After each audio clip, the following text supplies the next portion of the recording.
Under the gloomy sky, the scene unfolded like an endless nightmare.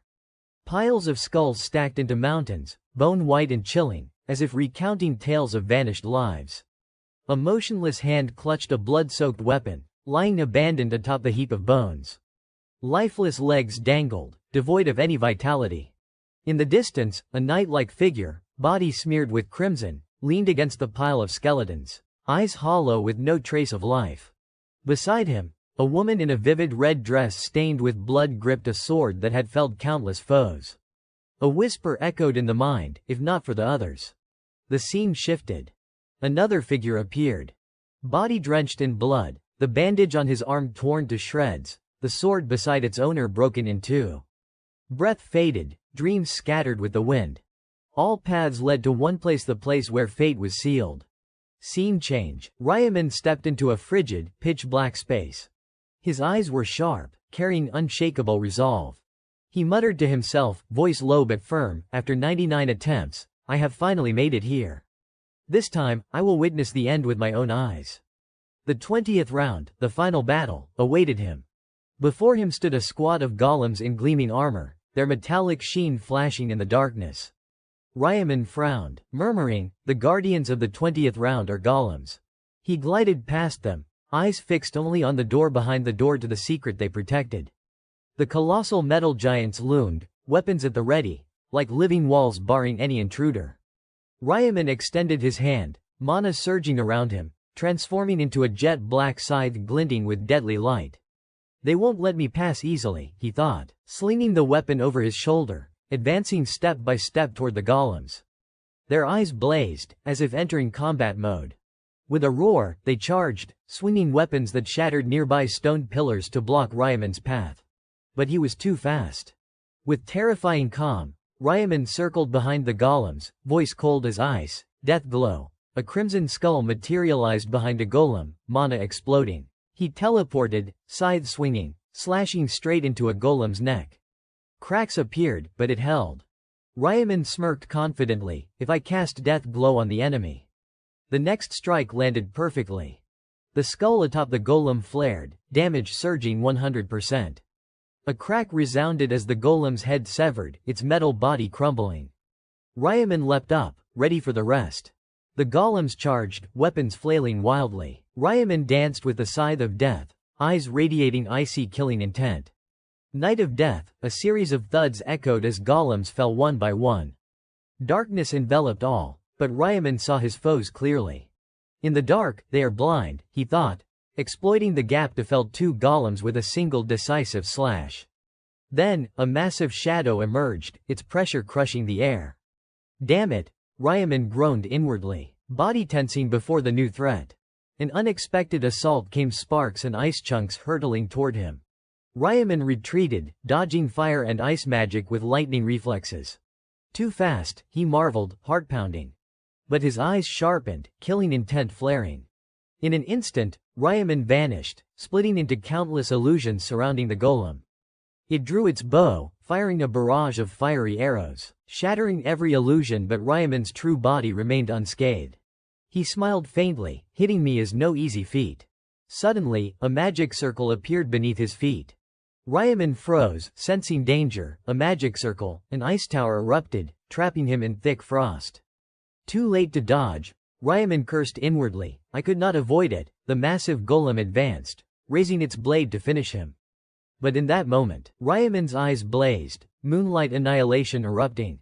A deafening explosion shattered the ice, the scythe cleaving through the golem, splitting its metal body in two. The necklace floating beside him glowed, the item that saved his life. Ryaman exhaled, that was close. Even I would take heavy damage in a direct fight. The final golem swung its sword, spawning another magic circle. As the ice cracked, Ryaman planted his feet, activating Blood Moon. With light speed velocity, he charged, slicing through the enemy. Golems fell one by one, the battle ending. Ryaman landed lightly, breathing softly, finally dealt with them all. He stepped through the gate, heart full of anticipation. Now, time to see what these guardians were protecting. Beyond the gate lay a pitch-black space, silent to the point of dread. Ryaman looked up, wondering, what is this place? It felt like an ancient temple. Do I go through that door or will something appear? Following his instincts, he stepped through, thinking, just go in and find out. Suddenly, a magic circle blazed beneath his feet. Ryaman looked up, heart racing. Can I end this game? The system announced. Entrance to the boss room, entry conditions met. But then, a line froze him in place. To open the boss room, at least 5 players are required. Ryaman blinked. What? The system continued. 1 player confirmed at the boss room. Conditions not met. Player will be eliminated in 5 seconds. Blinding light engulfed him, trapping Ryaman. He panicked, shouting, what does that mean? The system counted down. 5. Ryaman slashed wildly, to no avail. 4. Helpless, he watched his body fade. No way, it ends like this. 3. His hands trembled, disintegrating. 2. Ryaman gritted his teeth, cursing, damn it. 1. After Ryaman vanished, the system announced, you have died. You qualify to activate the time reversal ancient language. You will return to the moment before round 1. But then, a cold line appeared. Time reversal ancient language uses 100 per 100. You have exhausted all attempts. The ancient language will automatically disappear. Scene shift. A festive space glowed with light, the MC's voice booming. It is finally time. Everyone, when there is 5 seconds left, count down with us. The crowd cheered, the atmosphere electric. 5. A green flame flared, and Ryaman appeared, hair covering one eye, gaze weary yet sharp. He cursed inwardly, damn it. Looking at his body, he could not believe it. I am back. Right before being dragged into this damn game. Hands trembling, he clenched his fists, seething, even though I reached the final round. The countdown continued. 3. Ryaman wished silently, if only time could freeze right now. The system displayed, time reversal ancient language uses, 100 per 100. A boom resounded as he steeled himself. TCH, this is the last attempt anyway. I will end this game. He adjusted his hood, eyes scanning the crowd. To do that, I need 4 others to reach the final round with me. Removing his hood, Ryaman searched for suitable faces to form a team. Nearby, a group of young friends laughed and joked. A boy with shaved eyebrows, Young Min, stood bored in the crowd. We are finally adults, one cheered. No need to pretend anymore, right? Another laughed. One sighed, after graduation, what should I do? Maybe try food delivery. The others pointed and teased. Hey, that girl looks like Seo Aaron. Actress Seo Aaron. Young Min, the boy with shaved eyebrows, smirked. Didn't I tell you? I am gonna be a gangster. His friends froze. Are you crazy? One mistake and you are dead. Young Min sneered. Screw it. You only live once, right? I will live my way. His friends shook their heads, thinking, that's psycho. Cut him off after graduation. One asked, so, after graduation, what about your errand boy? Young Min grinned, recalling a figure. Oh, you mean that pathetic, gloomy loser. I can't let him off just because I graduated. His friends laughed along. Damn, poor guy. He probably thinks graduation ends it all. Young Min smiled wickedly. He does not get to decide. I gotta mess with him as much as I can. Suddenly, a friend glanced elsewhere, surprised. Huh, wait, isn't that your errand boy? Young Min followed his gaze, seeing Ryaman standing in the sea of people, eyes icy. The announcer boomed, it is finally time. Everyone, count down with us in 5 seconds. Young Min smirked. Yeah, that is my errand boy. The countdown began. 5, 4, 3. Green flames flared around Ryaman as he adjusted his hood, sharp green eyes locked on Young Min. Sensing something off, Young Min frowned. Huh, that dog. New Year cheers erupted. But Young Min grew annoyed. Is he crazy? Why's he staring at me like that? His friends brushed it off. Hey, Young Min, it is New Year's, let him go. Yeah, you have got plenty of time to bully him. Young Min growled, that bastard, I will let it slide today. His friends slung arms around each other, laughing. Finally an adult. Happy New Year. Yeah. All the best. Suddenly, a cold voice cut through the festive air. Humans are hilarious. Celebrating New Year without knowing how dire their situation is. Young Min frowned, snapping. What did you say? His friend denied. I did not say anything. Another blinked. What? I just heard something. The voice spoke again, clearer now. An angel with pristine white wings, body radiating light, hovered in the sky. She smirked mockingly. It is like watching monkeys in a cage. The crowd looked up, stunned. Holy crap, is that an angel? Some New Year's TV stunt? She is gorgeous. Ryaman watched silently, heart heavy. She is here. Even after 99 times, it is still infuriating. The angel covered her mouth, giggling. He says you filthy humans all seem to fall for my beauty. Huh, don't get any weird ideas. I have no intention of mingling with you insects. The crowd froze at her arrogance. One could not take it, pointing and shouting, hey, what is wrong with you? Cosplaying as an angel or what? What is with insects? What do you mean, you bitch? Ryaman bowed his head, thinking, humiliating, as expected. The angel smiled, but her eyes flashed with killing intent. Suddenly, the shouting man's head exploded, blood spraying everywhere. The crowd screamed in terror, scattering in panic. Yang Min trembled, disbelieving. What the hell was that? The white angel, face twisted with malice, snarled. How dare a lowly human speak to a superior being like me with that attitude? You humans have no right to question me. Unless you want your brains to explode like that guy. The crowd panicked, whispers rising. What is that sound? The angel loomed above, arrogant. You are all confused about what is happening. Are not you? How could lowly humans like you understand? I will explain simply, so listen closely. Ryaman sighed, muttering, here we go again with the explanation. The angel declared excitedly, we are starting a game now. We will play 20 rounds. On the first day of each month, human souls will be transported to a new dimension to participate. The crowd listened intently. The angel continued, humans only need to do one thing, complete the tasks. If you succeed, you will return to reality with a reward. Yang Min stood frozen, confused. Someone whispered, what is she saying? Another replied, sounds like we live if we complete some tasks. The angel smirked, you might think that, but not everyone survives just by completing tasks. The crowd froze. Only half the participants will be spared. Eyes widened, panic spreading. No way, how can that be? The angel laughed loudly, don't worry too much. I am not taking everyone. Someone shouted, what do you mean, but was quickly hushed. Over there, shut up. Ryaman bowed his head, heart heavy. The angel announced, only those aged 15 to 29 must participate. Those outside the range cheered, I am safe, I will live. Yang Min's friend growled, grabbing an older man's collar. You are happy to live, why mock us? The man panicked. What? Yang Min barked, stay put, didn't you see the guy whose head exploded? The angel pondered, smiling, let us see. Total participants, 18,029,290. Explanation done. Let us start the game. She waved her hand, blinding light engulfing the space. Ryaman stood in the glow, calmly opening his eyes. Before him was a mirror-like reflection of himself. The angel spoke, before transferring your souls, you need to create a body. Customize it. Ryaman pressed his hand to the barrier, the illusion on the other side mimicking him.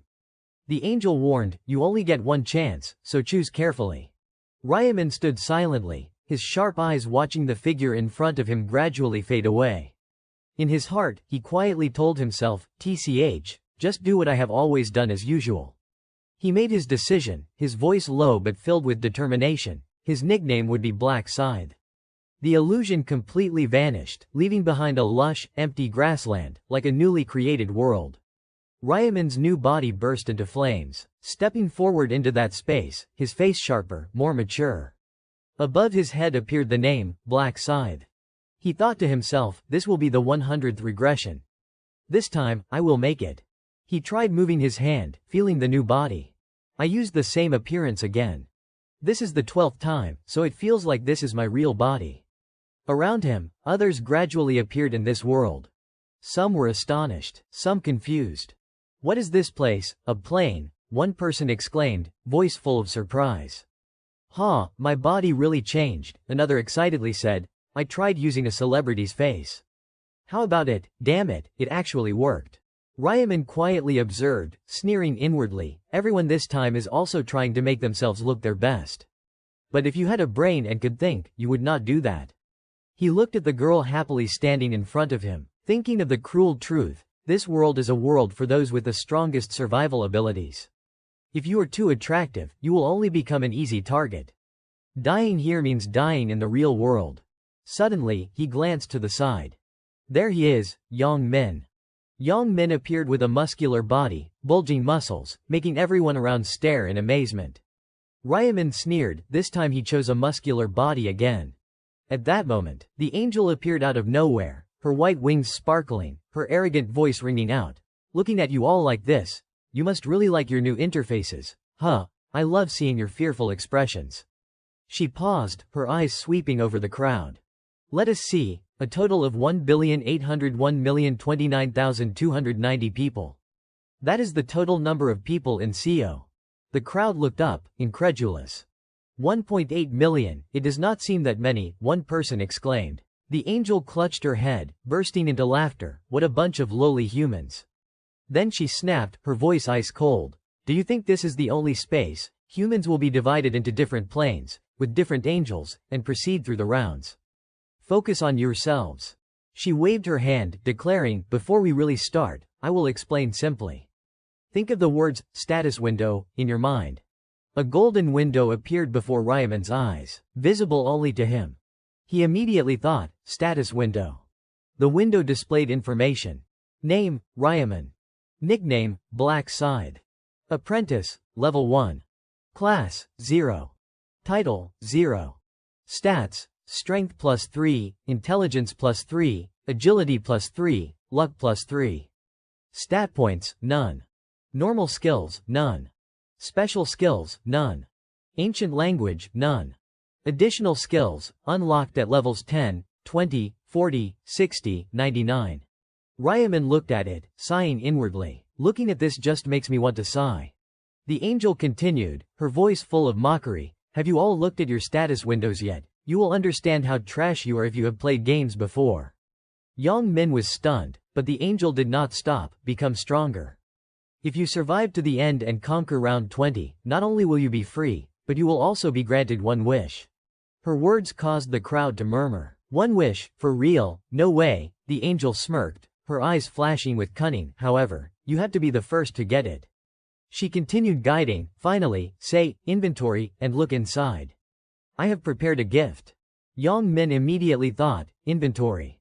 A random ancient language stone appeared before him. He reached out to touch the glowing red stone, thinking, use. The stone shattered, red light bursting from his palm. Yang Min was shocked, letting out a cry. The angel laughed loudly, looking at that expression, you are not happy. No matter the result, you have to accept it, because that is your luck. Done with the ancient language imprint, now shall we start. She snapped her fingers, a mission notification board appearing before each person. Round 1 mission. Each person defeat 100 goblins. Safe zone. Participants, 1,801,029,290. Eliminated, 0 per 900,014,645. Area S45. Participants, 10,286. Eliminated, 0 per 5,143. Suddenly, giant green goblins appeared, holding shiny weapons. From afar, the crowd could already see them. Are those goblins? One person exclaimed, voice mixed with amazement and excitement. It feels just like playing a game. Are we really in a virtual world, kidnapped for an experiment? The angel sneered. It is still too early to get excited. I have not released all the goblins yet. A horde of goblins appeared, the crowd retreating in fear. Wait, all of them? Why so many? The angel, with a bloodthirsty expression, excitedly declared, each person fights 50,000 goblins. Fight to the death. The goblins with ferocious faces, sharp teeth, glowing red eyes roared, charging at the players. The crowd panicked. It is running toward us, don't come near here. Screams echoed everywhere. But while everyone fled, Ryaman calmly stepped forward. His eyes radiated killing intent. He jumped up, spun, and delivered a kick straight to a goblin's head. Whether in a group or organization, first impressions are extremely important, he thought, his gaze ice cold. The kick sent the goblin flying, slamming its head into the ground. Its weapon flung to the side. Ryaman bent down, picked up the weapon, thinking, to keep annoying flies from bothering me, I need to show my strength. And the most important thing. He looked up at the sky, his eyes locking onto the angel. Is to attract her attention. The angel let out an amused sound. Ryaman gripped the weapon tightly, facing the aggressive goblins charging at him. With just a few movements, he glided past, each goblin taking 2 critical hits to the back. The crowd marveled, did everyone see that? Who is that guy? Is he special forces or something? Black Scythe. That nickname sounds cool, they discussed. These goblins are usually the weakest monsters in games. Right. Seeing Black Scythe handle them easily, we can probably do it too, right? If we fight seriously, it should not be too hard. But before they finished speaking, a goblin charged, jumping onto the person who just spoke, pinning them down, its dagger piercing through the body. Blood splattered everywhere, the crowd horrified. One person screamed, face pale, "Save me!" The scene turned chaotic, people running in all directions, shouting, "Get out of the way, they are coming again." Ryaman remained calm, eliminating goblins one by one. Their blood splattered on his arms, but he did not care. With this situation, no one will mistake this for just a game anymore, he thought, observing the panicked crowd. Now the only thought in their heads is survival. A girl witnessing the slaughter turned pale, her survival instinct surging strongly. Everyone fled, but one girl crashed into a golden barrier, punching it hard, yelling, "What is this?" Ryaman quietly observed, thinking, I also chose to run in my first time. Only in the second time did I realize escaping in this vast plain is useless. A trembling man held a weapon, facing a goblin. It was also scared, but suddenly became calm, pushing the man back, counter-attacking. Cries for help rang out, "Save me." The angel laughed loudly, "Ho ho ho. The battle between humans and goblins is so entertaining," she covered her mouth. "T.S. King, even though they are just child-sized, if you do not resist, they can take you down with bare hands, let alone daggers." She paused, her interested gaze on Ryaman, fighting valiantly. What exactly is that human? She checked Black Scythe's mission progress, defeat goblins, 70 per 100. She muttered, Black Scythe, but when checking the system info, she was disappointed, damn it, except for mission progress. All player information is hidden. She excitedly called out, whatever. Guiding these incompetent humans really hurts my dignity, but it seems there are a few interesting ones. I will stick around to enjoy a bit more. Ryaman swung his weapon, slicing a goblin's face in half. System notification, you have defeated a goblin. Experience plus 4%. Gold plus 10. You have leveled up. Mission progress. Defeat goblins 75 per 100. Required activities, 25 per 100. Ryaman nimbly dodged attacks, gliding past 4 goblins, each taking 1 critical hit. Their blood splattered on his hands, but he spun the dagger confidently. The remaining goblin backed away, terrified of his aura. But it could not escape. Ryaman gathered strength, thrusting hard, blood spraying onto his face. His eyes flashed with killing intent, staring straight at the goblins. Challenging anyone else, blood dripped from the dagger onto the ground. The goblins retreated, horrified at their comrades being taken down. Ryaman wiped the blood from his face, sighing, looks like I get a short break. The status window appeared, with some changes, level 4.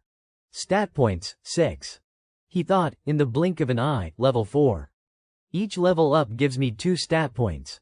He calculated, putting all points into agility. Besides increasing dodge rate, agility also increases attack speed and movement. In the early stages, this is the most important stat. He swung the weapon, throwing it hard, hitting a distant goblin's face, stunning it. Ryaman coldly challenged, come on, come here. The goblins were furious but hesitated. He sighed, not daring, jumping, he charged straight at the stunned goblin, picking up the weapon. Growling, then I will come to you. The goblins went berserk, but before they could react, Ryaman's powerful slash cut 3-4 at once in half.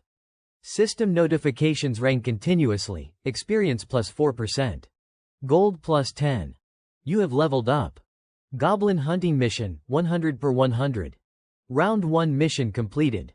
A golden light circle surrounded Ryaman. He stood proudly in the safe zone, thinking, round 1 done. After taking down these goblins, I have definitely attracted the angel's attention. System notification. Congratulations on being the first to complete round 1 mission in this area. Congratulations on being the first to complete round 1 mission in all areas. Leaderboard appeared, top 1 in area and entire server in 10 minutes 21 seconds. Ryaman smiled satisfied, I got rank 1. The higher the rank, the better the reward. The top 3 ranks get the best rewards. System continued. Congratulations on being the first to complete round 1 mission in this area. You will receive 1 optional weapon. Area-specific and all-area reward. Congratulations on being the first to complete Round 1 mission in all areas. You will receive 1 sun treasure. Ryaman thought, the rewards I got are probably the most compared to everyone. He chose a weapon from the area reward. System notification. You can choose one of the following weapons: a long sword, a short sword, a spear. Ryaman hesitated, then decided, even if it is nothing big, luckily I got this early.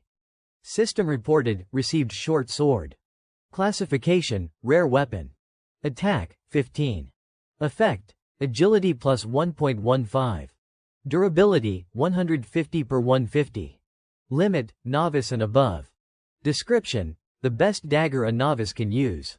Ryaman threw the weapon looted from the goblin to the ground, thinking, can throw this trash away now.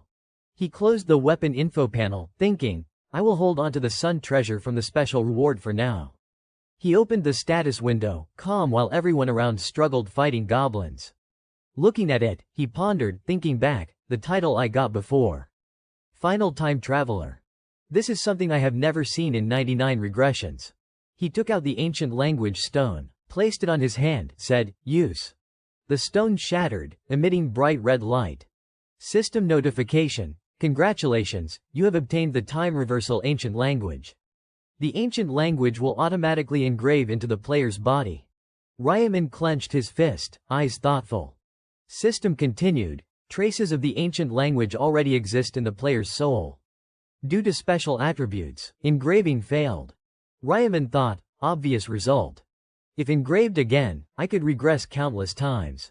System notification. Based on the ancient language traces in the soul, you are recorded as a time traveler with 100 travels. Ryaman was startled. A voice rang out, obtained title Final Time Traveler. He was stunned. What? Status panel appeared, title, Final Time Traveler.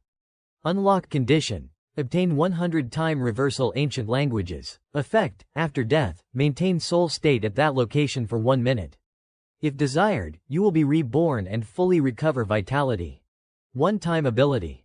Title disappears after rebirth.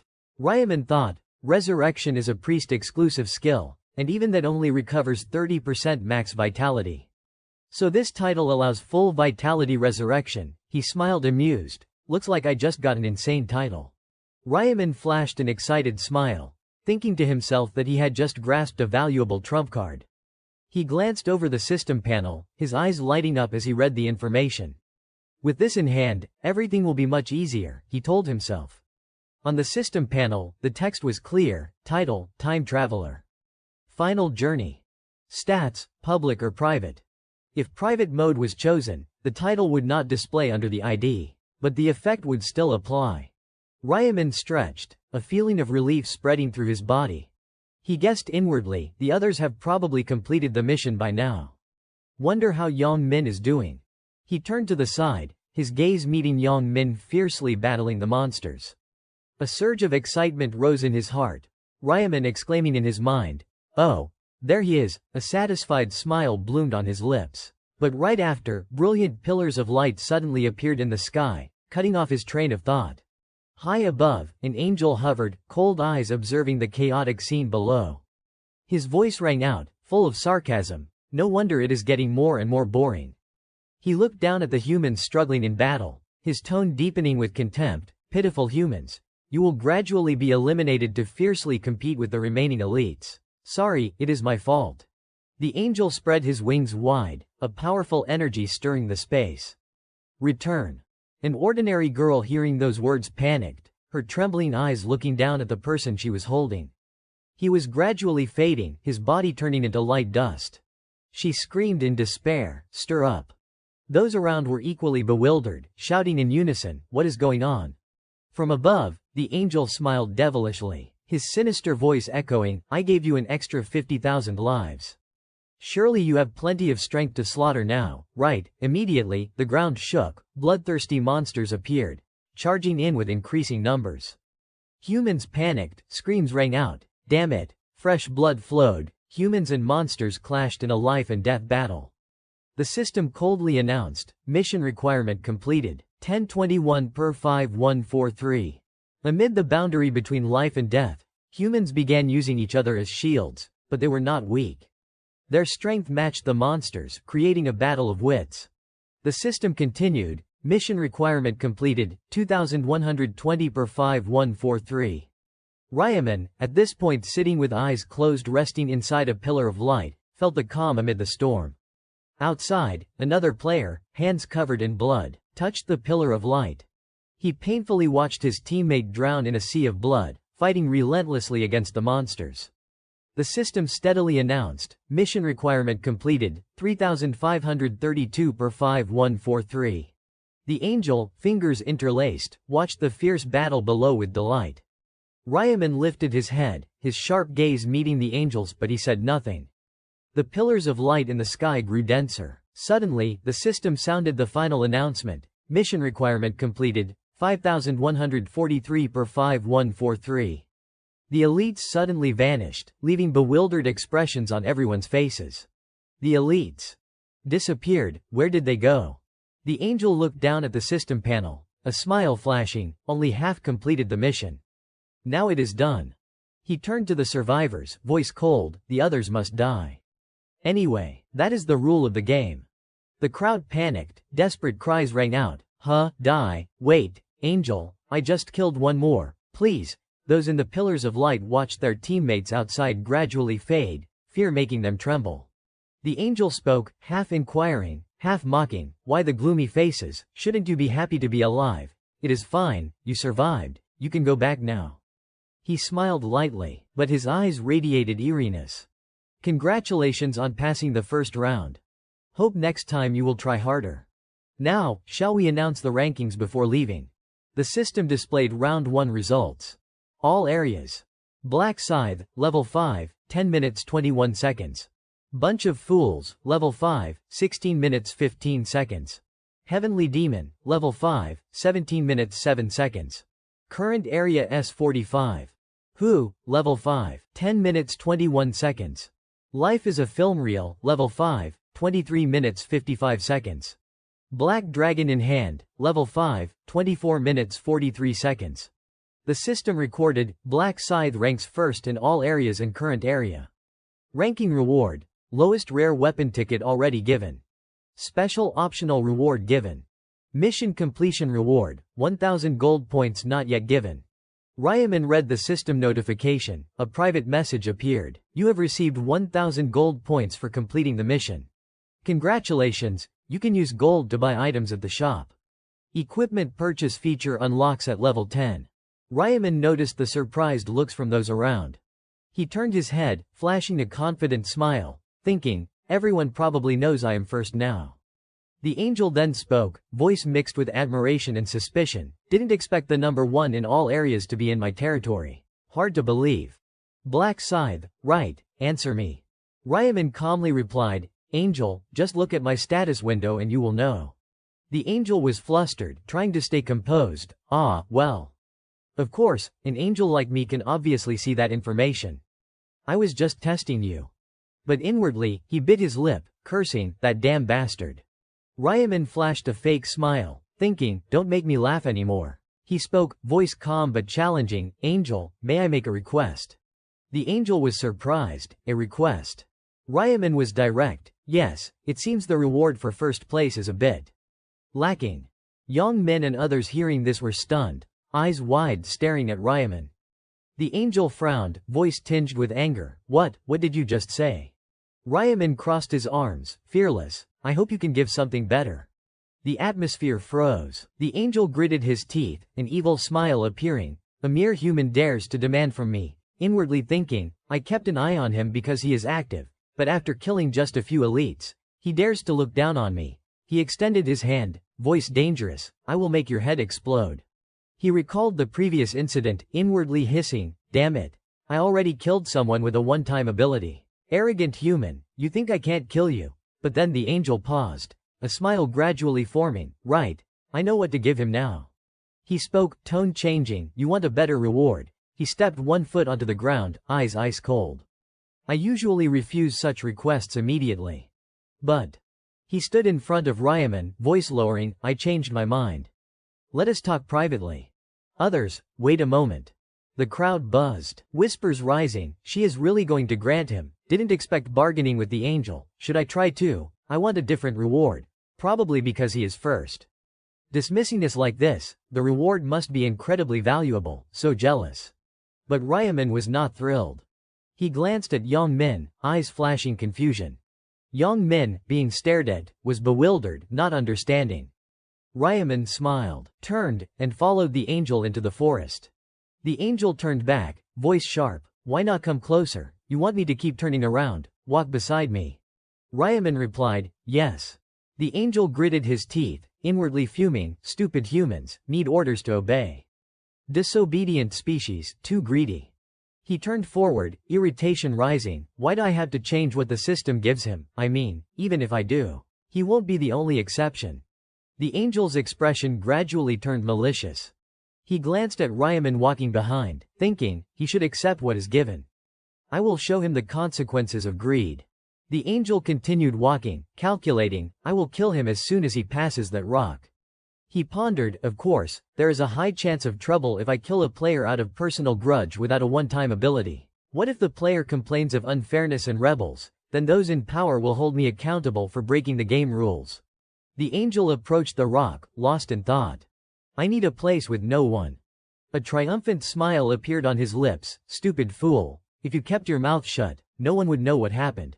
He turned back, voice cheerful but full of implication. You want a reward, right? Tell me, what do you want? But before finishing, a fist from Ryaman swung toward him. The angel was punched straight in the face, unable to dodge. The surprise attack made him stagger, falling backward, eyes filled with shock and anger. As he fell, the angel was still dazed, his eyes filled with astonishment at the unbelievable scene.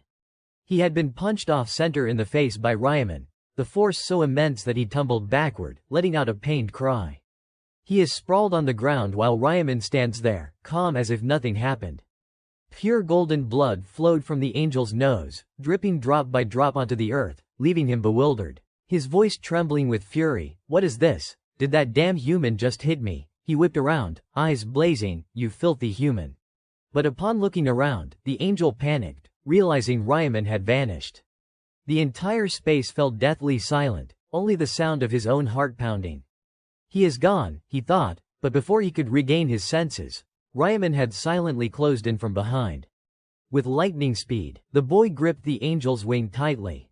He startled, feeling the terrifying strength from the boy's hand, shouting in panic, wait, what are you going to do? Stop. But Ryaman, his face cold as ice, showed no hesitation. He yanked hard, tearing off one of the angel's wings. Golden blood gushed from his back, accompanied by a scream of pain that tore through the space. The angel, overwhelmed by excruciating pain, lost consciousness for a moment, his body trembling. Ryaman, still cold, held the bloodied wing, his voice even but razor sharp. Don't be such a crybaby. Without stopping, he stepped on the angel's back, pinning him down. With a decisive motion, Ryaman tore off the remaining wing.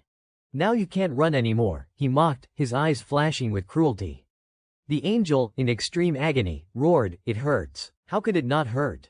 But in Ryaman's mind, everything was crystal clear. He casually said, if I had waited another 5 minutes, you would be the one asking that obvious question, and then laughing with that disgusting, smug grin of yours. The angel, voice shaking with anger and fear, shouted, are you insane, human? What are you even talking about? Ryaman, unmoved, held the freshly torn wing, revealing a dagger hidden among the feathers. You were planning to kill me with this dagger, were not you? He shot a piercing gaze, rendering the angel speechless. He tried to justify, stammering, what do you mean kill? I never intended to do that. But Ryaman only smirked faintly, stepping closer. Lying won't help. Just looking at your face, I know everything. The angel was flustered, panic evident in his eyes. How does a human know my name? Ryaman drew a dagger from his inventory, the metal glinting in the dim light. The angel panicked, yelling, what are you doing? Why suddenly pull out a weapon? Ryaman examined the dagger, as if inspecting a tool before an execution. You no longer have the ability to kill anyone, he said, tone certain. The angel, exposed, was tongue-tied but still tried to threaten to cling to life. You think you can get away with this? My companions definitely won't sit idly by. Ryaman sneered, eyes full of contempt. Companions? You angels are all just a bunch of selfish bastards. They do not care about your affairs. Even if you die, they won't bat an eye." The angel stammered, unable to speak. Ryaman, unwilling to waste more time, said coldly, "Enough. Let me send you on your way." The angel, terrified, backed away. Wait a minute. You gain nothing from this, but Ryaman only replied, emotionless, "I do. But you would not know." The angel, in a final effort, switched to negotiation. "If you kill me, you will regret it, you won't be able to return." Ryaman coldly interrupted, "This system will automatically send me back after everything's settled." The angel was stunned, thinking, how does he know this too? He could no longer maintain his noble demeanor. Voice trembling, "I will give you any information you want, give me a chance." But Ryaman did not care. "No need. If I wanted information, I would have tortured you to get it all." He stared straight into the angel's eyes, voice lowering, "In this game, you are just a pawn playing the role of a guide." The angel was deeply shocked, unable to process, "A pawn, how?" Before he could finish, Ryaman's cold blade pierced through his chest. The angel felt the dagger slice through his heart, his body shuddering before collapsing to the ground, eyes empty. Ryaman, still indifferent, watched the angel's body gradually lose its light. The system immediately announced, "You have defeated an angel. Confirmed as the first player to defeat an angel. You have been rewarded the title, First Angel Slayer. You have been rewarded angel blood for the first angel kill." Ryaman held the reward, thinking, as expected, "I am the first." The system continued, "You have been rewarded the slaughter rune for the first angel kill." A golden aura from the reward enveloped his body. The rune automatically engraved itself into Ryaman, making him feel new power flowing through every muscle fiber. He recalled his previous life, when this reward was only for the first to kill an angel. The system displayed. Title: First Angel Slayer. Condition: become the first to kill an angel. Effect: when fighting divine beings, all stats are doubled. Rune: slaughter effect: each time a target is killed, all stats increase by 1%, up to 100%. Ryaman smirked, "If the other angels knew I got this rune, they would be terrified." He looked at the vial of angel blood in his hand, reading the system info. Angel blood type, consumable item, unique grade. Effect: can change class to Grim Reaper. Usage limit, level 10 and above. Description: reward item for the player who first kills an angel. Only this player has the right to change class to the natural enemy of angels. Ryaman thought, starting at level 10, all players can have a class. There are 30 classes in total, and changing classes is usually easy with special items.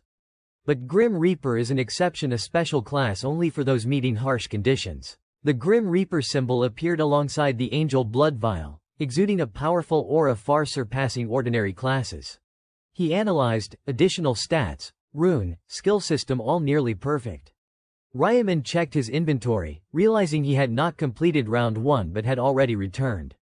"Then I will make use of the first place reward." The system announced, "You may choose one of the following rewards. X3 experience effect maintains during round 2. 2000 gold. Information about round 2. Ryaman calculated, the important thing is to reach level 10 quickly to change class. He selected the reward. The system confirmed, "You have chosen the X3 experience effect. Round 2 begins, effect automatically applied." He looked down at the angel's corpse, unmoved. "This is the last time. No other choice. No matter the cost, I must become stronger." The angel's body gradually glowed and then vanished. The system announced, round 1 across all areas concluded. Total survivors, 900 per 514,645. Current area S45, 5 per 5,143 survivors. Souls will be transferred back to bodies in the current dimension. Date 01 per 05, 2023.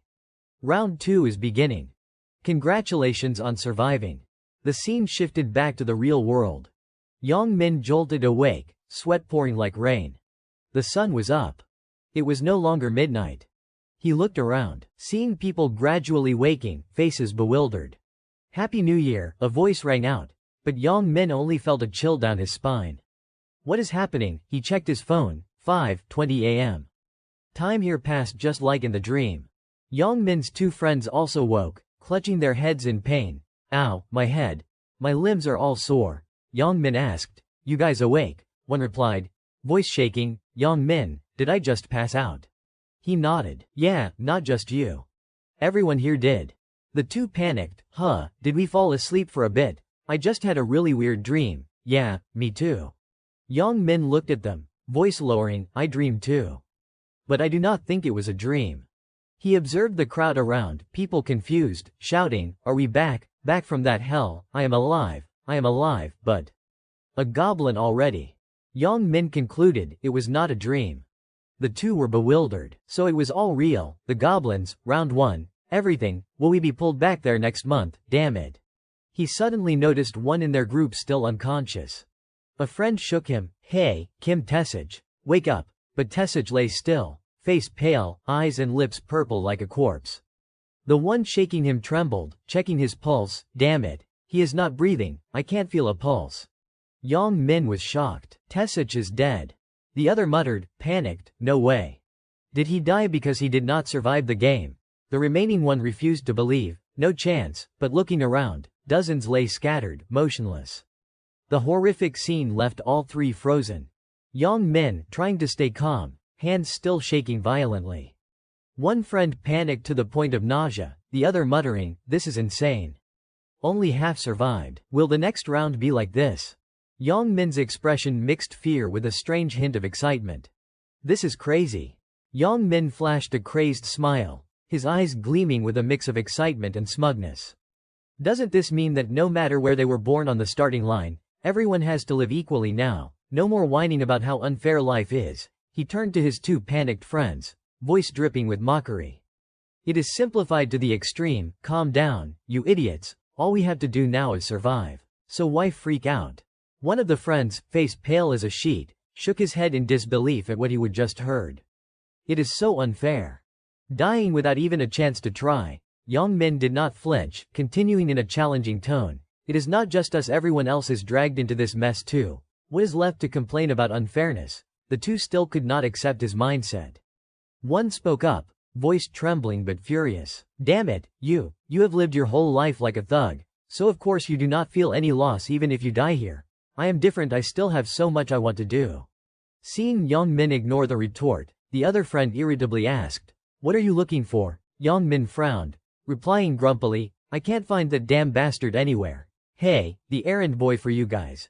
He muttered inwardly, eyes flashing suspicion. Where's that little shit? I am pretty sure I saw him over there before passing out. Right, could he have failed even the first round and died in some corner? Young Min smugly thought. Probably, huh? How could a weakling like him survive anyway? Suddenly, his gaze stopped on a figure in the distance. Someone in shoulder armor stood in the middle of the empty street, looking mysterious.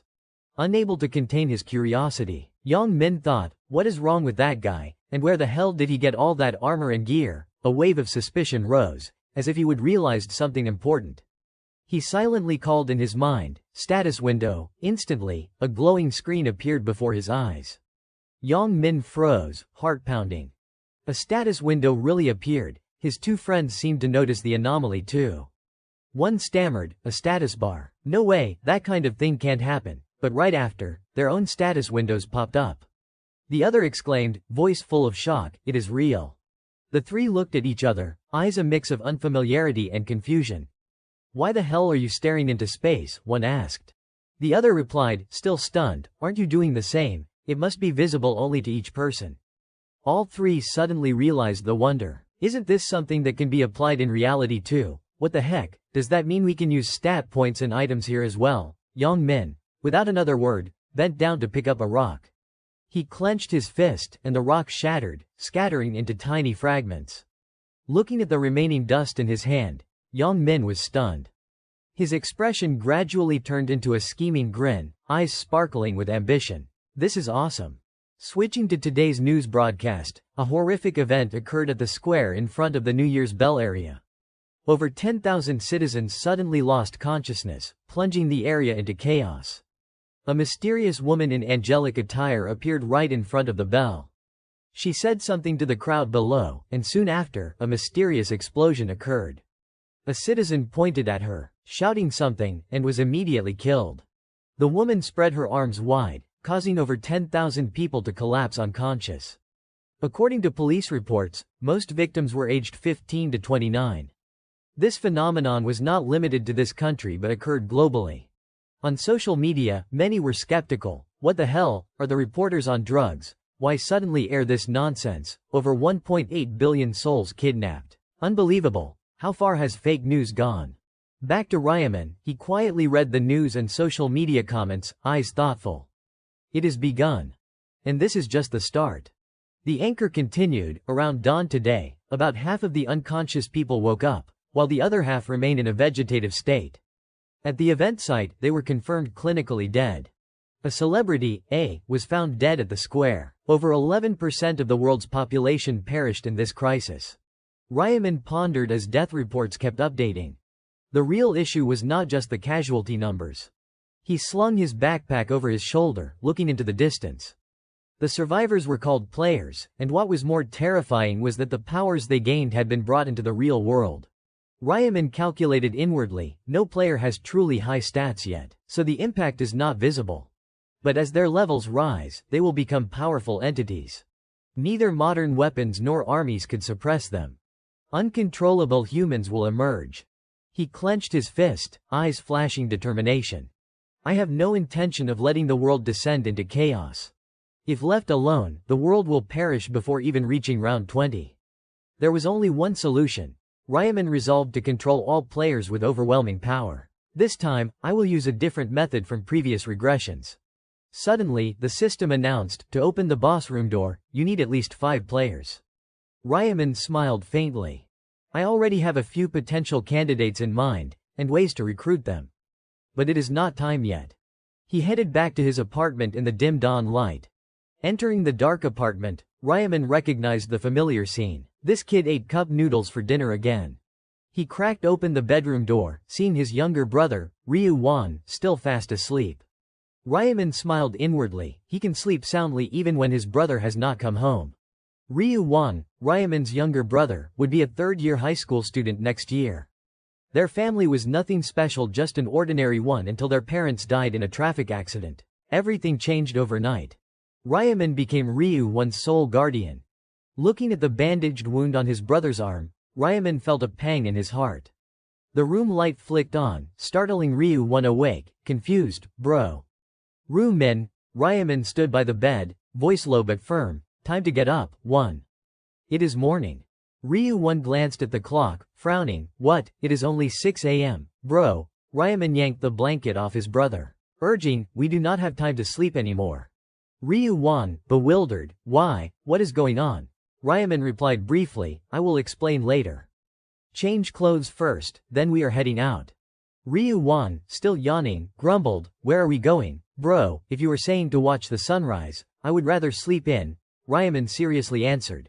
Listen to me, 1. This is not the time to relax or sleep. The world has fallen into chaos. Ryu-wan hesitated. Didn't you say we were going to the New Year's celebration? What happened? Ryaman only said, just come with me. I will tell you on the way. Before dawn fully broke, the two brothers left the apartment. Ryu-wan noticed something different about his brother, a rare seriousness.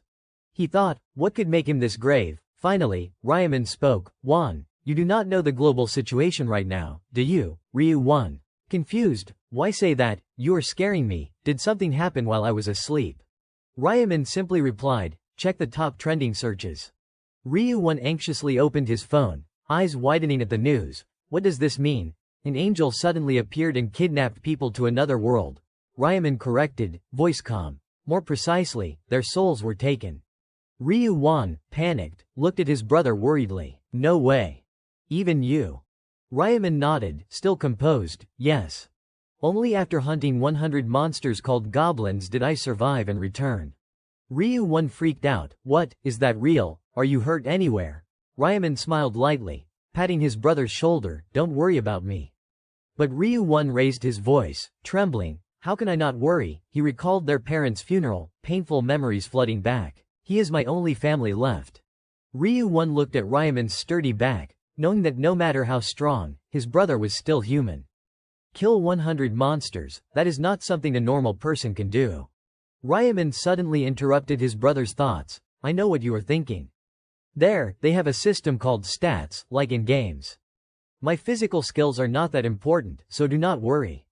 Ryu-1 still was not reassured. If that is the case, then okay, but... Ryaman confidently cut in, if you see me in the future, you probably won't think that way anymore. Ryu-1 frowned, what do you mean? Ryaman did not explain further, if you want to know, just follow me. Ryu-1 stubbornly said, I do not want to, until you tell me where we are going. I am not taking another step, please, tell me. Ryaman looked at the wound on his brother's arm, an uncomfortable feeling rising. Suddenly, he said a name that froze Ryu-1, Bongu. The air grew heavy. Ryaman boldly declared, we are going to the hideout of the Tagyu gang, where the thug who bullies you is. He stared straight at Ryu-1, cutting to the chase, the Tagyu gang is threatening you, right? Ryu-1 flinched as if his heart had been squeezed. Bro. How do you know everything? Ryaman remained calm, the corner of his mouth curling slightly. Why do you think I would not know? Ryu-1 lowered his head, guilt surging. He has already suffered so much, and I am still hiding this. Ryaman silently sank into memories. Sorry, 1. In my previous life, I knew nothing about what you went through. Just hours after returning from round 1, the painful truth had been revealed. The memory flooded back, vivid as yesterday. Ryaman was asleep when the phone rang shrilly, yanking him from his dream. Hello, a cold, unfamiliar voice on the other end. Hello, is this the guardian of student Ryu-1? Before he could respond, the voice continued, you need to come to Hospital 20 immediately. Ryaman froze, hastily threw on clothes, and rushed out. But when he arrived, it was too late. Ryu-1 was beyond saving. He clenched his fists, rage and regret burning inside. He went blind because Bang Tagyu beat him, just because I was too stupid and weak. Sorry, 1. Ryaman blamed himself inwardly. But now it is different. No one gets to bully you anymore. No one. The scene shifted to an abandoned warehouse, strange sounds echoing. A man was kicked hard, groaning in pain on the floor. The blonde leader, the one who struck, roared furiously, you guys wanna die? Didn't I say each of you bring 200,000 won? The man on the ground was weak, but the blonde did not stop. Oh, you dare ignore me? He viciously beat him non-stop. His cronies outside snickered, whispering, that is Bang Tagyu for you. Ruthless even to his own underlings. Another chimed in, yeah, seniors from other schools do not dare mess with him. I would never want to oppose him.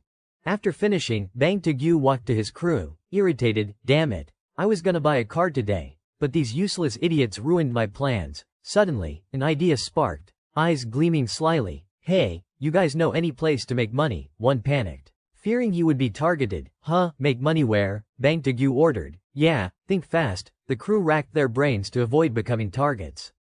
One timidly spoke, there is this guy. Your errand boy. Bang Tagyu frowned, pretending not to remember. Tagyu probably has too many errand boys to recall. The guy continued, tall one, short hair. Why not call him? Bang Tagyu perked up, oh, Ryu-1. That guy, I was gonna call him today. Beat him up to celebrate the new year. The crew quickly agreed, yeah, get money from him, sounds good. Bang Tagyu bragged, that guy actually has no home. The other was surprised, He continued, he can't bring out any money even if I kill him. His family's got nothing. The crew felt a twinge of pity, but Bang Tagyu remained casual, he has no relatives left. Lives with his brother. Before finishing, he looked into the distance, expression changing. The crew, confused, turned, what is up, Tagyu, what is it? At that moment, Ryaman and Ryu-1 had arrived. Ryu-1 was hesitant, eyes clearly fearful, while Ryaman stood firm, confident like a fortress. Bang Tagyu sneered, isn't that Ryu-1? Damn, you scared me for a second. He puffed up, yelling, speak of the devil no. You are not the devil, you are just a dog. Ryu-1 trembled, clinging to his brother. Bang Tagyu noticed Ryaman, frowning, what, who is that guy? His face pisses me off. He turned to Ryu-1, hey, dog, who is with you? Brought another errand boy because you are lonely. Ryu-1 was too scared to speak, he is. Ryaman, in contrast, flashed a demonic smile, voice low but commanding, I am one's brother. Bang Tagyu froze, then acted tough, cracking his knuckles, brother, look at this guy, didn't I tell you to watch your mouth? And now you disobey me, you are dead today, and your brother too, he signaled his crew. Two stepped forward, confident, the sun's rising in the west now an errand boy dares oppose Tagyu. One got in Ryu-1's face. "Hey, dog, wanna run yet?" Before he could act, Ryaman punched him with earth-shattering force, caving his face in. The guy collapsed. The other, furious, charged with a fist. "You bastard," showing off, but Ryaman easily dodged, landing a punch that dislocated the guy's jaw, sending him flying into barrels with a resounding crash echoing through the warehouse. Two more rushed in. "You dog, you dare, die," but in a flash, Ryaman took them down with two direct face punches. Bang Taegu watched, laughing nervously, but worry crept into his eyes. "Trash," he thought, still trying to act confident. "Looks like he learned boxing somewhere. But you think you can fight me with just that skill?" He stood before Ryaman, a head taller, voice arrogant. "Oi, one's brother. You think you are hot shit just because you know some fancy moves? Huh? Haven't you learned physique is crucial in boxing?" Ryaman did not care. Smirking, "Haven't you seen the news?" Bang Taegu blanked. "What news?" Feeling belittled, Bang Taegu charged ferociously, swinging. "What news, you bastard?" But Ryaman dodged effortlessly, movements lightning fast. Bang Taegu unleashed a flurry, yelling, slippery like an eel, "You prick," but after a while, he tired, vision blurring, breathing heavy. Something's wrong. Why can't I hit him? Doubt crept in, heart pounding. Suddenly, Ryaman's fist glowed. He said coldly, "If you would seen the news." A critical punch slammed into Bang Taegu's face. "You would never dare oppose a player like me." Ryaman gathered his strength and delivered a direct punch, his fist slamming straight into Bang Taegu's face. The guy only staggered for a moment, still standing, eyes wide in shock. "You." But as he regained his senses, Bang Taegu roared, charging straight at Ryaman, "You bastard." Suddenly, right before his fist, Ryaman's figure vanished. "Where'd you run to?" He spun around, but before he could see clearly, a left hook from Ryaman caved in both his cheeks. Bang Taegu, furious beyond reason, blood streaming from his nose mixed with a fallen tooth. He bellowed, voice shaking with pain and rage, "You dare hit me, I will kill you." He charged again, "Die," but Ryaman, with lightning-fast movements, easily dodged.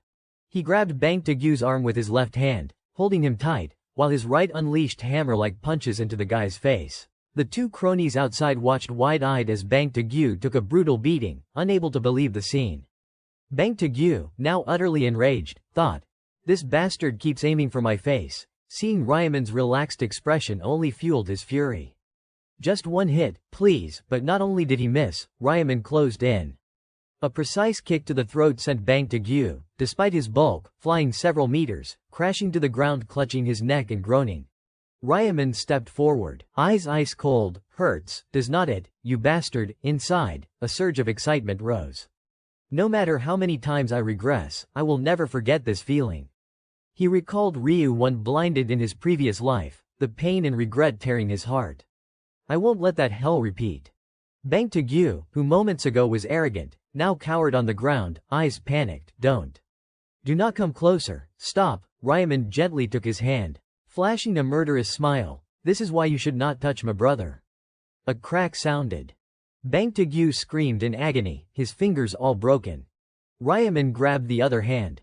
Bang Taegu panicked, begging, "No, it hurts too much." His piercing screams echoed, loud enough for outsiders to hear.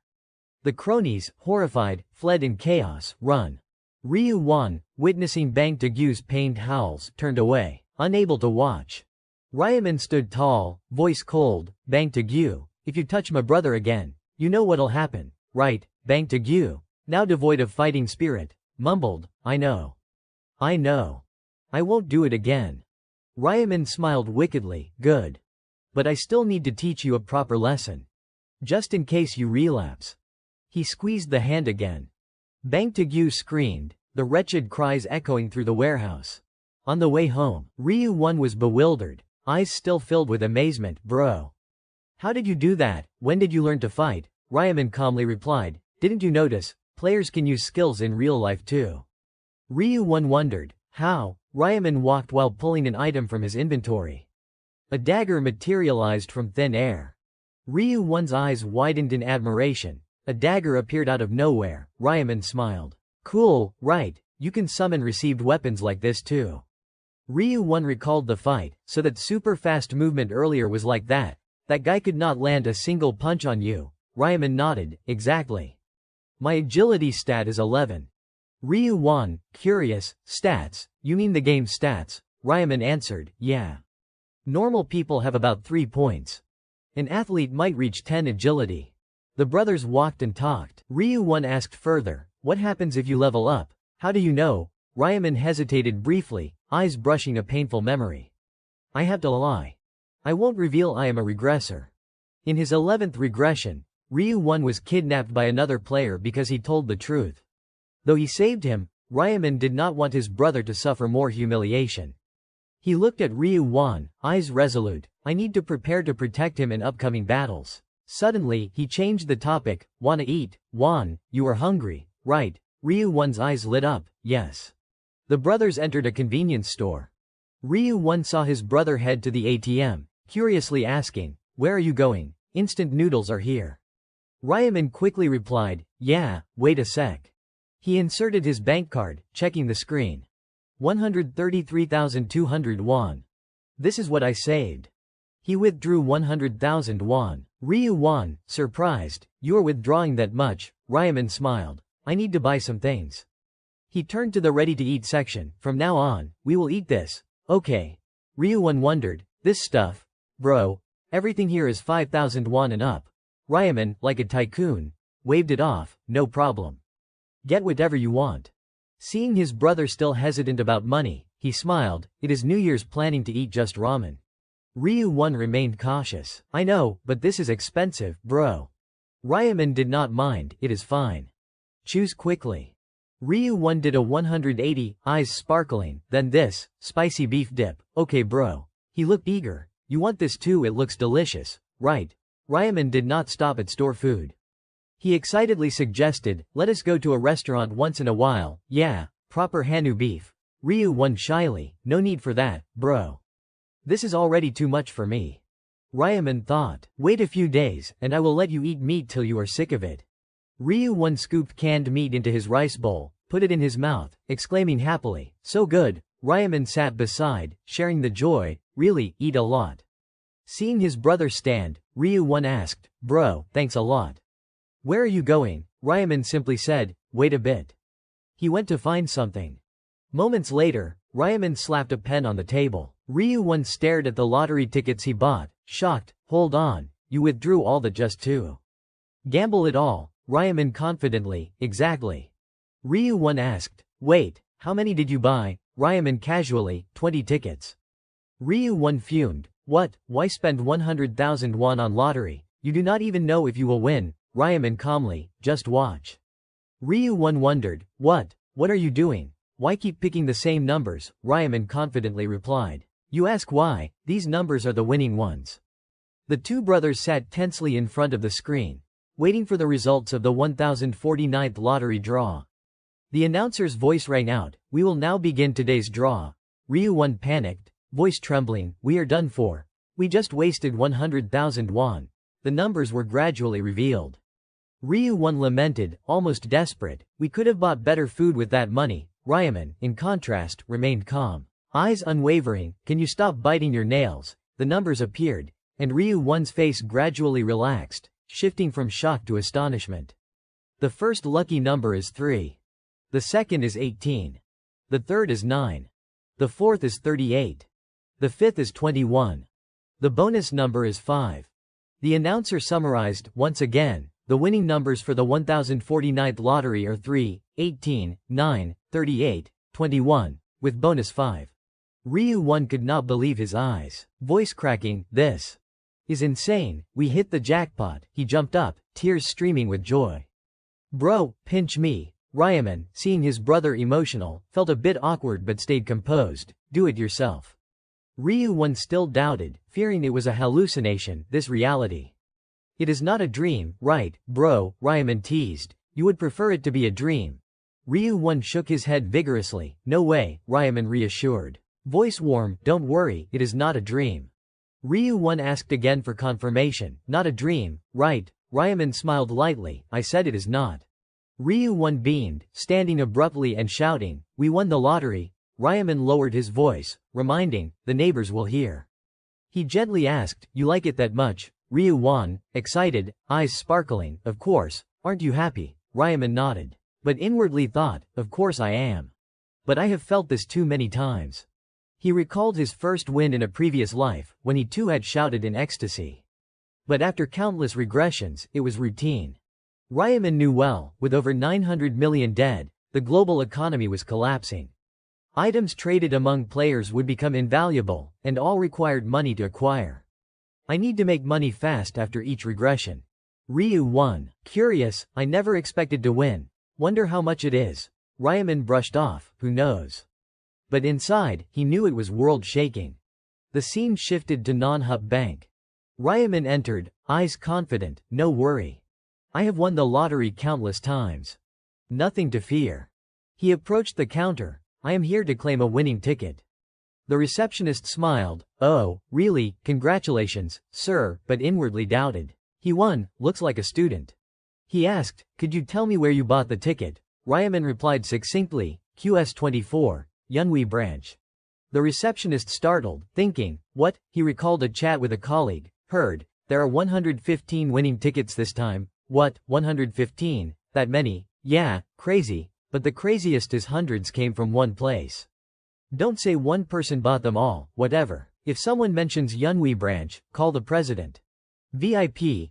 Ryaman interrupted his thoughts. Excuse me, the receptionist hurried. Sorry, could you wait a moment? Ryaman nodded. Sure. Soon, a refined man in his 40s approached. Thank you for waiting. I am Guan Jung Ho, president of MANHWA Bank. Ryaman introduced briefly. Ryaman. The president smiled. So you are the winner. Congratulations, Ryaman replied. Thanks. The president suggested, why do not we go somewhere quieter, please follow me. He led to the lottery claims room. The female receptionist stood upon seeing the president. Hello, sir, inwardly curious. Who is with the president? His son, the president introduced. This is a VIP here to claim. Make sure he is comfortable. She startled. VIP. He won 100 tickets. The president politely, feel free to look around. Ryaman. Yes, thank you. The receptionist calmed herself. Stay professional. She began. Welcome, sir, please sit here. Would you like something to drink? We have coffee, tea, juice. Ryaman interrupted. I am fine. More importantly, I want the prize. She was slightly flustered but professional. Oh, okay. First, I need to verify the tickets. Ryaman handed a thick stack. She gaped. He bought all with the same numbers. Did he foresee the future? After checking, she announced, verification complete.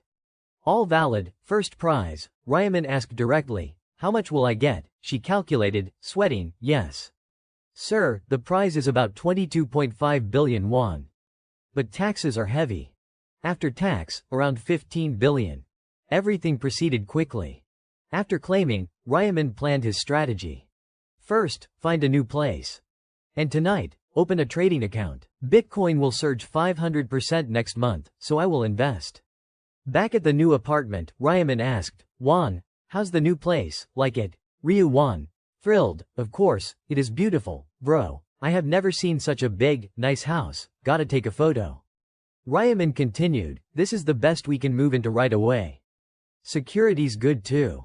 Ryu Juan wondered, but bro, why rent? With that money, we should buy it. Ryaman stunned him. I do not have much left. I invested over 14 billion in Bitcoin. Ryu Juan gaped, what? Ryaman casually, I know what you will say. But I am not being reckless. I can always win more from the lottery. I dreamed 4 more sets of numbers. Ryu Juan, gullible, admired, I only heard rumors of people dreaming winning numbers. Bro, you remember them all, right? Don't forget. Ryaman smiled lightly, I won't. It is dizzying. Inwardly, no way I would forget after doing it countless times. He changed topics, let us eat dinner. Get ready to go out. Ryu Juan, curious, where to eat? Bro, Ryaman, didn't I say, we are moving today. The scene shifted to Yang Min, punching through a wall, eyes excited at his fist. I knew putting all stats into strength was right. He punched again, thinking, I even have a strength rune to double it. Lucky with the random rune, looking at the cracks, Yang Min smugly. Bet even Tyson would envy this punch. He grinned like a psychopath, testing's enough. Why not try real combat? In the neighborhood, loud banging echoed, shattering the morning silence. Yang Min stood before the apartment, pounding the door relentlessly, voice roaring with fury. Ryaman, He paused briefly, fists clenched, knuckles cracking, muttering, that bastard's probably not dead yet. But he would not pick up. Yang Min frowned, eyes blazing, face seething with killing intent. Ryaman, that arrogant prick. You think I will let you off? He gritted his teeth, recalling Ryaman's contemptuous gaze. After looking at me like that, I will kill you. One hand kept slamming the door as if to shatter it, the other gripping the handle, trying to force it open. Even if we are both players, a loser is still a loser. I need to teach you a lesson. He pounded while wondering, clearly that bastard's hiding inside, why won't he come out? Suddenly, Yang Min froze, eyes flashing cunningly. He deliberately said loudly, oh, guess that bastard's not here. No choice, I will head back. He pressed close to the door, whispering provocatively, Ryaman, make a sound and I will smash this door. Suddenly, a voice called, hey, student. A bald middle-aged man approached, eyes stern. What are you doing at someone else's door? Yang Min defiantly replied, huh, why do you care? You the landlord or something? The man adjusted his glasses, calm, I am the landlord. Yang Min stunned, what? The landlord asked, and you, what are you doing? Visiting a friend, Yang Min stammered, covering, yeah, a friend. Can you open the door? I lost contact with him. The landlord sighed, lamenting, oh dear, seems your friend ditched you. Yang Min bewildered. He informed the room was empty now. The student who lived there moved out. Yang Min lost composure, bombarding, what, since when, where'd he go? He replied, he moved today. I do not know where. Yang Min clenched his fists, inwardly cursing, that bastard ran without a word. Elsewhere, Ryu Won stood before a luxurious skyscraper, eyes wide admiring the grand architecture. He exclaimed, wow, first time here, everything overwhelmed him. Entering, he was surprised by the revolving door. Seeing Ryaman check in with a card, Ryu Won gaped, mouth and oh, they even have access cards. When security verified Ryaman's identity, he inwardly admired. Even guards. He excitedly turned to his brother, bro, this place is amazing. Ryaman led him to the 43rd floor, voice low, let us go. Ryu Won quickly, yes. Ryaman opened a high-end apartment door, spacious with gleaming modern furnishings under lights. Ryu Won curious, how big is this place? Ryaman, about 330 square meters. Ryu Won jaw dropped, 330. He wondered, just us two, is not it too big? Ryaman smug, smiling, we have money. At least this size. Ryu Won asked, how much was the contract? Ryaman calculated, deposit 500 million, 22 million monthly. Ryu Won dizzy. 22 million rent per month. He recalled days ago worrying if 5,000 won at the convenience store was wasteful. He worried, suggesting, bro, this is too expensive. Wouldn't a cheaper place be better? Ryaman leisurely inspected, nodding, clean. He turned, resolute, Ryu Won, no. We need to spend at this level. The pricier, the higher security. He explained, eyes serious, on the first of each month, all players fall into deep sleep. That is the most vulnerable time natural disasters like fires, earthquakes, or assassins hired by other players. We need the safest place. Ryaman's image appeared, face cold, emotionless. No matter how skilled in that world, it ends if you die in reality. Ryaman asked, Won, do not you like this house? Ryu Won, it is beautiful, but why ask? Ryaman did not answer, just smiled, good, glad you like it. Ryu Won surprised, not understanding. He turned away, face briefly sad and worried, sorry. Ryaman looked, expression questioning, Ryu Won self-blaming, voice heavy, next month, you will be pulled into another world to fight. But I will be here, enjoying everything like nothing's wrong. I am useless. Sorry. Ryaman patted his shoulder, reassuring, why so down, don't you think I will win the next round? Ryu Won hesitated. Well. Ryaman brushed off, forget it. Let us eat. Heard the Korean place on the second floor is great. Ryu Won nodded, okay. Suddenly, Ryaman's phone buzzed. He glanced, smiling at Yang Min's call. He knows I moved. Ignore him. Ryaman pocketed it, thinking, no plans to meet him in real life. But maybe in the other world. A day after moving, Ryaman woke, yawning, stepping out. Seeing Ryu Won dressed, bag in hand ready to leave, he asked, Won, where you going? Ryu Won looked, surprised, you are up, I ordered some rice cakes, going to pick them up. Ryaman puzzled, rice cakes. He pondered, rice cakes. Doesn't ring a bell from before. Regressing does not guarantee everything stays the same, but this is the first time he is buying rice cakes to give neighbors, right? He asked. Why rice cakes? Ryu-1 explained. Excited, we just moved. Gotta give to neighbors. It is polite, right? Ryaman nodded, thinking, being a good neighbor is not bad. Good idea, that is my brother. He suggested, we should greet them together. Let me change. Wait a sec. Suddenly, the doorbell rang. Through the intercom, Ryu-1's enthusiastic voice, hello, we just moved next door, coming to say hi. A woman opened, smiling, oh, hello. She looked at the brothers, praising, you two look so alike. Siblings, Ryu-1 friendly, yes. He handed rice cakes, we brought some for you. Best eaten hot, she affectionately, oh my, thank you. I will enjoy them. Ryaman politely bowed, thank you.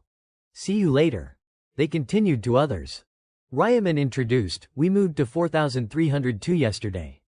Ryu-1 gave rice cakes, beaming, here's some. Ryaman greeted, socializing, please look after us. At one family. The neighbor smiled, enjoy them. The mother prompted her son, say thank you.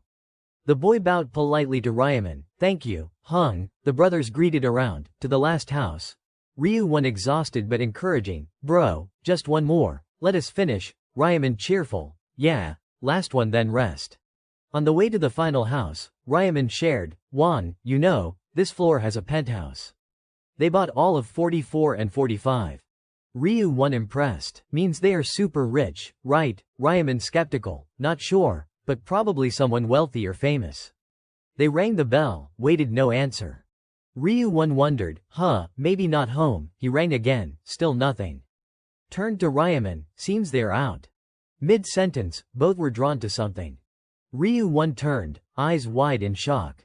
Before them, a beautiful girl with blonde hair, in designer dress, stepped from the elevator. It was actress Seo Erin.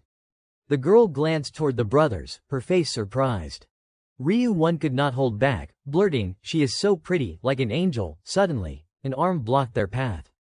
Sang-chun stepped forward, questioning sternly, who are you guys, fans? Ryu-1 flustered, unsure how to respond, while Ryaman casually said, we live on the floor below. Ryu-1 stepped up, offering rice cakes, stunning Sang-chun. Floor below, thought you were someone else. Ryu-1 quickly, try some rice cakes. Sang-chun coldly refused, she does not need it. And she does not eat that stuff. The brothers felt awkward. Sang-chun swiped his card, inviting the girl in, come in. She replied, oh, okay. She entered, not forgetting to glance at the brothers. Ryaman, annoyed by Sang-chun's attitude, complained, who is he to be so rude? He told Ryu-1. Don't mind that jerk. Ryu-1 dazed, startled, it is fine. His eyes lit up, excited, bro, did you see? She is really pretty. Ryaman puzzled. What? Ryu-1 shocked at the question. What do you mean? You just saw her. Ryaman still did not get it. Ryu-1 grabbed his shoulders, yelling, it is Seo Erin, Seo Erin. Ryaman blank. Who is Seo Erin? On social media, news spread. Actor Kwon Juk died of heart failure. Fans cry rivers over this shock. Kwon Simwon, Cha I-yu, and many big actors gone forever. A survey showed only 58% of stars survived. Another article, actor Wong Min-ho suffers panic and anxiety disorders, halting urban crime filming. In the living room, Seo Erin read the news, sighing, what is the world coming to? Her face tense, fearful. Phone buzzed. Message from Hong X, Erin, heard the news. Kwon Sejane's gone. She replied, yeah. They messaged back and forth, planning to attend the actor's funeral. You going tomorrow? We should. He took good care of us. Let us go together. Okay. Erin set the phone down, stunned. Can't believe someone more successful than me died in round 1. She feared, if I had not gotten a good rune, my name would be in the papers. She closed her eyes, self-soothing. I have grown a lot. I even thought there'd be articles about me. Unbelievable. She reflected, without company sponsorship, could I have grown this much? This penthouse was bought by the company too. Sang-chun approached, asking, what are you thinking, Erin? She hid, oh, nothing. He sat, calm, it is fine. You can tell me everything. Aaron let her guard down, expressing, I just wonder why the world's like this. How will I survive the next round? Sang Chun gently, don't worry. I am here, what is there to fear? He turned away, reminding, you are overthinking. Trust me and rest. Aaron smiled, of course. Who else can I trust? She pondered. When the company assigned him as assistant and bodyguard, I was wary, feeling they just wanted to watch me.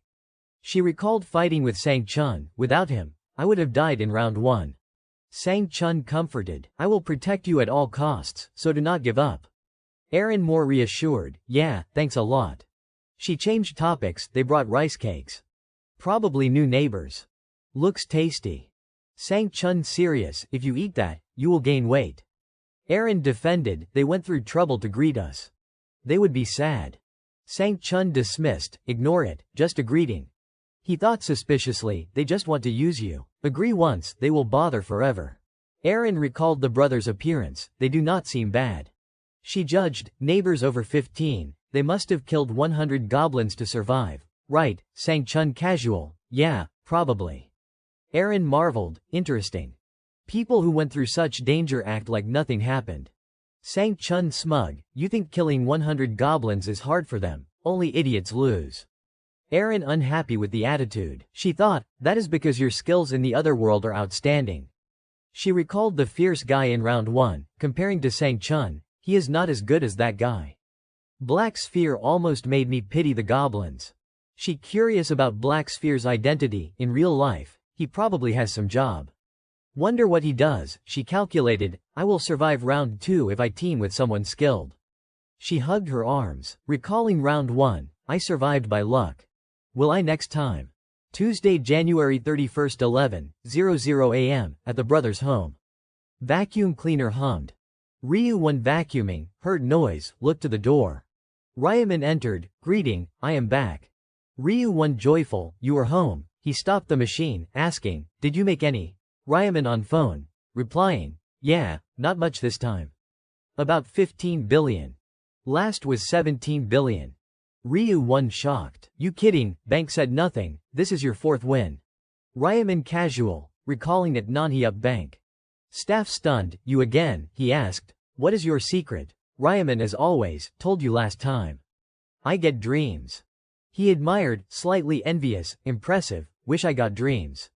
Ryu-1 speechless at the story, changed topics, TCH, whatever. Dumping it all into Bitcoin again, Ryaman confident, yeah. It is up to 150 billion now. Ryu-1 worried, bro, should not we cash out, scared we will lose it all. Ryaman refused, not yet. He reassured, don't worry too much. I will handle it. He invited, let us eat something. The brothers went to a Western restaurant, dined together. Night fell, they shopped, returned home. Tuesday night, January 31st, 11:55 p.m., in the bedroom, Ryaman ready for deep sleep. Ryu-1 sat beside, watching over him, holding his hand, eyes fearful, bro, you have to survive and come back. Ryaman soothed, you saw me beat Bang Taegu, right? Ryu-1 still uneasy. Ryaman ruffled his hair affectionately, don't worry. Go sleep. When you wake, I will wake with you. Ryaman followed a golden light stream, entering the other world, appearing in combat gear. Around, other players materialized in a gloomy forest. They panicked, we are back. Right away, a woman clutched her head, scared, here again. Another looked around, where are we? Not like round 1, another woman turned, stunned, huh, that guy. All eyes on Ryaman, named Black Sphere, top in the previous round. They whispered, he is the Goblin Slayer, right, number 1, Black Sphere. Ryaman walked, noting fearful gazes. The way they won't approach, seems they recognize me. He scanned the crowd, everyone's gathered. When will it appear? His red eyes sharpened coldly. An angel appeared, glowing aura. Everyone shocked, right, what happened? The angel announced, the angel in charge of round 1 had an accident and won't appear anymore. People surprised, accident, he calmed, don't panic, humans. The angel smiled slyly, I will guide you thoroughly from now on. He looked down, declaring, since you are all here, shall I announce round 2's mission? With that, a system panel appeared before each player. Everyone focused on the announcement. The screen displayed, round 2 main quest, select an area representative within 3 hours. Global participants 900,514,645. Completed 0 per 900,514,645. Current area ESC 45. Participants 5,143. Completed 0 per 5,143. One gasped, select area rep, what the hell? Another hands on hips, chin stroking. Bet they will make us fight monsters. Before finishing, the neighbor panicked, pointing, wait, look at, completed, the other stunned, does this mean everyone survives? The angel smirked, eyes sparkling with interest, you look confused. I will explain. He pointed, voice dramatic, as you see, this trial has nothing to do with fighting. Just pick a representative and done. Arms crossed, he continued, the area representative can order others. Tell someone to quit, they quit. Order death, they die. He grinned gleefully, isn't this power amazing? The crowd below pondered. A tattooed guy frowned disdainfully. The angel looked down, reminding, in 3 hours, you will get ballots. Write the name of who you want as rep. One raised hand, doubtful, that is it, no other rules. Angel smirked, yes. Vote and quest complete, go home. Consider it a break. The crowd erupted, just vote and survive. We are alive, no more fighting, way easier than last round. Ryaman stood back, eyes thoughtful, not joining the joy. The angel, enveloped in shimmering light, before leaving, said, so, for the next 3 hours, discuss who'll be your area rep.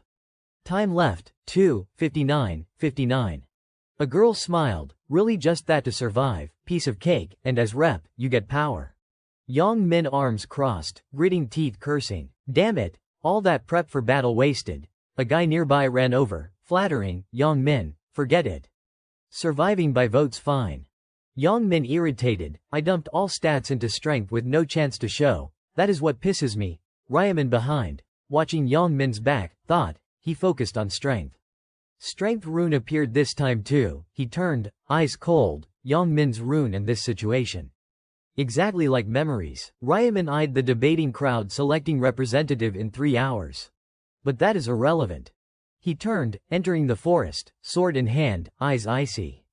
With a main quest, there is side quests. Round 2 side and hidden, level up and get a class. Ryaman gripped his sword, thinking, must hit level 10 fastest. From behind, a hobgoblin approached, bone club in hand, eyes vicious. Ryaman beckoned provocatively, come on. It growled, charging. Ryaman did not hesitate, gliding past, sword drawing a perfect arc, blood spraying. System, you defeated hobgoblin. Kills, 1 per 100. Triple express used. Express plus 9%. Gold plus 15. All stats plus 1% from slaughter rune. Ryaman thought, hunting deep in the forest was right. Gripping bloody sword, predicting, 1 hobgoblin means a pack. As expected, from bushes, countless hobgoblins emerged, sharp swords, fierce eyes. Ryaman smirked, satisfied, good. Ryaman's face now splattered with hobgoblin blood. He flung one aside, sword piercing another. System, you defeated hobgoblin. Kills, 50 per 100. All stats plus 50% from slaughter rune. Leveled up. Discussion time left, 2:29:24.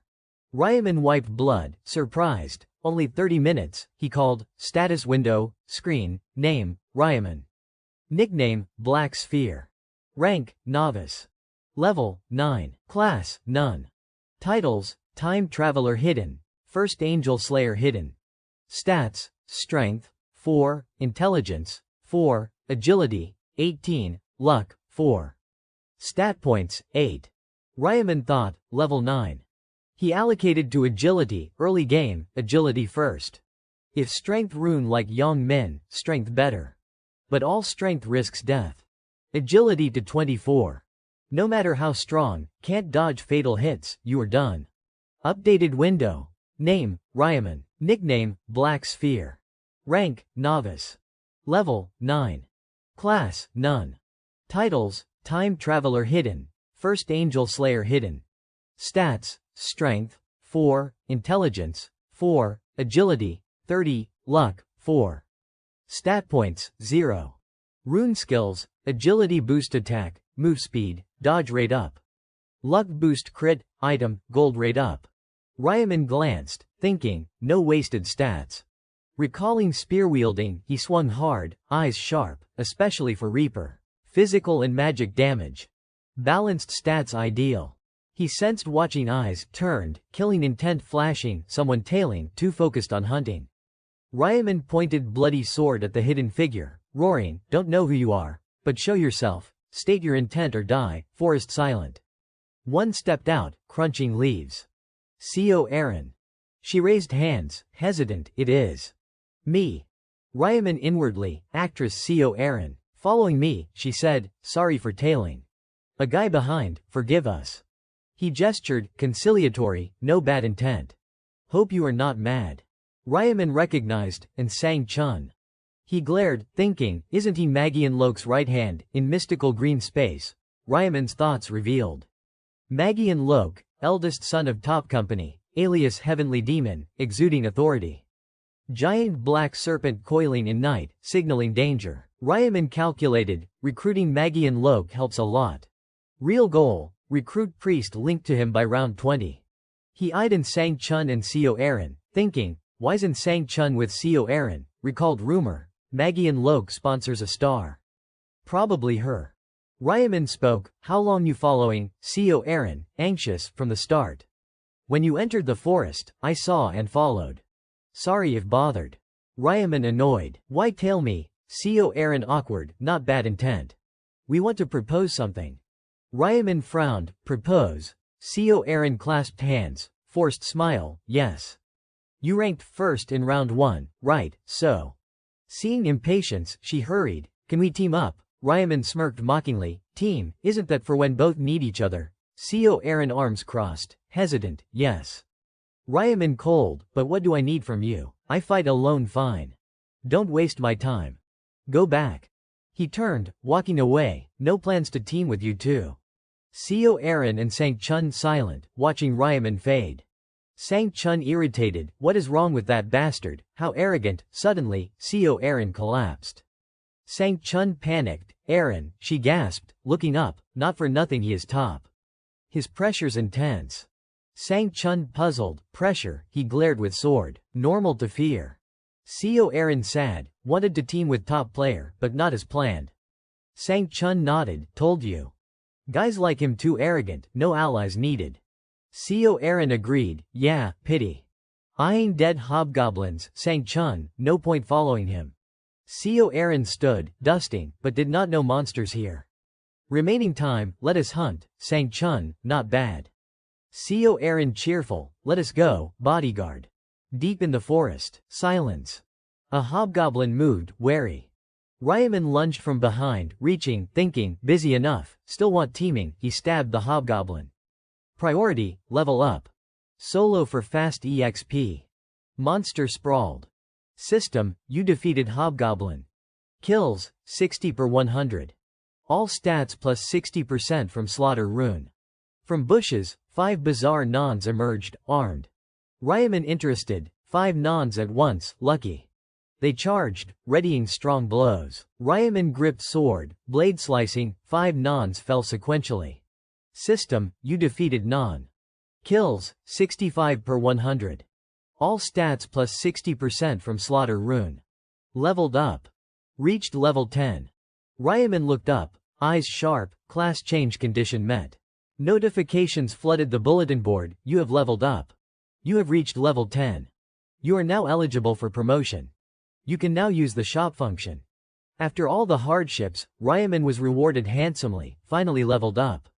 He looked at the rules on the bulletin board, round 2 side quest, level up before the voting time, obtain a promotion item, and receive a class.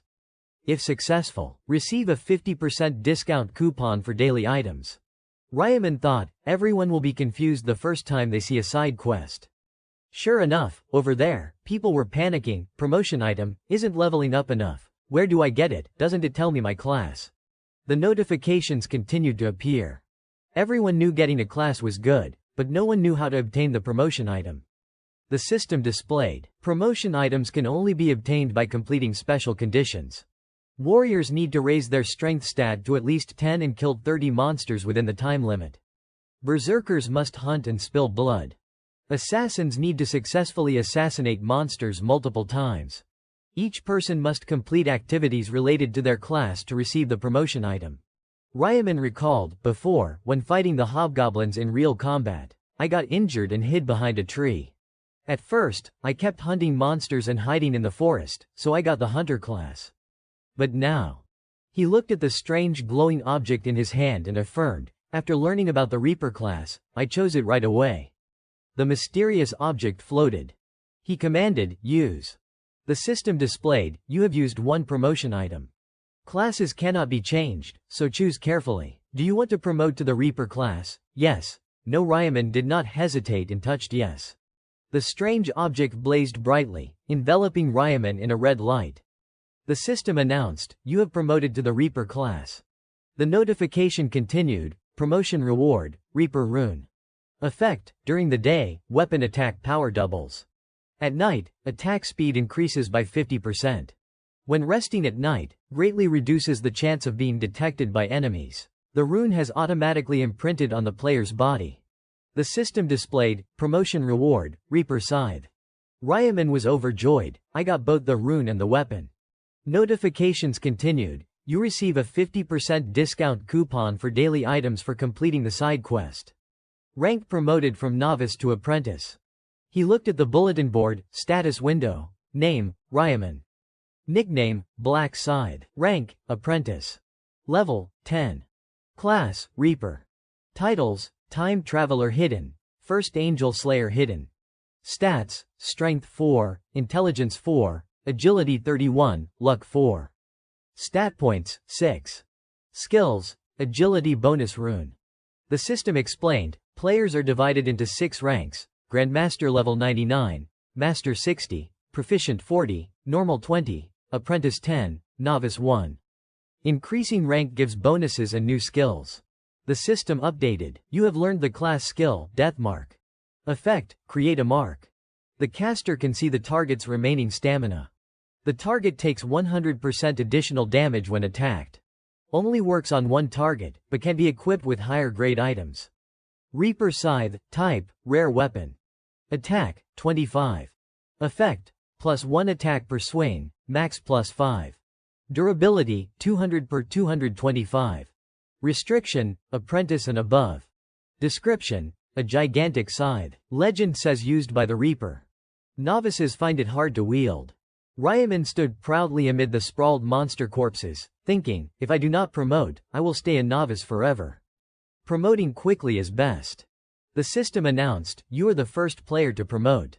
Reward, random gold bag. Ryaman guessed, first to promote, as expected. The system continued, you have learned the neutral skill, track. Effect, detect the position of the desired target, but the face and nickname must match. Cost, 20,000 gold. Ryaman smiled, looking at the board, a 20,000 gold skill, gotta try it, he activated, track. The system displayed Hoang Yongmin's face, name matches. Tracking target position. Located, Hoang Yongmin, 190 meters away. Follow the arrow to track. Ryaman considered 190 meters, so he entered the forest too. He propped himself up, guessing, from 2 kilometers to just 190 meters now. Should I sneak and follow? Elsewhere, Seo Aaron and Sangchun were fleeing through the forest, breathing heavily. Seo Aaron collapsed, hugging her knees, gasping, I can't run anymore. My leg. Sangchun interrupted, encouraging, Aaron, we have to keep going, if they catch us. He helped her up, worried, even if your leg hurts, you have to endure. Seo Aaron trembled. I am sorry, the arrow wound burns so much.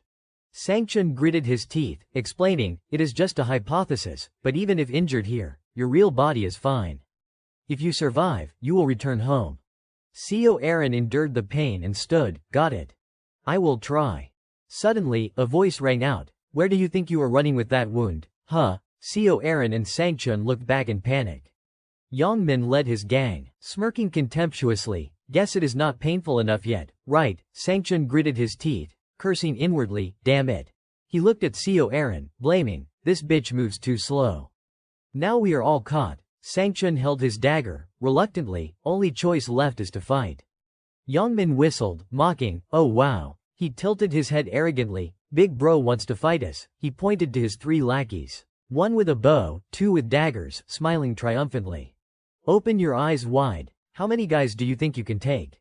Sangchun shouted, why are you doing this? What did we ever do to you? Yongmin pondered a bit, then laughed arrogantly, of course you did not do anything. Sangchun stammered, then why attack us out of nowhere? Yongmin replied, just want this thing. He paused, stirring curiosity. Sangchun asked, what thing? Yongmin pointed at Seo Aaron, startling her, the chick with you. He grinned sleazily, we are both men. I do not care about you.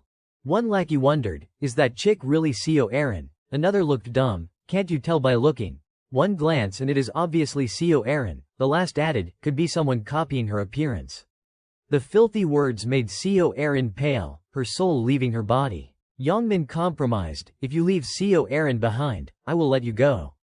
How's that? Sangchun struggled internally, if the target is Seo Aaron, he should have said so from the start. Then I would have ditched her.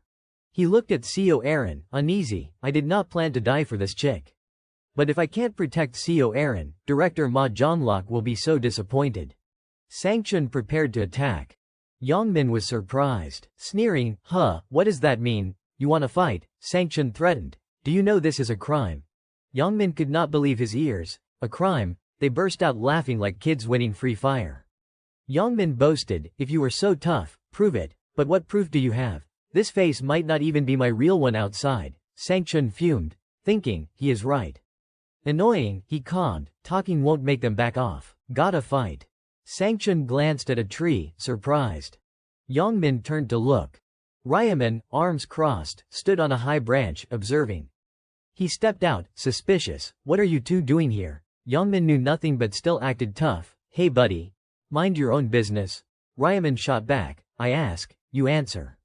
What is going on? Sangchun said bluntly, their target is Seo Aaron, so they ambushed us.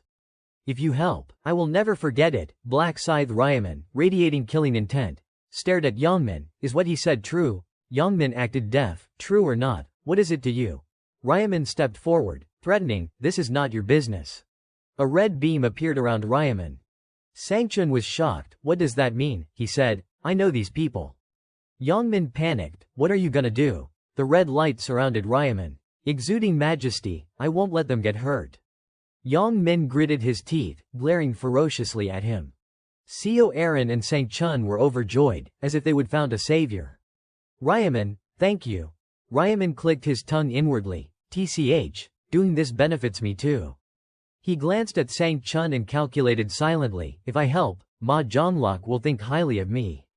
If a conglomerate like that owes me a favor, the rewards will multiply, and I will be repaid handsomely. Ryaman stared at Yongmin's group, and anyway, I do not like those bastards. They cowered, retreating while cursing Ryaman. What the hell are you gonna do, you bastard? Fuck off. I will kill you if you come any closer. Black Scythe kept his ice-cold expression, ignoring their words, and taunted them. What is wrong? Don't want to fight me anymore. Yongmin fumed, glaring, damn it, what are you saying? You wiped out those elite monsters in the blink of an eye last time, and you are ranked number 1. If I were you, would you want to fight a monster like that? Suddenly he jolted. Ryaman spoke bluntly to the group, if you do not want to fight, just say it. Yongmin asked warily, if I am honest, you will let me go? Ryaman crossed his arms smugly, I will consider it if you kneel and beg for your life.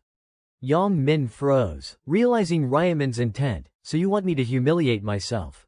He glanced at his teammates and worried about his pride, with my friends watching and right in front of Seo Aaron. Yongmin smirked at Ryaman, if possible, I would not want to fight him either, but you have pissed me off, you dog.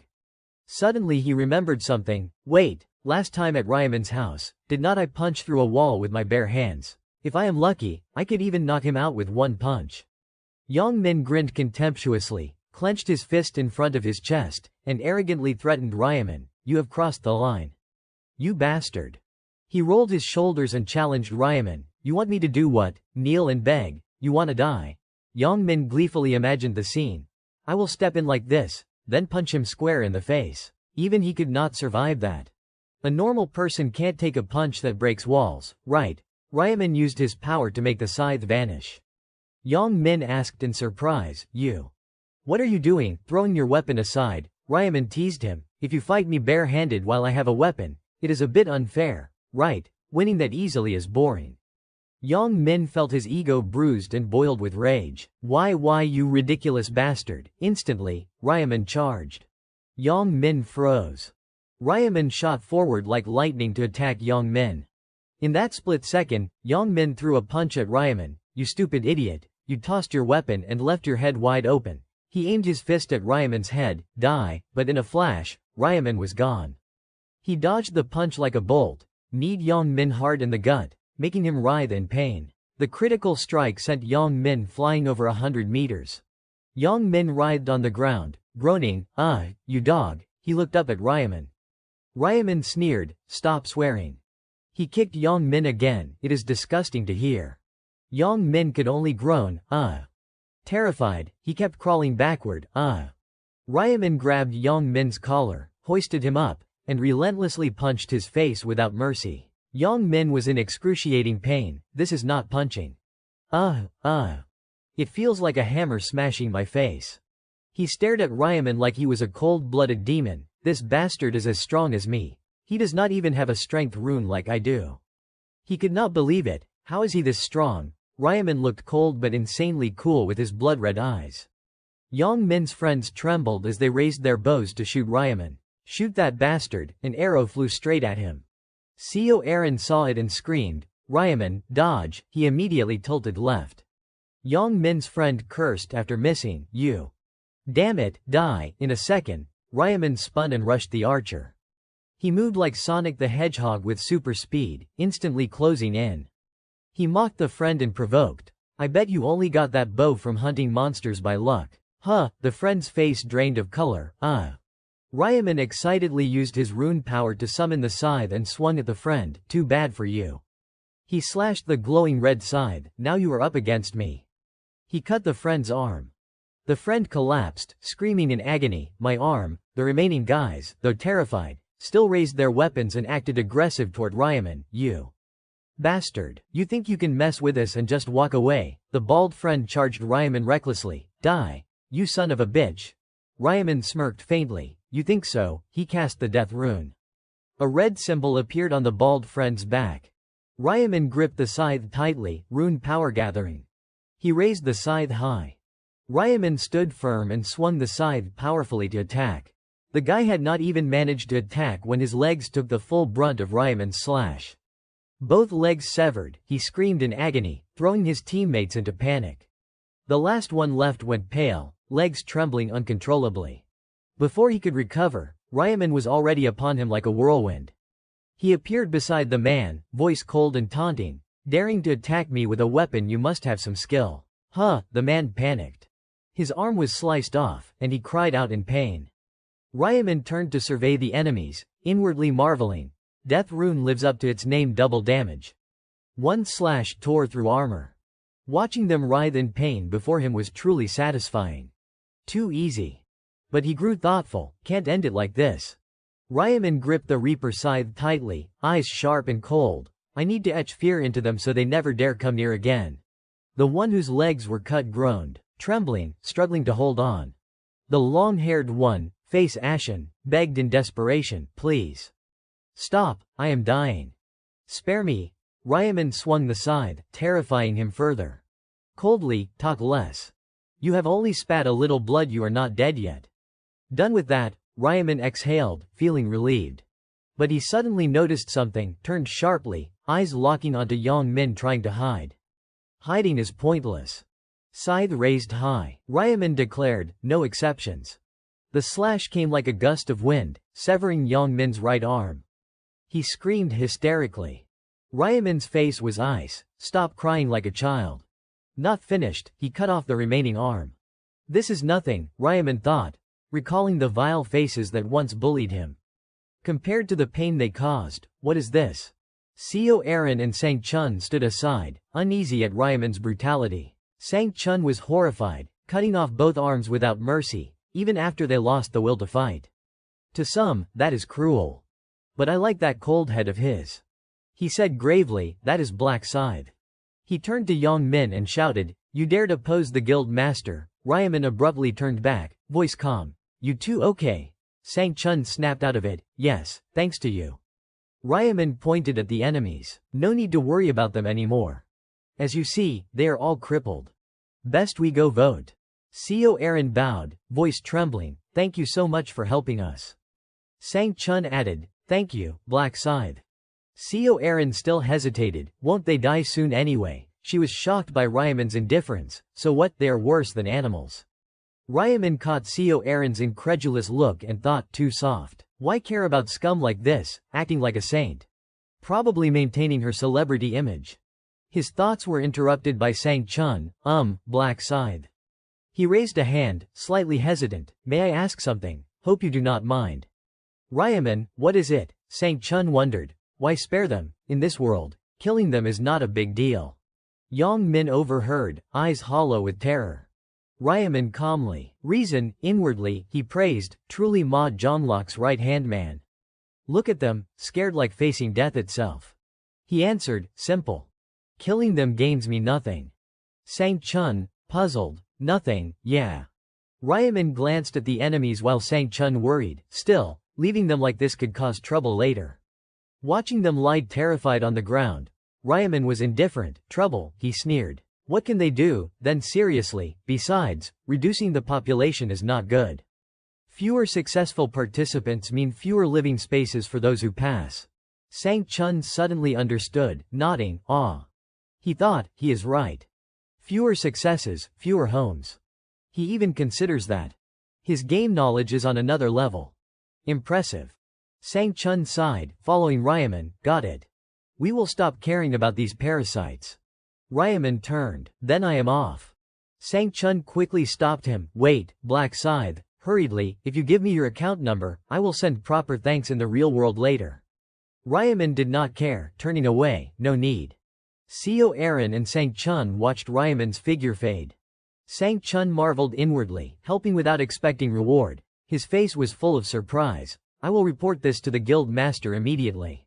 Yang Min's pained groans drew Sang Chun's attention. Though he wanted to kill them, he held back, thinking, like Black Scythe said, killing them gains nothing. Yang Min bit his lip, unwilling. Sang Chun spat at him, scum. He called, let us go, Co Aaron. She replied, got it. Elsewhere, sounds of arguing rang out, please, give me all the votes, vote for me, if I am zone rep, I will do great, many gathered. One vied for the position, not him I am confident I will do better, two argued fiercely. Ready to fight. The smaller one grabbed the collar, you fat pig, the fat one fumed, what did you say? Dare call me what? Someone advised, don't fight, even together, we are weak. What is the point? Another agreed, exactly. Another jumped in, someone easily provoked is not fit to be rep. Let me, another interrupted, raising a hand, hold on, he pointed to himself, confident, my dad's a National Assembly member. Isn't that more suitable? The crowd pointed and doubted. Your dad's an assembly member, how the hell do we believe that? A voice cut through, everyone, all turned. The mint chocolate boy spoke, only 2 hours left until voting ends. Don't waste time, someone asked. How do we decide who to vote for? Another, what is your idea? He confidently, yes, a great one, the crowd buzzed, really. Who? A reminder cut in, quiet, the boy smiled strangely, eyes gleaming, mouth curling sinisterly. This crowd fell for my persuasion rune again. The mint chocolate boy still clearly remembered holding the sparkling emerald magic stone. His first thought was what is this, instantly popping into his head. According to the info, the stone was the persuasion rune, which boosted the ability to convince the person you were talking to, but it did not work on targets higher level than the caster. Standing in the vast open field surrounded by humans and monsters, the mint chocolate boy wondered inwardly how the persuasion rune could affect monsters that could not even talk. Still, he reassured himself that he would already figured out a proper way to use it. Suddenly, a noise behind him made him spin around. Before his eyes was a tense scene. Humans had the upper hand, continuously slashing goblin-like demons with knives. One pinned them down to stop movement. But when his gaze fell on the girl surrounded by 3 demons, he stammered to everyone, everyone, that woman over there is in danger. Drop those goblins and help her, under the persuasion rune's control. The young men mid-swing obeyed without question, redirecting to save her. Got it, right away help her first. Seeing them rush off in a panic, The mint chocolate boy dropped his flustered act, straightened up, and thought slyly, I will repeat this trick to steal the near-dead goblins and easily kill 100. He smirked, if I am lucky, I will become zone representative without effort. So smart. After everyone dealt with the demons, like a leader, the mint chocolate boy stepped up and guided. We should pick candidates first, narrow it down to about 5 to make voting easier.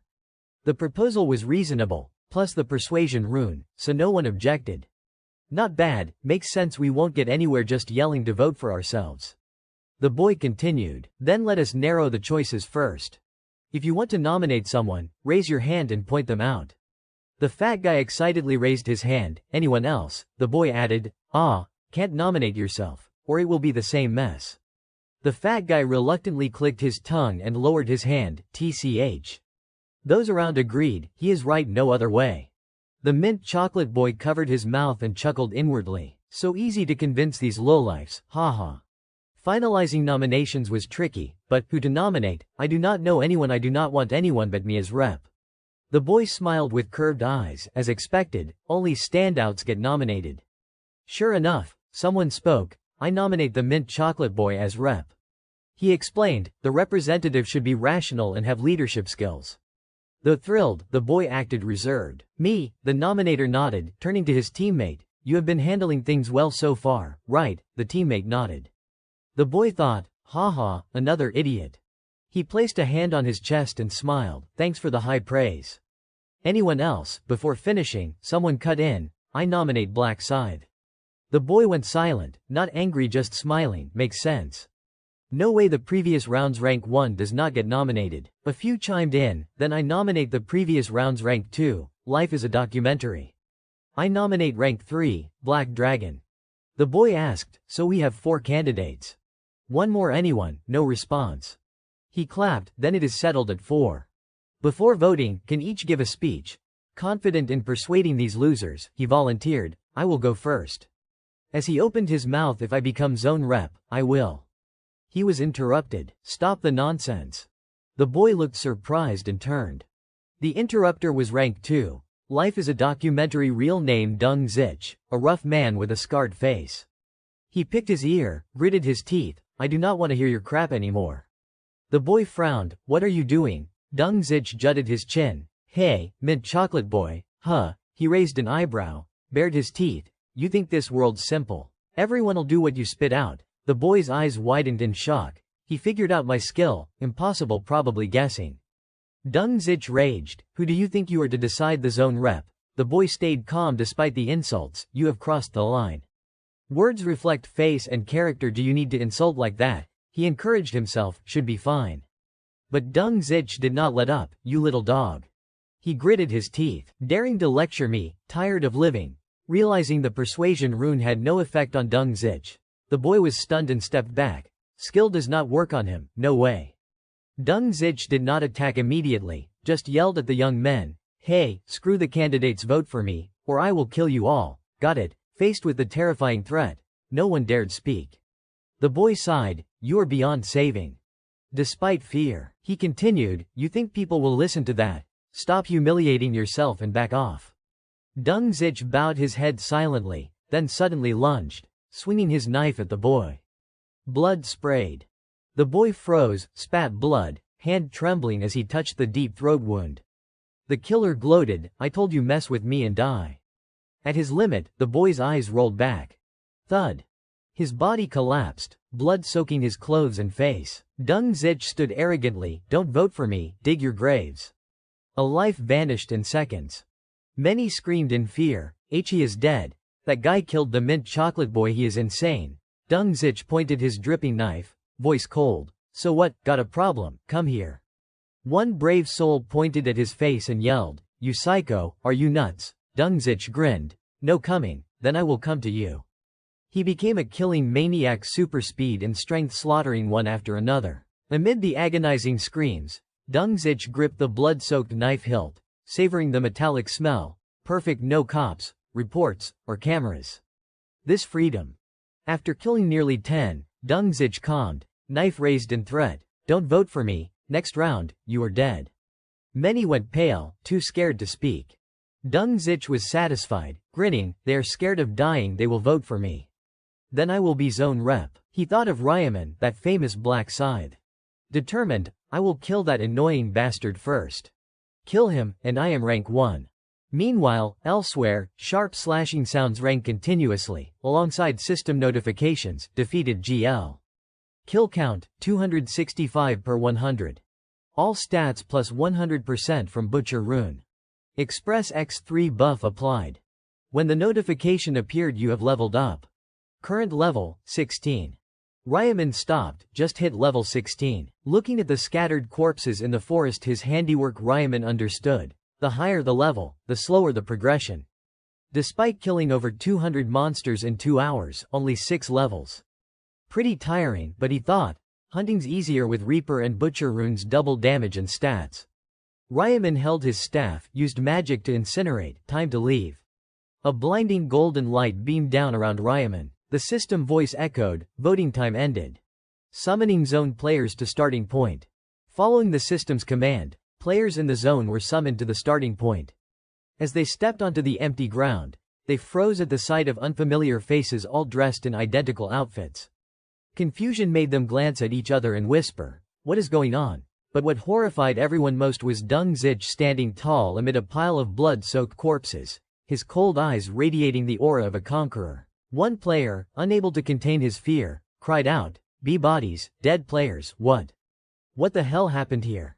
Erin, voice hesitant, turned to the person beside her. "Don't tell me that guy killed them all." Only Ryaman, with sharp intuition, instantly grasped what had occurred. He silently observed Dung Zich, who stood arrogantly, full of smugness. Though the man's sleazy eyes and contemptuous smirk irritated Ryaman, he stayed calm and recalled info about the opponent. Dung Zich, notorious gang leader, the zone's second strongest warrior. His personality, as rumored, was trash enough to give goosebumps. Ryaman sighed in annoyance, muttering, "Better defuse this bomb before it blows." But before he could act, Dung Zich approached first, flashing a fake smile. "Hey, Black Scythe. Where've you been? I have been waiting forever." His friendly act made Ryaman suspicious. Frowning, he cut to the chase. "What do you want?" Dung Zich laughed loudly, confidently. "Nothing much, just one question." He paused, eyes glinting slyly. "Join me." Ryaman was not surprised. Coldly, "Join you?" Dung Zich nodded, spinning his cleaver threateningly. "Yeah, I will spare you if you do." But Ryaman only scoffed. Hands in pockets, relaxed. "Wanna fight right now?" He smirked, commanding challengingly. "Kneel, kneel and beg me. Then I will spare you." Ryaman's boldness stunned Dung Zich. He gripped the knife hilt tightly, roaring, "Damn, look at this psycho. You still do not get the situation, huh? But before finishing, if I become zone rep." Ryaman interrupted, "Hard to understand me." He spread his hand, magically summoning a sharp scythe, metal gleaming in the light. Proudly, "Prefer dying here." Despite knowing Ryaman was strong, Dung Zich had not expected this. Sweat poured down his scruffy face, revealing panic. What is that? Where'd he get that weapon? Damn, I picked the wrong guy." Ryaman narrowed his eyes, mocking, "What is wrong? Cat got your tongue." Dung Zich gritted his teeth, forcing calm. After a few seconds, he growled, "Hey, I am Dung Zich, leader of the Dung Zich gang. You think I will kneel to someone like you, unable to bear the public humiliation?" He raged, "Grab that weapon and come at me, bastard." Ryaman just sneered, staying composed. He knew showing off now would complicate things. A plan formed: use Dung Zich, make him representative to manipulate next round. Ryaman's red eyes narrowed slightly, anticipating an event. And as expected, less than a minute later, the angel appeared, voice echoing, "All gathered, humans." While everyone marveled at the angel, Ryaman coldly told Dung Zich, "You are lucky." He flicked his hand, lecturing, "Next time, check who you are challenging before running your mouth if you do not want to die early." Watching Ryaman's tall, lean-back fade, Dung Zich could only grit his teeth, fuming inwardly, "Damn, nearly had a heart attack. I will let you go this time, wait and see. I will make you pay 100-fold." The angel, smiling mysteriously, spoke, "Chosen a representative yet?" No answer. He continued, "I see. Seems in the past 3 hours, you did not just chat, huh? Of course, if you scum die, I do not care." He raised a finger, grinning, "Shall we start voting?" Instantly, a panel appeared before each player. Zone representative voting officially begins. You have 1 vote. Highest votes become rep. Rules emphasized, those not voting in 5 minutes will be eliminated and vanish. As the countdown started, all eyes turned to Dung Zich. He crossed his arms, smugly thinking, as expected, all looking at me. But lifting his head, he jolted, spotting a girl not voting for him. He pointed, "Hey, you chubby steamed bun."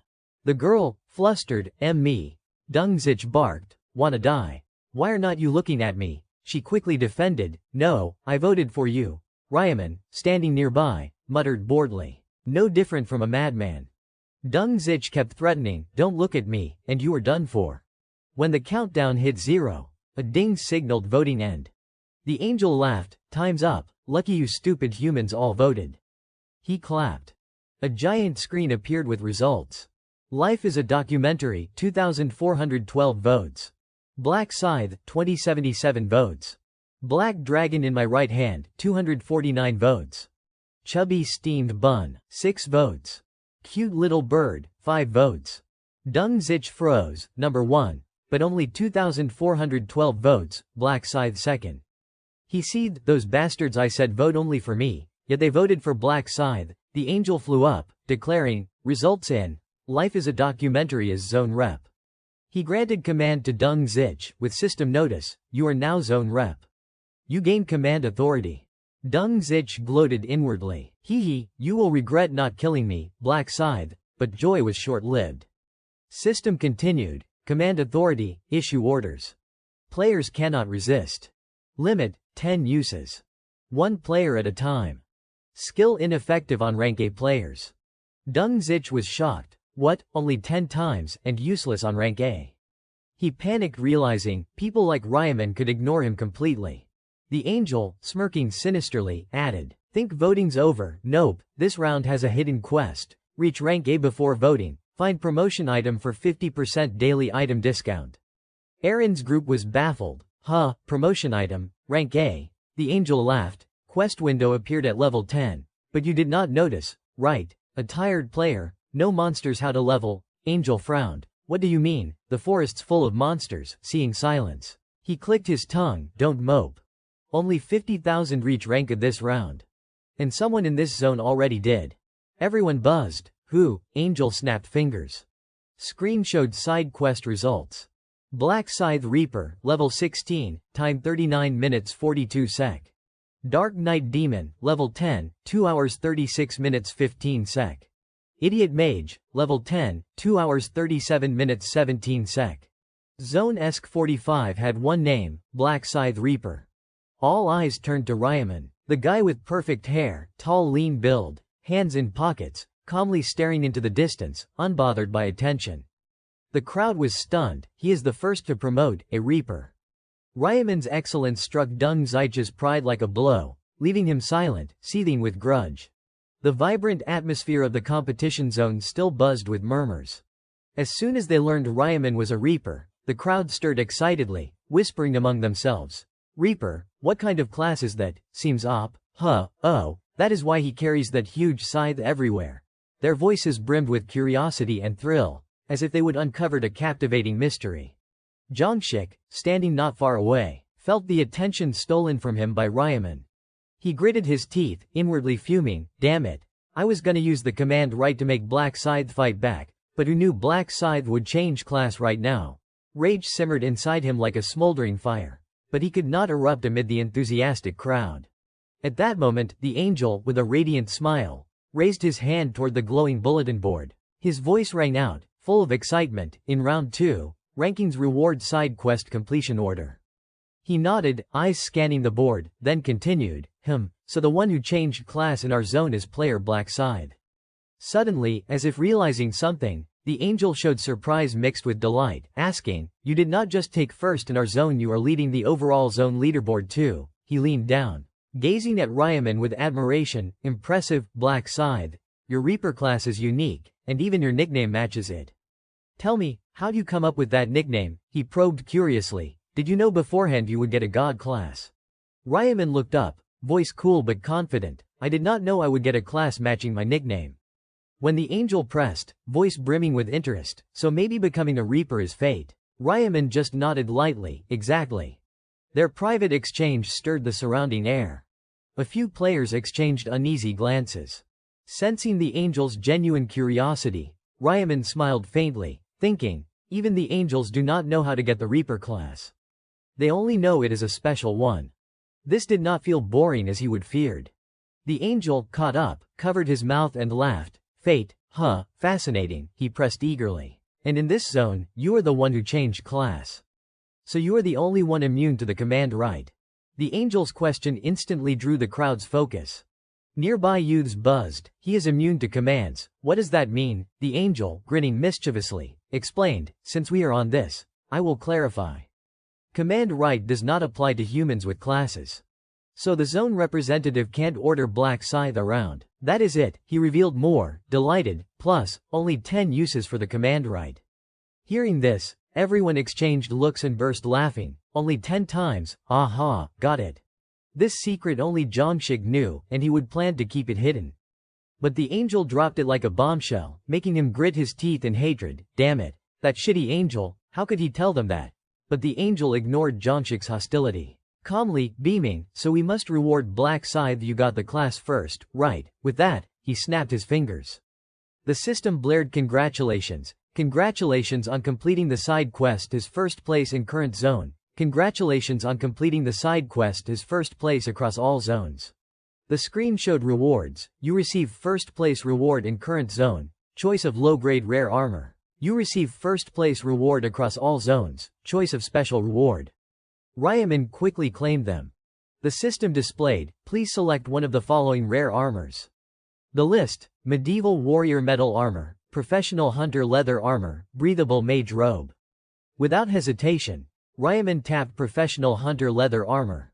He thought, first option's too heavy, third has almost no defense. Decision made, the system moved to the next reward. The system continued, please select one of the following special rewards. This time, Express X3 effect round 3 only, 3000 gold, round 3 info. Ryaman frowned, weighing options. Round 3 swarmed with monsters. Express was key. With that, he chose Express X3. A brilliant golden light enveloped him, making the angel nod approvingly. Alright, rewards distributed. He added excitedly, everyone can return now. Next round 3 will be thrilling. Before the teleport light whisked them away, the angel slyly assured, I guarantee it. Round 2 summary appeared. All zones, 873, 5205 survivors. Current zone ESKS 45, 4988 survivors. Souls will soon transfer to bodies in existing dimension. The mechanical voice repeated, marking the end. In the real world, Yang Min awoke, as if escaping a nightmare. His arms still outstretched mid-air, breathing ragged. Looking at his intact hands, Yang Min sighed in relief, as I guessed, as long as you do not die, you return whole. He vowed firmly, I will never mess with Black Scythe again. Never, damn it, I do not want to tangle with that heartless bastard. Meanwhile, in a cozy living room, Aaron sat on the sofa, eyes downcast. Sang Chun stood before her, gently, you have been through a lot. Aaron bowed her head, voice low, what did I do? You bore it all. Then she looked up, eyes sparkling gratefully, thank you for protecting me. Sang Chun flushed slightly, adjusting his collar, clearing throat, ahem, I am your manager and bodyguard only natural. Aaron hesitated, and I want to thank Black Scythe again. Anyway, Sang Chun pondered, we do not know his real face. So hard to find. Seems Black Scythe does not want his identity out. Aaron surprised, he does not. Sang Chun nodded, didn't I ask for his account to repay? He refused flat out. Probably knows accounts trace real IDs. Aaron, disappointed, turned away.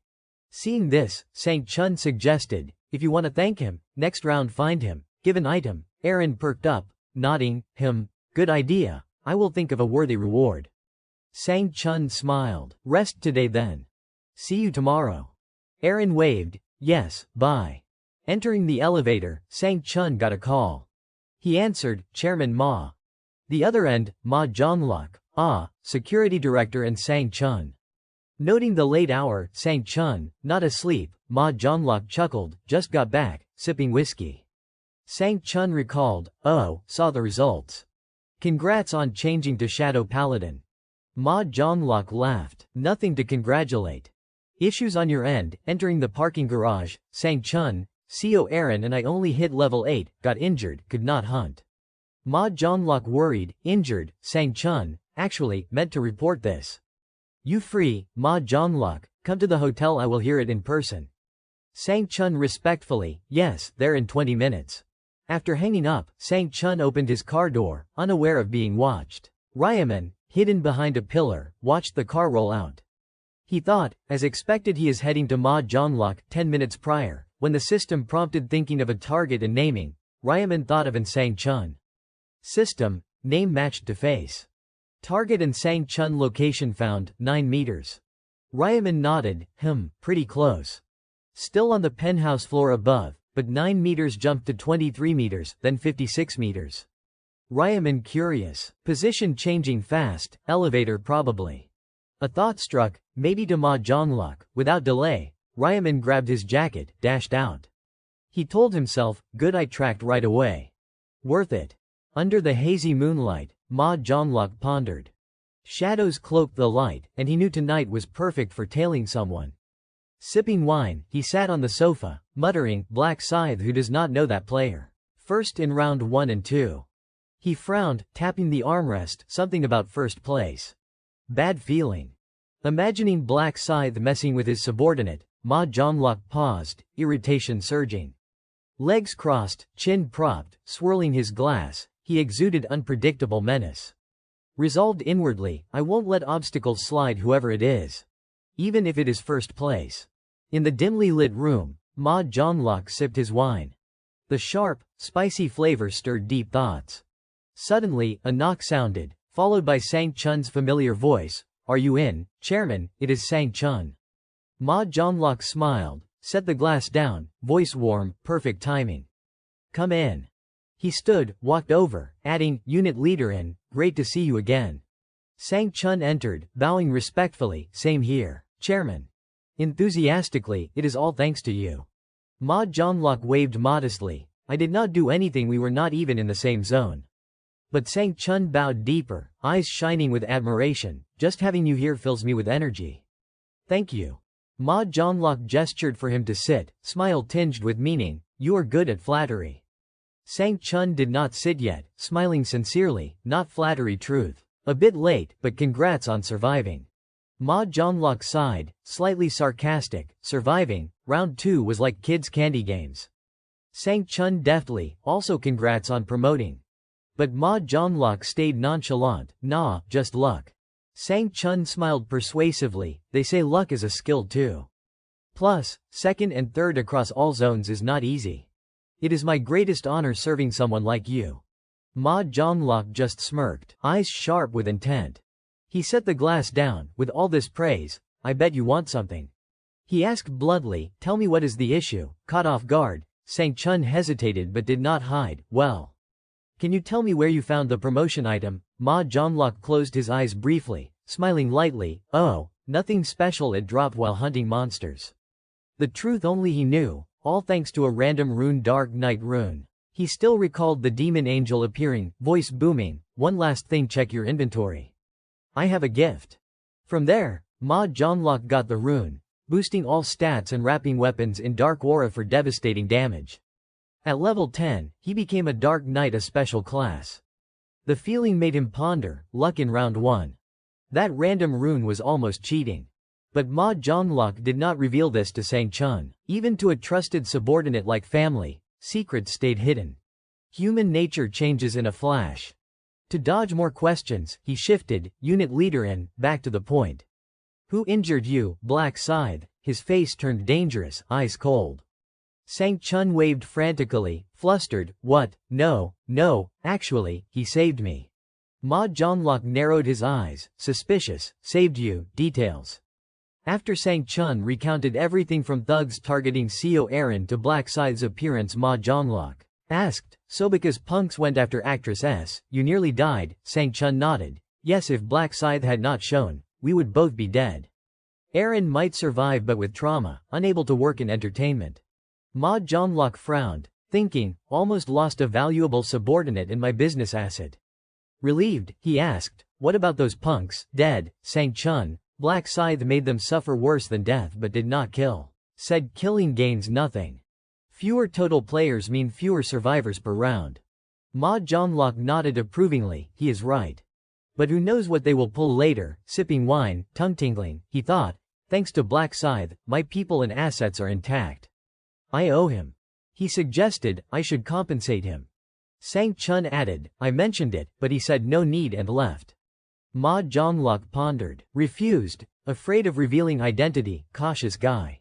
He stood decisively, if you meet him next round, thank him for me.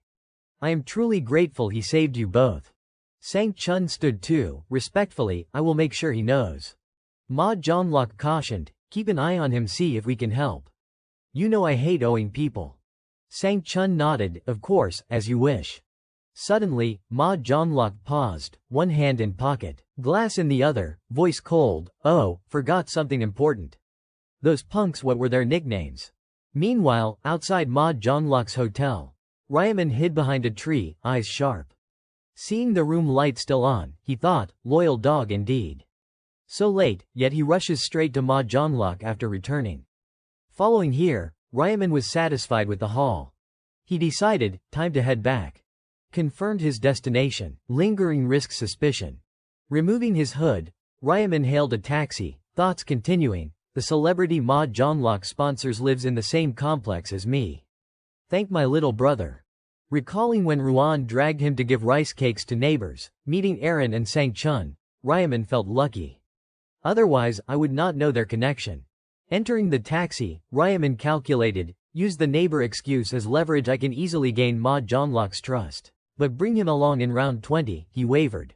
Ma Jonglok's Dark Knight rune was near cheating but had drawbacks. Using Dark Aura required accumulating dark mana not normally obtainable. Ryaman thought, skill fits a pervert like him. But teaming with a psycho is risky. Settling in, he told himself, consider him a candidate for now. Besides him, many talents, especially that girl. Watching the hotel fade, Ryaman resolved, tomorrow morning, I start. Early morning at QS24 convenience store, a heavy sigh echoed. The owner slumped over the counter, lamenting, at this rate, revenue halves. The door jingled. Julie, his daughter, entered, cheerfully, Dad. Seeing her, he hid his gloom, forcing a smile. Oh, hi Julie. Good girl. Julie beamed, hi Dad, why the long sighs? Unable to hide, he sadly explained. Lottery tickets completely banned. Julie surprised, huh, so sudden. Government gave a nice excuse, but seems because of players. They do not know what skills players use. Julie recalled KMS News, man won lottery first prize 4 times in a row, pocketed $62.7 million. Owner worried, rent, labor costs. Tough now. What should I do? Julie gently, don't worry, Dad. I am graduating soon, I will help. Seriously, if I get a part-time job, does that ease things? Owner touched but unwilling to burden her studies, Julie, money's my problem. Focus on school. Good grades are not you aiming for university, your dream's to be a doctor. Unexpectedly, Julie, Dad, I gave up that dream. In this situation, school means nothing, owner stunned, feeling like a failed father. Head down, you are right. Money's not important now. If something bad happens, you might die next round. Unable to hold back, he covered his face, crying, lately I overthink. Sorry, July. Julie heartbroken, Dad, why apologize, not your fault. He still wavered, but Julie smiled, I am fine, promise. Survived round 2, even got a class. Seeing his confusion, she aimed her palm at his forehead, wait a sec. A faint green light enveloped him. Feeling the change, he touched his head bewildered, what was that? Julie excited, blessing skill from my support class. Boosts a bit of vitality for normals. Owner energized, jumped up, flexed, amazing skill, I feel alive. Julie thrilled, I will use it on you often. Cheer up, Dad. As a father, he was overwhelmed with emotion. Just then, the door opened. A customer entered. Seeing Ryaman, the owner froze, stunned by this special guest. Realizing that her father seemed to know about Ryaman, Julie asked in a low voice, her eyes sparkling with curiosity, Dad, do you know him?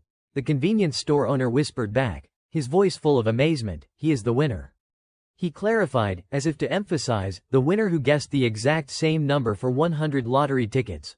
Ryaman stepped up to the cashier counter, smiling friendly. Hello. Uncle, do you remember me? I bought 100,000 gold worth of lottery tickets. The owner nodded, his eyes warm. Yeah, I still remember. But he curiously asked, but what are you doing here? Ryaman unexpectedly bowed, his voice sincere. First of all, I want to apologize. His sincerity made the owner flustered. Why are you suddenly apologizing? Ryaman explained, his voice low and sad. I have seen the news. Because I kept winning first prize in a row, the store was forced to stop selling lottery tickets. He bowed again. I am sorry for unintentionally causing damage to the store. Julie, standing beside them, was seeing Ryaman in this demeanor for the first time, feeling confused and unsure how to interject. The owner waved his hand, laughing it off. Don't worry, it is not your fault. Not selling lottery tickets anymore won't starve me to death. But Ryaman still felt guilty, rummaging through his bag, pulling out an envelope of money and handing it to him. Even so, I still feel at fault for affecting you, uncle. The owner was stunned. What is this? Ryaman replied, I want to compensate. Though this amount is not too large. When he mentioned the figure of 10 million won, both Julie and her father were dumbfounded. The owner waved his hand in refusal. You do not need to do this. Take it back, but Ryaman was insistent. Please take it, uncle, because I did cause trouble. Fearing further refusal, he turned and left. I am going now. The owner confusedly called after him. Hey, you there. Looking at the envelope containing such a large sum, he still could not believe it. Oh heavens. How can I accept such a huge amount? Julie, after a few seconds of stunned silence, called. Dad, she said quickly, let me run after him and return it. The owner handed the envelope to her. Yeah, return it to him. Luckily, Ryaman had not gone far. Julie hurriedly chased after him, waving and calling loudly. Wait a moment. Ryaman stopped, turned back, his eyes curious as if asking what was wrong. Julie, panting, asked, Ryaman, it is you, right? Seeing that she knew his name, Ryaman realized she seemed familiar. But he frowned, and you are. Though a bit sad that he did not recognize her, Julie still smiled. You do not know me, it is Min Julie, we are in the same class. Ryaman indifferently, same class. Julie was stunned, hesitating. Don't tell me you do not know we are in the same class. Ryaman gently replied, I am sorry, I am not good at remembering faces. In his mind, he thought, of course I am lying. He knew Julie well, the daughter of the convenience store owner, possessing the special job class buffer, specialized in supporting teammates. Knowing she was in his class, Ryaman had once been surprised, secretly believing in fate. His purpose today was to recruit Julie to his side, but she had no idea. Julie invited, hey, shall we go somewhere to talk? Ryaman smiled, sure. Instead of a cafe, the two chose a wooden bench under the bare trees in the nearby park. Julie handed the money envelope to Ryaman. Here, take it. Ryaman was surprised. Isn't this the money I just gave? Julie nodded. We can't accept such a large amount, so take it back. Ryaman smiled, thinking, TCH, accepting 10 million won is indeed a bit heavy. I knew they would not take it. Understanding Julie's strong-willed personality, he still insisted, no, I just said, that is compensation money. At least I had to do that for my conscience to be at ease. Julie objected, but the amount is too large. Ryaman shrugged. No matter how large, I want you to take it. Otherwise, I will feel guilty forever. Julie tried to persuade, even so, this money is too much, I feel burdened. Ryaman curved his eyes in a smile, thinking, that is why I gave it to you. He said, tell the owner too, to me, that amount is not much. Just take it comfortably. Julie helplessly turned away. Are you always this stubborn? Seeing him treat it as done, Ryaman stood up. We are done talking, right? I am going. Julie startled. Wait. She opened the envelope, counted the money, awkwardly. 10 million is really too much. I will just take 1 million, that is enough, right? Ryaman burst out laughing. Do you get to decide? Go ask the store owner. Julie hesitated, but surely Dad won't be comfortable with this amount. Ryaman was surprised. Dad, the convenience store owner is your dad? Hearing Julie say yeah, he amusedly, oh, I come there a lot. That is interesting.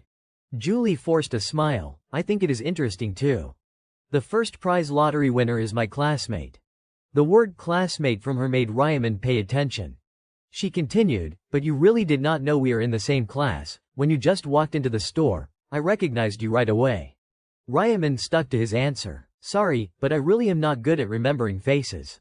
He asked, besides, this is the first time we have talked like this, right? Julie nodded. Sadly, that is right.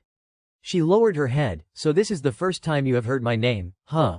Ryaman smiled. Yeah, sorry. The atmosphere suddenly grew heavy.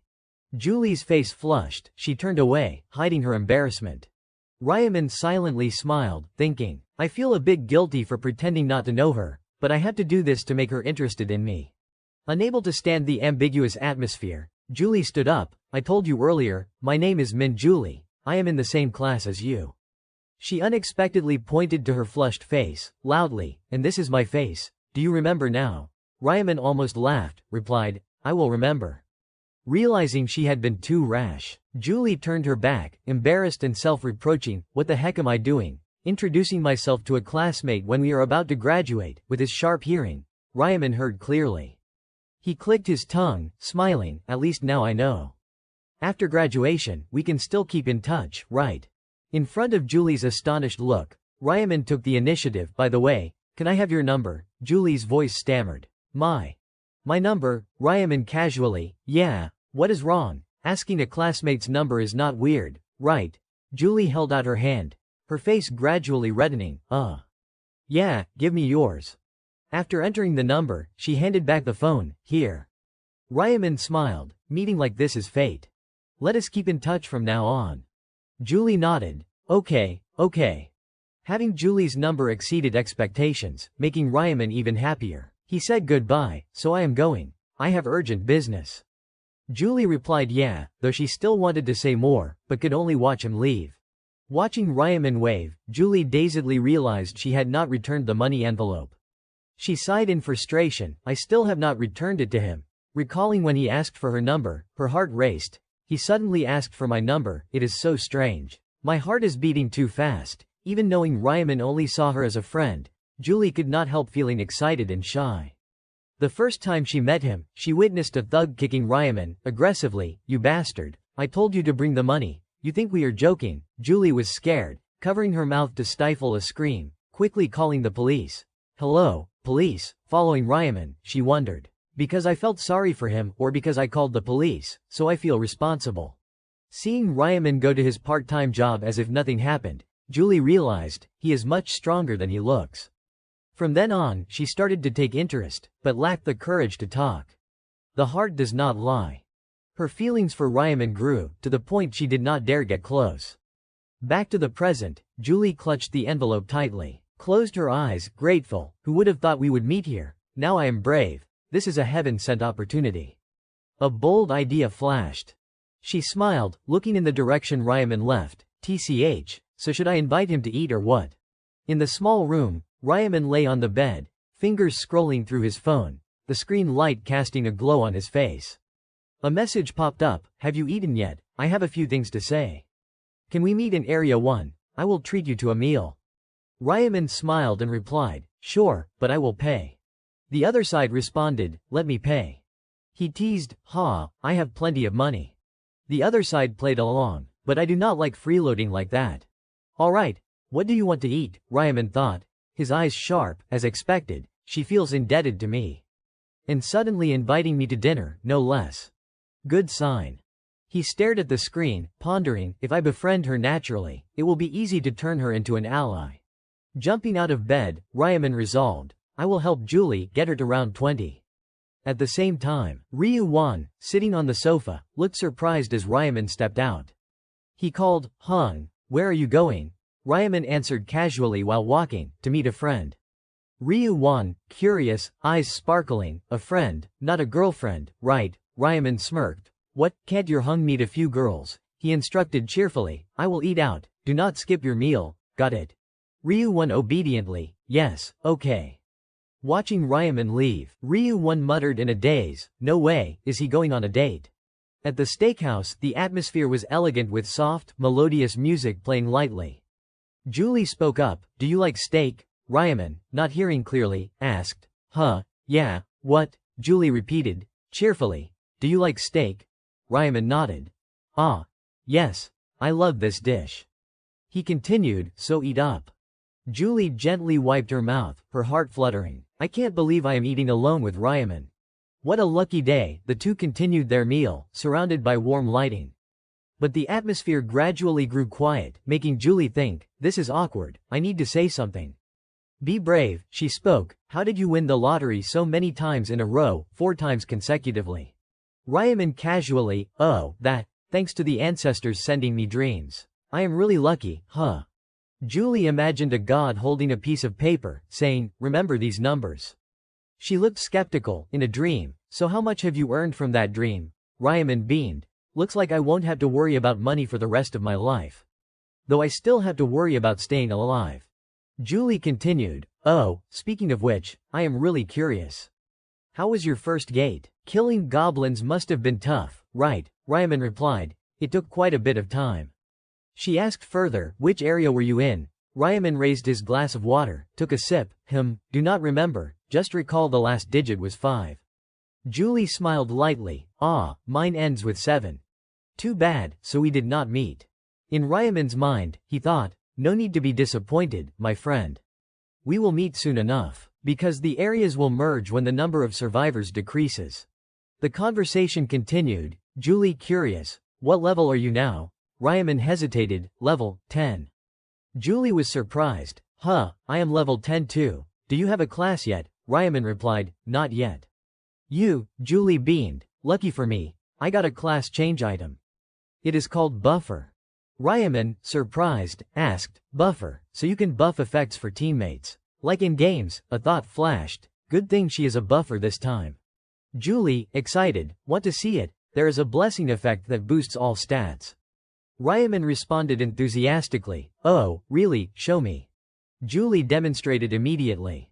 The system displayed, blessing has increased all your stats by 50%. Time limit, 2:59:59. Witnessing the effect, Ryaman thought, as expected of a special class. The effect is great, he continued pondering, if she maxes out her level, the effect could double to 100%. But I have to wait for her to reach that level. Looking at Julie, he gave a thoughtful smile, thinking, lucky she buffed me from the start. This is exactly my goal. The image of a phoenix-patterned pouch appeared in Ryaman's mind. He recalled the reward from the first side quest, a random gold pouch, yielding gold based on the luck stat. He told himself, the higher the luck stat, the more gold I get. Back to reality, Ryaman said, the effect is great. Thanks, Julie. She beamed, if you need blessing, just say the word. Using this skill does not cost anything. Ryaman suddenly remembered, didn't you say you had something to talk about? Julie startled, oh, right, I meant to say that first. She continued, thank you so much for the 10 million. My dad asked me to pass on his thanks too. Her voice firm, and I will try to pay it back soon, no matter what. Ryaman casually, that is all you wanted to say, I told you not to worry about it. But Julie still felt guilty, if you do not need money, maybe you want something else. Oh, I know. She conjured an item and handed it to him, here, take this. Ryaman, surprised, what is it? Julie replied, I got it while hunting. If you do not need money, at least I should give you this. It is my sincerity, do not refuse. The meal ended, and the two stepped out of the restaurant. Julie said, the meal was great. See you later, then. Ryaman reminded, all right, be careful in the next gate. Julie laughed cheerfully, haha, got it, gotta survive to meet again. After saying goodbye, Ryaman returned home. The system displayed his inventory. He looked at the purple stone Julie gave him. The info appeared, low-grade purple magic crystal. Category, acid. Description. A beautiful purple stone containing refined mana, used to embed in items to increase stats.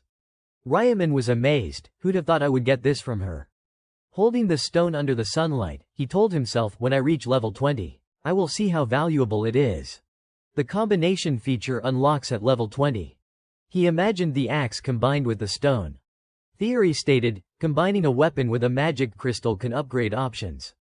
Magic crystals came in 7 colors, red damage, orange strength, yellow luck, green agility, blue intelligence, indigo damage reduction, and purple the rarest, boosting all stats. Ryaman was thrilled. I am so lucky to get this. My real-world luck stat is really high, he decided. I will use it when I reach level 20. The system showed a notification. Blessing, time limit, 30:58. Ryaman planned, I should open the gold pouch before the buff ends. He took out a small sack, thinking, 100 mealworms. The butcher's rune increased stats by 1% per life killed, including insects. Dropping the sack on the floor, he said, sorry about this. The system displayed, lives killed, 45 per 100. All stats increased by 45% due to butcher's rune. The count jumped to 67 per 100, then 100 per 100. Stats increased by 67%. He checked the effect window. Name, Ryaman, nickname, Black Scythe, tier, novice, level, 16, class, Reaper, title, Last Traveler, First Hidden God Slayer. Stats, Strength +9, Intelligence +9, Agility +63, Luck +45. Ryaman was pleased. Luck from 15 to 45, solid progress. The system showed inventory, random gold pouch, rare grade, provides 19,999 gold, affected by luck, must be used before the next round. He shook the pouch, thinking, how much will I get, with my current luck, probably 3,000, 6,000 gold. Suddenly, Ryaman froze, uttering, ah. The system displayed, you have used the random gold pouch. Ryaman was briefly surprised when the next notification appeared. You have obtained 9,999 gold. He muttered in confirmation, 9,999 gold, smiling inwardly. He thought, I got the maximum gold, getting the blessing was worth it. Grinning, Ryaman checked his gold total, 16,249 gold in total. Enough to buy the corpse processor. Closing the system screen, he told himself, the item I want won't be available for another 2 weeks. I will hold onto it for now. Under the midday sun, at Ryaman's apartment, he took off his jacket while calling out, I am back. Ryu Wan, scrolling through his phone, looked up and ran over excitedly. Hung Ryu Wan, curious, he asked, how is your date? Ryaman, confused, looked at Ryu Wan. Date, seeing his brother's puzzled expression. Ryu Wan asked again, didn't you go on a date with your girlfriend? Ryaman sat down helplessly. Stop talking nonsense. Have you eaten? Ryu Wan sat beside him, face beaming. I ordered black bean noodles. Ryaman propped his chin, teasing, you should have ordered something better.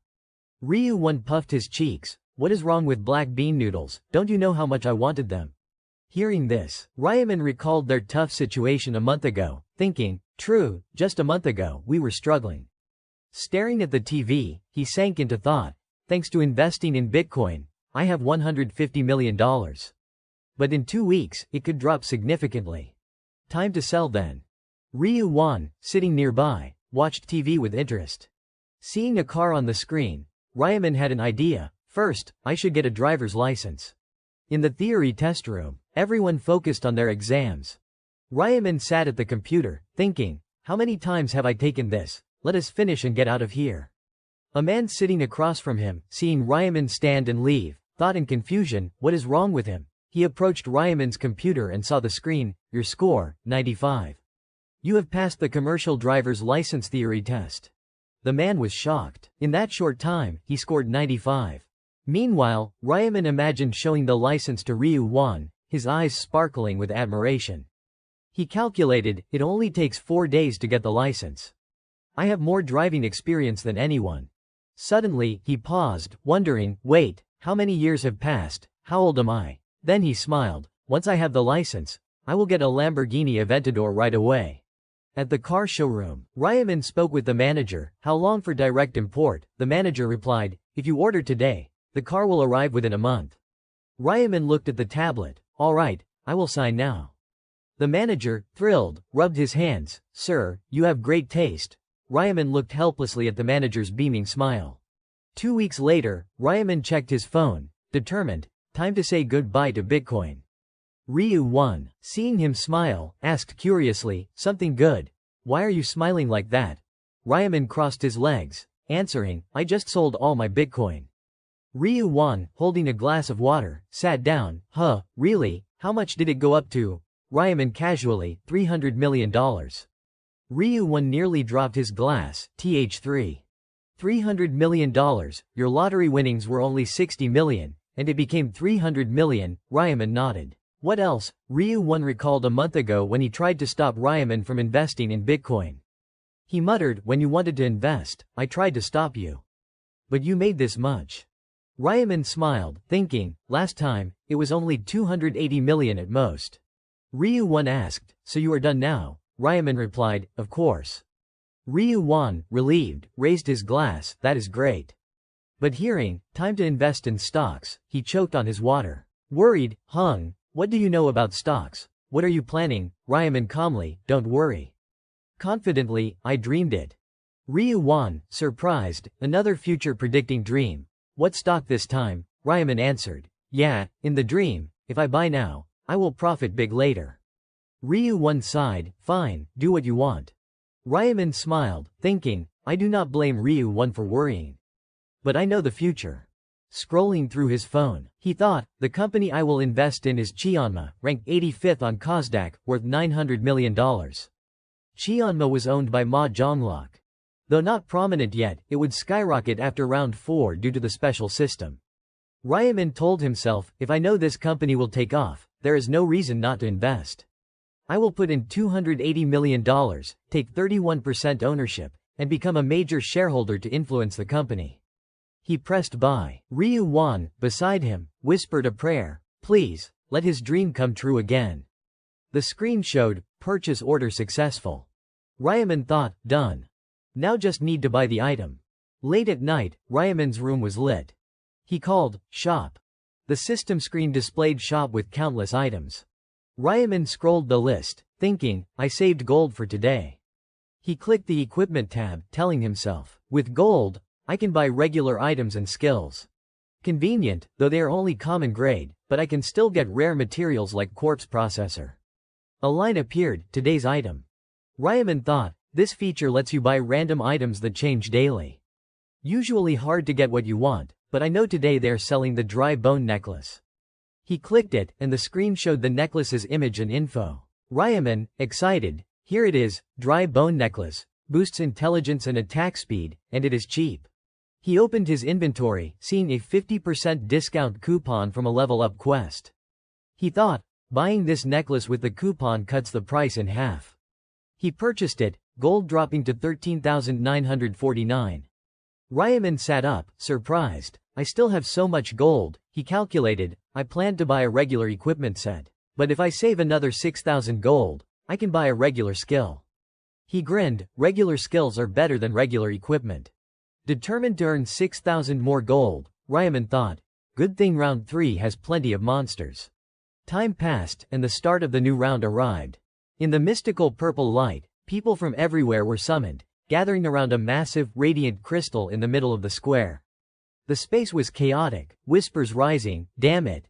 I got dragged into the other world again. This time it is not a forest. Where the hell are we? They looked around crumbling houses, scattered ruins. One muttered, village my ass, it is just a pile of rubble. Suddenly a shout. Look, there is a wall around the village. Everyone immediately turned, eyes fixed on the towering stone walls encircling them. They turned back to the purple crystal, whispering, what is with this crystal? What do we have to do in round 3 here? Ryaman stood in a corner, observing, thinking, this place is strange. Everyone looks so anxious. His gaze stopped on a motionless figure in the crowd. Ryaman recognized him instantly, Zhongshik. Someone else spoke up, isn't that our area representative? Murmurs rose. Yeah, life is a documentary, that is him. Heard he is a gang boss, even threatened us with a sword to vote for him. Black Scythe should have been the rep, not that murderer, one whispered worriedly. Hey, he can hear you now. He has authority, another mocked, whatever, he can only use that power 10 times. Nothing to fear. Zhongshik, furious, roared, you bastards, shut your mouths. Hearing the shout, the crowd did not flinch, even jeering, what is he cursing about, like we do not know how to swear. Zhongshik spun around, yelling toward the voice, who is muttering, he gritted his teeth, cursing inwardly. Damn it, knew this would happen, he thought. If only that angel bitch had kept her mouth shut. Suddenly, someone approached. Yongmin bowed deeply, shouting, hello, Hung, Zhongshik startled, turning around. The crowd buzzed, what is Hoang Yongmin doing? Yongmin looked up at Zhongshik, Hung. Life is a documentary. Big brother gang boss Jongshik, my senior. Jongshik crossed his arms, confused. Senior, you my underling, Yongmin replied, not yet. I am just a 20-year-old kid dreaming of being a gangster. Jongshik blanked out, thinking, he wants to be a gangster, this guy's nuts. Yongmin beamed, you are my role model, I really want to join the Jongshik gang. Jongshik, surprised, why would you? Before he finished, Yongmin knelt, sincerely, I will follow you for life, please take me in. Jongshik smirked, looking at him kneeling on the ground, thinking, met plenty of crazies in my life, but this one's on another level. I like his spirit, he said, stand up. Yongmin quickly, yes, Hung. Jongshik pointed at the gawking crowd, you blind, can't see my reputation's in the gutter, and you still want to follow me. Yongmin answered immediately, who cares, you are the man I respect. Jongshik fell silent, eyes probing. Yongmin continued, as long as you take me, I do not care what others think. Jongshik laughed loudly, I like your answer, alright, I will take responsibility for teaching you. Yongmin, overjoyed, bowed, thank you, Hung, it is my honor. The crowd stirred. He just joined Life is a Documentary's team, is he crazy? One sneered, birds of a feather flock together. Ryaman, from the shadows, thought, Yongmin teaming up with Jongshik. This is good. Suddenly, an angel appeared in the sky. Everyone looked up at once. The angel spoke. Everyone gathered, she smiled, let us see, 90 people short today. The crowd, confused, short people, what? The system displayed the quest, protect the holy relic for 3 hours. People checked, saw nothing unusual, asked each other, really short people, why? The angel, arrogantly, impossible, people dying peacefully. Seems in the real world, you have been killing each other. I was wondering how far you would compete. Someone shouted, wait, everyone look, number of people passing this round. The crowd checked the system, puzzled, 1225 people. What, only a quarter left, they panicked, weird angel, is there a bug? The angel laughed, bug, no bugs. You are worried about fewer survivors, but forgot, each round, only half survive. She smirked, but last round, everyone survived, so this round only a quarter make it. Logical, right? The crowd, terrified, hesitated, that. The angel glared, impatient, nothing unfair, just work hard to be in the top 25%, then back to normal tone. Alright. I will explain round 3 rules. Every 30 minutes, monsters from my army will appear at the castle gate, targeting the holy relic in the village center. 4 waves total. Everyone must cooperate to protect the relic. Everyone looked at the crystal in the square. The angel continued, you will get extra rewards if you protect the relic for 3 hours. If not, severe penalties. Rankings based on monsters killed. She grinned, but they are just strong, should be much easier, right? Of course, gold and express reduced accordingly. Jongshik, hearing this, thought, so I just need to kill a lot of monsters. With authority, this round's a piece of cake. The angel clapped, eyes on Jongshik, almost forgot.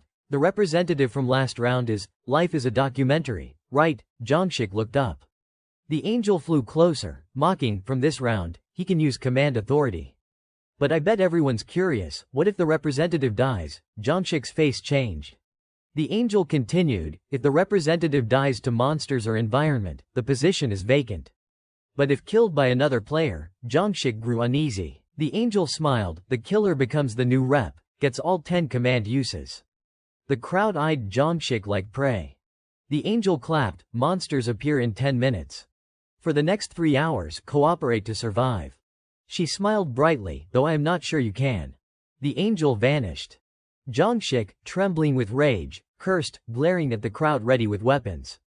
He drew his sword, roaring, you bastards. Come on, I will take you all, one by one. One mocked, acting tough, but only 10 command uses. Another added, angel said it. Whoever kills this bastard becomes rep. If I do, even better. Suddenly, Ryaman, scythe in hand, approached. Jongshik, nervous, what are you doing? Ryaman, alias Black Scythe, reassured, don't be scared, I just want to talk. Jongshik tried to stay calm, scared, what are you saying? Speak, he warned, let me say first, if you are trying to make me bow. Ryaman interrupted, I have a proposal. Confidently, I guess you are in trouble. How about I protect you? Jongshik stared blankly, as if he could not believe his ears. He blinked and repeated, "What?" Ryaman gave a faint smile, the light from his scythe reflecting off his face, creating an irresistible air of mystery. "I will protect you from the other players. Meaning, I will be your personal bodyguard." Ryaman's declaration stunned the surrounding crowd. Whispers spread like a chilling wind through a forest. What? Black Scythe is going to protect him? Life is a documentary. Does that mean we have to face Black Scythe? One person in the crowd gasped, voice trembling. Anxious glances darted back and forth, the atmosphere taut like a bowstring about to snap. This is too much. What do we do now? Jonshik silently observed everyone's reactions, inwardly shocked. He had not expected Black Scythe's reputation to carry such weight. Just one offer from Ryaman had shaken the entire crowd, as if the boy were a storm capable of sweeping everything away. Jonshik frowned, eyeing Ryaman warily, thinking, this offer is tempting, but everything has a price. He spoke, voice cold, "So what do you want in return?" Ryaman replied evenly, laced with implication, "Not much. You just have to obey my every command. That is the condition." "What?" Jonshik nearly shouted, blood rushing to his head. He thought, he is asking me to become his subordinate. Jonshik clenched his fists, eyes blazing with anger. "What reason do you have for making this offer?" Ryaman remained calm, unshaken. "I can't say." Jonshik gritted his teeth, struggling to contain his rage. "You say obey, but what kind of commands?" "That, I can't say either," Ryaman answered, voice still ice cold. "You just need to follow my orders unconditionally."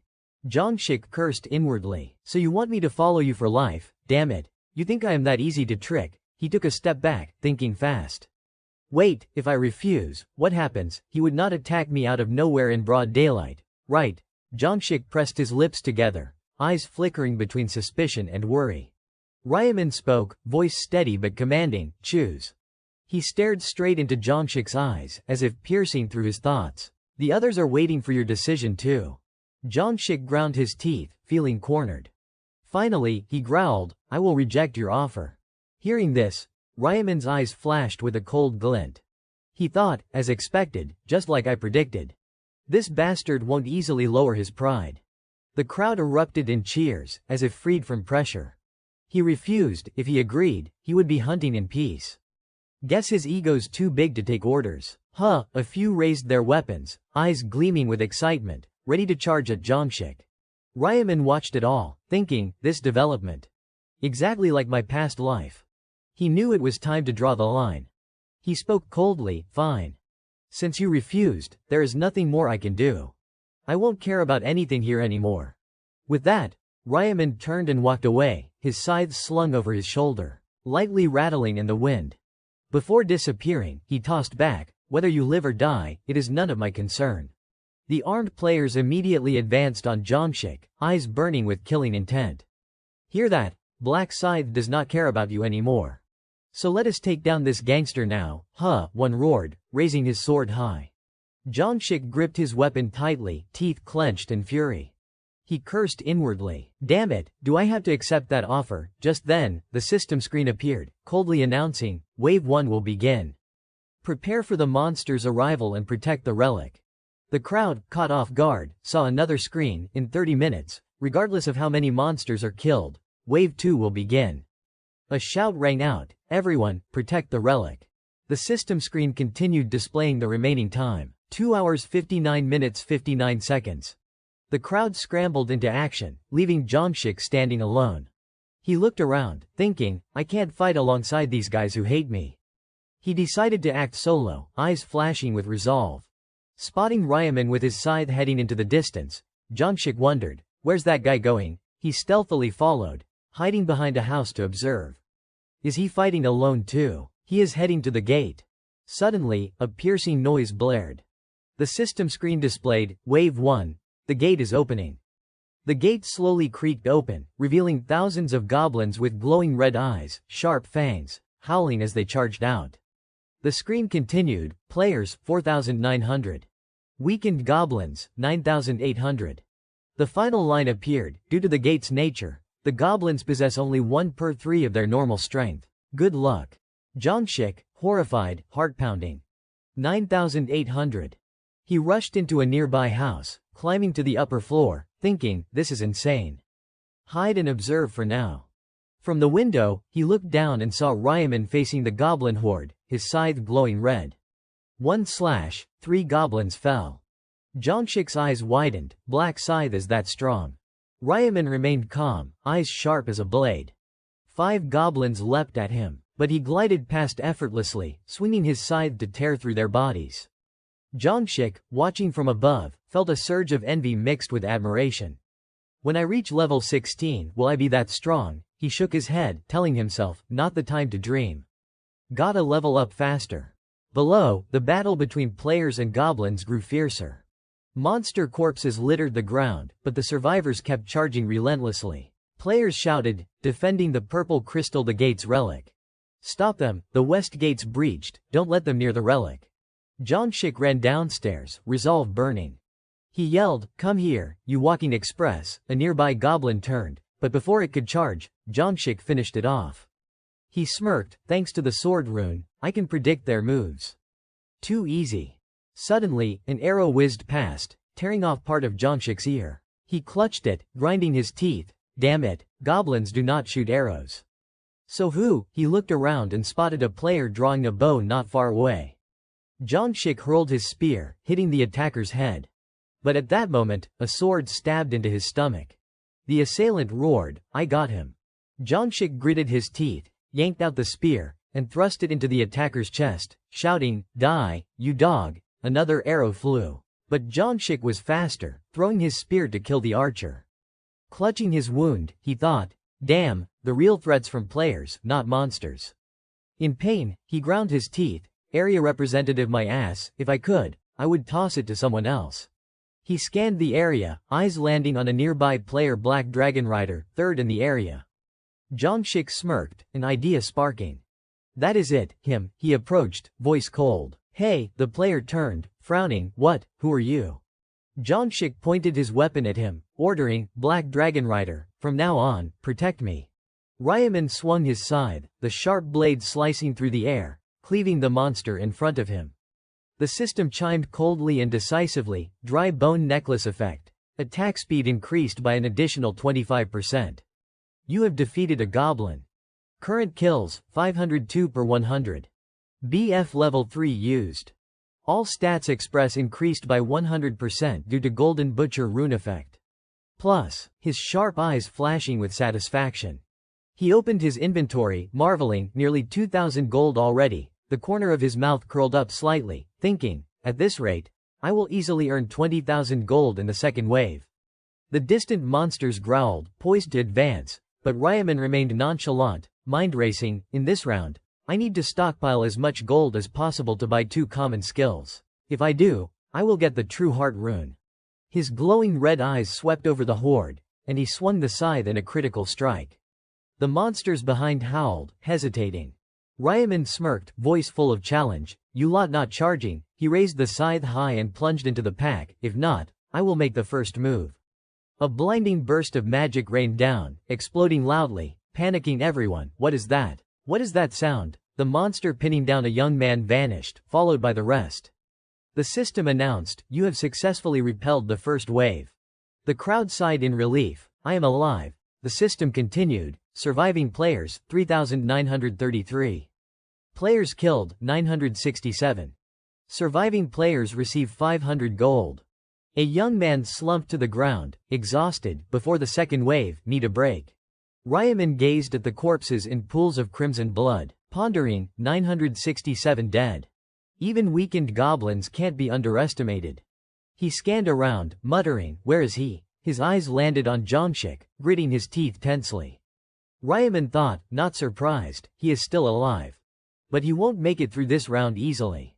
Jongshik, panting heavily, gripped his dagger tightly, shouting, damn it, unaware of enemies sneaking up, he thought, these bastards are not killing goblins. Just targeting me. One lunged, dagger aimed straight, die, but before reaching Jongshik, he was taken down by 2 others. The command icon blazed above Jongshik's head, making him smirk inwardly, lucky I have them. Command authority is great. Meat shields to get me through the first wave. Young men stepped forward, blocking for Jongshik. Hung, you okay? Jongshik looked at him, confused. This crazy guy's still sticking with me, even without command authority. Blood oozed from his stomach wound, drawing a pained groan from Zhangshik. Blood dripped down his hand, worrying him, losing too much blood. Can I survive this round? He gritted his teeth, cursing inwardly, damn it. Sweat drenched his forehead, but Zhangshik resolved. I will live, breeze through this round. Suddenly, both turned to look behind. The monster horde surged. The system displayed. Wave 2. Players, 3,933. Weakened goblins and H-goblins, 7,866. Due to round nature, goblins at normal strength. Good luck. Ryaman moved gracefully, scythe ripping through monster bodies. He leapt high, diving into the pack, dispatching them decisively. Monster corpses piled up. Ryaman spun the scythe, slashing through the air. Looking up, he read the system, you have reached level 20. Tier upgraded from novice to normal. Combination function unlocked. Ryaman wiped sweat, satisfied, finally level 20. Now I can create unique items not available in the shop. The system continued, Death Ray enhanced. Bonus damage increased from 100% to 120%. You have learned unique skill Midnight. Midnight, within 500 meters radius, use dark energy to create artificial night. Caster can cancel at will. Next skill unlocks at level 40. Ryaman pondered. Death Ray damage up 120%, and a new skill. Midnight pairs perfectly with Reaper Rune stronger at night. The system showed Reaper Rune stats, daytime, weapon attack power doubled. Nighttime, attack speed plus 50%. Enemy detection rate greatly reduced. The horde flooded in.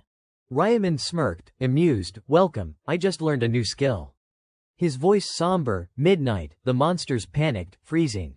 A sharp slash felled them one by one. Ryaman's feet lightly touched down, a mountain of corpses behind him. The system announced, you have repelled the second wave. Surviving players, 3,343. Killed, 590. Surviving players receive 500 gold. Ryaman rested his hand on his hip, exhaling, second wave done. Should I buy a few common skills during the break? He accessed the system shop, musing, first skill. He selected one, feeling magic envelop him. With this, I can detect targets within 30 meters. Just goblin corpses around here.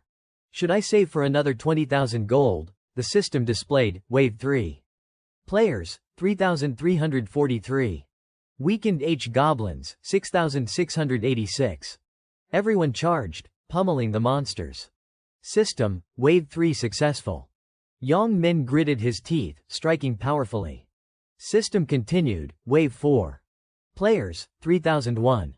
Weakened H-goblins, 6,002. Everyone exhausted after felling the horde. System confirmed, Wave 4 successful.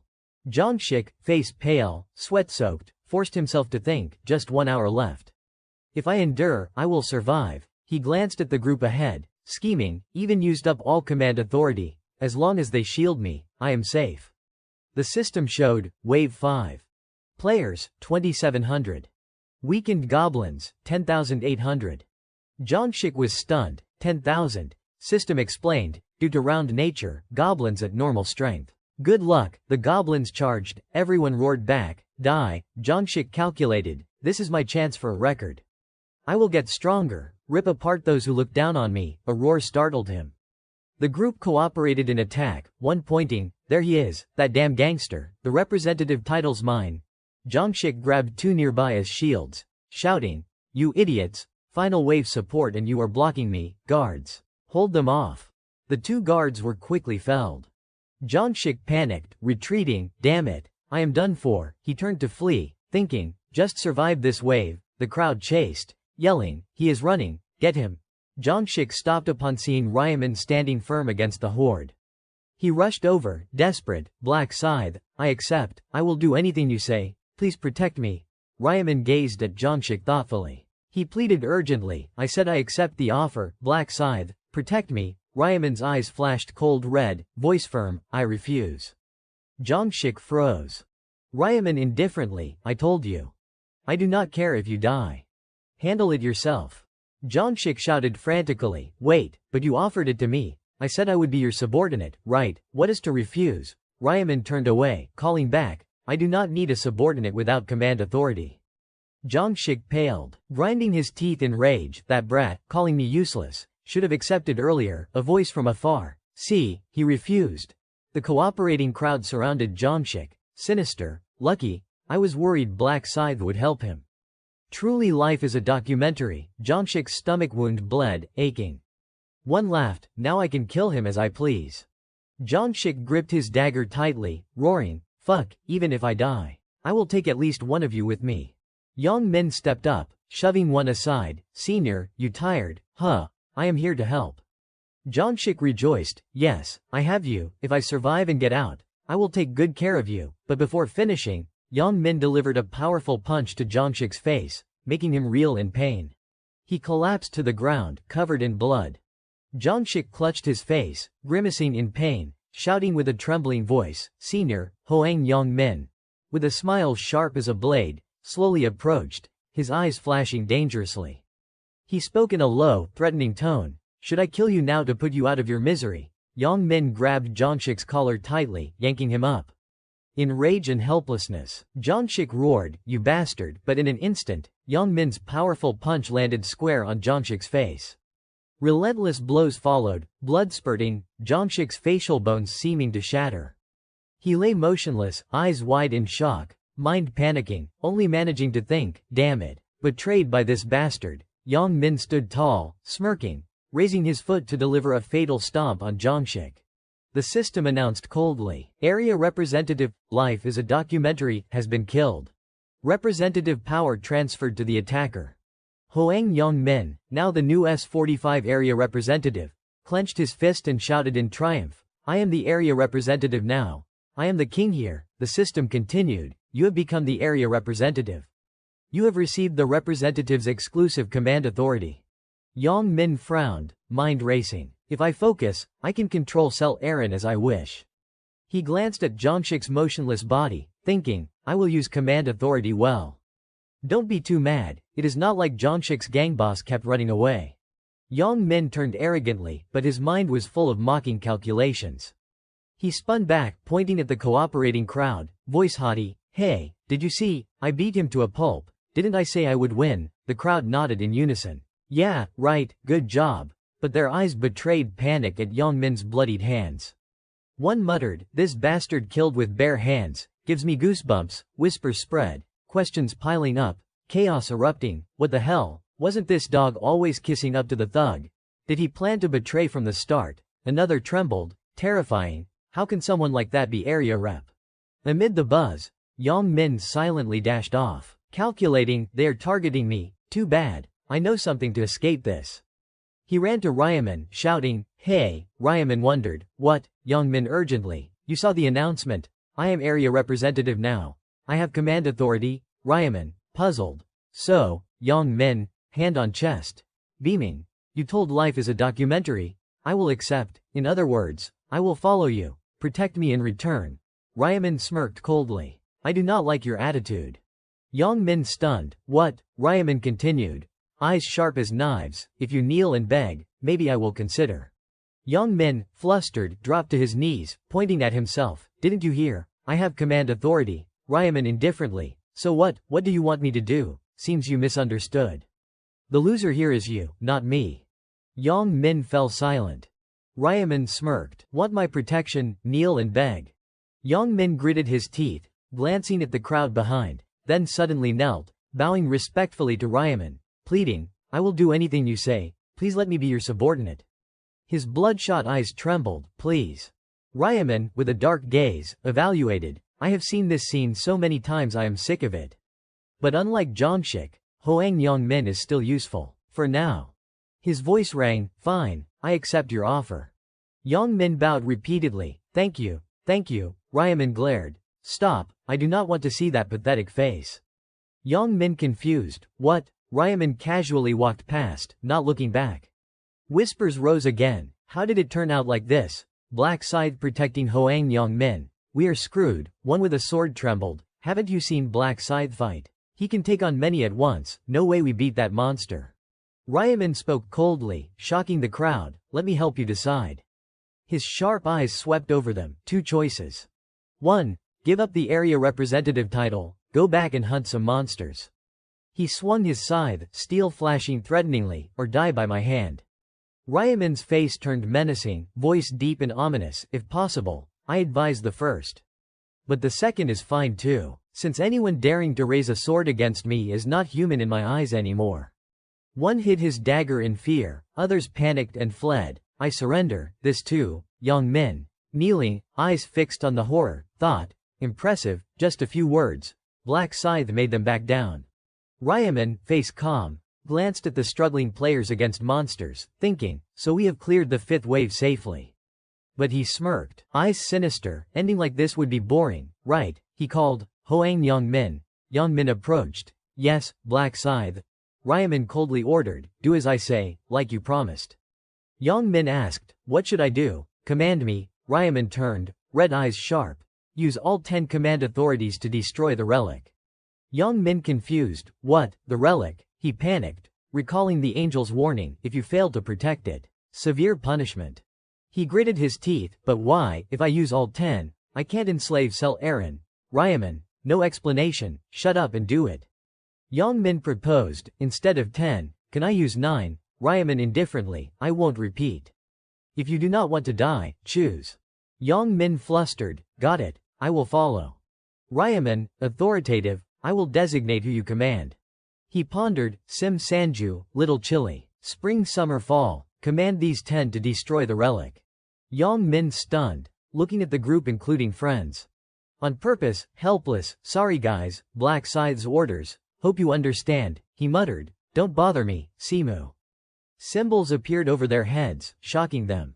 Young Min whispered, Little Chili, Spring Summer Fall, destroy the relic.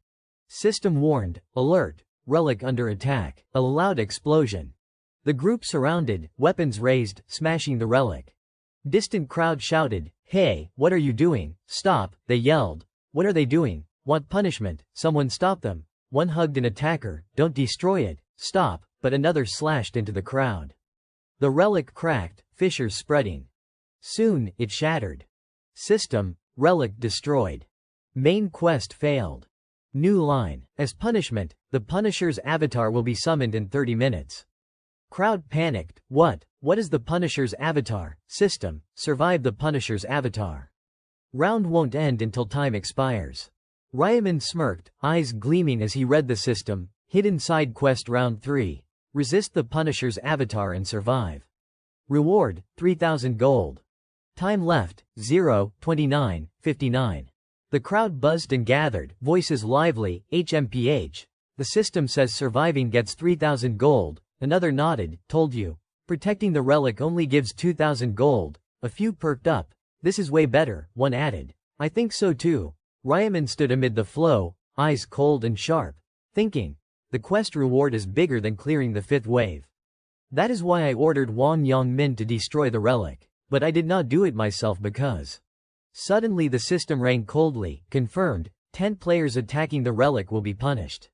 All stats permanently reduced by 50%. The gleeful destroyers froze in shock. An archer, face purple with rage, pointed at Yongmin. What, stats reduced? We were just following orders, damn you, bastard. Yongmin called out, stammered, sorry, who knew there'd be punishment like that, before he could explain. The system continued. Area representative failed to protect the relic, punishment, instant death strike. All stats permanently reduced by 50%. Yongmin went numb, face darkening, kicking the wall furiously, damn it. Ryaman, uninvolved, smirked innocently. Permanent stat reduction is a death blow, directly tied to survival. Now prepare for the Punisher's avatar. He accessed the shop, thinking, buy common items with remaining gold. Even slight stat boosts help take down the monster easier. His finger decisively purchased, Assassin's Hood. Common grade head armor. Defense, 20. Effect, agility +3. Durability, 250/250. Usage limit, normal tier and above. The hood faintly smelled of blood, as if never washed. Next, Wise long boots. Common grade footwear. Defense, 15. Effect, agility +2, action speed +5%. Durability, 250/250. Usage limit, normal tier and above. The black-fitted boots looked tight but felt surprisingly light and comfortable. Ryaman switched to the customization panel, opening the combination function. He placed an item in the empty slot, dragged a mana stone, combining it with the dry bone necklace. System, combination successful. Option, +1 to all stats added to dry bone necklace. He repeated for others, each equipment can embed 1 mana stone. Apply this to the rest. System repeatedly, combination successful. Option, damage reduction +1 added to seasoned hunter's leather armor. Combination successful. Option, strength +2 added to reaper's scythe. Done. Ryaman closed the screen, thinking, low-grade mana stones do not help much but better than nothing. Suddenly dust filled the hall. The crowd stirred, so it begins. A girl anxiously looked around. I am getting nervous, one nearby trembled. Just hold out for 30 minutes, another shouted. Yeah, just run away. Ryaman pondered, run from the Punisher's avatar, not easy. He recalled his past life, out of 2,700, only 500 survived. Keeping your life is hard, let alone fighting. The Punisher's avatar, a terrifying monster, needs 5 level 40 players to have a chance. But Ryaman smirked, I will kill it for the big reward. Suddenly a crack appeared in the sky, golden light enveloping the space. Ryaman calculated, the first God Slayer title will help. System displayed, title, First God Slayer. Condition, first to kill an angel. Effect, all stats doubled when fighting divine beings. From the crack, the Punisher's avatar descended, a gigantic creature towering in the square, horrifying everyone. That is the Punisher's avatar, just avoid it to survive. Too easy. Yang Min sighed in relief. Damn, scared me for nothing, but an ally frowned, can't see anything. Amid the noise, the god raised its staff, slamming the ground. A purple light wave spread, caging the square. System, Punisher's avatar has set a restricted area. The crowd panicked, what the hell, restricted area, System explained. Unless the setter removes it, you cannot leave. The crowd screamed, can't escape, trapped, System continued.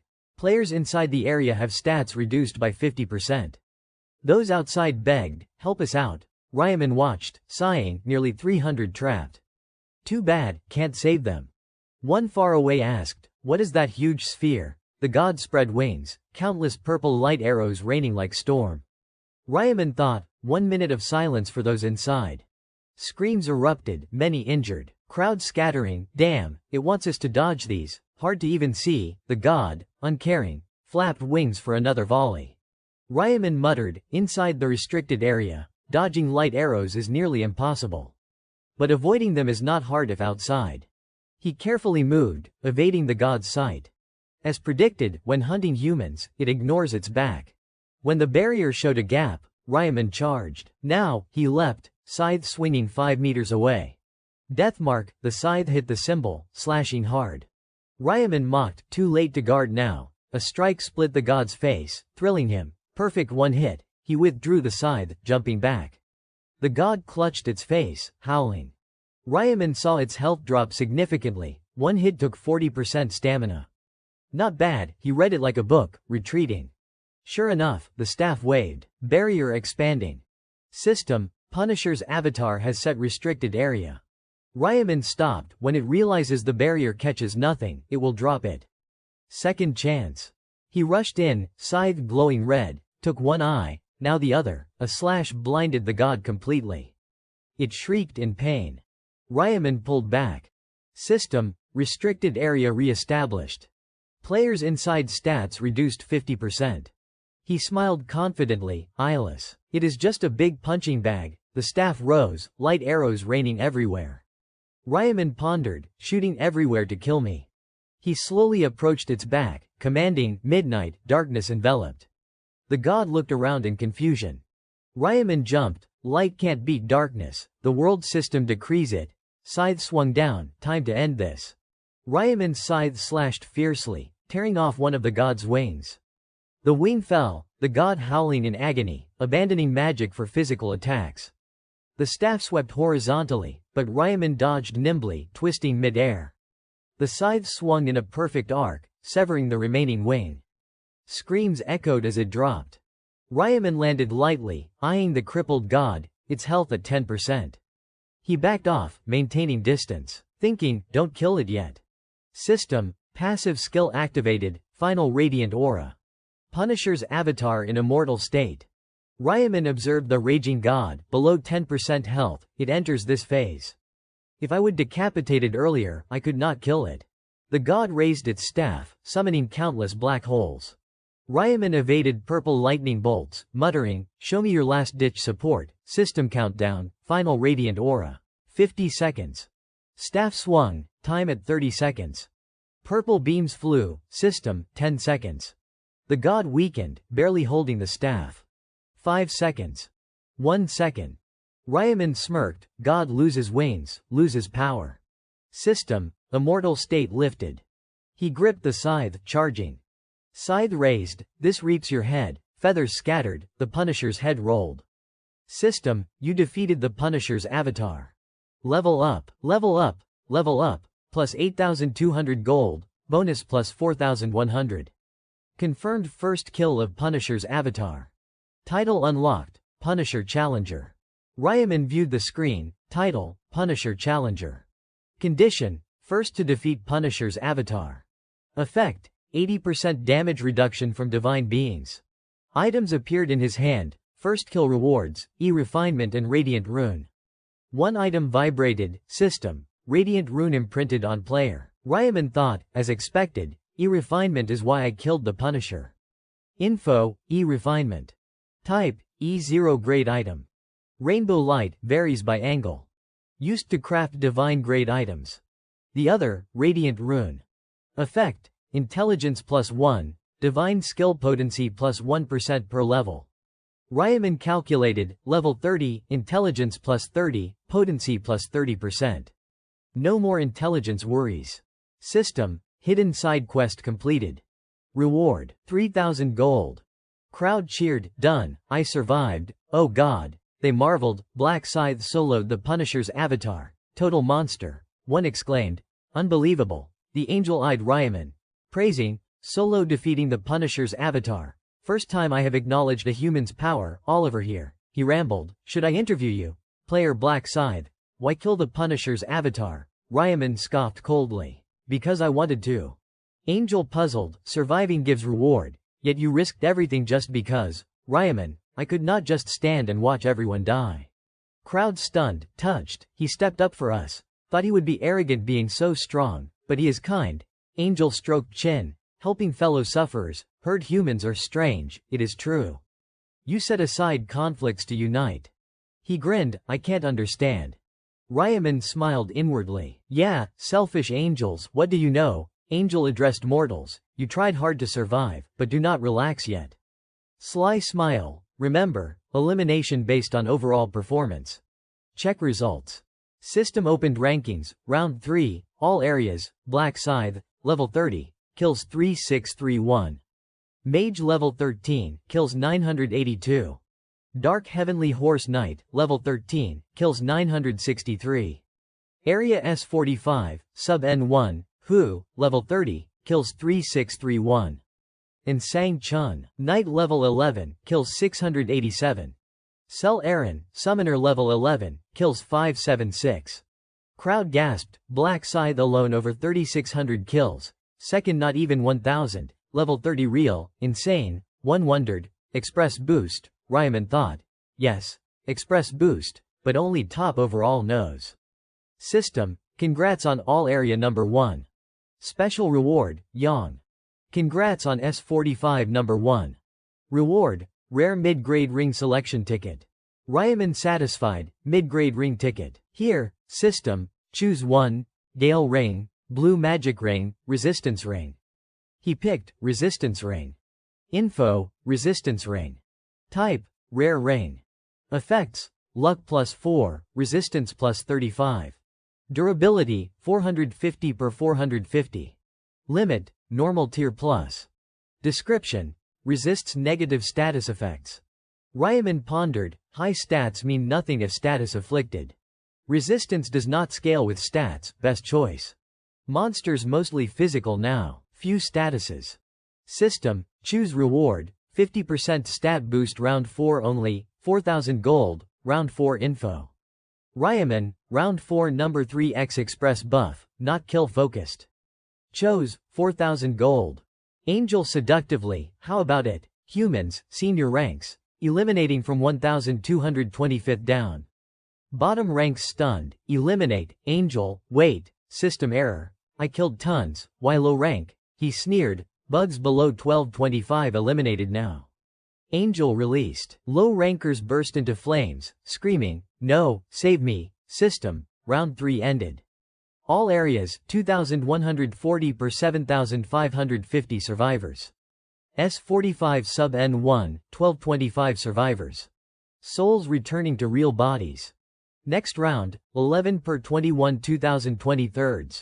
Congrats on surviving. Erin opened eyes in her room, unbelieving, touching face, back, survived round 3. She hurried from bed, not just that, summoner class. Commanded, summon fairy. A pure white fairy emerged, circling her. Erin affectionately finished round 3 safely thanks to fairy shields and distracting enemies. Opened system, amazed, top 3, pulled mana stone, thinking, wonder if Black Scythe likes this magic stone. In another room, Wang Yongmin smashed a lamp violently, roaring, face ashen. Damn dog, if I would known, would not order relic destruction. System flashed, punishment, all stats 50% permanent. Wang Yongmin startled, grabbed phone, screen horrified, I am done for. Wang Yongmin looked at the caller ID, Kim Sung Han. He thought to himself, I am done for. He answered the call, his voice trembling, Sung Han. The other end boiled with rage. Hey, are you crazy? Wang Yongmin sighed. What is wrong with you guys? Sung Han yelled into the phone. Don't play dumb with me, don't you know that because of you, our numbers are basically ruined? How could you use your command authority to order your friends around, and then still dare to call yourself a human? Wang Yongmin denied. Hey, I had no other choice, if I did not follow, I would have been dealt with by Black Scythe. Sung Han cursed. Then you should have just died. Wang Yongmin went numb upon hearing that. Sung Han continued, instead of hurting your friends, you should have just gone to sleep forever. Wang Yongmin could not take it. You bastard. Is this fair to me? Don't you see my stats dropped because I was the area representative? Sung Han cursed like rap.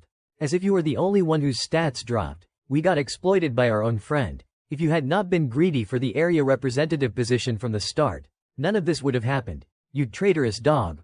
Wang Yongmin replied. Hey, Kim Sung.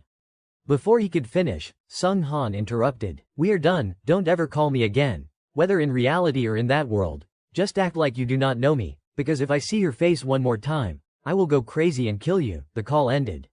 Wang Yongmin, frustrated and resentful, called back. What did I do to deserve this? I am a victim too. I will get the others to crush that bastard. But the other end only rang. The number you dialed is currently unavailable. Please try again later. He angrily threw the phone, grinding his teeth. Those damn dogs. Veins bulged on his face. That is right. Friends, I do not need any. Everyone has their own life. He said if he sees my face again, he will kill me. Wanna fight? Next time you meet me, try it, I will kill all of you. At a luxurious hotel, a voice rang out. Come in, unit leader in. Sang Chun bowed. Ma Zhonglok smiled. Round 3 must have been a bit tough. You okay? Sang Chun replied. Yes, sir, I did not have too much trouble. Maybe because the monsters had weakened. Ma Zhonglok asked. What level are you now? Do you have a class yet? Sang Chun honestly. Sir, I am level 11. My class is Knight. Oh, and Cell Erin is the same level as me, but her class is Summoner. Ma Zhonglok surprised. Summoner, he burst out laughing. That is awesome, I did not think that was a common class. Sang Chun nodded. I was very surprised too.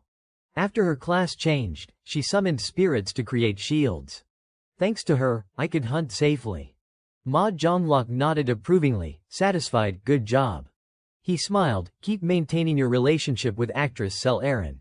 If you like, you could date her. Sang Chun confused. Date her? What do you mean? Ma Zhonglok smiled fakely. I just mean dating makes it easier to discover each other's weaknesses. I do not mean seriously dating her. Sang Chun hesitated. So should I date her or not? Ma Zhonglok laughed loudly. It has been a while since I saw you this flustered. He comforted. If it is too troublesome, no need. Sang Chun sighed in relief. Ah, I get it. Anyway, Cell Erin does not like me. Ma Zhonglok interested, why not? You are reliable and manly, Sang Chun replied. She is still picky with me. Still calls me bodyguard bro. Ma Zhonglok burst out laughing. Is that so? He stopped teasing. Anyway, what was the urgent report you wanted to give me? Sang Chun bowed. First, I want to apologize to you. Ma Zhonglok wondered. Why? Sang Chun serious. I could not carry out your order to assist Black Scythe. I also could not relay your reminder to him. Ma Zhonglok nodded. Is that so? You must have a reason, right? Sang Chun replied. Yes, it is like this. He sat down and recounted everything from the beginning. Ma Zhonglok listened, pondering. The embodiment of the god of punishment. Sounds like a strong opponent. So Black Scythe killed it. Sang Chun nodded. Yes, sir, he used overwhelming skills, as if he knew how to win in advance. He stammered. Black Scythe seems like the type who does not need anyone's help. Ma Zhonglok fell silent. So his stats are beyond imagination. So strong that I feel embarrassed thinking I am strong with dark ancient language knight. He frowned. Black Scythe, if there is a chance, I want to meet him. He continued, you had a reason, so I won't hold you responsible. Sang Chun replied, I am sorry. Ma Zhonglok sipped his wine. That is enough. How's the search for those thugs going? Sang Chun reported. The first one's nickname is Wang Yongmin. Assuming that is his real name, there are dozens of people with that name across the country. But if he is in his 20s and lives in Soon, it narrows down to about 5. Ma Zhonglok pressed, what about their locations? Sang Chun replied, the detective agency says it will take a month to confirm their home addresses. Ma Zhonglok muttered, a month, then we will only know after round 4. Sang Chun poured wine for his boss. Yes, no rush, so we can take it slow. Ma Zhonglok asked, how much gold have you saved up? Sang Chun calculated, about 10,000 gold. Ma Zhonglok nodded, that is half. There is a common skill in the shop called tracking. After earning 20,000 gold, remember to learn it right away. Sang Chun obeyed. Understood, sir. Suddenly Sang Chun remembered. Sir, I forgot to mention. Last month, a shareholder bought a large amount of your company's stocks. Ma Zhonglok asked, you mean which company of mine? Sang Chun replied, Heavenly Demon Consulting Company, the one you were focusing on. Ma Zhonglok nodded, putting down his glass. How much percentage does that person own? Sang Chun estimated. Please do not be surprised, sir, it is 31%. Ma Zhonglok stunned. What, one person bought 31%? Sang Chun nodded. Yes, when I saw the screen, I could not believe it either. Ma Zhonglok thought to himself, Heavenly Demon Company has a market value of 900 billion won. 31% means that person invested 280 billion, someone with that much money. Which rich guy the first did not know, or is it my brother's doing? He picked up the phone, dialed a few times, thinking, either way, someone investing 31% definitely wants to join the board. He asked, unit leader in, what is the contact info for this major shareholder? Elsewhere, Ryaman held the phone, pondering, it is about time he contacts me. As the major shareholder, I can't call first. Gotta keep face.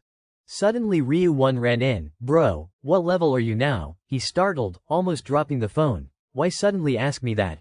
Ryu-Won excited. There is this super arrogant kid bragging that his brother is level 11 and already has a class. They are mocking me. Ryaman smiled mockingly. Level 11, I am higher, so do not worry. Ryu-Won surprised. Really, what level are you? Ryaman scratched his head, thinking, telling the truth would be troublesome. He smiled brightly, lying, level 12. Ryu-Won admired, for real, you must have a class too, right? Ryaman nodded, of course. Ryu-Won gossiped, what is it? What is it? Ryaman turned away. Secret. Ryu-Won sighed, come on, we are brothers, no secrets, right? Even though she whined. Ryaman remained unfazed, there are, why not? Go outside, I need to sleep more. Ryu-Won disappointedly closed the door. The room became quiet again.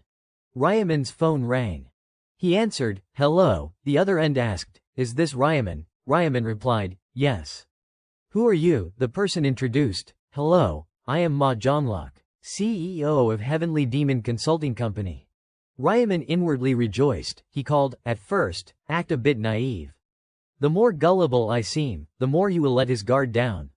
Ma Zhonglok waited a moment before hearing Ryaman reply, hello. He smiled, continuing, "Last month you invested a fortune in our company, right?" Ryaman pretended to hesitate. "Ah, yes. What is up, Ma Johnlock Sincere? You have become the largest shareholder of Heavenly Demon. So I want to meet you. I would like to treat you to a meal." Ryaman froze upon hearing. "Ah, okay." Ma Johnlock smiled. "Great, how about this Friday?" Ryaman checked his calendar, thinking, Friday is important for getting ancient language contemplation inherent. He refused. "I have plans on Friday, so no." "How about Saturday?" Ma Johnlock cheerfully. "Sure, see you then." After hanging up, Ryaman thought, "Perfect, I knew Ma Johnlock would call." He founded Heavenly Demon to gain his father's recognition. He would never treat the major shareholder badly. Turning off the phone, Ryaman smiled. Before meeting him, I should go get the necessary ancient languages. Ancient languages, those mysterious gem fragments engraved with cryptic characters, can be obtained in many ways. They might appear in special locations during certain rounds, or as rare rewards like the one Ryaman received after defeating the embodiment of the god of punishment. They can also drop from boss monsters or more rarely from regular ones. But there is one method few know: ancient languages can manifest in the real world. In the darkness, Ryaman silently crept toward a warehouse. Breathing heavily, he climbed the stairs one by one, then pressed himself into a shadowed corner. Soon, Jang Sohyun would appear. He thought to himself, the nickname Jeong Sokayan is his real name, Jang Sohyun. I will never forget this name. He is the criminal who kidnapped my little brother, Ryu-won. Painful memories flooded back from a year in a previous regression. Sokyun's cold voice, pressing a knife to Ryu-won's throat. "You want to see him alive? Then you would better pay the price. Give me the hidden information no one else knows." Ryaman, panicked, "What kind of nonsense is this? How would I know any such information?" Sohyun laughed maniacally. Then his eyes turned ice cold. "Don't lie to me, you're a regressor." Ryaman froze. "How does he know?" Sohyun, unfazed, "You are wondering how I know, right?" He continued, "I have the ancient language of inner thought. I used it to scan your brother's mind. Of course, I also know what you are thinking right now." Ryaman gritted his teeth, the memory etched deep. "After that incident, I swore to take revenge on Jang Sohyun. From the 11th regression until now, my goal is no longer personal hatred." Wearing a white mask, Ryaman's eyes gleamed coldly. "Today, here, I will take the ancient language of inner thought before he does." The warehouse darkness tore open as Sohyun stepped in, dragging a girl behind him. He roughly threw her to the ground, ripped the duct tape from her mouth, and threatened, "I am removing the tape, so do not scream, got it?" The girl trembled. "Please let me go, I beg you." Sohyun pointed menacingly. "Damn it, I let you open your mouth and that is all you say. Try saying something else." The girl sobbed. "Help me, I have a young child, I will give you money." Sohyun growled. "I do not want to hear that boring crap." The girl clasped her hands. "I am sorry." He tossed the tape aside. "Sorry for what?" The girl pleaded. "You are doing this because the other day I looked at you disrespectfully, right?" "I am so sorry." Her words struck a nerve. Sohyun roared. "That is right. Why did you do something you would feel guilty about? That day I was in a bad mood, you know that." A flashback surfaced. 2 days earlier, Sohyun strolled down the street, muttering, "Who should I pick today? Just one girl is enough to relieve all my stress." A beautiful woman caught his eye. Nice body. He followed her into an alley. Unaware, she kept walking. Sohyun sped up, blocking her path. His body glowed like a light bulb, blinding her. The girl cried out, "Ah, my eyes, I can't see anything. Who are you?" Her phone fell from her hand. Sohyun gave in to his beastly urges. The girl screamed, "Ah!" Kai Han, satisfied, he left his prey behind, grinning with delight. "Ah, that felt great. The way things are now, I can do whatever I want." So thrilling, he recalled the day he was released from the reformatory. Life before was boring as hell. "I would not care if I died." In the game, he obtained the ancient language of luminescence, making his body glow and blind opponents the perfect item for hunting pleasure.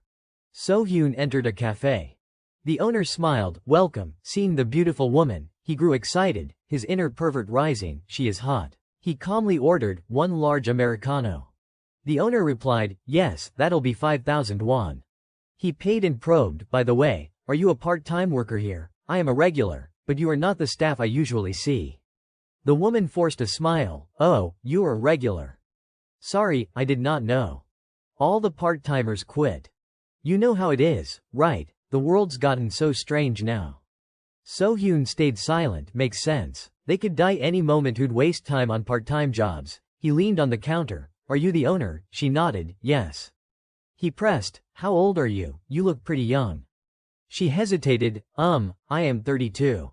So-hyun smirked sleazily. Oh, so you are not a player, she answered. Yes, I am glad about that. Confident in his looks, he boldly asked, can I have your number? I like you. The owner froze. He asked, what is wrong? Don't know how to respond. Seeing her expression, he snapped, why that face? Do you hate my face that much? Are you disgusted by the spots on my face? Stunned by the outburst, the woman stood still. So-hyun slammed the counter. Damn it. This pisses me off. I am not drinking that coffee. Give me my money back. Trembling, she handed over the cash. Here's your refund. So-hyun snatched it and stormed out. Bitter, that bitch, just because she is a little pretty, she dares look down on me, unseen. He attacked from behind. You will pay for disrespecting me with that look. The flashback faded. Looking at the pleading woman, So-hyun sneered. You should not judge people by their appearance. Got it? The woman trembled. Yes, I won't do it again. So-hyun sighed. This won't do. You are not sincere. The woman froze. He pinned her down, grinning wickedly. You think I do not know? You are just pretending to apologize to get free. The woman, terrified. Please, let me go. He grew more excited. Didn't you admit your mistake? If you did, pay the price for it. The woman struggled. I was wrong. It is my fault. Okay. He gripped her wrists. That is right. So stay still. Suddenly, a voice echoed from afar. You're the one who should stay still. Got it. So-hyun froze, his face paling. What the hell? I thought no one was here. He thought. Is he a detective? He barked. Who the fuck are you? Ryaman casually stepped out, wearing a white mask, his scythe gleaming. Don't swear. You will be screaming and cursing plenty soon enough. So-hyun eyed him, thinking, what is with that giant scythe and the white mask? Probably just some poser, he mocked. Ha, you lunatic, you think this is a place to show off your toys? Ryaman looked at him like an insect, raising the scythe. Seems you still do not get the situation. Does this look like a toy to you? He spun the scythe, kicking up a cloud of dust. So-hyun flinched, stammering. Wait, is that real? He asked. Are you a player? Ryaman coldly. Idiot. What do you think? He turned to the woman. Miss, you can leave now. This is your only chance. Seeing him release his prey, So-hyun raged and charged. Ryaman swung the scythe, the handle striking So-hyun square between the legs. He clutched the pain, howling. Fuck, Ryaman smiled. Told you would curse a lot. He reminded the woman, go. Leave this guy to me. Trembling, she said, thank you. Ryaman took another step towards So-hyun, his eyes icy. Now it is just the two of us, right? So-hyun, still writhing in pain and unable to stand, stared in fear. Ryaman smirked. Now, let the real game begin. Jang So-hyun, like a rabid dog, roared, you motherfucker, I will kill you, you dog. Ryaman calmly, your attitude's not bad. If you give up too early, where's the fun? The taunt enraged Jang So-hyun, you bastard. How dare you laugh in my face? He swung his knife in wild slashes, each one slicing through the air, but Ryaman dodged effortlessly. Jang So-hyun stabbed frantically, missing every strike. Starting to panic, what the hell? How is he evading all my attacks? Ryaman glanced at the dagger, sighing, didn't expect you to bring a goblin dagger too. Tisk. He stopped dodging, swung his scythe, slicing clean through the man's arm. Blood sprayed everywhere. Jang So-hyun screamed in agony. Ryaman unfazed. Hurts, does not it? Seeing him tremble, he added coldly, I have not even started yet. He lunged forward, so fast he left afterimages, casually severing the other arm. Jang So-hyun, in double the pain, could only howl. He shook. At this rate, he will kill me. If I want to live, I have to blind him. He activated ancient language of luminescence, but his body did not glow. Jang So-hyun panicked. What is going on? Why is not it working? Ryaman smirked inwardly. Glow all you want, it is useless. Night of Death does not allow any light to exist. I knew he would use this, so I activated Night of Death beforehand. He grinned wickedly. We have not played at all yet, have we? Ryaman thought. Even without Night of Death, I would have cut his wrists and ankles first. The scythe struck again, this time targeting both of Jang So-hyun's legs. He screamed in despair, tears streaming, "Gah, hey, you demon! Why are you doing this to me, why?" Ryaman drove the scythe into his thigh, then brutally yanked it out. Why do people exterminate pests? The scythe plunged again, because letting them live only causes harm. Jang So-hyun, hacked to pieces, gasped, "Damn it, you psycho." Ryaman coldly, "Let us see how long you keep that attitude." The warehouse drowned in blood, filled only with Jang So-kyun's pig-like squeals. He seethed, "Damn it. Why is this guy doing this to me? What grudge do we have? It is not fair. This is so fucking unfair." Tears and drool ran down his face as he thought, "Rather than endure this, I would rather kill myself." Suddenly, the scythe pressed against his throat. Jang So-hyun looked up in terror at Ryaman. He smiled, "What is wrong? Planning to bite your tongue? You think I will let you off that easy?" The scythe dug in, Ryaman coldly, "Until you beg on your knees for release. You are not allowed to die." Jang So-kyun's body was covered in gashes, nearly shredded. He went mad. "I have to make this pain stop," he wheezed. "Kill.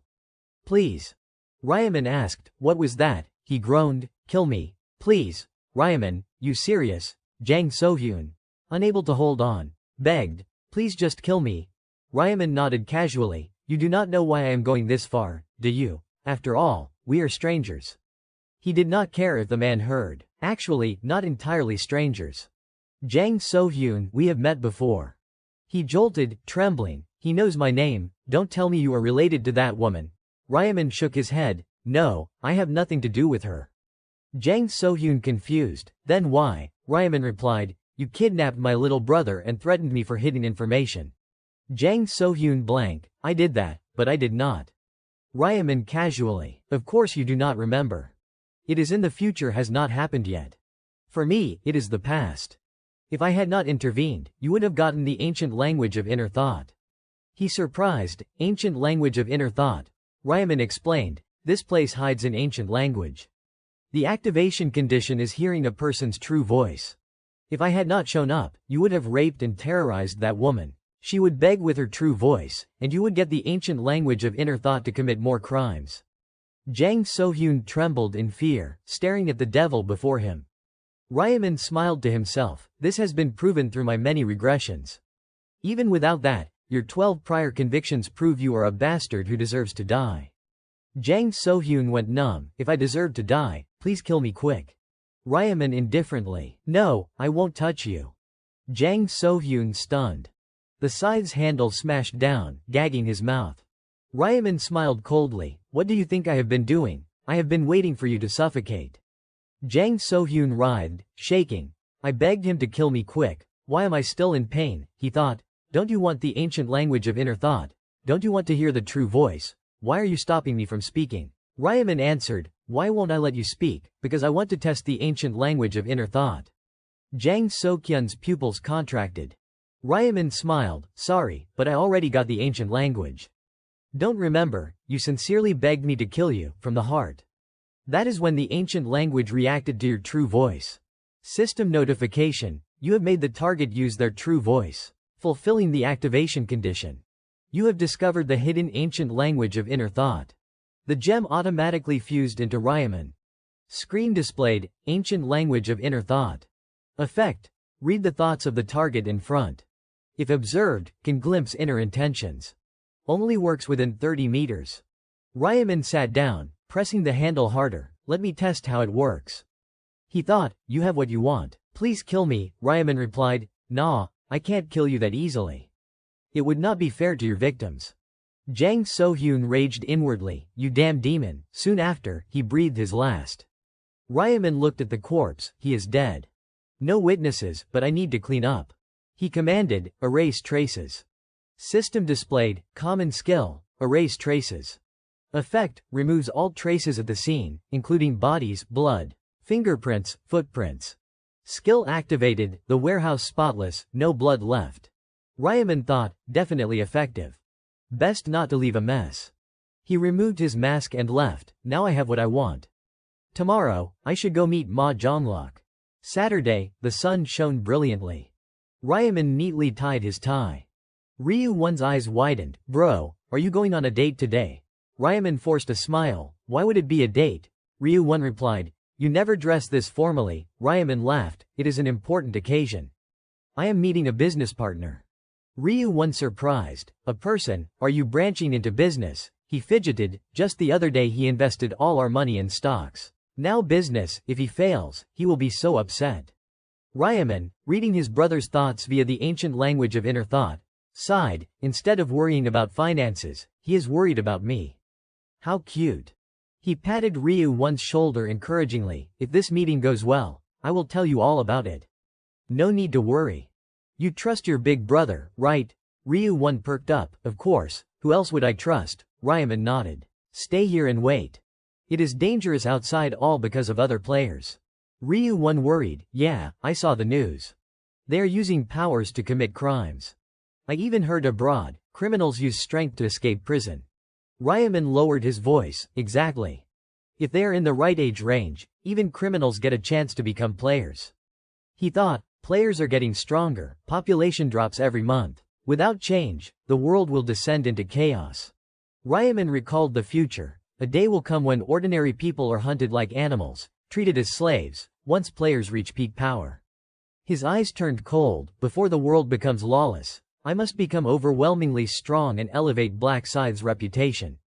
He warned his brother, anyway, if you go out, be careful. Ryu-1 nodded, got it. When will you tell me about the business? Ryaman curtly, secret. Ryu-1 pouted. Ryaman pinched his cheek. I will tell you soon, stop whining. Wait here, order food, but nothing pricier than black bean noodles. Okay. Ryu-1 awkwardly, hey, that is cheap. Ryaman arrived at the hotel, muttering, as I predicted, Ma Zhonglok chose here. Like in soccer, the home team has the advantage.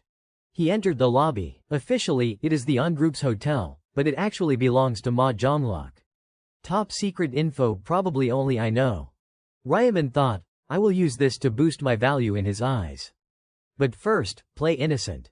He timidly approached the front desk, hello. I have an appointment. The staff politely, you mean the meeting with the chairman of Heavenly Demon Consulting? Ryaman nodded, yes. She invited, the chairman will arrive shortly. Please sit over there. Ryaman scratched his head, okay, thank you. He sat down, acting clueless, just sit stiffly, like a country bumpkin in the city. He looked around, wow, that chandelier is awesome. A man approached from afar, you are Ryaman, right? Ryaman stood, yes. The man started, we have met before, have not we, at the long-stay Galleria Forest Hotel? Ryaman nodded. Yeah, I think so. We met when I was delivering rice cakes after moving.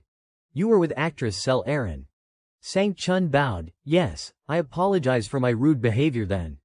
He thought in shock, he is not even 20, yet invested 280 billion, Ryaman thought, he is definitely suspicious. At my age, that much money is hard to believe. Sensing the awkwardness, Ryaman broke the ice, no big deal, we were not close. I did not expect the Heavenly Demon Chairman to live right above me. Sang Chun waved it off, no, please do not misunderstand. I am not the chairman. Ryaman feigned confusion. Sang Chun seriously, the chairman will be a bit late, so I came first. He gestured, let us wait inside. Ryaman, sure. Sang Chun led him to a private room, then left, please wait here. He urgently texted his boss, Chairman, I met him. He could not have invested that money himself. Someone must be using him as a proxy. Please be careful. Ryaman, sitting in the room, smirked inwardly, spot on, Ma Zhonglok sent Sang Chun to scout first. A meticulous guy like him would not be late by accident. Minutes later, Ma Zhonglok entered. Hello, I am Chairman Ma Zhonglok of Heavenly Demon. He extended his hand. Ryaman waited a few seconds, then shook it. I am Ryaman. Ma Zhonglok invited, please sit. Ryaman without hesitation, yes. Ma Zhonglok ordered, unit leader in, sit beside me. Sang Chun obeyed, yes. The waiter brought steaming, beautifully presented Korean dishes. Ma Zhonglok smiled, I prepared Korean food, hope it suits your taste. Ryaman eyed the food, haha, in a fancy hotel like this, everything's amazing. He picked up a piece of meat. The food's delicious. Ma Zhonglok picked up some pickles, smiling, I am relieved you like it. He assessed Ryaman, unit leader, and was right. Too young to invest 280 billion himself. Someone's definitely behind him. My brothers, or my uncle, he started. First time seeing you, I was shocked. Didn't expect our major shareholder to be so young. How old are you? Ryaman looked up. I am 20. Ma Jonglok froze, pretending calm. 20, I am 29. Nice to meet someone in the same age range. Ryaman played along. Yes, I am happy too. Ma Jonglok got to the point. How did you get that much money at your age? Heir to a chaebol family. Ryaman's eyes flashed in surprise. He is direct. He waved it off. Haha, no way. I was just a normal student until a few months ago. Ma Jonglok, until a few months ago. Ryaman nodded. Yes. Do you watch the news? Ma Jonglok hesitated. Ryaman bluntly, did you see the story about the guy who won the lottery 4 times in a row and became a millionaire? Ma Jonglok nodded. Ah, I did. Ryaman smiled, that is me. I am the consecutive lottery winner. Ma Jonglok blanked. What kind of script is this? He asked. According to the news, the total prize was only about 60 billion. How did you get 280 billion? Ryaman calmly. I invested a bit in Bitcoin. Ma Jonglok questioned his life. Bitcoin, that is it. Ryaman nodded. Yes. Ma Jonglok pressed. What made you invest 60 billion in Bitcoin? I do not think I could do that. Sang Chun chimed in. I have to admire you. You are very lucky. Ryaman calmly, it is not luck. Sang Chun nodded. Ah, right. I remember the article said you dreamed the numbers. If that is not luck, then. Ryaman corrected, I did not dream them. Both puzzled, then how? Ryaman looked at Ma Jonglok, resolute. This is the only way to gain his acceptance and pull him to my side. He seriously, this is the first time I am revealing this. I have the ancient language of foresight. Both stunned. Ryaman smiled mysteriously. This ancient language lets me see a few years into the future. In other words, I am a prophet who can foresee the future. Ma Jonglok and Sang Chun fell silent, thinking, a prophet? What nonsense is this kid spouting? Ma Jonglok spoke up. Are you serious? Ryaman smiled. Why would I lie to you? Ma Jonglok rephrased. So your lottery wins were from using the ancient language of foresight? Ryaman nodded. Exactly. That is also why I invested in Bitcoin to get rich. Seeing the future let me confidently put all my money into it. Ma Jonglok remained skeptical. If you do not mind, can you prove it? Predict what I will do next. Ryaman thought, guessing what he will do is easy, I can read his mind. But to avoid trouble, I should set limits on the ability. He feigned hesitation. I am really sorry, but I can't use this ability freely. It activates randomly, not under my control. Ma Jonglok nodded, thinking, an ancient language with such restrictions makes sense. Suddenly, he straightened up. Ryaman, about your 280 billion investment in our company. Ryaman nodded, yes. I knew Heavenly Demon would grow strongly in the future, so I invested.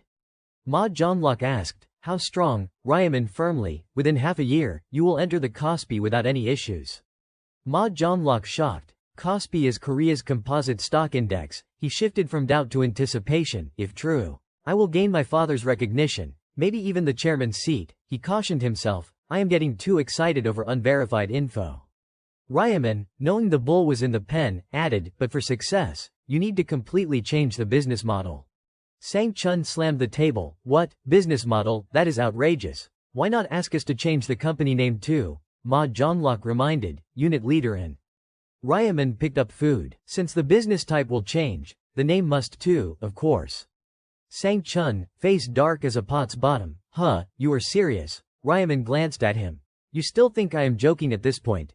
You are both players, you know revealing in ancient language is highly disadvantageous and harmful. The private room's atmosphere tensed like a drawn strain. Ryaman continued, I thought it through but still revealed my ancient language as a major shareholder and future partner. Because I want to help the company grow.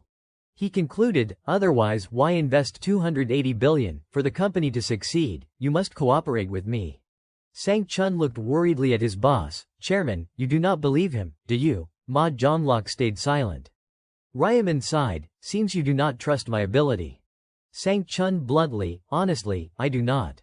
Ryaman looked at him, unit leader in. Have you ever wondered why I moved right below the penthouse? Don't say you think it is a coincidence. Sang Chun jolted. Ma Jonglok turned, wait, below the penthouse, unit leader in. What does he mean? Sang Chun nodded, yes, sir, about 2 months ago. Ryaman moved to the floor below actress Sel Aaron's penthouse. Ryaman added, exactly, a few days after I got the ancient language of foresight. Ma Jonglok surprised. Unit leader and, why am I only hearing this now? Sang Chun stammered. Until today, I thought it was not important. Ma Jonglok calculated, if January, that is before his Bitcoin investment. Moving near someone tied to the company, only possible by foreseeing the future. He doubted, or you knew I was supporting Sel Aaron. Ryaman laughed, seems you still do not believe me. How about this then?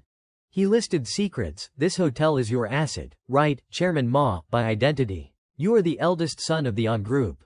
Heavenly Demon was secretly founded to gain your father's approval.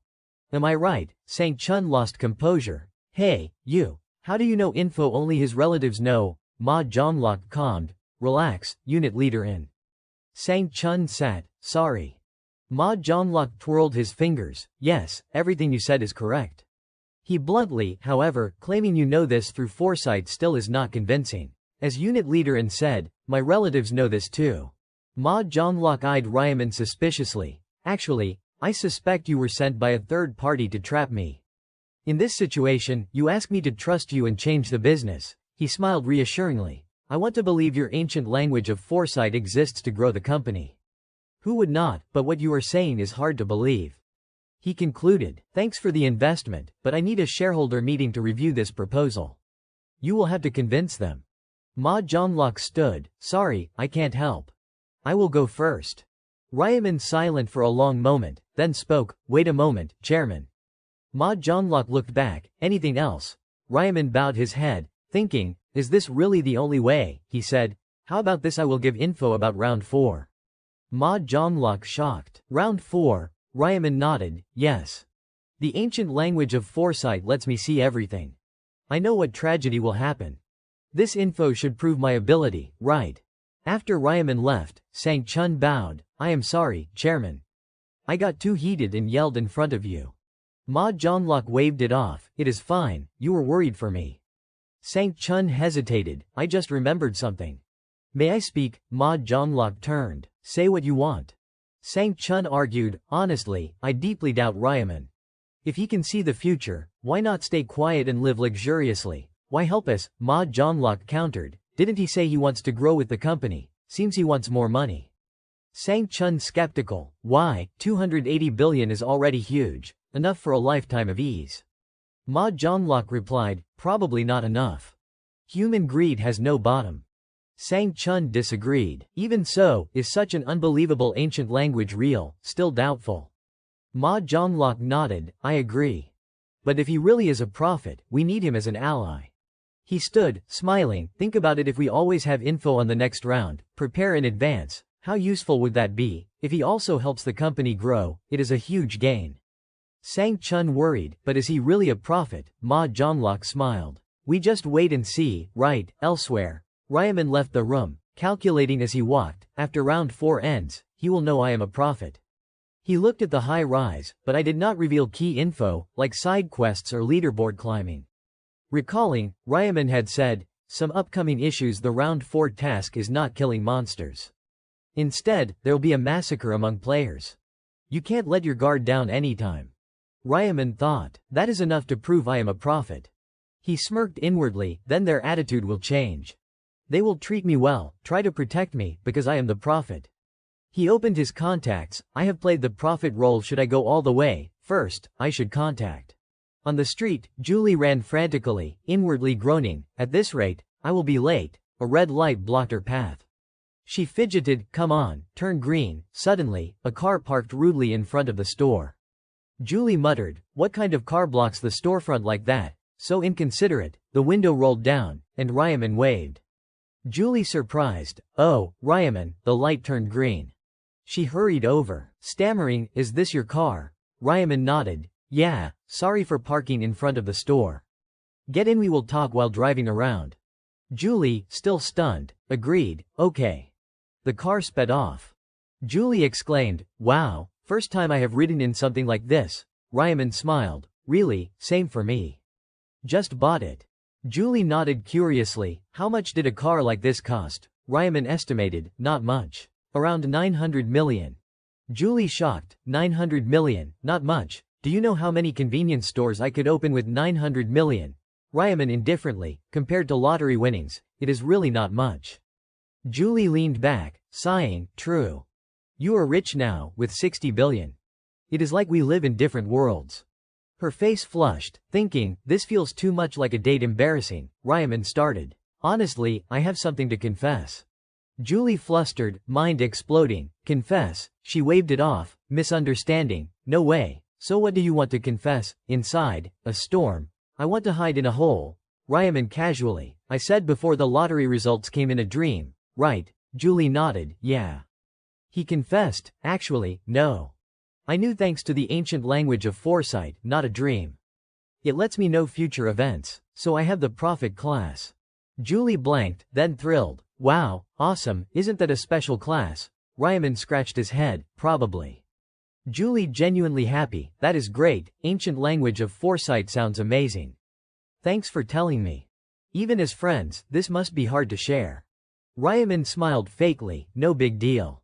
You said your class is support, so it is fair. Julie recalled, laughing. Fair, she hesitated, how is it? I did not say my ancient language. Then excitedly, while we are at it, I will tell you, in round 1, I got ancient language of protection. Within 10 meters, for however many people there are, I get that many thin shields. Like, 5 people mean 5 shields. She exhaled, phew, feels good to say it. Ryaman smiled. Ha, does it? Julie wondered. But why suddenly tell me about your ancient language? Ryaman replied. Keeping it secret weighed on me. Plus, if I do not confess, you won't believe what I am about to say. Julie curious. Huh, what? The striking red car sped along. Ryaman explained, shocking Julie. Huh, that is the round 4 task. Ryaman nodded. Yeah, so be careful. He warned, always stay alert, you never know what players around you might do. Julie nodded, got it. Her heart fluttered, he cares about me. That is why he told me first and called me. She glanced at Ryaman, thinking, maybe he has feelings for me. I hope so. The evening light painted the buildings pink. Ryaman sat in his room, restless, can't believe Julie's liked me all this time without me knowing. Reading friends' hidden thoughts via ancient language of inner thought left him flustered. No wonder she has been so nice. Ryaman pondered, a bit awkward, but this makes it easier to ally with her. She will trust my prophecies more. He put away his phone, drifting to sleep, one thing done. Rest a bit, this month's not busy. Night of March 31st, 11:55 p.m. The city glowed with building lights. Ryaman sat on his bed, opening the system shop. Before entering the other world, I bought corpse handling gear. Screen displayed, dark gloves. Type, corpse handler grade gloves. Effects, strength plus 10, agility plus 10, weapon becomes semi-transparent night only. Restriction, usable from common grade up. Description, gloves shrouded in night, can make weapons semi-transparent. Ryaman evaluated, high stats, semi-transparent feature useful. Combined with Night of Death, even better. A knock sounded. Ryu-1 entered, bro, it is time. He worried, you confident about this round? Ryaman acted, we will see. Ryu-1 stammered, you are a prophet, right? You said you have round 4 info. Ryaman replied, having info is one thing, acting on it another. Seeing his brother unfazed, Ryu-1 yelled, you have to survive and come back, got it, you are really. Ryaman poked his forehead, don't jinx it. He lay down, falling asleep, thinking, round 4 could be the round of death. Elsewhere, Wang Yongmin tore at his hair, grinding his teeth, damn it, again, system notified, punishment applied. All stats permanently reduced 50%. He inwardly roared, bastard, this for betraying friends. I do not even have 10 command uses left. How to survive round 4? He glanced around, fearing those after the area representative spot or old friends seeking revenge. Tense as a wire, Wang Yongmin looked up at the sky, pure white, not star J97. Where is this? Bad luck in this hellhole, he muttered. What task starts in a freakish place? This white expanse like a lab rat cage. Suddenly, a familiar figure, Black Scythe. That evil demon surely knew this would happen, Wang Yongmin recalled. Ryaman misused all 10 commands. Destroying relics, charging gods, even killing the punishment god embodiment. Too suspicious, his eyes sharpened, if strong enough, I would smash that bastard's face. No chance, he swallowed it, annoying as hell, but to survive, a lie with the devil. He approached. Hey, Black Scythe. Ryaman asked. What? Wang Yongmin forced a smile. The deal from last round still good, didn't you say if I am your subordinate, you will protect me? Ryaman nodded, then coldly, I do not need a subordinate like you anymore. Wang Yongmin froze. What? Ryaman replied, you have no command uses left. An area representative without commands is useless. Plus, most players have classes now commands barely work. Wang Yongmin stammered, but Ryaman smiled, you have no value. Just a moving target. Wang Yongmin's face paled, moving target. Wang Yongmin heard this and glanced around nervously, heart racing. Ryaman, knowing his fears, reassured, don't worry too much. You are just a target in name only. Not many will actually try to kill you. Wang Yongmin confused, they won't target me. Ryaman nodded, you know the fate of area reps. Everyone understands it is no picnic. The higher the level, the fewer people you can command, not worth the risk. Wang Yongmin nodded, thinking, Black Scythe's right. I would ditch the command rights if I could. From afar, Sel Aaron and Sang Chun approached. Seeing acquaintances, Wang Yongmin's face darkened. Why are they here? But neither paid him attention. Sel Aaron stepped forward. Hello, Black Scythe. Sang Chun added, Hi. Remember us? Ryaman replied, Of course. What is up? Sang Chun bluntly jabbed. You saved us from the thugs standing right here. We want to thank you again.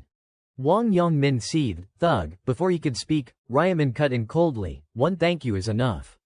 No need to find me again. Sang Chun smiled, we are still grateful. The company chairman also wants to thank you for saving us. He recalled his boss's words, oh, right, about the chairman. Ryaman interrupted, stop there, I do not care. Sel Aaron respectfully offered a stone, Black Scythe, this is a small token of gratitude. Please accept it. Ryaman eyed the item, stunned, low-grade purple magic stone, an unexpected windfall. Sel Aaron, seeing his silence, explained, just words are not enough, so here's this. It would be a waste not to take it. Ryaman took it immediately, good thinking. Thanks. He inwardly grinned, she is giving away something this valuable, no refusing. When I get back, I will try making low-grade magic stones. Sel Aaron fidgeted, does he like it? She overthought, what if he thinks it is useless and gets mad? Ryaman, reading her thoughts via ancient language of inner thought, was speechless, as expected. She does not know the magic stone's value. If she did, she would not give it. Wang Yongmin observed, thinking, I have something like that too. Ryaman surprised, he has a magic stone. Wang Yongmin scratched his head, I think it is called Black Diamond Power Stone. Ryaman shocked, Black Diamond Power Stone, drops from monsters at an ultra-low rate, rarer than magic stones. At this point, getting one proactively is impossible. He smirked inwardly, this guy has rare goods. Lucky or unlucky, Sel Aaron continued. Black Scythe, do you need a protective shield? Ryaman curious, shield, Sel Aaron nodded, slightly embarrassed. I upgraded to summoner, I can summon a spirit to shield you. Ryaman declined, thanks, but I do not need it. Sel Aaron deflated, oh, got it. She bowed, we will go then. Good luck this round. Ryaman politely, you too. Watching them leave, Wang Yongmin saw no point in staying. Suddenly, Ryaman called, wait. Wang Yongmin puzzled. Ryaman said, at this rate, you will regret it. Wang Yongmin panicked, what do you mean? Ryaman replied, I said you are a moving target. Wang Yongmin asked, but you said no one would target me. Ryaman smiled, I said not many, not zero. Area representative benefits are not completely gone. He analyzed, though most are level 10 with classes, some are not, meaning there are still command targets. Wang Yongmin wavered. Ryaman continued, think about it, among thousands of players, no one will target you. Wang Yongmin flustered, so what should I do? Ryaman concerned, I will help you avoid being an easy target. Wang Yongmin thrilled, really, but Ryaman cut in, I did not say for free. For payment, see the stone Sel Aaron gave, if you have something similar, give it. Wang Yongmin understood, opened his system, and handed over the Black Diamond Power Stone. Info displayed, Black Diamond Power Stone. Type, item. Description, sturdy black stone with a glossy surface. Ryaman nodded, good. Anything else? Wang Yongmin scared. No, I gave what I could. Don't take my gear. Ryaman eyed the useless guy. Don't worry. Even if you offered, I would not take it. Wang Yongmin asked. I gave the item, help me now. Ryaman indifferently. Yeah, I keep my word. Suddenly, the angel appeared in the sky. Humans, you are all gathered today, but numbers have dropped. The crowd buzzed. Numbers dropped. Did people fight in real life? Ryaman smirked coldly. A whole month without trouble would be the surprise. The angel waved. Everyone's here. I announce round 4's task. System displayed. Round 4. Main task. Slaughter each other for 3 hours. Total participants, 181,906,418. Survivors, blank. Area SX45, 1042 participants, over 521 must survive. Everyone blanked. Kill each other. The angel sighed. Humans are slow. As I said, just stab and kill the players beside you. Simple. The crowd panicked. Kill them. The angel giggled. Let me explain more. The goal is to reduce player numbers by mutual killing. Unlike before, no monsters this time. Everyone questioned life. No monsters to level up. A boy asked, Madam, if half survive, each just kills one. Right, the angel wagged her finger. That is a secret. If I told everything, where's the fun? Ryaman thought. Fun, she is just relaying orders from above. Angels are messengers in this damn survival game. Hiding specific rules means orders from the game master. The angel excitedly. Killing alone does not complete it. Only the top 521 survive. Ranking criteria are secret. Golden pupils under the hood revealed madness. Even the first killer won't rank first. The angel spread her wings. Explanation over. Start slaughtering. Countdown appeared. 2, 59, 59. The crowd panicked. What now? Kill others with no grudge. Wang Yongmin, in a corner, grinned. Kill other players. Perfect, I want to kill some bastards. Ryaman from afar thought, as predicted, he plans to kill his friends. Wang Yongmin hid his twisted smile. If others hesitate, I will dominate easily, then gritted his teeth. Those dogs, I will kill them all. Ryaman suddenly approached, startling Wang Yongmin. Whoa, you scared me. He stammered. Black scythe. What is up? Ryaman replied. I said I would keep you from being a target. Right, now I fulfill my promise. He summoned his scythe. Wang Yongmin stood dazed, not grasping what was happening, when Ryaman's scythe swept across his neck. One clean cut, he collapsed. System notified. Round 4.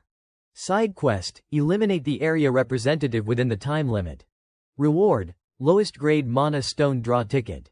Next, you have completed the side quest. And, reward granted, lowest grade mana stone draw ticket. Item info displayed, lowest grade mana stone draw ticket. Type, rare supply item.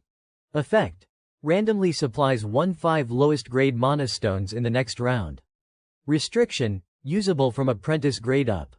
Description, time limited item, auto disappears after next round, affected by luck stat. Ryaman sheathed the scythe, thinking, perfect, got the reward I wanted. Killing Wang Yongmin for the side quest was not the only reason. The crowd witnessed it, panicking. Someone's dead, he killed him, curses erupted, but Ryaman ignored them.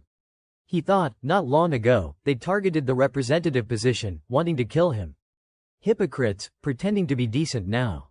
A few charged forward accusing, hey, Black Scythe, you can't just kill people, no humanity. Another echoed, murderer, you are a murderer. Ryaman inwardly, murderer, they are not wrong.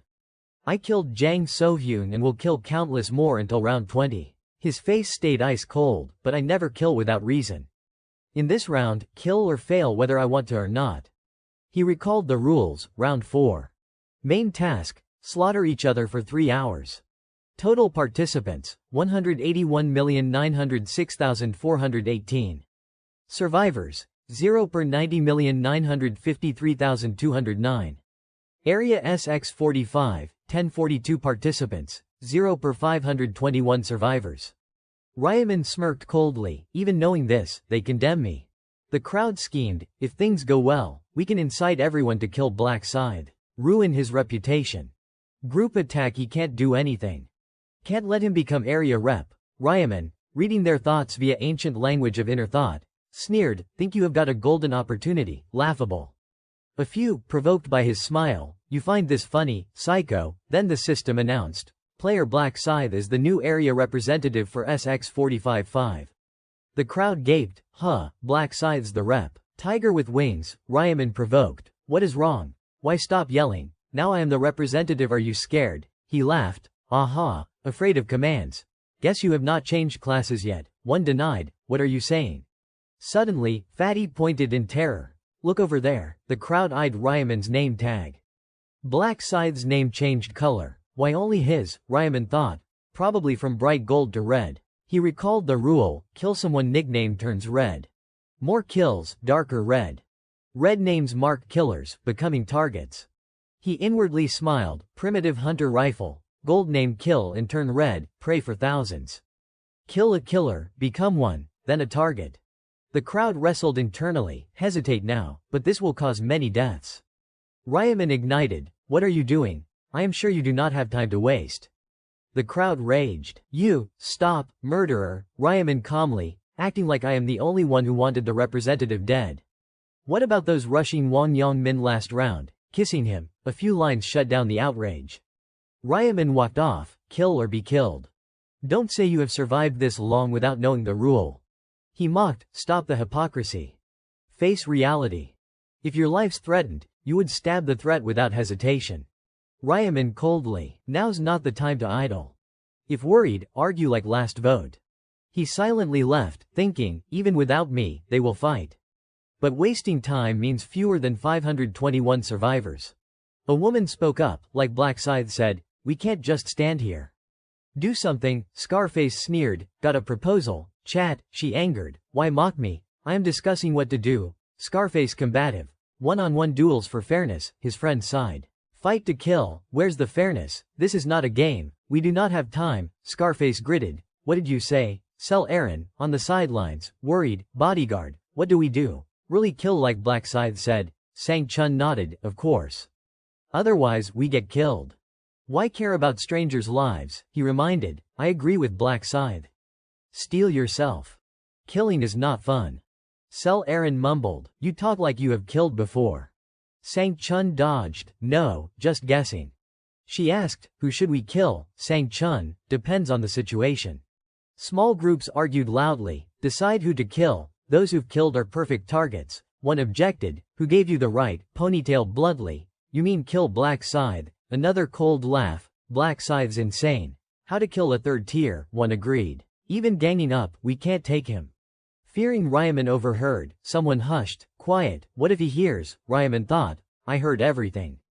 A youth charged, "What the hell are you saying? Lives are precious, even killers should not be killed." Wizard agreed, "If we kill, we become killers." Mushroomhead countered, "Then what? Someone has to die for me to live, right?" A girl interjected, "Stop arguing, unite to kill criminals." Green hair quipped, "How to know who is criminal? Ask them to raise hands." Another lunged, "Who are you calling scum? Give your own idea." Green hair yelled, "Why curse me, you dead dog? Want me to kill you?" The other sneered, "Try it." A bystander egged, "Stop talking, fight." Both cursed in unison, "Who are you to incite? Lowlife." The provoked one boiled, "Damn it. I will kill you all." Green hair summoned weapon, "Come on." "Idiot." Ryaman exasperated, total chaos. All talk, no action. Suddenly, Wang Yongmin, just died, woke up, stunning everyone. Wasn't he dead? Ryaman smirked inwardly, this round's hidden rule. Players revive after 10 minutes. Wang Yongmin dazed. Why's everyone staring, like I am a zombie? He looked at Ryaman. "I was talking to Black Scythe, what happened?" One paled. "He revived, like divine resurrection." His friend groaned. "Divine, system revive." The crowd wavered, "Dead players revive, then killing's fine. A few raised weapons, if they revive, no issue." Ponytail girl advised, "Calm down, we are not sure about revival." But mid-sentence, someone stabbed from behind. From here, the massacre began. Aaron was slashed across the back by some guy and collapsed. He yelled, "Why did not you take a nap first, bitch?" Die. Panting, he stared at his blood-soaked claw weapon.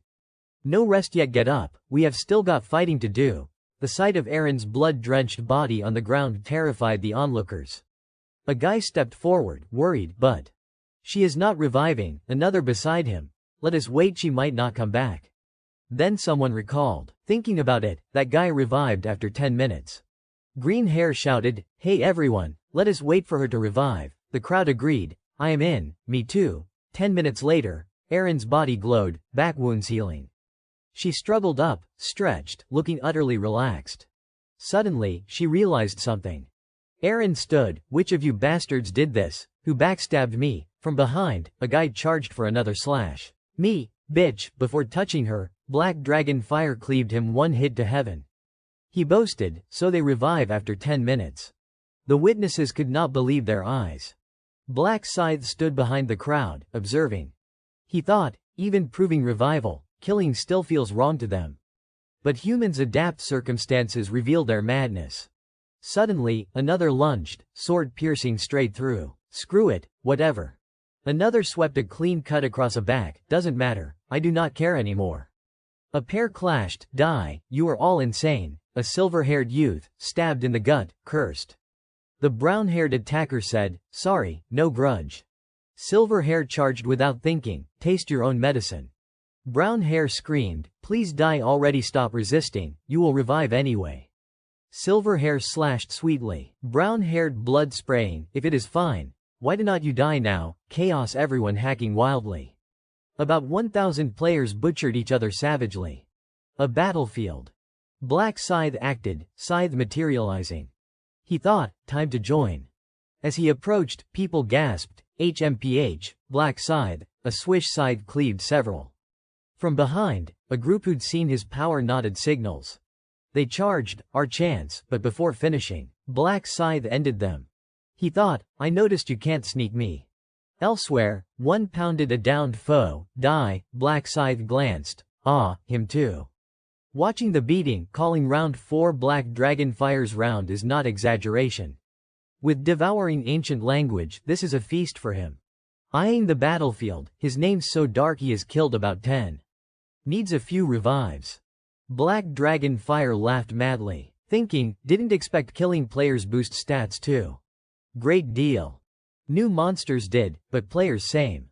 System panel, devouring ancient language. Progress bar fills per enemy kill. Full bar random stat gain. Enemy level affects progress. Black Dragon Fire continued sending souls to the afterlife, ranting, "Die, die, die." Devouring progress rose. He thought, progress jumps a lot due to their levels. Admiring the scythe, same level as me, yet big boost. Imagined killing Black Scythe, killing him, how much progress, probably instant full, random stat. He turned angrily, searching, nah, poking that big shot risks disaster. Eyeing common fighters, handle these trash, level more. He approached, killed one, sorry, no grudge. Kept slashing the downed, inward grin, stress relief. Blood sprayed everywhere. That thug kept me from proper hunting. Smiling, this round's for me when a stealthy sword approached from behind. But Black Dragon Fire was not easy. He spotted it. Others gained nothing, killing players. Downed the sneaker instantly, but my stats rise, I grow stronger. Devouring progress up. He looked around, people reviving. Best part, prey keeps reviving, offering themselves. He rushed a victim, raised scythe, better chance, a thud. Eyeing the ongoing slaughter, how many have I killed? Kill as many as possible to top the leaderboard. Maybe head that way. A foot stepped before him, shocking him. Black Scythe, scythe in hand. Black Scythe, Knight of Death. Sky went pitch black. Onlookers, what is this? Why sudden dark? Black Dragon Fire sweated as Black Scythe approached. His scythe turned semi-transparent. Whatever it is, be careful. A swish, Black Dragon Fire's view shifted upward. His head severed by Black Scythe. He thought, ah, dead. No wonder Black Scythe should have avoided him. Sword clashes rang piercingly in the brutal battlefield, constant cries, die, die, die for me. The person beside Yang Min slowly sat up, yawning like after deep sleep. Yang Min eyed her, thinking, she revived, really 10 minutes for all. He smirked creepily, perfect. Fists clenched, scary grin. He pondered, they made this round for mutual slaughter. Chance to revenge backstabbers. I will kill them all. Yang Min prowled, searching, Kim Sungin, where are you? Spotted, there. Sungin fearfully aimed bow at foes ahead. Yang Min thought, idiot, scared shitless from stat penalty. And that one approached cheerfully. Hey, Kim Sungin. Sungin turned terrified, stammering, Yang Min. Yang Min punched hard. Great seeing you, you dead dog. One hit sent Sungin flying far. He groaned, clutching face. Yang Min closed in. Hey, Kim Sungin, you damn bastard, grabbed collar, lifted. You said you would kill me if we met, right? Fist raised for the face. Why not try killing me now? Followed by Sungin's pained screams. After beating him, Yang Min dropped Sungin to the ground. Finally done, so refreshing. He looked back, flashing a savage grin. Where are the rest? In a battlefield of mutual slaughter, if hell exists, this is it. People hacked without mercy. Screams of die echoed, but Aaron sat aside, sword in hand, terrified. A place of easy violence, humans hating each other. Sang Chun asked, Aaron, you okay? She replied, I am fine, not tired, but it is messing with my head. Sang Chun worried, thinking he could endure a bit, but Aaron would struggle. If this affects her mentally and hinders work, I will have no face to see the chairman. Suddenly, he spotted a hand reaching for Aaron's hair. It gripped tight. The owner, knife in hand, yelled, die. Sang Chun rushed to save her. No way. He fought the guy, raised his sword, and pierced straight through. Sang Chun called, Aaron, ignoring the groaning foe on the ground. Aaron trembled at the blood-streaked sword. Still shaking, she bit her lip, charged the hairpuller, and stabbed again. A while later, the sky remained gloomy and sorrowful. Sang Chun eyed Aaron, thinking if he told her to, she would obey. Aaron stood, bodyguard, how long must we fight like this? Sang Chun, at least another hour.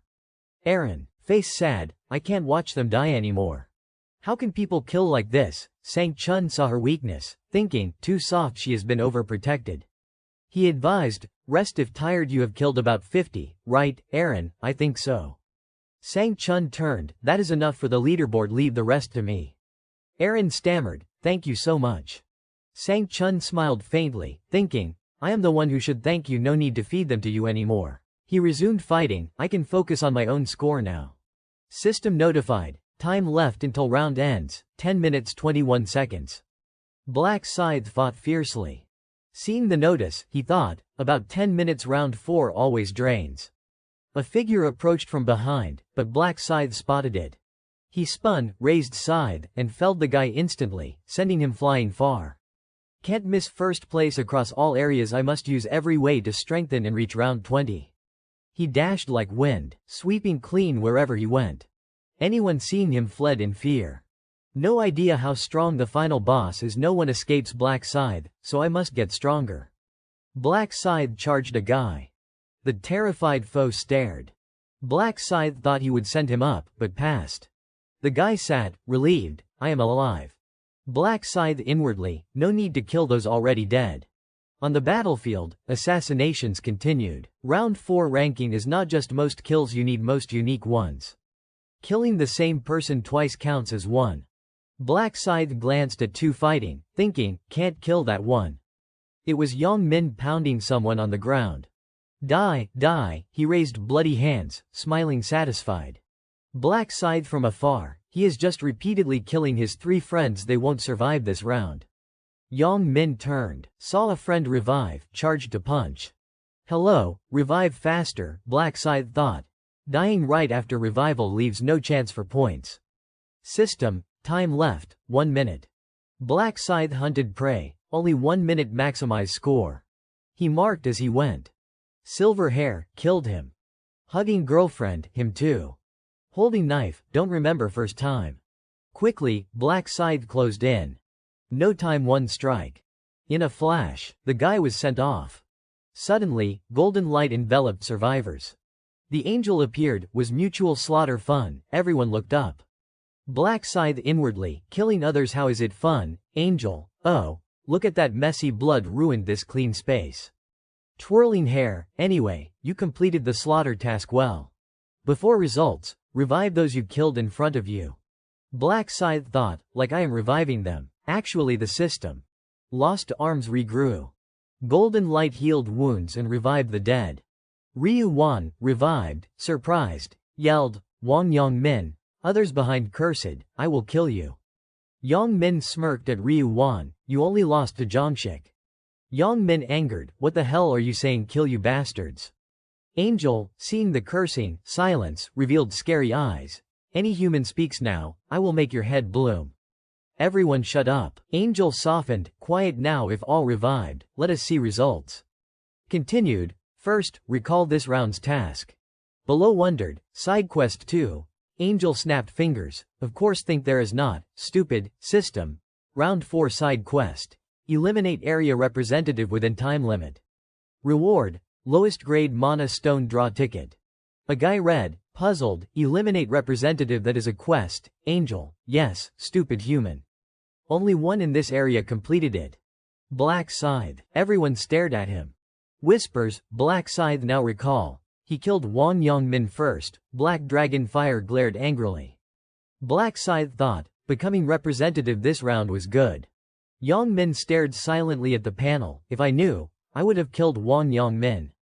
Fearfully, I died to Black Scythe, panel, temporary skill, none.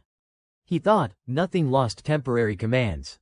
Recalled Black Scythe, I will help you avoid being an easy target. Inwardly, he said he would help, but stole the representative spot, Angel, now results. Oh, you are curious how it is calculated, smiled seductively. Continued, ranking by unique people killed multiple on one counts as one. Below surprised, unique, not just most kills, Angel lightly, simple minds how could it be easy, pointed down, here are results.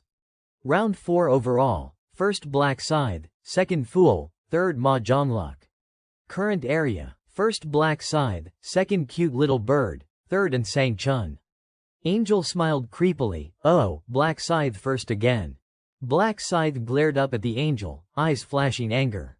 The hall echoed with gasps, unbelievable he killed over 700, humanly possible. We are about 1000 total 70% in dim, insane, the Angel clapped excitedly.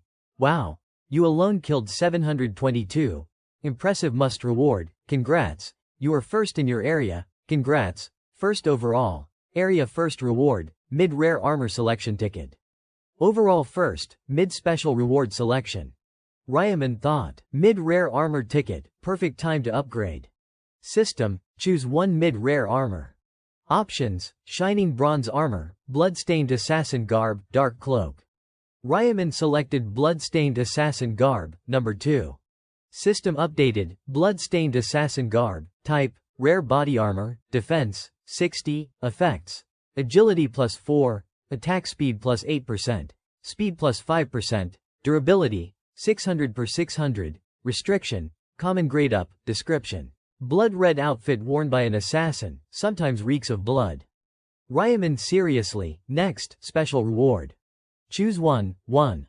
50% stat buff, limited to round 5. 2. 5000 gold. 3. Round 5 info. Ryaman, round 5 side quest reward valuable but hard. Selected 50% stat buff, considering difficulty, stat boost helps most. The Angel pointed casually, senior ranks, in our area, 30 tied at 521 anyone below eliminated. She smirked cruelly. Elimination starts. Golden light appeared on some. Body parts faded. Screams, wait, Angel, we die for real, cries, I do not want to die help, give me a chance. Yang Min smiled, relieved, made it close. Survivors watched coldly or covered eyes, ears. Wails, help I do not want to die. Ryaman closed eyes, then opened firmly. System, round 4 ends. Overall survivors, 90,953,209. Your area S45, 521. Soul transfers to real body soon. Round 5 starts midnight, May 2024. See you next round. Congrats on surviving. Dawn broke. At a hotel, someone rushed. Sang Chun burst and panicked, sir. Ma Zhonglok face down on bed, stirring. He hugged pillow, half rose, hair tousled, unit leader in. Got up, what are you doing, didn't call you. Sang Chun, couldn't reach you, thought something happened. Ma Zhonglok sat, rare cheerful smile, as if I die in round 4, saw the results, Sang Chun scratched neck, embarrassed, saw your name, but worried. That round was madness. Ma Zhonglok facepalmed, passed out on return mentally exhausted. Sang Chun, true, 433 died. Ma Jonglok eyes shifted. Count repeats way more. I am strong. What monster is Black Scythe? Human. Sang Chun fist to lips. Think he is active special forces. Skills and guts like that in Korea, I keep wondering. Ma Jonglok pondered. Black Scythe more I think, more I admire. Whatever his identity, a lying brings peace. Must ask the prophet about him. Sang Chun worried, but sir, round 4 exactly as that prophet said. Amazing. Honestly, I doubted until seeing it. Ma Jonglok, me too. Flashback, with Ryaman, he firmly, round 4 is not monster hunting player massacre. Ma Jonglok shocked. Massacre, Ryaman. Yes, disaster players kill each other. Stay vigilant. Back to present, Sang Chun, what now, sir? Ma Jonglok, meaning, Sang Chun, about Prophet Ryaman really partner in business. Ma Jonglok grabbed towel, of course 31% shareholder. What say do I have, company's practically his. Sang Chun, follow his advice, switch industries, Ma Jonglok firm, words mean nothing company grows that way. Walk to window, plus, pull him to our side. Don't underestimate or feel superior he is young. Stood before glass in half-open robe, six-pack visible, even if you dislike his attitude, flatter and obey. Only way. Turned, to reap sweet benefits from this prophet honeypot. Understand, Sang Chun bowed, yes, sir I will be more careful with Ryaman. Ma Jonglok, good call him now. Sang Chun, what to say, Ma Jonglok, celebrate survival party tonight. Bring family if any. Oh, invite CO too, Sang Chun, Aaron, Ma Jonglok smiled, hands in pockets, times like this, need a celebrity to join the fun, right? Full daylight. Ryaman scrolled phone by a cafe, waved, here. Julie approached, Ryaman, you look fine. Ryaman cheerful, you too. Julie, you okay? Sudden dinner invite he shrugged. Thought we should eat to celebrate surviving. Don't worry I am treating. Julie relaxed, then I will exploit my rich friend. If you do not mind. Red car sped. Ryaman drove Julie. She grateful, thanks, prophet your warning prepared me for round 4. Ryaman, didn't think I lied, Julie trusting, you would never. What gain? Ryaman, thanks for trusting. Suddenly awkward, Julie, thank you. Stop I am grateful. Without your 30 kill minimum, I would be dead. Thank you. Ryaman inwardly, she has no reason to thank I did not reveal, her protection ancient language would save her anyway. She is capable. Compared to CO Aaron, greenhouse flower, she is roadside weed. Car stopped at restaurant. They sat opposite. Ryaman gestured, let us eat. Julie, thanks bon appetit.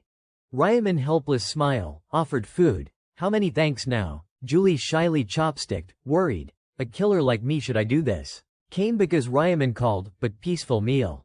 Ryaman noticed, Julie, why not eat, thought, still guilty. Julie composed, not feeling well. Ryaman, because you killed, comforted, don't overthink or blame yourself. You had to survive. Julie concerned, true, but. Ryaman, everyone I and other players could not avoid it. Julie head down, regretful, still, I. He cut, enough. So what, let future be. If I do not wake, what about my family? We have waiting families, Julie enlightened, repeated, my family. Imagine dad hugging her corpse crying, if I do not wake, he would be devastated. Fists clenched, firm, you are right I forgot they are why I have endured. Thanks for comforting. Ryaman, no big eat these goodies to cheer up. Julie, okay. Picked from hot pot, delicious feels like round 4 fatigue gone. Ryaman, glad to hear. Julie another thanks for inviting. Ryaman casual, first time you dropped my full name. Julie, oh, if okay, can I from now, he, sure. Ryaman thought, mood better time for main topic, said, Julie, called you to share round 5 info. Julie startled, round 5, you foresaw, Ryaman, yeah hardest yet, areas merge. Julie, merge, Ryaman, basically, separated areas combine. Julie, we can meet, Ryaman sip tea, yes, but not round 5. Thought, actually we will but saying same area, she would want to meet. Must meet anonymously. To do that. Ryaman, listen carefully. As revealed, round 5 tougher you might not pass. But there is a way. Julie, what? Ryaman revealed, Black Scythe find and ask his help. Julie shocked, Black Scythe. She could hardly believe it, continuing, the Black Scythe you are talking about is that person, right? The one ranked first in the entire region? Ryaman nodded firmly, replying, yeah, it is him. Julie pointed at herself, saying, so you want me to ask Black Scythe for help in the 5th round? Ryaman extended his hand confidently, saying, rather than asking him for help, it would be more accurate to say cooperating with him. Julie asked doubtfully, but that Black Scythe is level 30, would he even agree to cooperate with me? Ryaman persuaded her, you have your own buff, so Black Scythe probably needs you too. It will be a symbiotic relationship between you two. Julie twirled her hair, pondering, if I can safely pass this round with his help, that'd be great. Julie expressed, honestly, I am still worried. I do not know if Black Scythe would take me along just for my little buff. Ryaman merely smiled helplessly, thinking, that is not just a little buff, your skill is amazing. Ryaman comforted her, Julie, do not worry. Black Scythe will try to cooperate with you, not just this round but the next ones too. I have already seen the future, so you do not need to worry.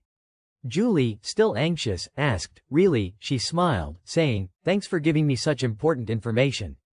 Ryaman replied casually, we are friends. It is just what I should do.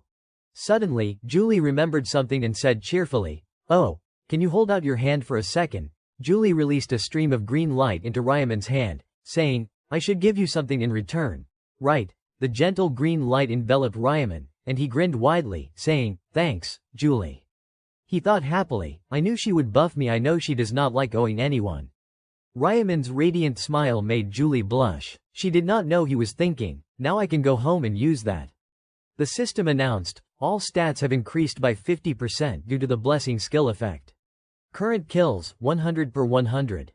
All stats have increased by 50% due to the butcher rune effect. Ryaman sat down, thinking, thanks to Julie's blessing effect and the extra stats from the butcher rune after killing 100 worms. The status window appeared. Ryaman looked at it, thinking, my stats must have gone up quite a bit.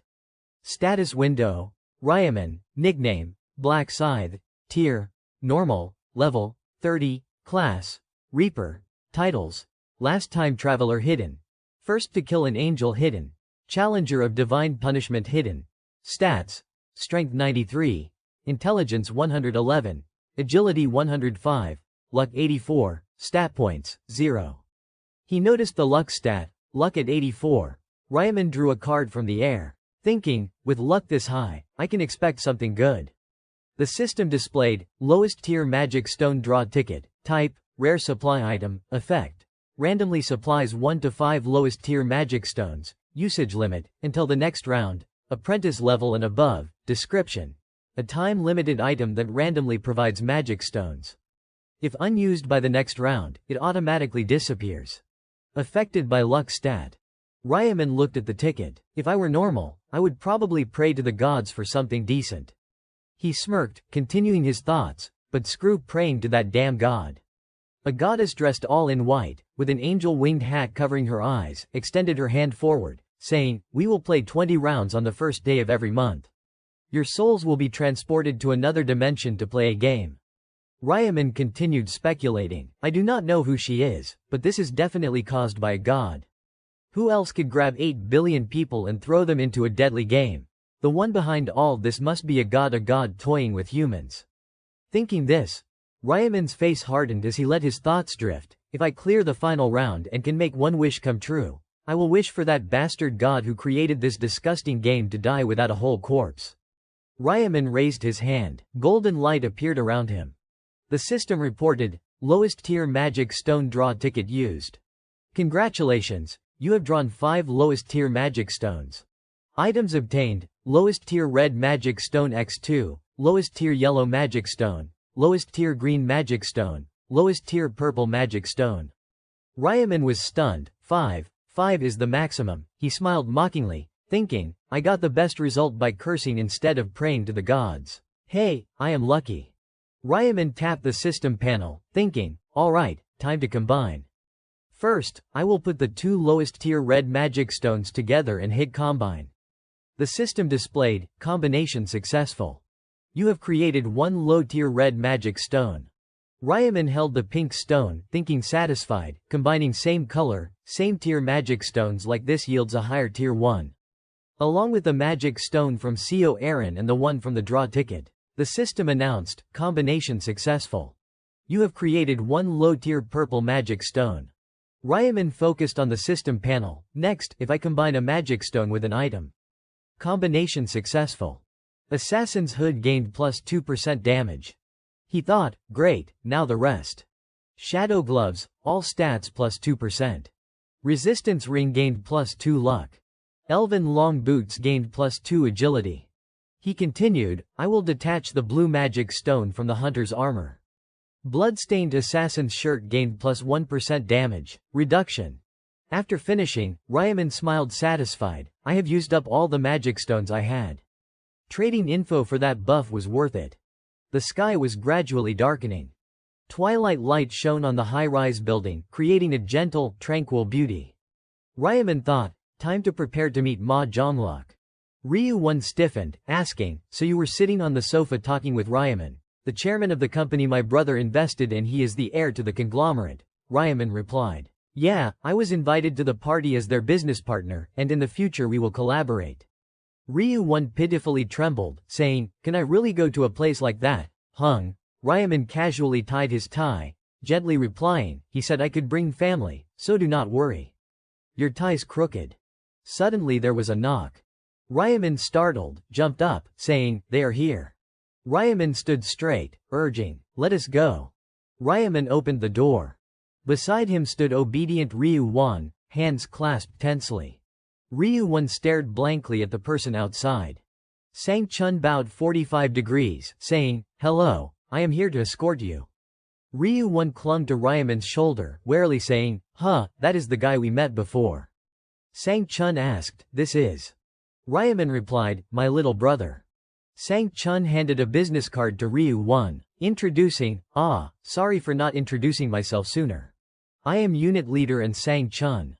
We have met before, right? Here's my card, though I already apologized to your brother. Ryu-1 took it, replying, yes.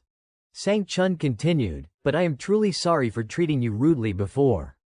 Ryu-1 was stunned. Sang-chun naturally extended his hand, gesturing invitingly, consider this party my apology, so I hope you won't mind. Shall we go? The limousine is waiting for you too. That evening, at Ma Jonglok's hotel, the three entered the hall one after another. Suddenly a voice rang out, oh, shareholder Ryaman. Ma Jonglok shook Ryaman's hand. He politely said, same here. Ma Jonglok turned to Ryu-1, asking, and this is your family? Ryaman replied, yes, my little brother, Ryu-1. Ma Jonglok smiled warmly, shaking Ryu-1's hand. Nice to meet you. I am Chairman Ma Jonglok of Cheonma Consulting. Ryu-1 stiffened, replying, hello. Ryaman turned to remind him, hey, use your right hand to shake. Ma Jonglok asked Ryaman, is your brother a player too? Ryu-1 shook his head, no, I am not a player. Ryaman patted his shoulder, reassuring the anxious Ryu-1 affectionately, he is only 14 right now. Ma Jonglok said, lucky kid if he were 1 year older. He could not avoid this deadly game. I am jealous. Ryaman smiled outwardly but sneered inwardly, jealous, huh? Ma Jonglok led the way, inviting the brothers, this way, please. It is a bit simple, but we put effort into preparing this party. In a beautifully decorated room, a server and chef stood at one end of the formal dining table. The food was arranged appetizingly. The two servers and chef stood at attention. Ryu-1 was delighted, eyes lighting up. Ma Jonglok gestured, you must be hungry. We did not prepare much, but it is enough to fill you up. Ryu-1 was bewildered, looking around, thinking, is he joking? This is not much. Ryaman calmly called, come here, Ryu-1. Ma Jonglok sat at the table, smiling insincerely, well, please enjoy the meal. Suddenly there was a noise from the door. Ryaman immediately turned, surprised to recognize a familiar face. CO Aaron entered, making him gasp, wondering, CO Aaron? Ryaman still could not believe it, thinking, CO Aaron was invited too. The beautiful Aaron also spotted him. Aaron politely approached the dining table while Ryu-1 still stood frozen in shock. Ma Jonglok leisurely stood up to greet her, you have finally arrived, Miss Aaron. Aaron put on an apologetic expression, saying, I am sorry, sir. I had to attend a colleague actor's funeral, so I am late. Ma Jonglok immediately responded courteously, no need to worry. We understand. More importantly, this is the major shareholder of our company I told you about. Aaron lightly tucked her hair behind her ear, slowly looking up, saying, Hello, I am actress CO Aaron. Suddenly, as if realizing something, Aaron looked surprised at Ryaman and Ryu Wan, wondering, aren't you two the ones who stopped by with rice cakes when I first moved in? Ryaman, at this point, gently pulled the still shocked Ryu Wan and replied, That is right. Aaron beamed radiantly, exclaiming with delight, So I am neighbors with the major shareholder, how wonderful. But inside, she was restless and confused. He looks younger than me, yet he is already a major shareholder. Is the chairman joking with me? Ryu Wan finally managed to stammer, his face red, heart pounding with excitement, asking Ryaman, Hey, Hung, that is CO Aaron. Right. Ryaman suddenly realized, thinking, oh, Ryu Wan still does not know about the relationship between Ma Jonglok and CO Aaron. Seeing her appear so naturally must have shocked him. He inwardly sighed, staring at Ryu Wan. More importantly, anyone who sees her looks would react like this, it is only natural. Still staring at Aaron in bewilderment, Ryu Wan said, I am shaking. To avoid standing out too much or seeming odd, Ryaman decided, guess I should show a little interest. At that moment, Ma Jonglok noticed Ryu Wan and Ryaman's reactions and attitudes, smiling smugly to himself, he really is young. Even a prophet is just like everyone else. Calling CO Aaron here was the right move. Then he put on another fake smile, politely saying, well, everyone must be hungry, please enjoy the meal without worry. At the lavish dining table, only 5 people were savoring the delicacies. Ryaman and Ryu Wan sat opposite the other 3. Ryu Wan regained his usual liveliness, eating heartily and praising, Hung, the meat melts in my mouth. Ryaman, amused, pampered him, really, then eat a lot. The atmosphere was very warm. Suddenly Ma Jonglok spoke, major shareholder, is the food to your taste? I had the chef pay special attention to these dishes. Ryaman simply replied, yeah, it is delicious. He then asked, and you, Ryu Wan, does it suit your palate? Ryu Wan shyly, unexpectedly said, yes, this is my first time eating dishes like this. Ma Jonglok inwardly smiled with relief, thinking, good thing I am strict with the chef. I actually tasted and retasted everything multiple times before serving the brothers. Ma Jonglok cheerfully said, hearing that makes me glad. While eating, he continued, I see you did not bring any other family, why only your brother? Ryaman briefly showed a sorrowful expression, saying, my brother is my only family. Our parents have passed away. Ma Jonglok outwardly sympathized, I see, I am sorry.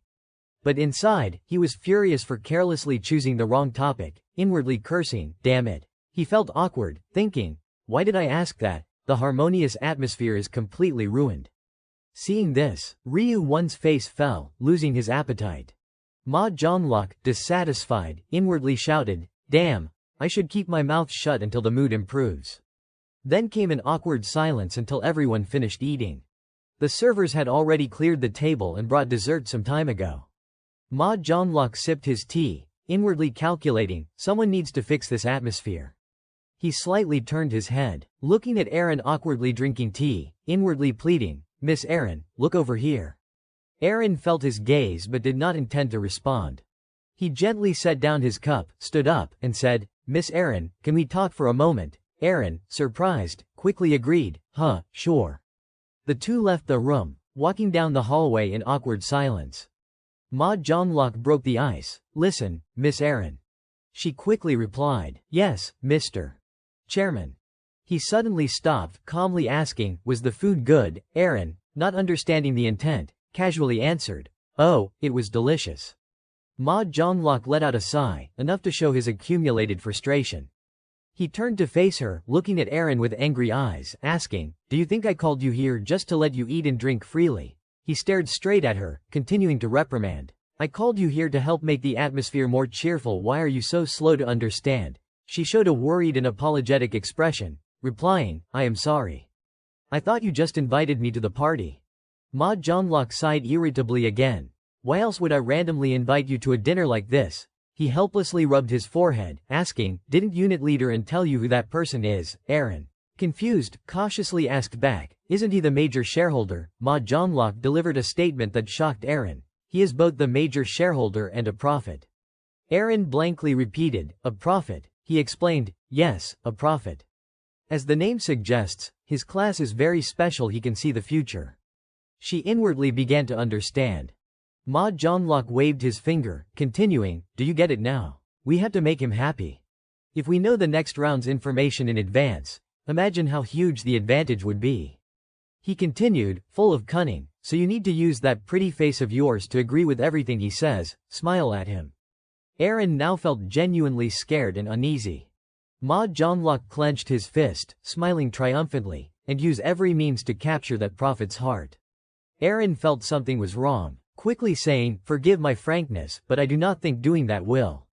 Before she could finish, Ma Jonglok interrupted, hitting her weak spot. "Hong Thao Tung, as chairman, I created opportunities for your acting career to succeed.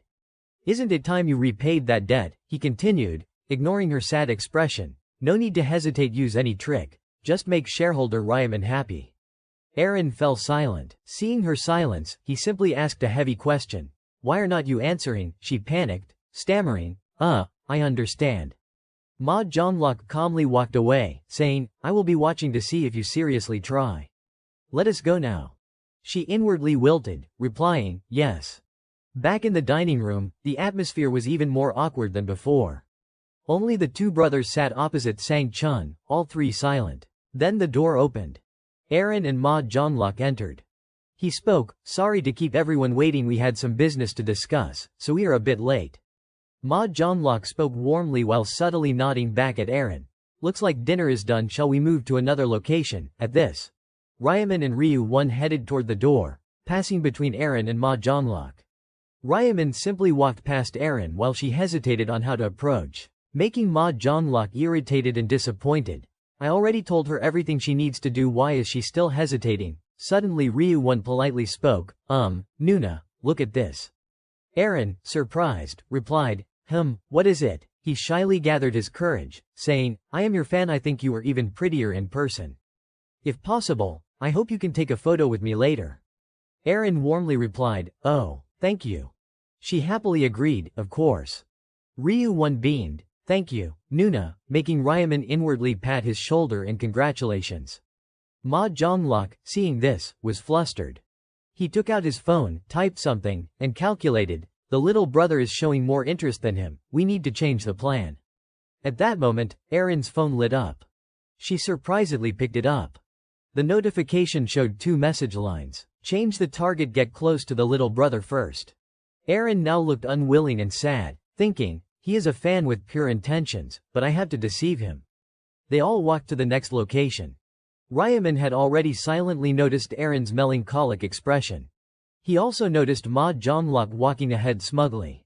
He was thinking, if we can pull the little brother to our side, the older brother will have no choice but to join us automatically. That way, we can easily get the next round's information. Ma Jonglok stopped in front of a room door, gesturing toward it, introducing, "This is a private room prepared for VIP guests. Of course, here you can order as many drinks and snacks as you like, along with music." He led everyone inside. It was a red-toned room, looking very luxurious with expensive hanging paintings. Ryu Won could not help but exclaim, then awkwardly asked, Drinks, if it is alcohol, I am just a middle school student." Ma Jonglok laughed and waved his hand, "No problem, you can have non-alcoholic drinks." He then turned to request Sang Chun, unit leader, and call for the special VIP set, and a non-alcoholic drink for student Ryu Won too. He nodded, "Yes, Mr. Chairman." Sang Chun left, closing the door. Ryaman then said, "Chairman Ma, hey, I can't drink alcohol either." Ma Jonglok quickly replied, "Oh, is that so? If you were of age, you should take this chance to try." Then Ryaman turned to Aaron, saying, "Hey, Miss Aaron, can you go outside and take a photo with my brother?" Aaron lightly nodded, replying, "Oh, sure." The two left. Ryu Won looked a bit thoughtful toward his brother, while Aaron politely bowed slightly before they closed the door and went out. Ensuring both had left, the room now only had him and Ma Jonglok. Ryaman spoke, "Mr. Chairman." Making Ma Jonglok quickly reply, "Yes." He no longer maintained his previous calm demeanor. using a cold gaze as if seeing through, asking, "Do you think I am easy to manipulate?" Ma Jonglok, uncomfortable, showed confusion, smiling as he asked, "What do you mean?" Before he could finish, Ryaman crossed his arms, asking challengingly, "Did you forget my class is prophet? I can see the future. Do you really think I do not know about the conversation between you and actress Seo Erin?" Ma Jonglok fidgeted, falling silent as if hit right in the core.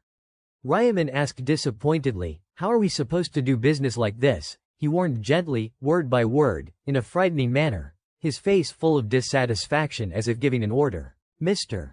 Chairman, do not hide anything from me." Ma Jonglok panicked, his heart pounding wildly, unable to believe his ears, thinking, "He knows about the conversation between me and Seo Erin. How is that possible? Could he really see into the future?" Ryaman, eyes sharp and cold, continued questioning, his voice full of pressure, "You told Miss Seo Erin to win me over." Ma Jonglok, anxious, sweat beading on his forehead, quickly defended himself. "If that upset you, I sincerely apologize. I only wanted her to become your friend, nothing more." Ignoring the excuses, Ryaman growled, his gaze piercing through the soul. "But you also wanted to use my little brother. That crosses the line." Ma Jonglok flinched, his heart tightening, inwardly horrified. He knows about this too. Feeling the situation was beyond salvage, he bowed his head, voice trembling with regret. "I am truly sorry, Ryaman. I made a foolish decision. Prophet, I swear I will make up for every mistake that offended you." Ryaman, not overly harsh, softened his tone slightly. "You have apologized sincerely, so I will let it go this time. What you said to actress Seo Erin, I will pretend I never heard it." Ma Jonglok exhaled in relief, lifting his head, eyes shining with gratitude. "Thank you for giving me another chance." At that moment, the door opened slightly. Unit leader Seong Hun peeked in, announcing, "Mr. Chairman, I am back." He froze, stunned to see Ma Jonglok's posture of just having bowed in apology. The chairman quickly straightened his suit, cleared his throat, and tried to regain composure. "Go outside." Seong Hun blinked. "Pardon," Ma Jonglok signaled with his eyes, voice firm. "I have business to discuss with this VIP guest."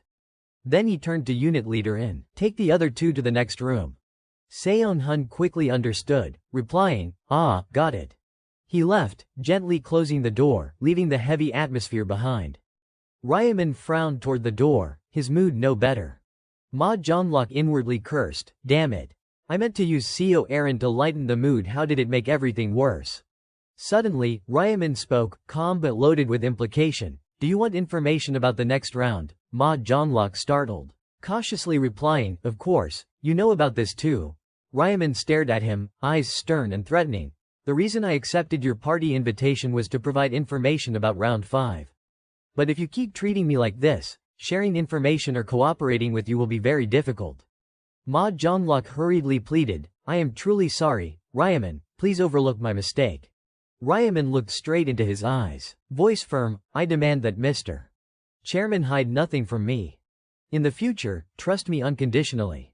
His expression softened slightly as he continued, "I also hope you won't question how the company is run anymore. And convince the other shareholders at the meeting." Ma Jonglok nodded frantically, "Yes, I will do everything to control the shareholders." Ryaman finally smiled for the first time, satisfied. "Good. I will do my best to help you grow the company."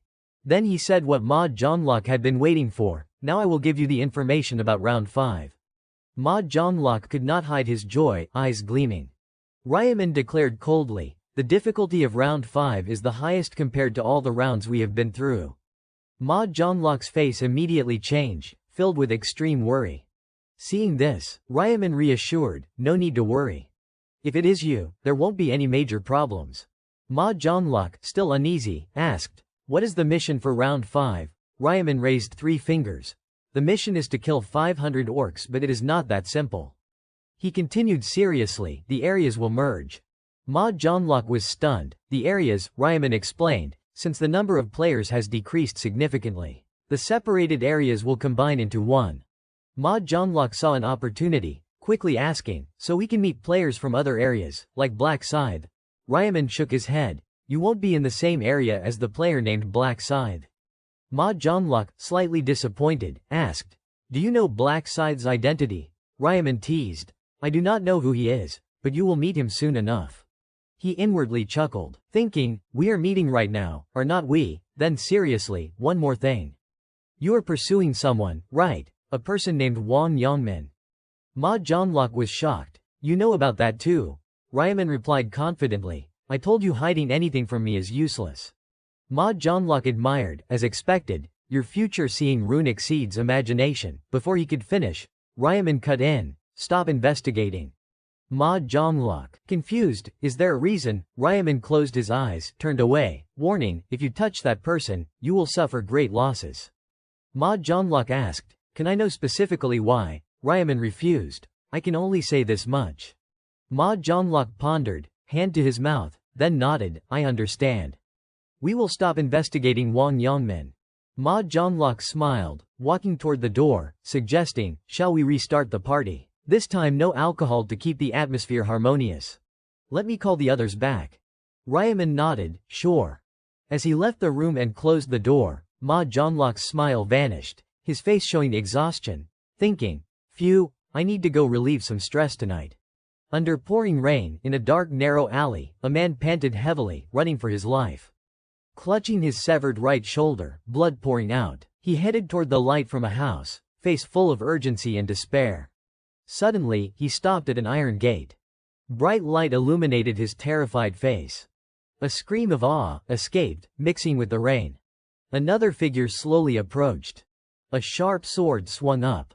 Slash! The blade cut horizontally, severing one of his legs. Blood sprayed. The man collapsed, trembling and screaming in agony. A cold voice came from the sword wielder. Body drenched in rain, Ma Zhonglok, if you do not want your tongue cut out, shut up. The man looked up, wronged. Why are you doing this to me?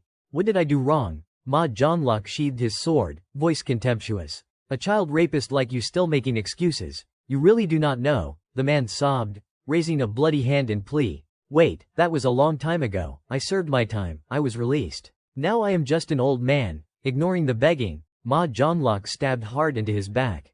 Blood gushed. The man howled in pain. Ma Zhonglok coldly, if you do not want to die slowly and painfully, stop talking. If there is a witness because of you, the body count will rise. The man bit his lip, groaning with hatred. Ma Zhonglok praised mockingly, that is right. Good at pretending, but your ears are not deaf yet, are they? Trash like you still breathing is not good for anyone. Suddenly, black mana swirled like snake scales around him, forming a dark magic serpent that coiled around the sword, beautiful yet sinister. The man panicked, what is this? The dark energy wrapped tightly around his head, preventing a scream. The black serpent constricted his body, leaving only a trembling, bloody hand exposed.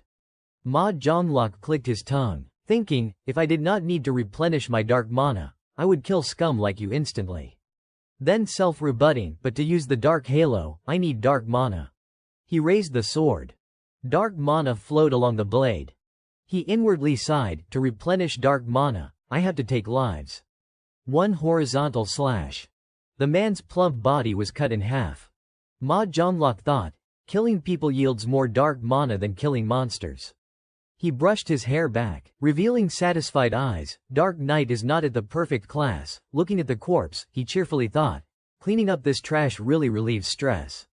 Chanting devour, the sword flared with dark mana, then dissipated. Ma Zhonglok sighed in disappointment. As expected, the dark halo only absorbs the life force of the living. Suddenly, a noise from a trash can. Ma Zhonglok spun around, eyes full of killing intent, but it was just a stray cat darting away. He exhaled, there can't be witnesses. Recalculating, he muttered, I dragged him into a dead-end alley at dawn no one saw. Suddenly, Ryaman's image appeared in his mind. He pondered, if he saw this scene through his prophet rune, then he knows I am a serial killer. And still approached me. Ma Zhonglok smirked, interesting. He called, Seong-hun, come clean up this body. 2 weeks later, in Ryaman's luxury apartment, he sat on the bed, scrolling his phone, thinking, I have nothing specific to do, just staying home. Always thinking about the future, I need a break.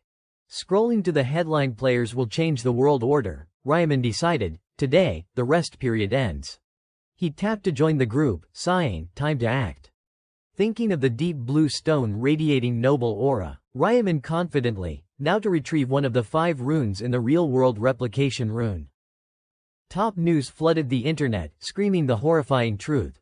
1.8 billion people dragged into another world, now only 90 million left after 3 months. The economy teetered from the loss of the young generation.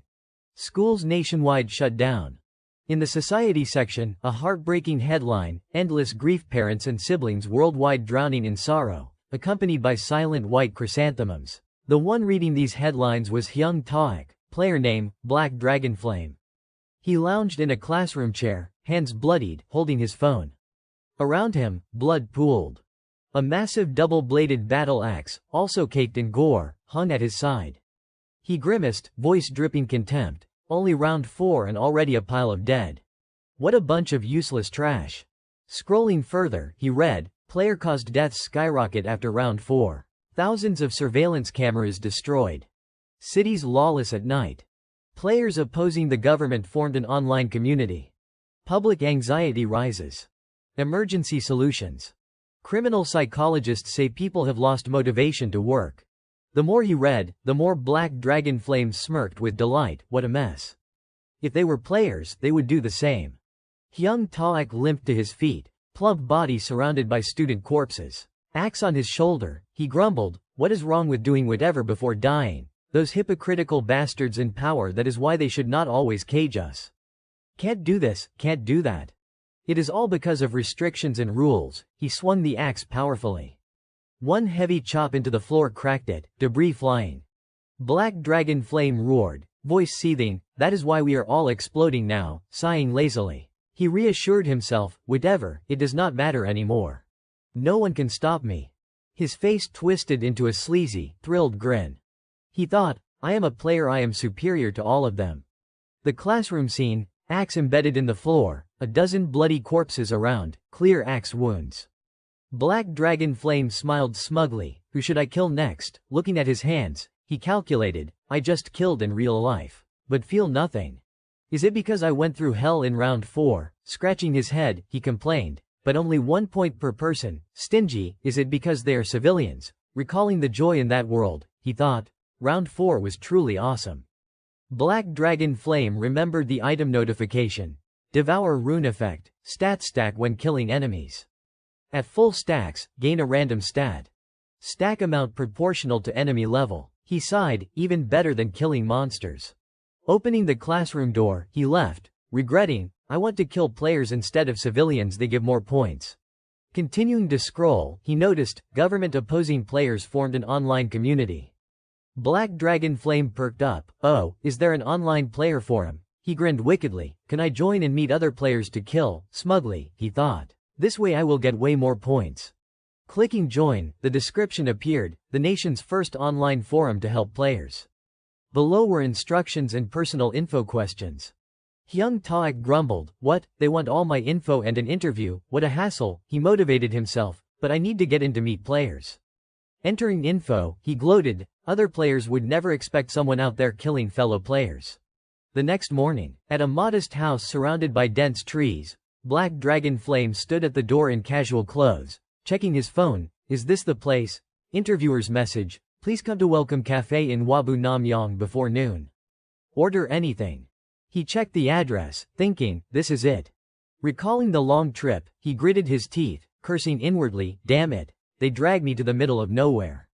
Not even a bus, irritated. He opened the door, deciding, I will kill the damn interviewer if he pisses me off. Inside, the house was clean, more modern than it looked. Hyung Taek, surprised, looked around for people, thinking, furnishings are more modern than expected. Near the window, 2 guests sat opposite each other. He thought, just these 2, the man in white, eyes tired, looked up, saw him, and stood quickly. Are you the one we are interviewing? Black Dragonflame nodded. Yes. The man warmly, what is your username? He replied, Black Dragonflame in hand. The man shook hands, introducing, nice to meet you. I am the interviewer, username age 30. Black Dragonflame, shocked, huh, you are a player? Age 30 smiled awkwardly, yeah, I do not look it, but I am 30 this year. This way. He led him to the table at the back, introducing the pink-jacketed person, this is Little Cockle. Also here for an interview. This is Black Dragon Flame in hand. You might become teammates, so greet each other. Black Dragon Flame approached, sat beside, eyes suspicious, inwardly mocking, this anchovy-looking bastard is a player. So weak, outwardly, he bowed perfunctorily, hello. Little Cockle bowed back, oh, hi. He observed, judging, this business is not thriving. No customers, no part-timers. Age 30 smiled, it is far from the city, so it makes sense. That is why we rented it for interviews. Black Dragon Flame mused, oh, you rented it but should not the owner be here? I do not see anyone. Age 30 explained, the owner's preparing food in the kitchen. It is a cafe, but they serve meals too. He nodded, got it. Probing further, he thought, not even a camera. If I kill these two and run, no one would know. But he countered, no, 2 is not enough. I can't miss this chance. He asked, aren't we interviewing? Age 30 replied, oh, we are waiting for one more. We will start when he arrives. Black Dragon Flame, surprised, another person, he continued, so 3 of us. Age 30 nodded. Yes, the appointment's a bit late, so we will wait. Age 30 looked out the garden, saw a man in a black suit and striped shirt approaching, delighted. Oh, he is here. The door opened slightly. Age 30 stepped out to greet, face slightly surprised. You're here for the interview? The man replied, yes. Age 30 asked, what is your username? He stated, Black Scythe. Age 30, upon hearing, was overjoyed and shocked, eyes sparkling, hand over mouth, laughing speechlessly. A few days earlier, an online meeting with influential figures. The largest screen showed the bespectacled man, the chairman. He greeted, welcome Yami, welcome Poppering. The pink-dressed girl, Yami, smiled back, nice to meet you. Age 30 joined but was distracted. The chairman announced, everyone's here except jam made of honey. Let us start the 3rd week April meeting. He called, Lost Yark, you first. Lost Yark replied, yes, chairman. The chairman asked, how many joined the forum this week? Lost answered, about 2,000. The chairman exclaimed, more than last week. Lost agreed, yes, players decrease monthly, but forum joins increase weekly. He added, I think the article about us drew them. The chairman asked, who hired the reporter? Yami, in a pink vest, smiled and raised her hand. Me, chairman. He replied, got it. Didn't expect you had media connections. Yami laughed, it is a new one. The chairman raised a hand in praise, excellent, nothing less from a veteran member. He continued, so, Lost, of the 2,000, how many are skilled? Lost replied, excluding classless and under level 10, about 1,200. The chairman pondered, how many are truly useful? Poppering, the green-vested man, adjusted his glasses, checking his iPad, I will cover that. Poppering scrolled, explaining, a notable player is Black Dragon Flame in hand, from area SX455S. Normal warrior level 10, but 3rd in his area. The chairman, surprised, 3rd, he must have a good rune for his level or he is lying. Poppering continued, but I think he is good enough to be an admin candidate. The chairman agreed, true.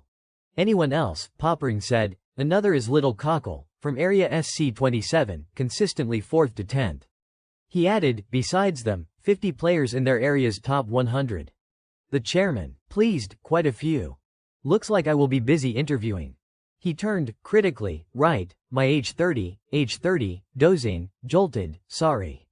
The chairman glared, angry, falling asleep. What were you doing last night? Age 30 stammered, well. The chairman cut in, no excuses. Handle 50 interviews before the next meeting. If not, another high-level candidate replaces you. Age 30 panicked, understood. Please assign them to me. The chairman turned back, anyway, Lost, has Black Scythe contacted? Lost replied, if he had, I would report immediately. The chairman sighed, pity. I would give him admin instantly if he joined. He told Yami, can you get the reporter to write more? We need promotion to lure Black Scythe. Yami rubbed her hands, mischievously smiling, of course, as long as there is money. The chairman laughed. Don't worry, I will reward your dedication. Yami shot finger hearts, grateful, thank you, chairman. The meeting continued. Suddenly, Lost panicked, checking his phone, interrupting, wait, chairman, a big name just requested to join the forum.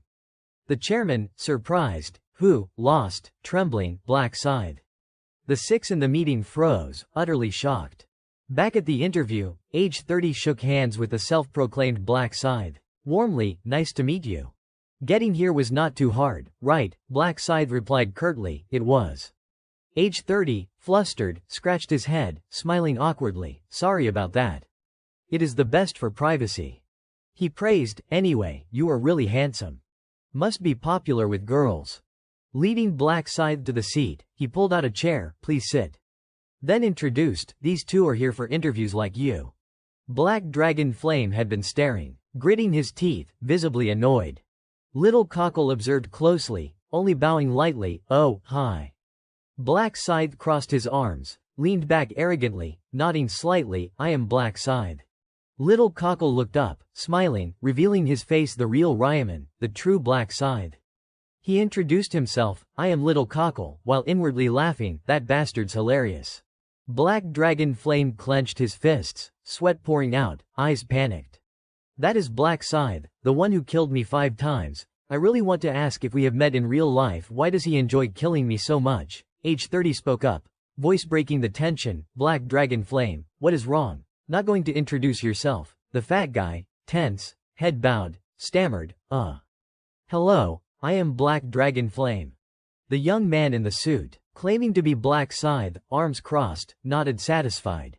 Black Dragon Flame bit his lower lip hard, heart raging. What? He did not even respond. I thought if I said my player name, he would recognize me, the one he killed 5 times. The protagonist Ryaman, hands holding a barley teacup, took a sip, thinking, was I that arrogant? I am impersonating too, but this guy's a real fraud. The suited young man, fake Black Scythe in Hong, one hand in pocket, the other holding his phone, smirked. His player name was Kukuru Bin Bong. With smugness, In Hong continued, he is a professional scammer, pulling all kinds of tricks to make money. Right now, he is not a big issue, but later he will get the replication rune and become famous. Well, infamous, using it for all sorts of crimes. Ryaman caught the key point, thinking, this is the harsh reality. When can even criminals gain power from the other world? But it is good I met him as planned. I will use him to get the replication rune. Age 30 pulled out a tablet from his bag, saying, everyone's introduced, I will start verifying personal info. Starting with Little Cockle. The protagonist slid his teacup, replying, fine. Name's Kim Sung Hyeon, 20 years old. Graduated college, currently unemployed. Age 30 noted it, asking, it says you are a level 13 assassin, right? Ryaman nodded, yes. The white-shirted man added, you are also 4th in your area ranking, correct? The protagonist casually, yeah. Inwardly, he muttered, bullshit, all lies, except the real Little Cockle exists. In other words, I am impersonating someone too. Subconsciously, images of others appeared to Ryaman, but I need to do this to meet the replication rune conditions. He drifted, seeing fake Black Scythe in Hong smirking sinisterly, stabbing a woman. Ryaman analyzed, the replication rune requires killing at its hidden location. In Hong does not know I have seen through him yet. In Hong still acted superior, arms crossed, despite impersonating. In the past, this bastard killed while pretending to be Ryaman and took the replication rune. Age 30 smiled brightly at Black Dragon Flame. Alright, next you. The fat guy replied shakily, named Sim Hyung Taek, 16, high school student. Age 30 forced a smile, oh, youngest here, but inwardly mocked, this flabby pig is a high schooler, disgusting. Ryaman pondered. Would he dare look down if he knew Sim Hyung Taek killed classmates, not something a normal high schooler does. Age 30 continued, you are a level 10 warrior, 3rd in your area. Right, Black Dragon Flame slammed the table, angry, yes, so what, think I am lying? Age 30 quickly soothed, just procedure. Sorry if offended. Then to fake Black Scythe, your turn, Black Scythe. In Hong, annoyed, Kim In Hong, 28. Fund manager. Never left top rank in my area, currently level 30. You know my class is Reaper, right? Need anything else confirmed? Age 30 fond, no, thank you. Ryaman raised his tea to hide thoughts. Fund manager my ass, more like scam manager. Later he will use Black Scythe's name to borrow from other players. Age 30 announced, that is identity verification. Now the interview. Just state why you want to join PCW. You first, Little Cockle. Ryaman stopped drinking, looked up, Oh, the world's dangerous now. Scary going out alone, other stuff. Better with other players. Age 30 turned to timid Black Dragon Flame. Next, Black Dragon Flame. The fat guy, sweating, stammered, I can't say I am here to kill players. Tense, he replied, I. Same as Little Cockle. Can't go to school, worried about next round. Age 30 nodded, I see. Then to In Hong, you, Black Scythe, In Hong, irritated, joined because of the forum. It piqued my interest. Ryaman, munching strawberry, thought, he will pass anything he is, Black Scythe. Age 30 fake laughed, haha, got it. You will all pass anyway. Eyes squinting, he concluded, answers are good. Now the final part. He grinned, showing white teeth, declaring boldly, kill someone. You must kill to pass this interview's final round. Ryaman feigned fear. Kill, but why? Age 30 explained dreamily, you do not get it. Let me enlighten you. You have seen the posts. Government cracking down on players, turning against us. They fear us because we are stronger. He clenched a fist, but players will soon rule the world, it will happen faster if we unite. Eyes mad, so no need for laws holding us back. We must show the government players are the law. Ryaman panicked. That is why we kill, Age 30 affirmed. Exactly, to show our will. Black Dragon Flame nodded repeatedly. In Hong listened intently. As Age 30 ranted, to prove we are beyond legal control, he asked Ryaman. Understand now? Ryaman, yes. Age 30 continued, if anyone does not want the final part, leave now. But leaving means no future help from us. Ryaman thought, meaning blacklisted if you leave. Pressure to kill. Hard to quit the community later. Black Dragon Flame and In Hong silent. Age 30 smirked, clapped, seems you are all ready. Good, everyone agrees. Final part starts now. Black Dragon Flame, what, kill now, but no one here to kill, Age 30, don't worry. I prepared. Outside, dark clouds gathered, rain poured, wind rattling branches. Age 30 stood, let us go, everyone, okay. The cafe owner approached, oh, leaving, you can stay, we rented the whole place. Age 30, no, in a hurry. By the way, bathroom, owner enthusiastically, over there in the corner. Age 30 hands in pockets, turned, thanks. Can I ask a favor, owner, what? Car keys placed in her hand. Move my car from the lot, in a rush. Owner cheerfully, sure, right away. Outside, pouring rain. She held a red umbrella, approached the white car, opened the door, folded the umbrella, about to enter. Suddenly, silent hands reached, choking her throat. She struggled, terrified, weakening. It was Age 30. He exhaled. The owner limp in his arms. Easy. Ryaman stammered, what did you just do? Black Dragon Flame scared. Why her? Age 30 loaded her into the car, dusted hands. What are you waiting for? Get in. Her hand dangled, hitting the seat. Black Dragon Flame hesitant, scratched neck. Ryaman asked, he means the cafe owner. Heavy rain erased traces. The white car stopped. Scene shifted to an old, unused warehouse. Age 30 carried the owner. With the three entering, we are here. Final interview location. They opened the door, dumped her on the ground. Age 30, start. Who'll kill her? He turned to In Hong. You, Black Scythe. He hesitated, sure. A voice, wait, Age 30, what? Little Cockle, aka Ryaman. Can I? Age 30 praised. You want to, interesting. Didn't expect from the shy one. He flattered, fine by me. Black Scythe, let him, okay. Without waiting, Ryaman approached the lying owner. In Hong mocked, do it right. I just helped you. Ryaman side-eyed, thanks. I will use the replication rune well. In Hong surprised, rune, you are saying. Lightning fast, Ryaman grabbed the fake Black Scythe's head, twisted sending him to the afterlife in an instant. The body of the fake Black Hook, In Hong, twisted grotesquely, slowly collapsing to the ground. Age 30 stared at the scene that had just unfolded, his face pale as paper, drained of all color. He trembled violently, his voice faltering, what the hell? Then, as if driven mad, he screamed, his expression frenzied, what did you just do? You dared to kill Black Hook, are you insane? Ryaman, his gaze sharp as a blade, looked at him, hey, too loud. Age 30 jolted in panic, stepping back, feeling as if those eyes pierced straight through him, like staring at prey. What, those eyes? It is like he is hunting me. What changed? What the hell happened? The system voice rang out, cold and mechanical. You have killed someone while impersonating another. You have fulfilled the hidden condition. You have discovered the ancient language duplicate, a secret phrase located in the predetermined position. The acquired ancient language has been automatically engraved on the user's body. Streams of brilliant golden light enveloped Ryaman's body. Ryaman thought to himself, the corner of his mouth curling up, nice. Finally, a reward for impersonating. Age 30 stammered, his voice shaking, you little cockle, at least say something. Why did you kill Black Hook? Ryaman replied coldly, pulling on the white mask over his face. Why? Because he was a despicable bastard trying to impersonate me.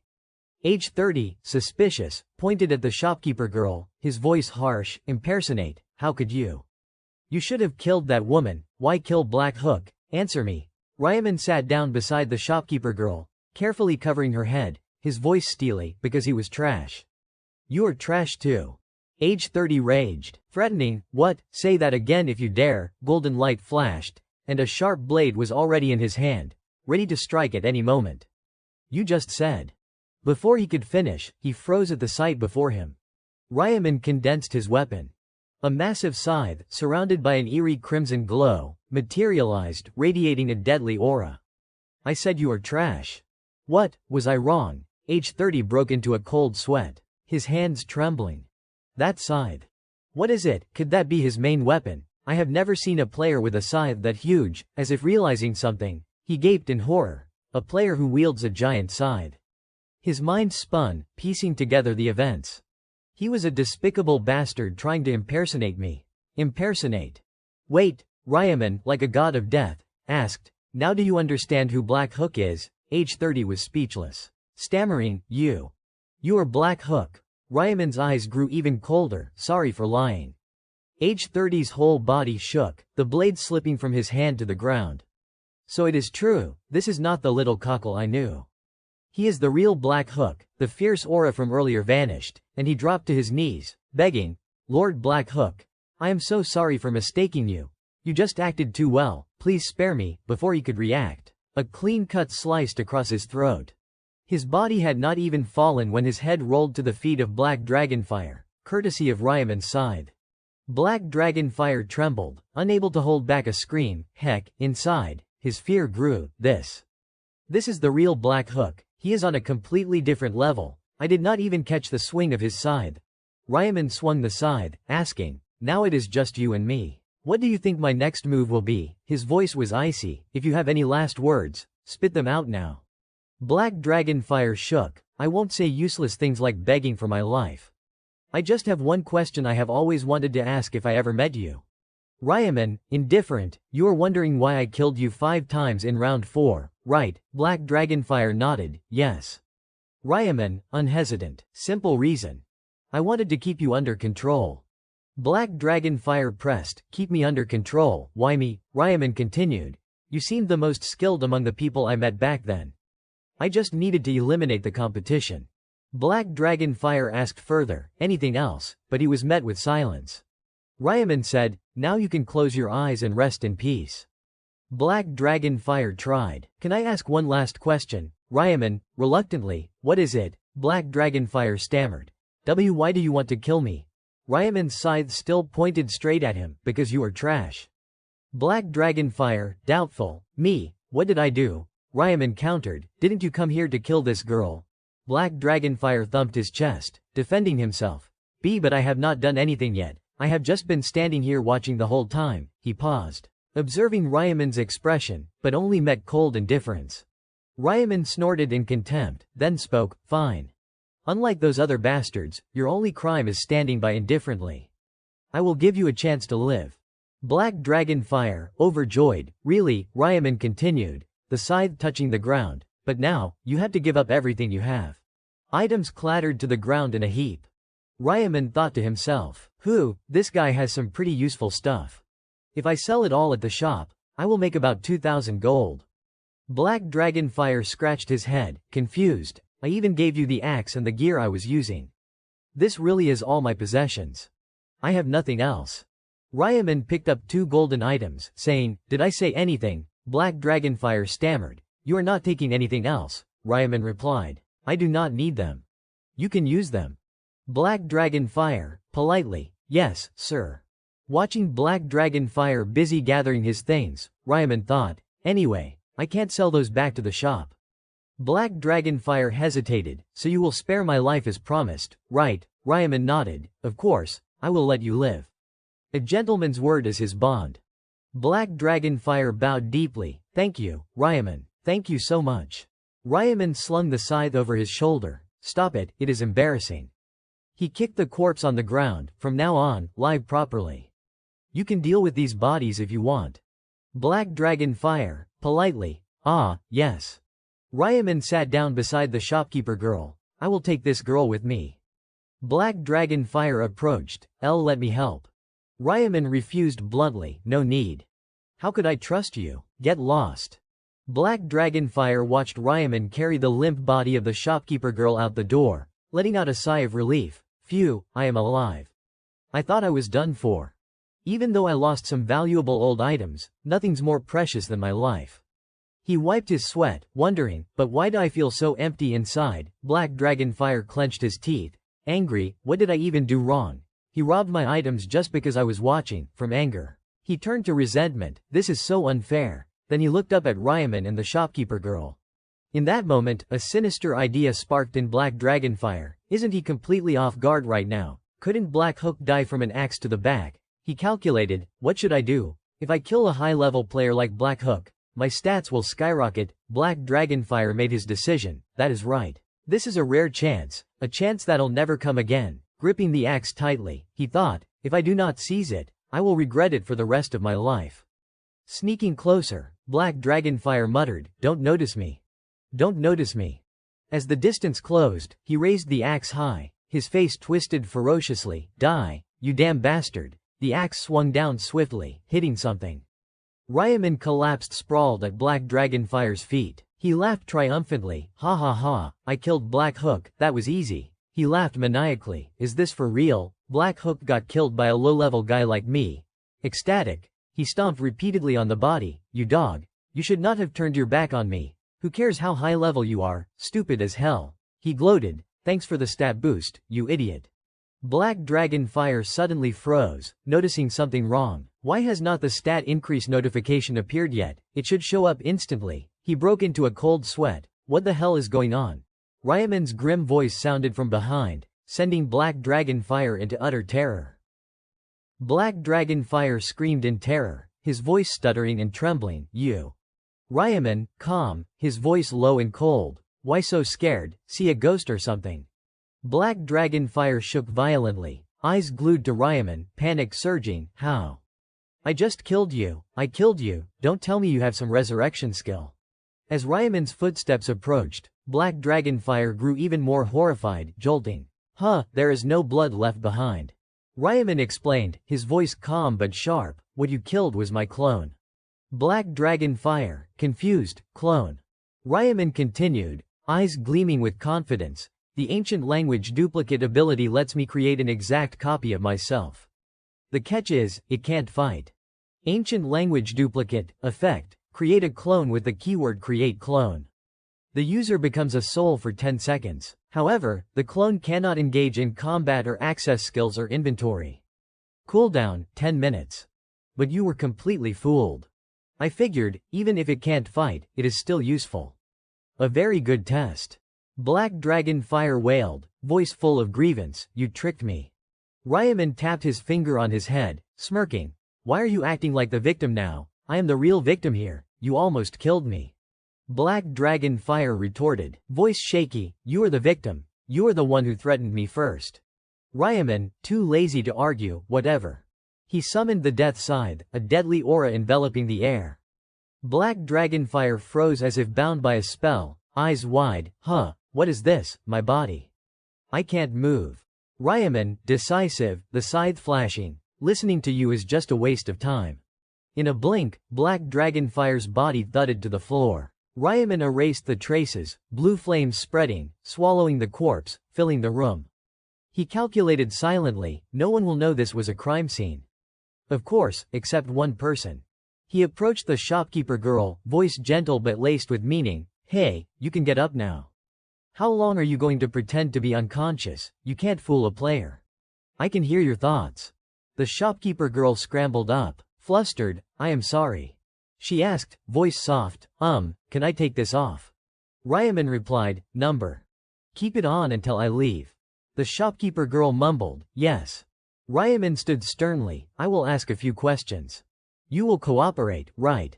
She nodded repeatedly, yes, yes. Ryaman asked, how many customers, do you remember their faces? She knelt on the ground, answering, 4 people. One was around mid-40s. I remember his face because I talked to him. The others?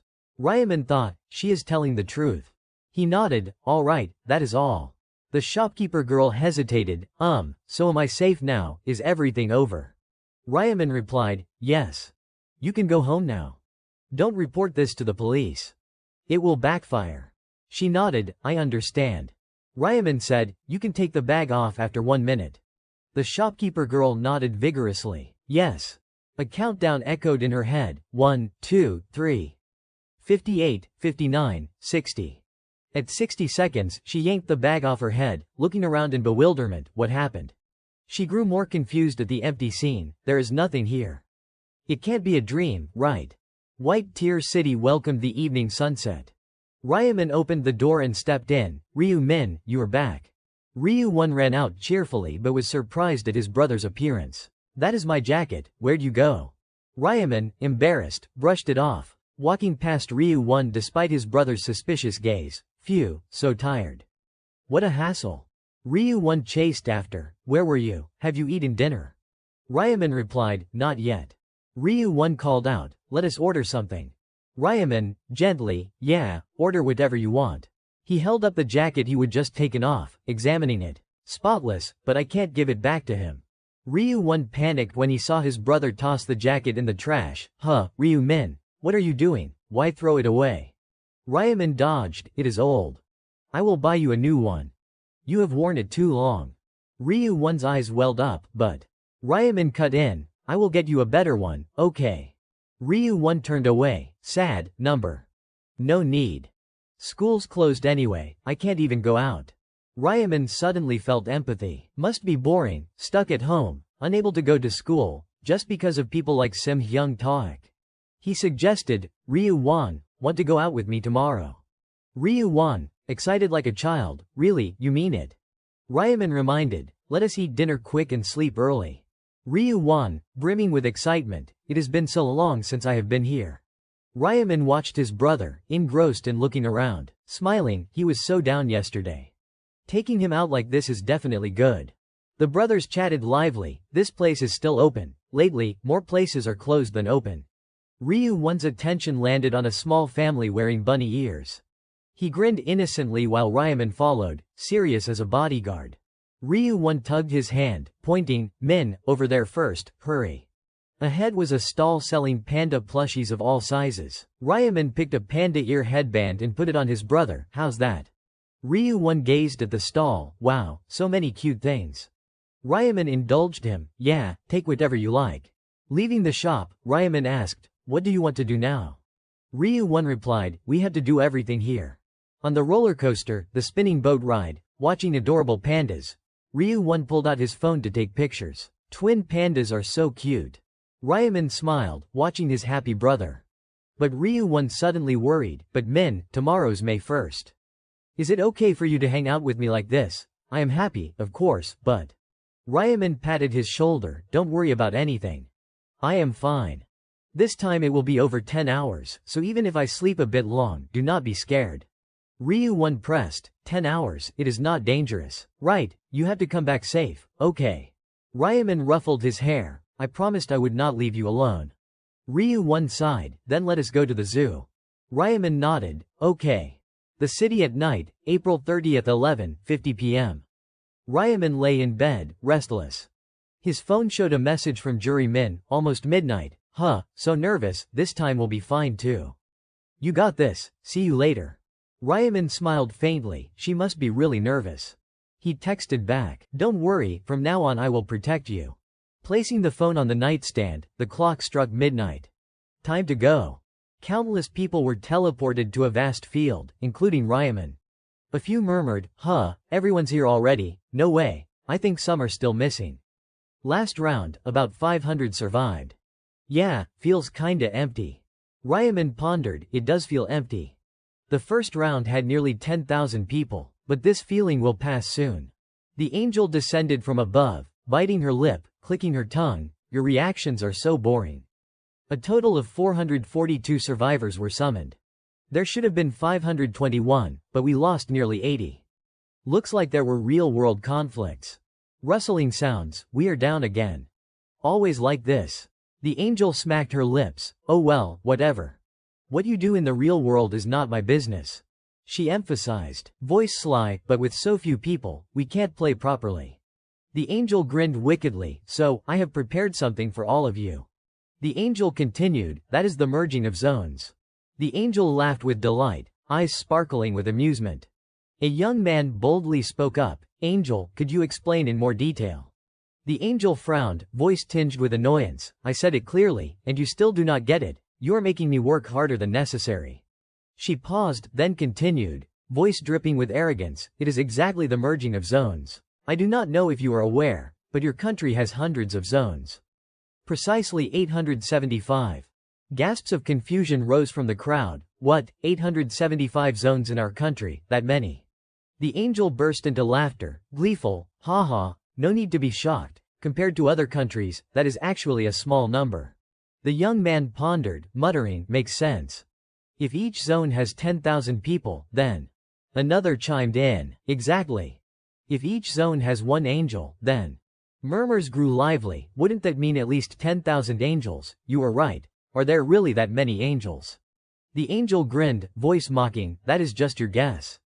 One angel per zone only, now you realize, how stupid.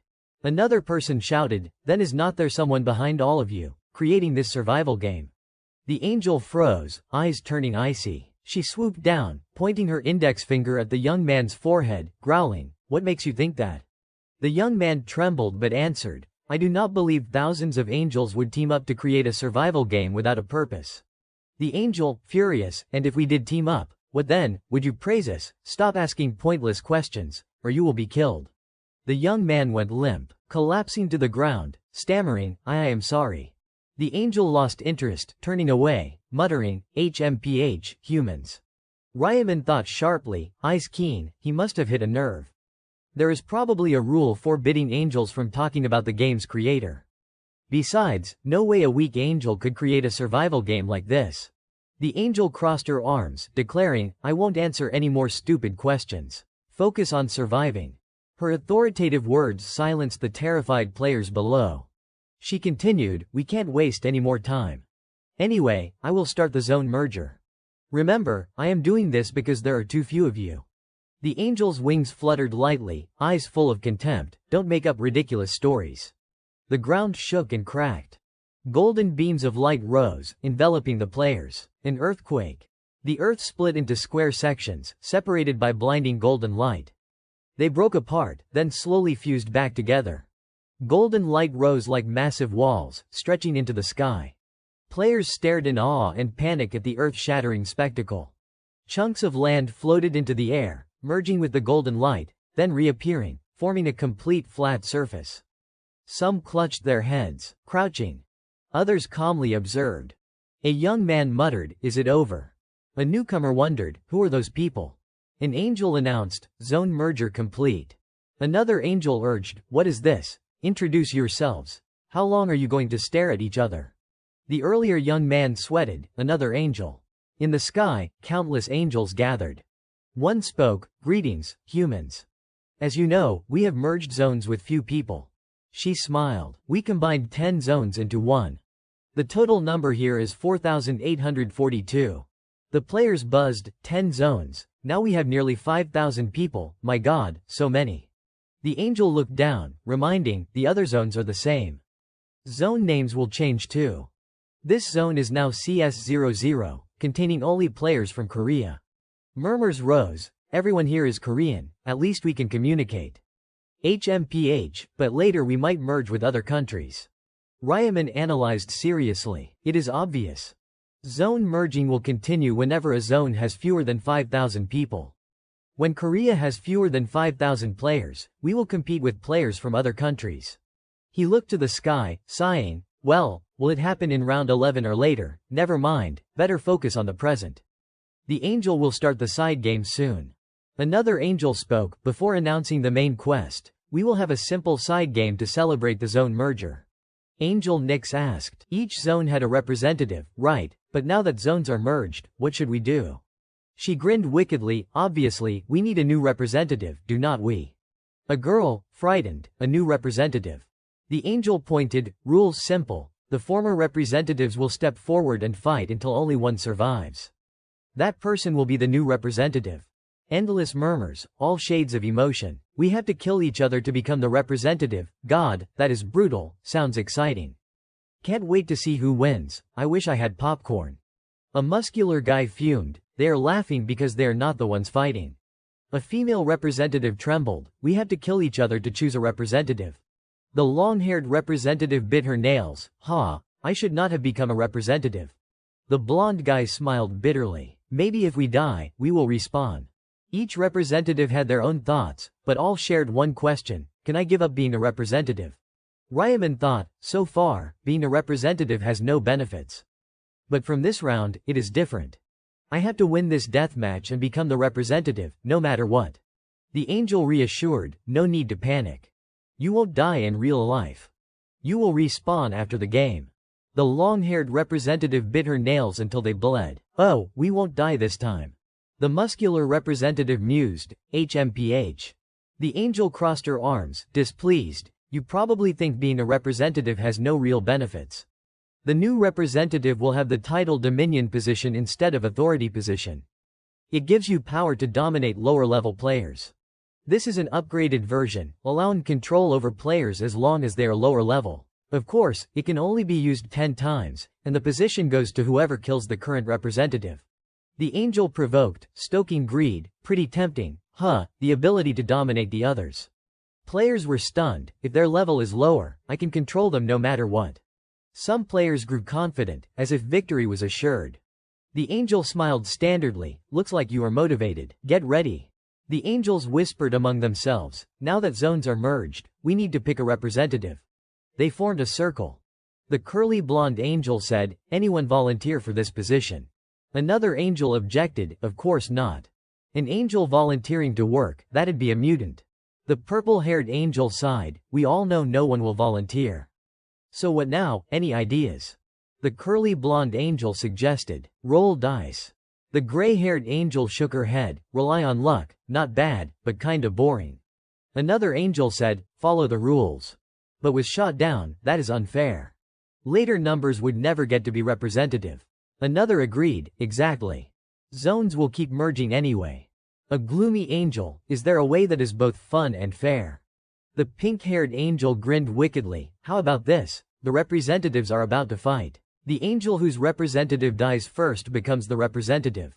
The angels agreed, sounds fun, great idea, I like it, anyone agree? They raised hands to vote, I agree, me too. Another angel proposed, wait. Instead of the first to die, pick the angel whose representative survives last. A standard smile bloomed on the angel's lips, become the queen among us. Oliver crossed his arms, smiling confidently as he explained, let us pick the angel whose survivor lasts until the end as the representative angel. The angel beside him looked surprised. Representative as in the other angels must absolutely obey the representative angel's orders. He emphasized, if someone is designated as the guide, everyone is forced to comply, because that is a royal decree. Priscilla lightly touched her chin, eyes flashing, so that means if our zone's representative wins, we win too, doesn't the representative angel become like the winning player? The angels buzzed excitedly, enthusiasm rising, this just got way more interesting, representative, sounds tempting, what a unique idea. Oliver, the red-haired angel, pondered deeply, eyes sharp, daring to suggest the winner becomes the representative. Pretty confident. He turned to A, replying, of course I am confident. A smiled, radiating arrogance, but what can I do? My zone's representative is not just anyone. From the start, that guy has never once lost the top spot in the zone. Oliver burst out laughing, voice provocative. Is that so, some stupid bird leading the corresponding zone? That is all you have got to mock me with? A thought of Ryaman, smug. If you knew who my zone's representative was, you would be so shocked you would fall to the ground. Oliver acted nonchalant, asking, so what, shall we settle it? I have no reason to refuse. The other angels chimed in, excited. I approve. This idea is way more fun. Me too. I am confident too. My zone's representative is not just anyone. An angel looked at Oliver, decided then. Shall we start? Oliver nodded. Got it.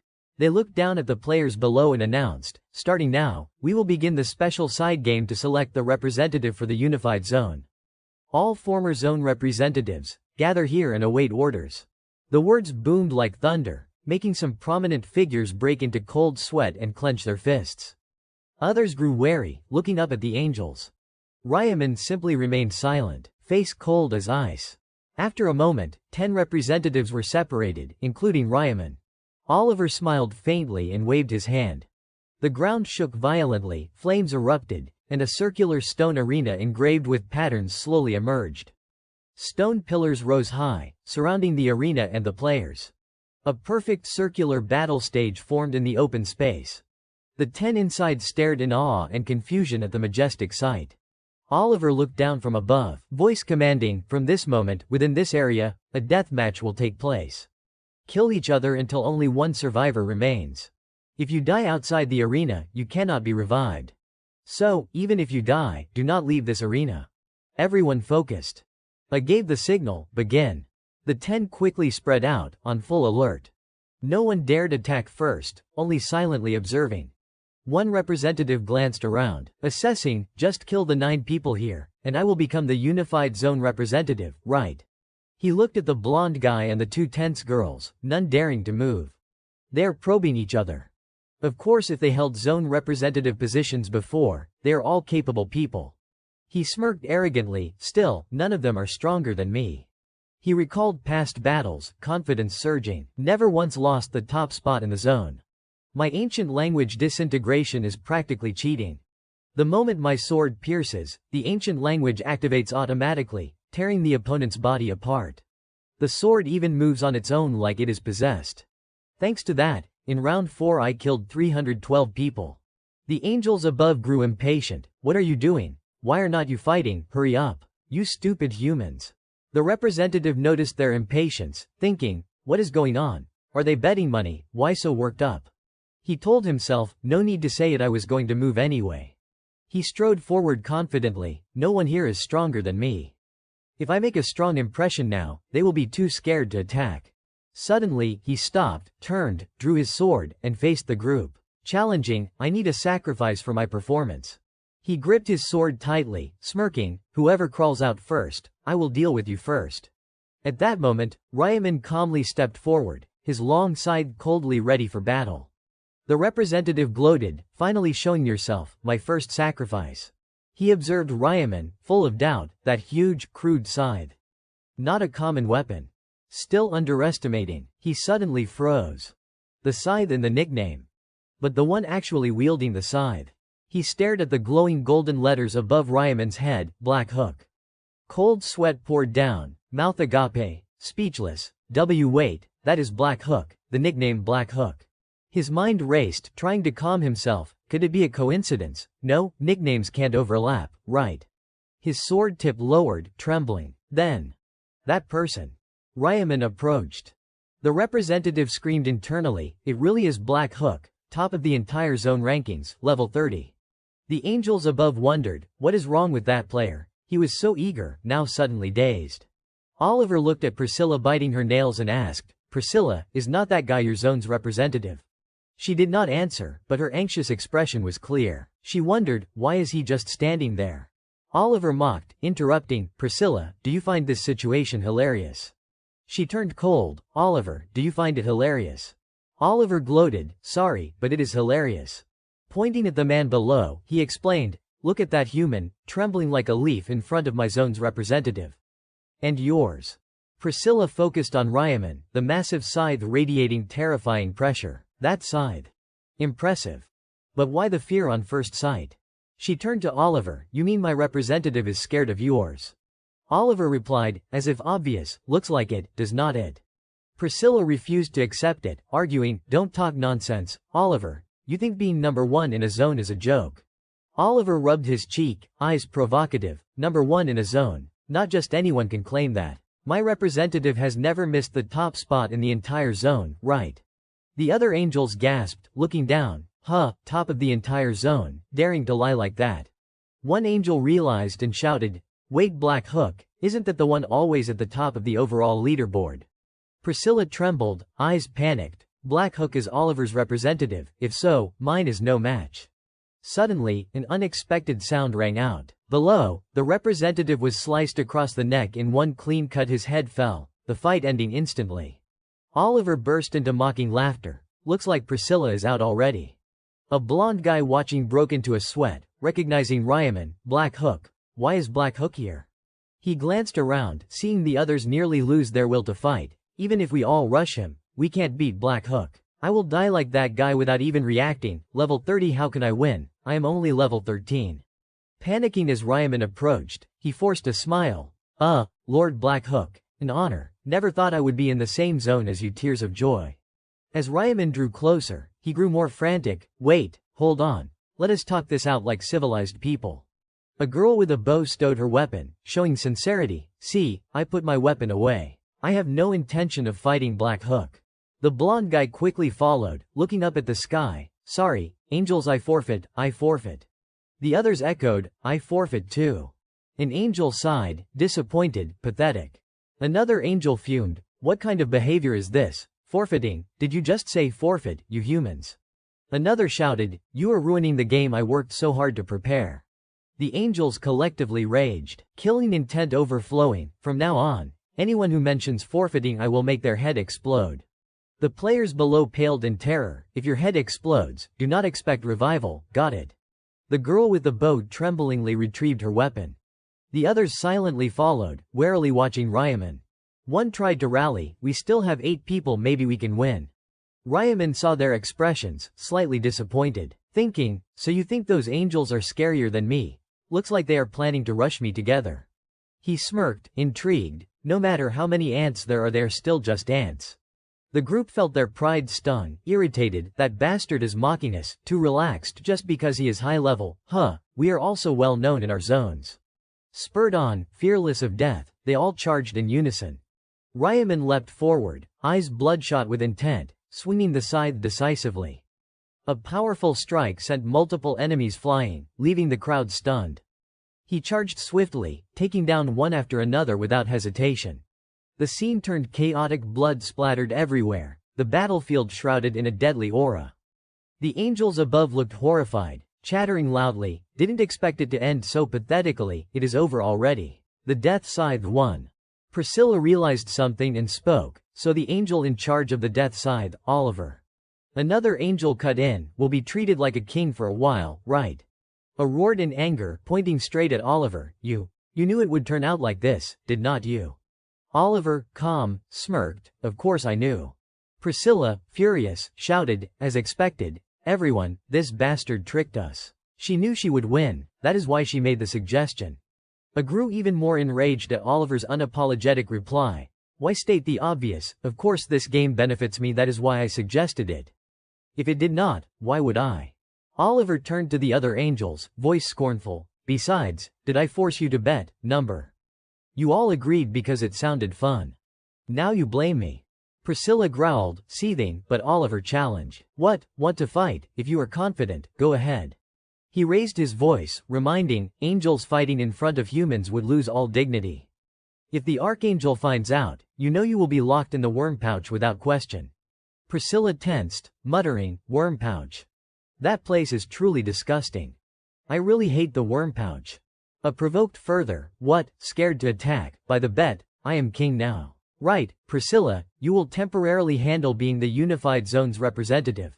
Priscilla panicked, wait, until when? Oliver, nonchalant, until I am no longer angry. Hurry up and get to it. Priscilla flew off, grumbling, why did I even agree to this bet? She approached the humans, announcing, humans, as you have seen, the unified zone representative has been decided. The system rang out. Player Death Scythe has become the new representative of Zone CS-007. Temporary skill, Dominion Authority. Effect, can issue commands to players and force compliance. Players cannot disobey under any circumstances. Limit, 10 uses 10 per 10. 1 command per player. Skill ineffective on higher level players. The crowd around Ryaman buzzed. As expected, Death Scythe is the representative, level 30 he can control anyone. Better not piss him off. Priscilla looked down, declaring, victory and defeat are clear. I will now revive the dead players. Her feathered wings glowed. A few feathers fell.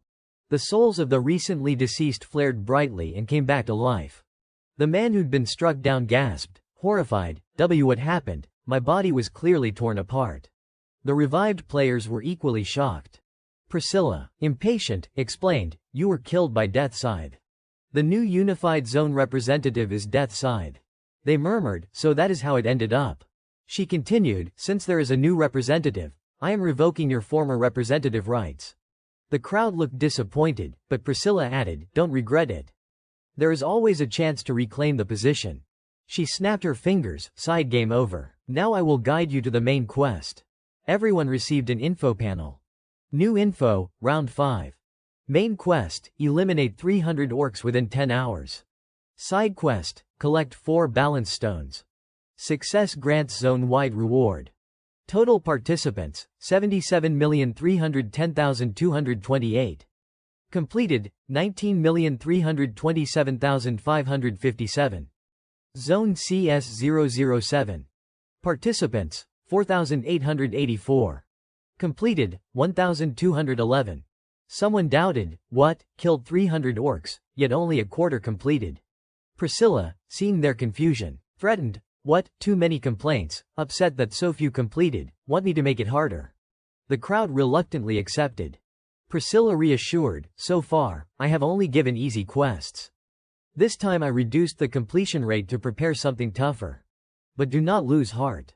They gradually regained spirit, 300 orcs is not hard, orcs in the game are just small fry. Priscilla rubbed her temple, exasperated, experience it yourselves and you will see how hard it is. I won't say more. 2 confused people asked, Angel, what is the side quest? Why is the reward a question mark? She sighed, unlike previous rounds, this round's side quest is public, but the reward remains secret. Ryaman, dissatisfied, thought, always hiding something. He pondered, round 5 side quest reward is ancient language balance. One of the 18 mandatory ancient languages. Only 1 person per zone gets it. But the difficulty is higher than the main quest. Even if completed, how many can meet the conditions for ancient language balance? Priscilla clarified, the side quest is to collect 4 balance stones. Gather all 4 to instantly receive the secret reward. But only 1 person gets it. The crowd grumbled, only 4 stones in the entire zone. Someone asked, what if no one collects all 4? Priscilla replied, then the side quest is void. She grinned wickedly, but do not worry, you can kill other players to steal balance stones. They were shocked, we can steal, like the representative position. She turned away, reminding, you can't steal other items, only balance stones. Unlike previous rounds, players killed won't revive. Dead means gone. Priscilla left with final words, I have informed you everything. Do your best. Time remaining, 9 hours, 59 minutes, 59 seconds. Ryaman watched her departing figure, annoyed, even at the end, she vanishes in the most irritating way. He planned, first, eliminate 300 orcs as fast as possible and set a record. Ryaman walked off, ignoring the surrounding chatter. The crowd turned to watch him, what, he just breezed past, phew, good thing he got too close and nearly gave me a heart attack.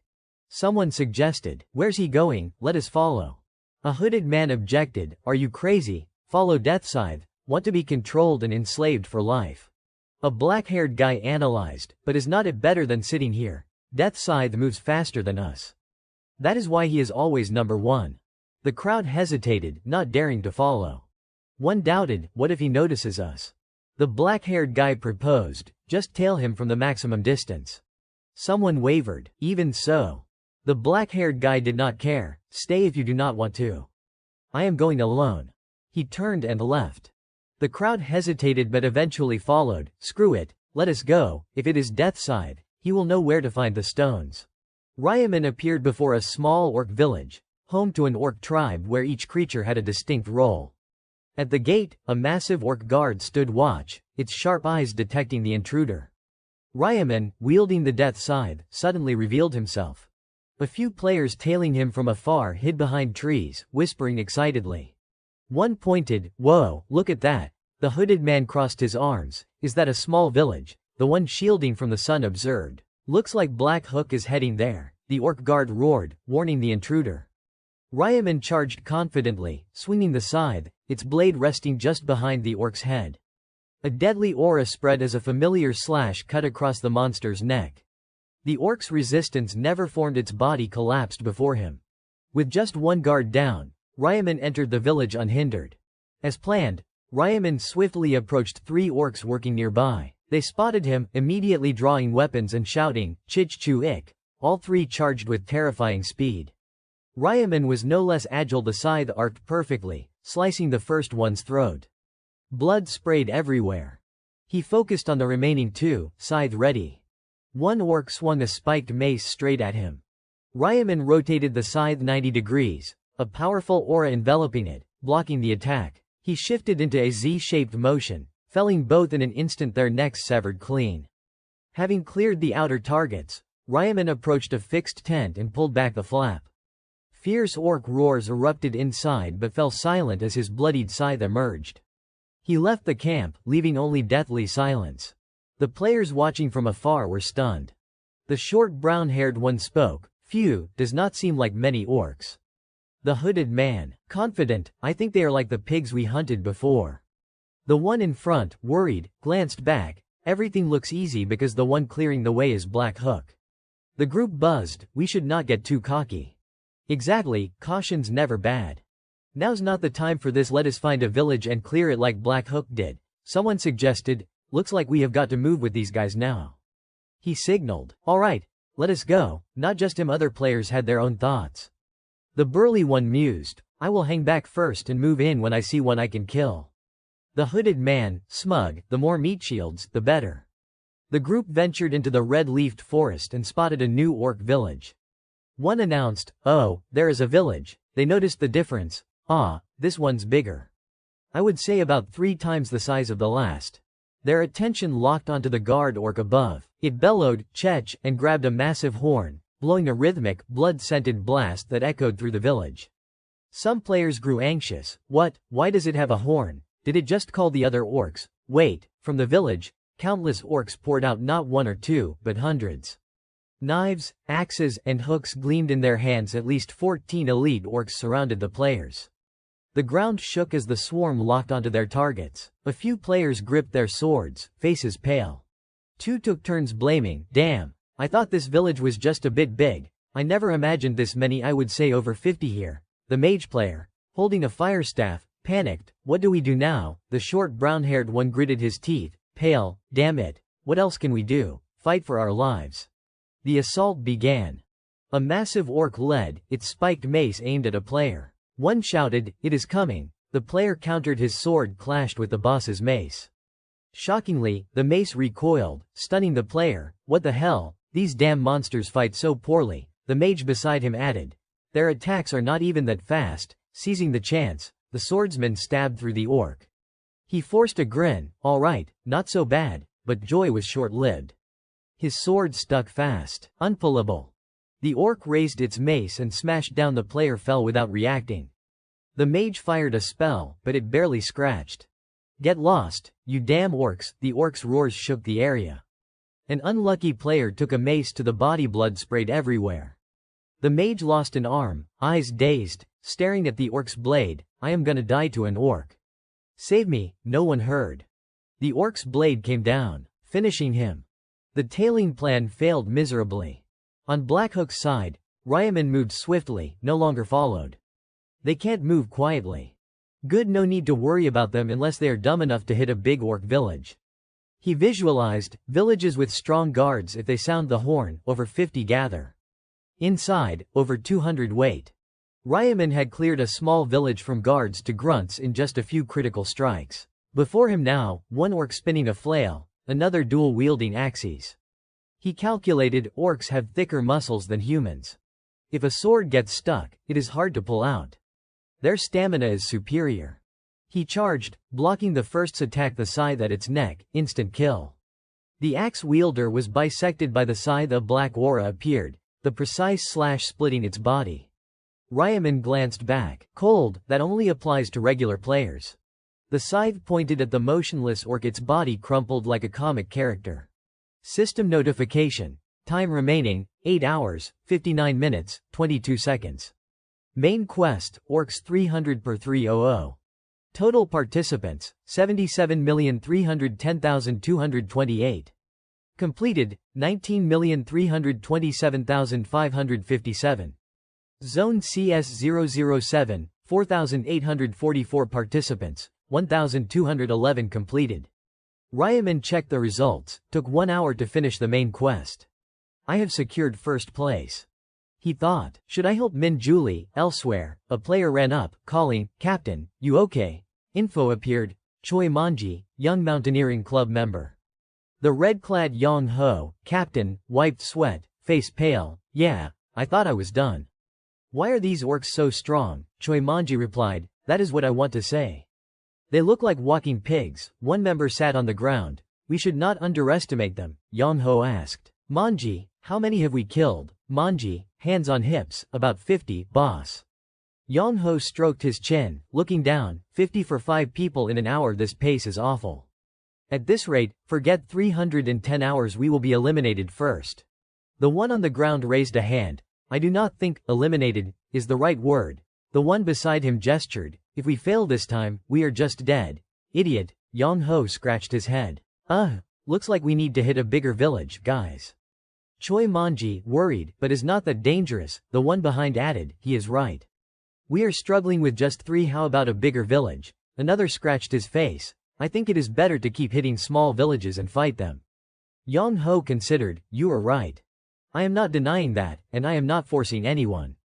But at this pace, we won't kill 300 before time's up. It will be tough, but we have to take the risk. Everyone fell silent. Yang Ho emphasized, but remember, no future stays on a sinking ship. In the crimson blazing forest, the new challenge party, 2 young mountaineering clubs, decided to advance toward a newly discovered orc village. Red leaves adorned the scene, signaling danger. One member pointed, drawing attention, look there, that is the village we spotted earlier, but Choi Manji, worried, whispered, hold on, does not that place have a guard post at the entrance? Seeing his teammates uneasy, Yang Ho changed the plan, let us go around instead. The group quickly shifted direction. No one wanted to risk confronting the guards at the main gate. While circling, one member spotted something unusual and signaled to stop. Everyone, look, there is a gap in the middle of the fences. It was a narrow crevice, just wide enough for one person to squeeze through. Without hesitation, Choi Manji approached, his sharp eyes scanning inside. Before him, at least 20 huts were neatly arranged on a scale larger than any they had ever visited. Strangely, not a single orc was moving about. Manji signaled, it seems there are not any monsters walking around. The group slowly entered, cautiously assessing the situation. Yang Ho asked Manji, who was scouting ahead, so, are they all inside the huts? Manji, still observing, replied with a guarded tone, probably about 5 per hut. Right, anxiety enveloped Yang Ho. He cupped his chin, evaluating, it looks like there are more than we anticipated. 2 teammates behind acted oddly. One pushed the other's head down, saying, duck your head, you idiot. The one pushed down resignedly, fine. A calmer member turned to Yang Ho. We have no other choice, do we need to go into each hut and ambush them? Yang Ho turned to Manji. Alright, we will go with this plan. Are you ready to act? Manji looked back, consulting, absolutely, about 5 per hut.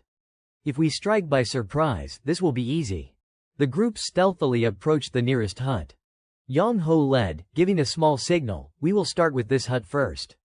I will give the sign, then we rush in to attack. Passing the cloth covering, they reached a wooden door. Yang Ho placed his hand on the door, then clack, the door burst open violently. All 5 blocked the exit, but instead of serious expressions, they paled as if seeing something horrifying.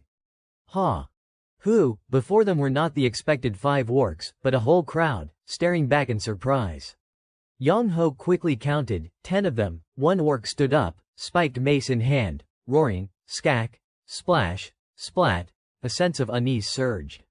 A teammate beside Yang Ho sought advice. "There are too many here, what do we do?" Yang Ho decided firmly, "For now, kill them one by one right now." Facing the orc assault, Yang Ho's group charged forward without retreating. Yang Ho picked his target, the one on the left first. The 4 responded, "Got it, Ken." The spiked mace clashed against a teammate's iron shield, while Yang Ho closed in, slashing at the orc's knee joint. Thick green blood trailed in a long line. The orc collapsed. Choi Manji seized the chance, swinging his sword cleanly through its neck. Blue blood continued to spread. The group took down the first one. The other orcs were stunned, but the silence broke when a braided hair orc with blazing red eyes roared, "Skur!" It swung its spiked ball mace, closing in on Manji.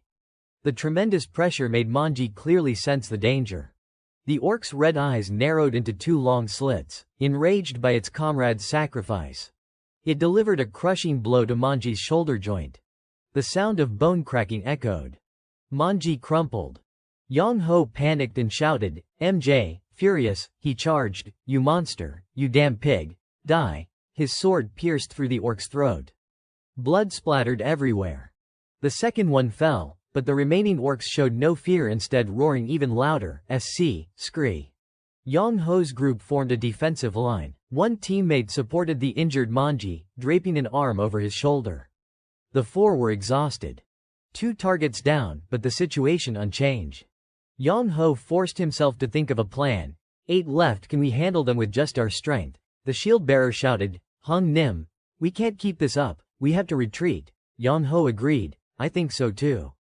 We can't win forced to run." The group turned and fled toward the door. Yang Ho ordered, "Get out of here fast." But their speed slowed, carrying the wounded Manji. The orcs closed in from behind. Crossing the door and pulling the curtain, they exited the hut but suddenly stopped. Other orcs had detected the commotion and were waiting outside. The leader roared, "Damn it!" Surrounded on all sides, the odds were no longer 5 against 10. The purple-clothed member supporting Manji asked, "How many here?" The shield-bearer observed, worried, "Looks like at least 10, calculations were pointless." Escape was impossible. Cold sweat poured down. The group's morale collapsed. The purple-clothed one in despair, "It is over, everything's done." Manji, helpless, clenched his fist, "It is meaningless." But Yang Ho regained composure, "Pick up your weapons." Everyone still had not recovered. The shield-bearer dejectedly, "Hung Nim, it is all over." The purple-clothed one disheartened, "It was fun fighting alongside you all this time." Yang Ho raised a question, "What do you think? Why have not they killed us yet? Look at those orc faces." The group observed. The orcs wore mocking smirks, as if finding entertainment. The exaggerated smiles clearly showed ridicule. Yang Ho pointed his thumb backward. "These damn things are mocking us, they are sneering like we are cowardly rats." His words struck their pride. "Doesn't it piss you off? Are we just going to let these damn orcs keep mocking us? We have been turned into a joke like monkeys in a zoo." He motivated, "Don't give up until the very end, grab your weapons, kill at least one, and face death without shame." The words reignited their fighting spirit. The sword-bearer gripped tightly, "Understood, Hung Nim." The others, including Manji with his injured arm, picked up their weapons. The purple-clothed one apologized, "Sorry for showing shameful weakness. We will stay with you until the last second, Hung Nim." Morale soared. The orcs' mocking smiles vanished. Roars of Hyla, Hyla, echoed. Yang Ho commanded, "When I signal, advance and take them one by one." Stealthily, "Got it," everyone replied, "Clear, Hung Nim." The battle resumed, but unexpectedly, the orcs stopped paying attention to them, noticing something else. A horn blared loudly. The orcs moved outward, easing the pressure. The group bewildered, "What is going on? Why did the orcs suddenly shift focus?" Yang Ho pointed to the 8 orcs still in the hut. More precisely, only 8 left. "Act now." The group attacked 5 against 8, leaving the orcs crippled and battered. Yang Ho's group was exhausted but proud. "We did it. Took down all 8 at once." The shield-bearer excited, "Hung Nim, we succeeded." "No, you did it, Hung Nim." "Yeah, without you, we would have given up and died." Yang Ho smiled, "Don't say that. You all held your resolve and fought with full spirit, that is why we won. Otherwise, I would be dead too." Looking at Manji with his blood-soaked wound, Yang Ho asked, "Anyway, Manji, how's your injury?" Manji, pale, forced a smile. "Yeah, it is tough, but I will manage. I will be fine." Seeing the serious wound, Yang Ho approached. "Rest, do not move no matter what. The rest of you, hide here. I will scout around for an escape route." The brown-haired one scratched his head. "Isn't that too dangerous?" Yang Ho replied, "Don't worry, just stay and wait." He headed one way. The brown-haired one called, "Be careful out there, Hong Nim." Yang Ho moved silently but anxiously. "Strange, why so quiet? It has been a while, and not a shadow in sight." He stepped out to observe, his gaze accidentally turning one direction. Worry escalated. What is that?" Before him, a pile of orcs lay scattered, their bodies dissolving. Yang Ho stunned. What the hell is going on? Orc corpses stretched everywhere. He suspected, who could pull off something this insane? His eyes fixed on a figure in the center. Ryaman appeared. Yang Ho called loudly, "Black dog." Ryaman glanced over in surprise, pondering, someone got here before me. He noticed the name above Yang Ho's head, Zhou Yang Ho. Ryaman thought, this guy is Zhou Yang Ho, the mercenary king Zhou Yang Ho.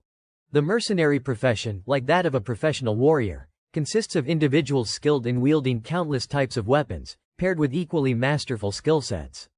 But what truly sets mercenaries apart is that they can only unleash their power upon signing a contract with others. For this reason, they dislike adventuring alone. They always seek companionship from familiar faces or form pacts with the mercenary king, a unique class possessing the ability to lead and guide mercenaries in fulfilling contracts. Upon signing a pact with the mercenary king, they are granted extraordinary power, as if the fire within them burns more fiercely than ever before. The man standing before me was Yang Ho, the sole possessor of the one and only mercenary king class. Encountering the mercenary king under these circumstances was something no one could have dreamed of. He had swiftly turned the tide, saving the entire group from the brink of death. Yet despite his noble title, Yang Ho appeared flustered, fidgeting constantly, his voice stammering, "Ha. Oh. Hello, Black Dog Ryaman," he said, looking straight at me, eyes blazing as if trying to pierce through. A question followed immediately, "Do you know who I am?" Regaining confidence, Yang Ho flashed a proud smile. "Of course I know. No one is unaware of Black Dog, the one holding the #1 spot across the entire server, but..." Right after, his expression turned pensive, as if swept into deep thought. "Oh man, I never imagined I would meet the top-ranked player right here. What if he hates me if I try to shake his hand?" Across from him, Ryaman's eyes lit up, as though reading every thought in Yang Ho's mind. He immediately recognized that Yang Ho was not the type to stab others in the back.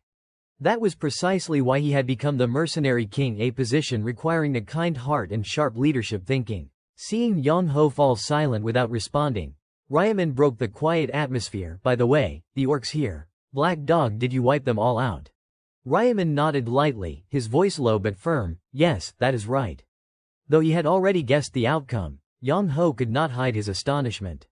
"Wow, impressive," just as expected from the #1. After a moment of hesitation, Yang Ho bowed deeply. Voice full of gratitude, "Thanks to you drawing the orcs' attention, my teammates and I managed to keep our lives and escape." Still maintaining a cold expression, Ryaman interrupted, "I did not even know you were here." Yang Ho raised his head, adding with an awkward smile, "I know it was not intentional, but I did receive help, did not I?" Reading the other's inner thoughts, Ryaman glanced sideways. Lips curling slightly, "I see. Once you are done here, gather your teammates and leave quickly. Don't worry, I have already killed all the orcs in this area."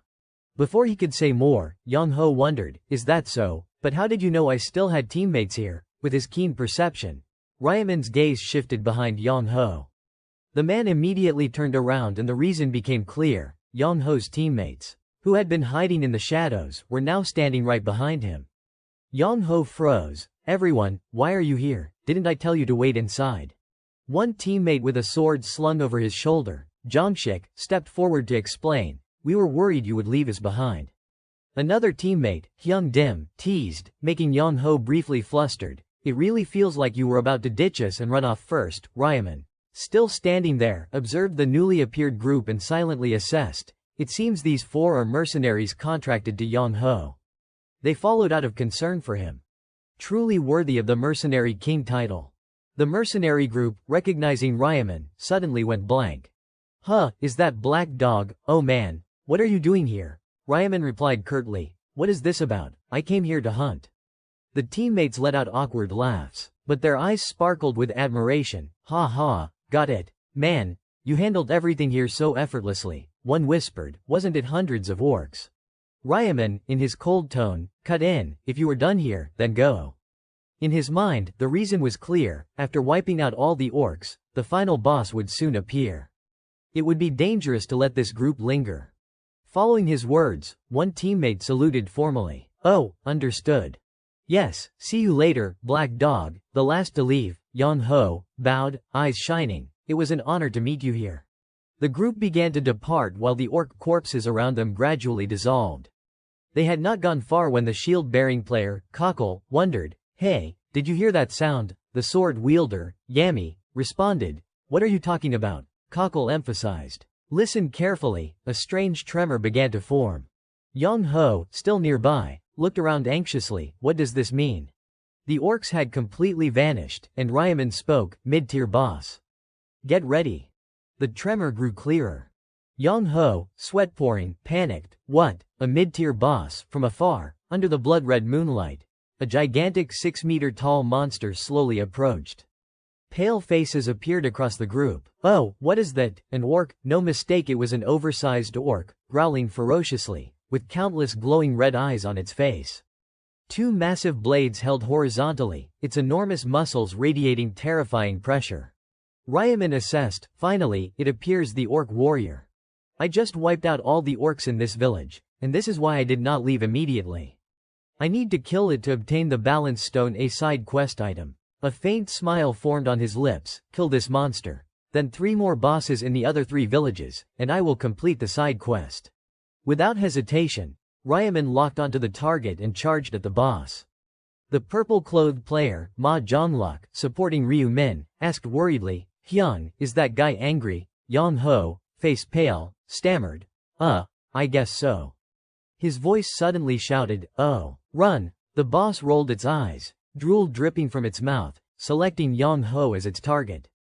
The massive blade raised high and crashed down like lightning. An explosion of earth and stone erupted where Yang Ho had just stood. He fell flat, cold with fear, while a nearby teammate screamed, Hyung Nim. But in that instant, Ryaman dashed across, his scythe pulling Yang Ho from the jaws of death. Yang Ho collapsed to the ground, face dazed. Ryaman approached and asked, what are you doing looking so stunned? Yang Ho startled, regaining composure. Ah, thank you, Black Dog. Paying no mind. Ryaman stared straight at the monster. Fall back if you do not want to be crushed. Yang Ho quickly obeyed, running to one side. The boss growled, blood filling its mouth, advancing toward Ryaman. Not letting it rampage, Ryaman gripped his scythe and charged. The scythe aimed straight at the boss's foot. Energy exploded. The monster roared in pain, swinging its blade in counterattack. Ryaman easily dodged, leaping aside. The boss swung its second blade, but Ryaman had anticipated it, evading the strike that blasted the ground apart. Circling behind the boss, Ryaman remarked, what if the damage is high? Dodge it, and it is over. The boss detected the movement, its eyes shifting. Ryaman suddenly halted, spun, and charged straight forward. The scythe closed in, no more complaints, a crescent moon arc from the scythe sliced cleanly. Green blood sprayed from the orc's neck. Ryaman leaned against its body and leapt back. The boss turned, but Ryaman was already upon it, carving another green gash. Groans echoed, yet the monster kept swinging its blades relentlessly. Ryaman dodged each chop, earth and stone flying. Your neck is thick, so you did not die after 2 of my strikes. He leapt up, scythe enveloped in energy, aiming for the boss's nape. Face to face, Ryaman stepped onto the monster's leg, spinning the scythe in a half-arc through the air. A perfect cut. The orc's head detached from its body, collapsing under the blood-red moonlight. Ryaman stood atop the boss's corpse, scythe gleaming, eyes coldly fixed ahead. A system message appeared, you have defeated the orc warrior. Experience gained, plus 37.73%. Gold gained, plus 4,000. Additional plus 2,000. The first reward appeared, drawing every gaze to the spot where the orc had fallen. Ryaman stood proudly atop the monster's corpse, his eyes sharp yet calm, like a king amid a blood-soaked battlefield. The teammates behind him stared in disbelief at the scene that had just unfolded. Jongshik, supporting Manji, spoke first, voice full of astonishment. "Do you guys get it? He took it down." Yang Ho, despite bearing the title of Mercenary King, could not hide his shock. That huge guy. Ryaman slowly stepped down from the orc's corpse, his demeanor as casual as if he would just completed a trivial task. He paid no mind to the admiring stares or the chaos around him. A settlement notification appeared, updating. Orc warrior defeated. Experience gained, plus 37.73%. Gold gained, plus 4,000. Bonus gold, plus 2,000. You have obtained, Perfect Circle Sword, Orc Heart, Low-grade Blue Mana Stone, Balance Stone. Side Quest Progress. Balance Stone 1/4. A faint smile flickered across Ryaman's lips as he read the notification. In his mind, sharp calculations flashed. Defeating a boss yields far greater rewards than common mobs. These items are all high quality. He glanced at the Perfect Circle Sword. Detailed information appeared. Type, weapon. Rarity, excellent. Attack power, 100. Effect, increases attack speed by 5% with each hit on an enemy, stacks up to 10 times. Durability, 1000 per 1000. Requirement, ruler level or higher. Description, a sword with an eye-catching circle at the hilt. Ryaman frowned slightly. Its attack power is higher than my scythe. I might replace it later. He shifted his attention to the orc heart. Type, item. Description, a solid red stone resembling a heart but not a real one. Anyone seeing it would find it repulsive and toss it away immediately. But Ryaman knew its true value. Toss it, they would regret it for life. This was the key to crafting a unique item. His thoughts were interrupted as Yang Ho led his teammates over, voice brimming with emotion. "Black Dog, thank you for killing that monster. Thanks to you, we are still alive." Yang Ho paused, eyes flashing with curiosity. "By the way, did you know this monster would show up?" Ryaman pondered, better to keep it vague. He closed his eyes, voice indifferent. "After wiping out all the orcs, a mid-tier boss usually appears." Yang Ho nodded, as if it clicked. "I see. So that is why you told us to leave right away." Gratitude shone on the teammates' faces. To them, Black Dog, the survivor of the battle with the orc warrior, was an invincible symbol. Sweat beading on his forehead, Ryaman added coldly, "My work here is done. I am leaving." Yang Ho's group bowed deeply in unison. "Yes, thank you again for saving us. Be careful, Black Dog." Ryaman turned, his scythe glinting under the red moonlight. But as Yang Ho's group prepared to leave, something unexpected happened. Manji, supported by Jongshik, suddenly collapsed, his face pale with pain. Jongshik panicked. "Manji, are you okay?" Manji, trembling, tried to speak. "Hyung Nim, I do not think I can go on. This pain. I can't take it." Yang Ho knelt, hands shaking, voice worried. "What do you mean? Didn't you say you were fine?" Manji shook his head weakly. "I said that so you would not worry. But now, it is beyond my limit."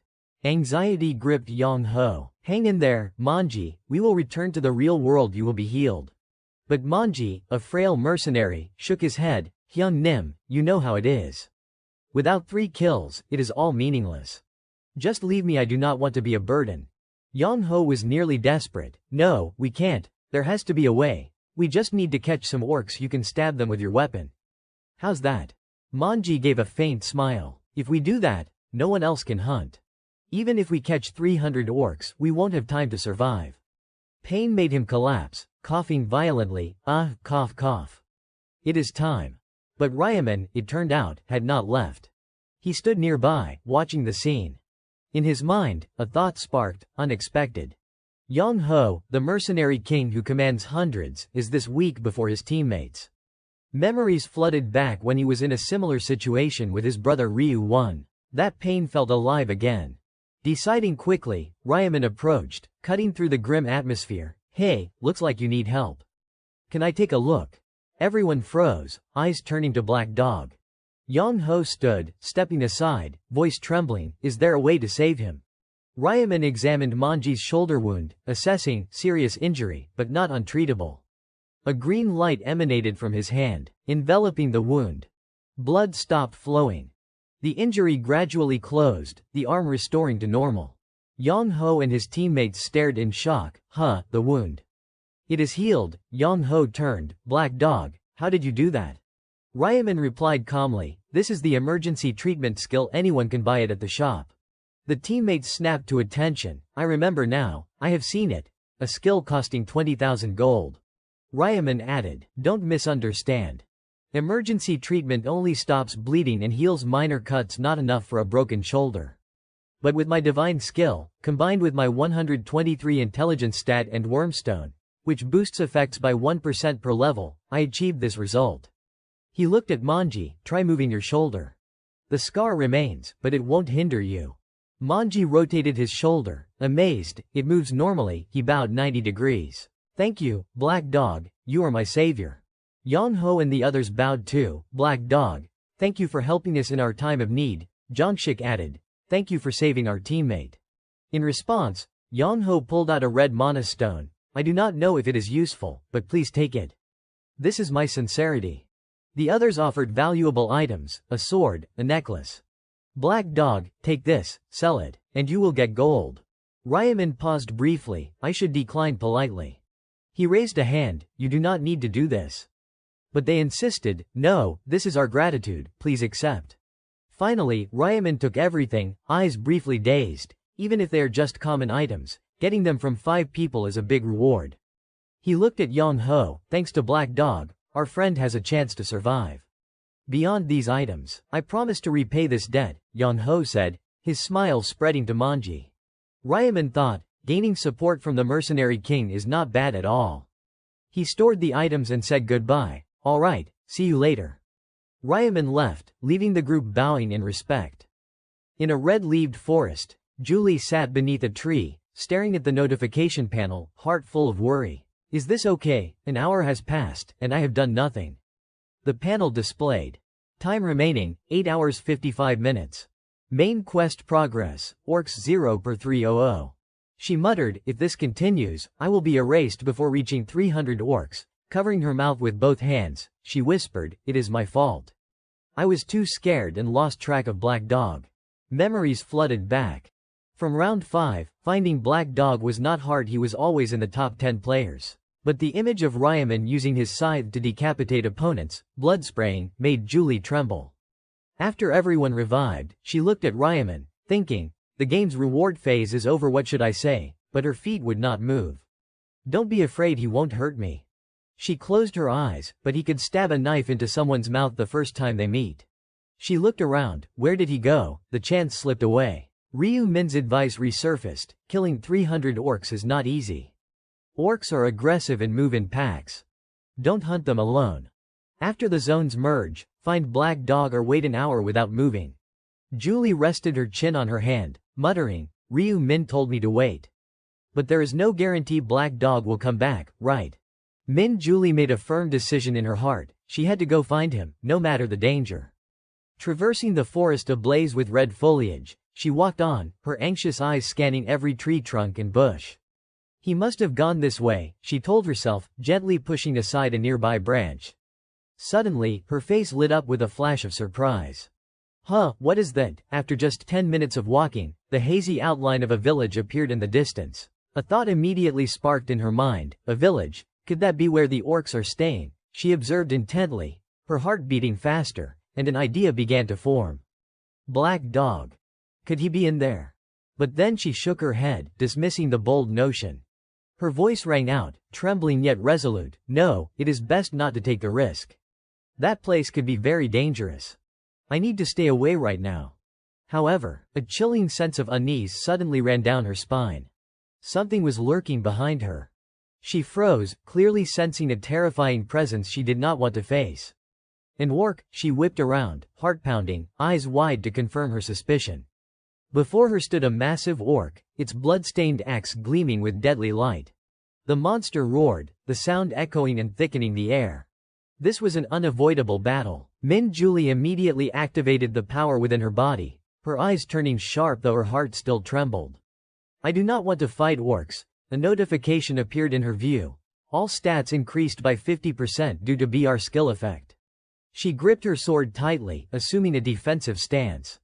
The orc raised its blade high, ready to strike. Min Julie locked her gaze on the enemy, but a sliver of hope remained in her mind. At least it is just one. And I know their weakness. The orc's slash tore through the air toward her. Quick as a flash, Min Julie dodged to the side, relying on Ryaman's earlier guidance. Aim for the neck, that is the only weak point. Everywhere else is too tough. She focused all her spirit, but worry still crept in. If I miss, it will counterattack immediately. Releasing the sword's power, she swung the blade upward, aiming straight for the monster's throat. But the orc's blazing red eyes suddenly shifted. Its shoulder jerked hard, deflecting her strike. The sword plunged into its shoulder instead of the neck. An angry roar erupted, the beast's eyes glaring with danger. Min Julie panicked, stepping back. It dodged. Fortunately, the sword was not stuck. She glanced at the blade, breathing a slight sigh of relief. Thank goodness the stab was not deep. The weapon's safe. But before she could regroup, the orc raised its axe again, unleashing a barrage of chops straight at her. Min Julie rolled and dodged, each strike missing her by inches. Sweat poured down her forehead as she told herself, no choice, focus. Raising her sword once more, she aimed more precisely this time. A lightning-fast thrust and she succeeded. The blade pierced the orc's throat. Green blood sprayed like rain, accompanied by agonized screams echoing through the forest. Min Julie stood firm, her eyes blazing with confidence. All right, the attack worked. She did not stop, repeatedly stabbing critical blows into the monster's neck. The wounds piled up, making its body tremble until it finally collapsed, losing control. Min Julie panted heavily, wiping sweat from her brow. A victorious smile bloomed on her lips. I finally did it. I defeated an orc in direct combat. But the joy did not last long. Heavy footsteps sounded behind her. She spun around in shock, eyes widening in astonishment. A familiar figure appeared. Ryaman, black scythe slung over his shoulder, strolling casually as if on a walk. Min Julie rubbed her eyes, unable to believe what she saw. What is this? What am I seeing? I rubbed my eyes, and he is still there. Her heart raced wildly as she realized, that is Black Dog, the one I have been looking for. But Black Dog simply passed by her without a word, his gaze icy. Min Julie stood stunned, a wave of disappointment rising. No, I can't let this chance slip away. She whipped around and shouted, "Ah, sorry over there." Black Dog stopped and turned. Voice calm, what is it? Min Julie took a deep breath, eyes shining with determination. Yes, I mean, Black Dog, let us form a party together. Black Dog looked at her, eyes like ice. What? Min Julie quickly hid her sword behind her back, voice stammering, Party? Black Dog raised an eyebrow, as if the word party was not unfamiliar to him. He countered, why should I cooperate with you? Min Julie fumbled, unsure how to explain. Suddenly, she extended her hand toward him. A green light burst from her palm, a glowing symbol appearing as energy seeped into Black Dog's body. His face showed brief surprise. Min Julie smiled and explained, this is BR, my buff skill. It lasts 3 hours and boosts all stats by 50%. Black Dog checked his status window, then turned to her, I checked, it is true. Min Julie quickly continued, this power can help you while hunting. See, Black Dog smirked slightly and asked, so if I want to keep receiving this power, I have to cooperate with you? Without hesitation, she replied, yes, more precisely help me hunt. Black Dog returned to his impassive expression. Fine. But then he added coldly, I am the one in charge now. I can use you as a subordinate immediately. Min Julie froze, as if struck by lightning. Seeing her stunned, Black Dog pressed, can you promise not to stab me in the back? Min Julie blinked at the odd question but nodded quickly. Sure. Black Dog extended his hand. All right, let us try it. They shook hands. He introduced himself first, Black Dog, level 32, Reaper class. She responded enthusiastically, I am Min Julie, level 13, Buffer class. Black Dog got straight to the point. Do you need my help with anything? You handled that orc pretty well. Min Julie gave an awkward smile. Actually, this was my first time fighting one, so. It was really tough. Black Dog paused. An hour and a half has passed, and this is just the first one. Min Julie blushed. Haha, well. But Black Dog cut in, we do not have much time left. We need to speed things up. Min Julie nodded and asked, what should I do? Black Dog led her in one direction, steps decisive. Seeing her trailing behind, he turned back, voice cold but carrying concern, don't lag behind. Come to my side. If you are out of my sight, I can't protect you. Min Julie blushed and hurried to walk beside him. A thought flashed in her mind, from the way he talks, he is not as cold as I thought. I am glad I made the right decision. Lost in thought, she startled when 3 orcs suddenly appeared ahead, their swords gleaming with steel. Min Julie panicked, 3 orcs at once. Black Dog raised his scythe, eyes sharp. Wait a moment, he said calmly. Before she could process, he charged forward, scythe swinging horizontally, killing intent erupting. The 3 orcs froze before they could react, their legs were cleanly severed. Agonized screams rang out. Black Dog did not stop, slashing off one arm of the rear orc, then the other. Min Julie stood there, stunned by his terrifying speed. The 3 orcs now lay twitching. Black Dog sheathed his scythe, wiping blood from his face, voice casual, now go finish them off. Ryaman had incapacitated the entire group of orcs in the blink of an eye, rendering them unable to fight. He turned back, his sharp eyes fixing on Julie, who stood frozen in awe at his speed and power. What are you doing? His voice rang out, calm but carrying a hint of reproach. Julie startled, her heart racing, stammering awkwardly, sorry, she approached cautiously, gripping her sword tightly, eyes still tinged with worry. Be careful, aim for their weak point, she told herself.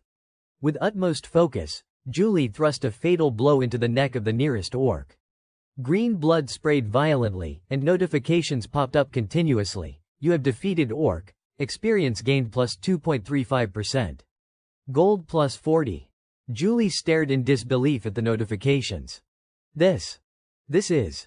She muttered, unable to trust her eyes. Killing orcs this easily, even if everything went smoothly, there should be some risk. She glanced at Ryaman. His cold gaze exuded an irresistible allure. Black Dog is truly too strong, admiration swelled within her. Seeing Julie finish the task, Ryaman turned and walked away, his deep voice echoing, if you are done here, let us go.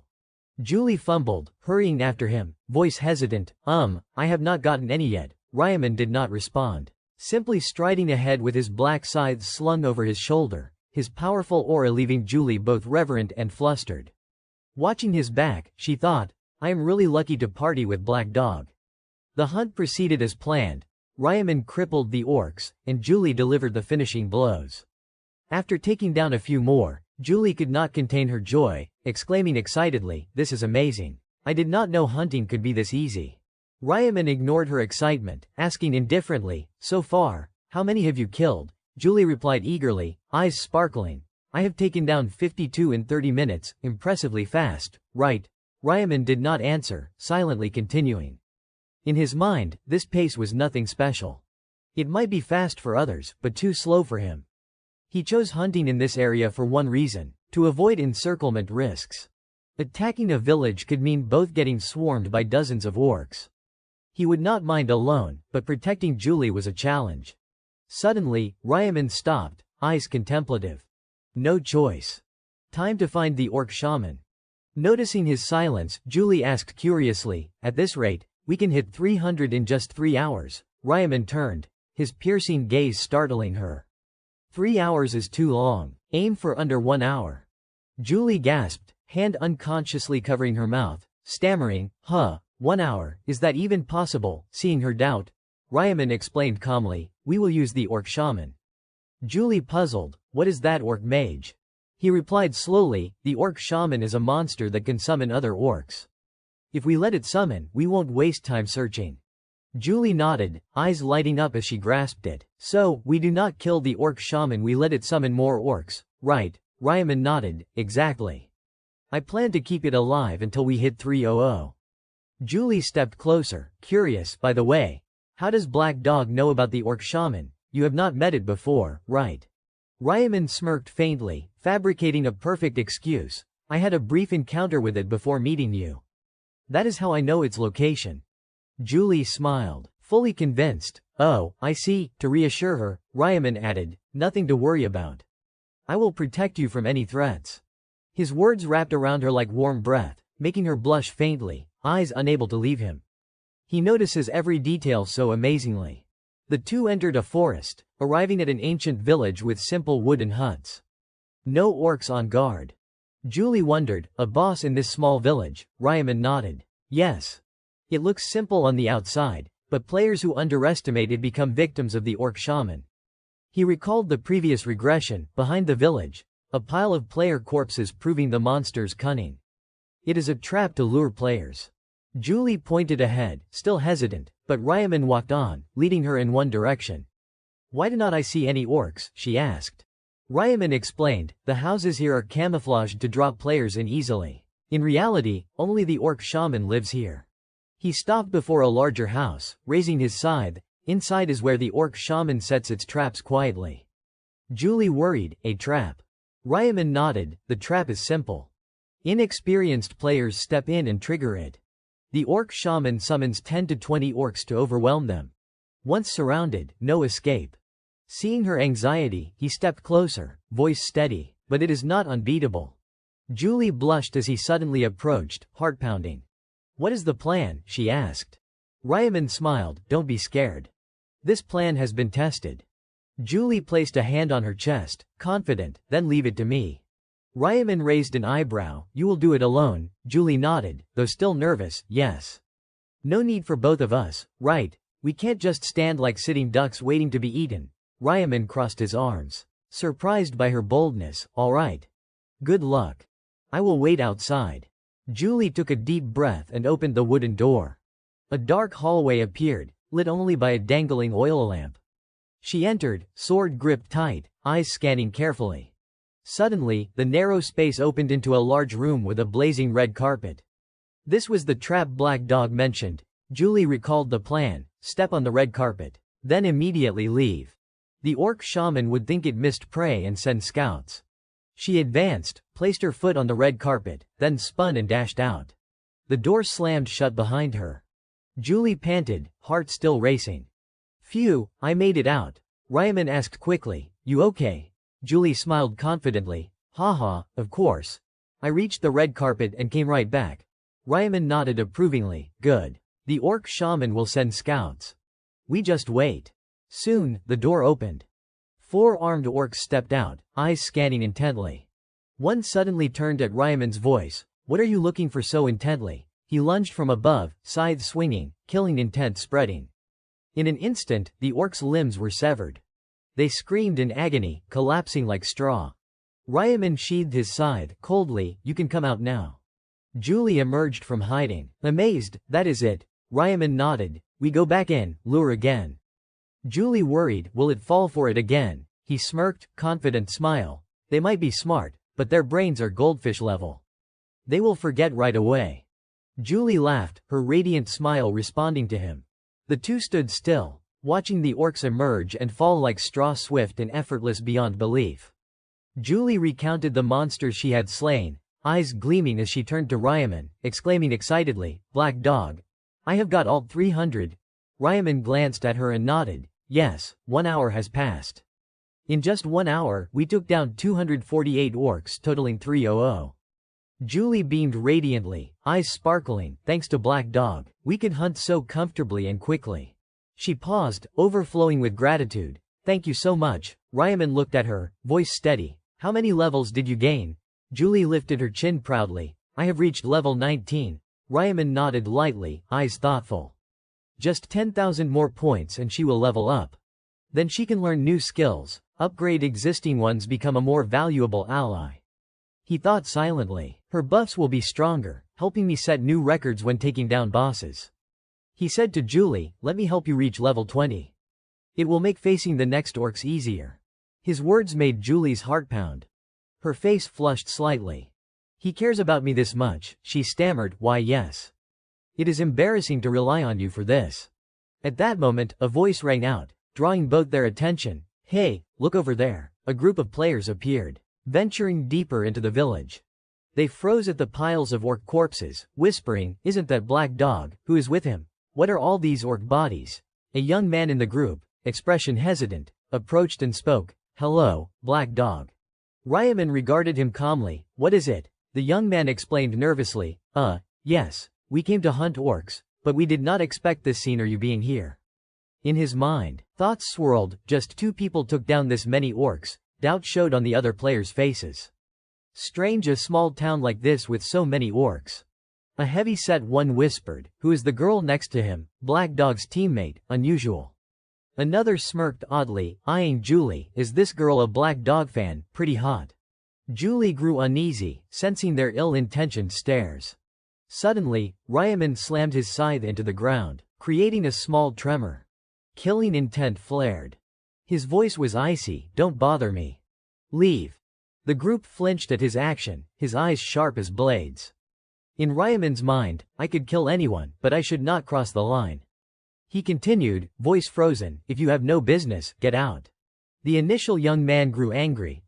Since when do you speak so rudely? Another chimed in. Yeah, is not it disrespectful to someone you are meeting for the first time? Julie froze. Hand over mouth, thinking, is he crazy? Arguing with Black Dog, the young man pressed. Even if you were ranked number 1 before he finished. Ryaman swung his scythe. The slash sped toward the bandana on the man's forehead. The cloth tore, leaving a shallow cut on his brow. The man stood dumbfounded. Ryaman said coldly, get out if you value your lives. The group paled and turned to flee. Sorry, let us go. Sorry for bothering you. They bolted back the way they came, thinking, damn, we knew we should not mess with him, but in their minds, they plotted, hide somewhere and see what Black Dog's up to. Ryaman watched them leave, eyes like ice. These idiots planned to tail me. Want to learn orc hunting? If they want the boss, I need to kill the orc shaman first and claim the reward. He turned to Julie. First, let us get you to level 20. Keep going inside and hunt more. The chased group stopped in a hidden corner, whispering, he can't see us now, right? The scarred one was asked. What is the plan? He replied, I wonder how Black Dog hunts. Another, surprised, oh, I am curious too. Where does he get so many orcs? The other crossed arms. So what do we do? Sneak closer and watch. The scarred one nodded. As long as we keep distance, we won't be spotted. Quit if you are scared. Determination overrode fear. They returned, stealthily observing from the gate. Inside, after the next lure, orcs poured out again. One spotted Ryaman, and the pack charged. Ryaman swung his scythe, fist clenched, punching hard into the first orc's gut. It flew back, crashing into the one behind. Weapons clattered. 2 off balance. Ryaman lunged. His scythe sliced cleanly, severing orc limbs. The rest stood dazed. The gate group whispered in shock. As expected from rank 1, we struggled to kill even one. They peered in, suspicion rising. Why does not he finish them? What is the girl doing? Julie approached slowly, sword piercing the weakened orc's neck. The gate group gasped. He is letting her kill them on purpose, they buzzed. Why would Black Dog do that? Damn, hunting this easy, I am jealous. Meanwhile, Julie re-entered the house. Moments later, she dashed out, eyes excited. The gate group fumed. This is frustrating, one realized. Every time she goes in and runs out, orcs chase her. So weird, how are there this many orcs? Suspicion mounted. They whispered, is that house an orc respawn point? Otherwise, how does it make sense? Comments heated. A real respawn spot. They are camping here for endless hunting. They chased us to monopolize it. An idea sparked. Why not wait for them to leave and take it? The plan was agreed, but they knew they could not confront directly. Meanwhile, Julie smiled brightly. A status window appeared. She turned to Ryaman, thrilled. Black Dog, I have hit level 20, Ryaman replied, congratulations. Unable to contain herself, Julie added, I learned a new skill too. She stepped closer, explaining, the breast buff effect increased from 50% to 60%. Ryaman asked, can you cast it on me now? Julie grinned, of course. She raised her hand. Green light spread, enveloping Ryaman. A notification appeared, breast skill activated, all stats plus 60%. Duration, 2:59:59. Julie added a new symbol, smiling, what I just did is the blessing. This is my new swift skill, emerald light covered Ryaman. Another notification, swift skill, attack and movement speed plus 60%. Duration, 0:29:59. Ryaman nodded, increases attack and movement speed. Not bad, though the duration is short. Julie quickly said, yes, I will recast it every 30 minutes when it expires. Ryaman smiled, thanks for the support. Seeing his doubt, Julie huffed, this is not a joke. I mean it, thanks to read inner thoughts. Ryaman knew her feelings but stayed indifferent, alright. We are done leveling here, focus on the orc shaman. Julie hesitated, can I help you? He replied, stay out of danger so you are not a burden. Suddenly, Ryaman's eyes sharpened. Read inner thoughts activated.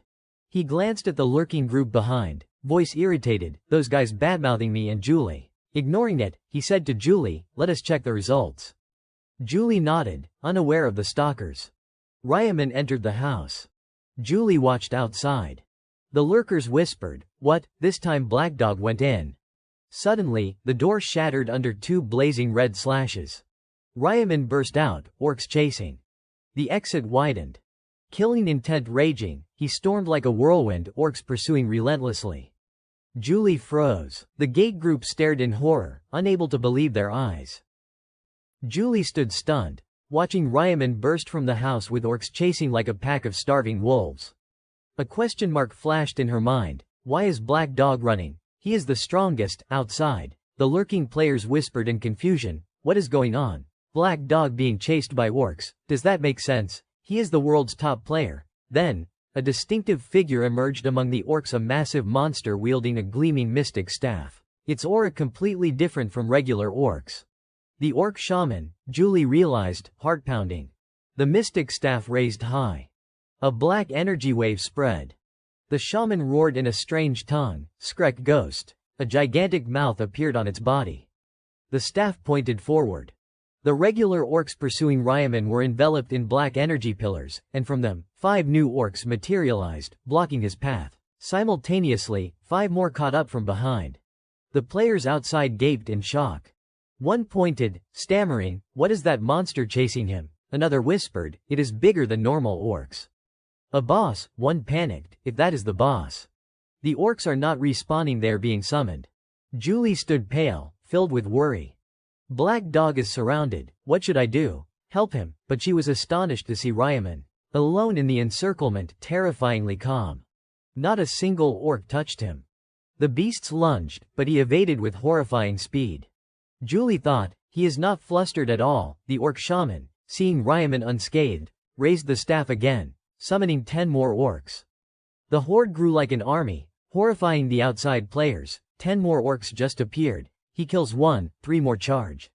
An orc swung its mace where Ryaman stood, but he leapt, dodging cleanly. A second slashed horizontally. He ducked low. A third chopped downward. He slid aside, movements fluid like water.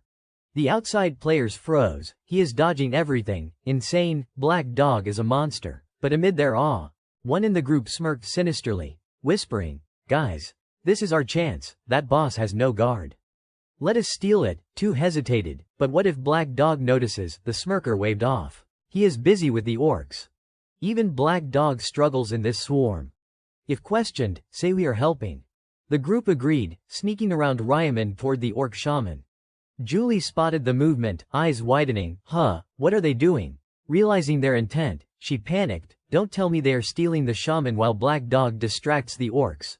Unable to stand by, Julie gripped her sword and shouted, Black Dog. She rushed near him, voice worried, I am grateful for your help. Am I hindering your quest? Ryaman, still composed in the fray, replied, don't worry about that. I have completed the main quest. Julie blinked. What? Ryaman turned, explaining, my main goal is not the main quest, it is the side quest. I already have 1 balance stone. Julie's eyes flickered, still processing. He continued, I got it from killing a boss called the Orc Warrior. The others likely dropped from bosses too.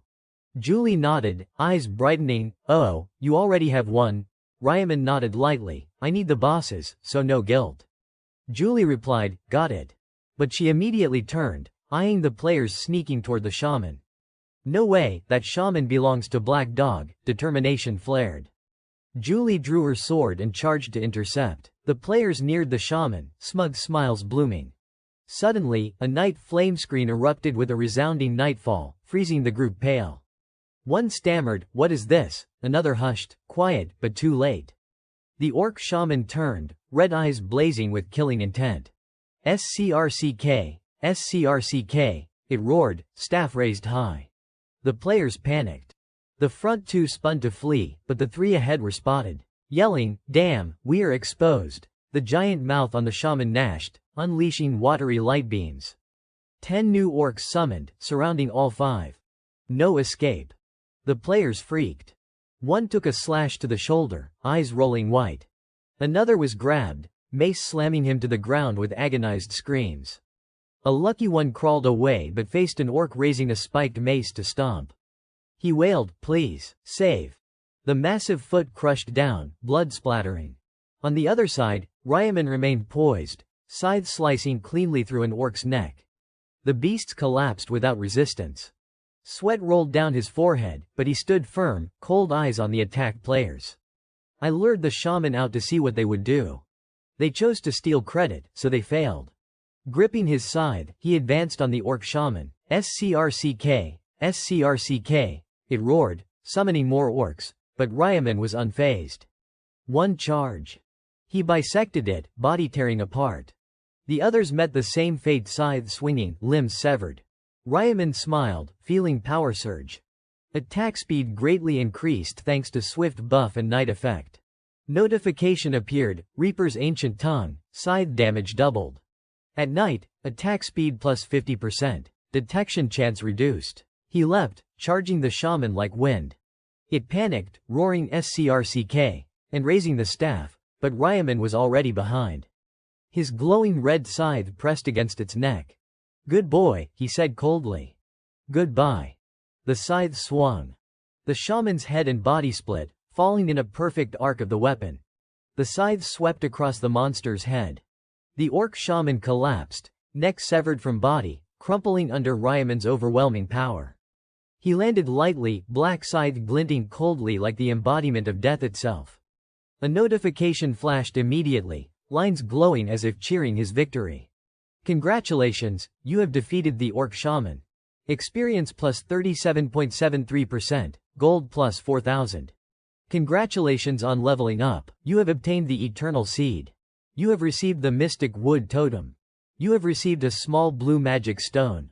You have received a balance stone, side quest progress, balance stone 2/4. Ryaman clenched the necklace that automatically equipped itself, eyes sharp with pride. "I have reached level 33, he thought, a contemplative smile forming as he envisioned future triumphs. And this eternal seed. A true cheat item. Detailed information appeared, affirming his power. Eternal seed.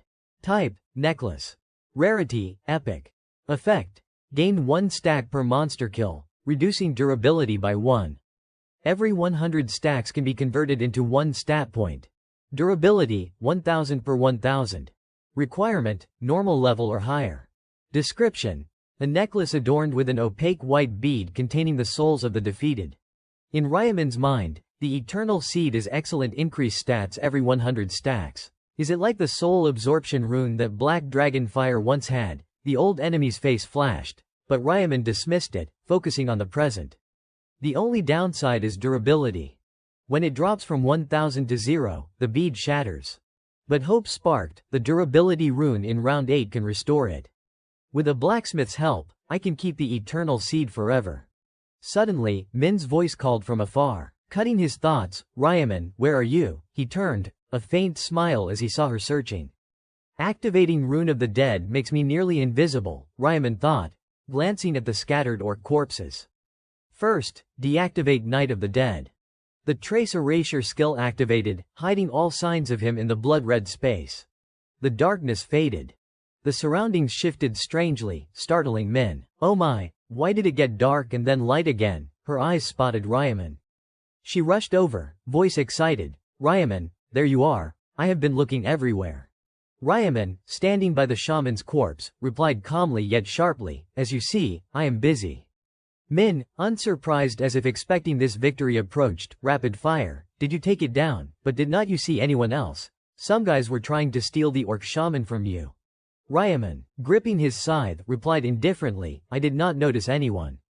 Min, suspicious, voice vague, "Weird, I swear I heard screams."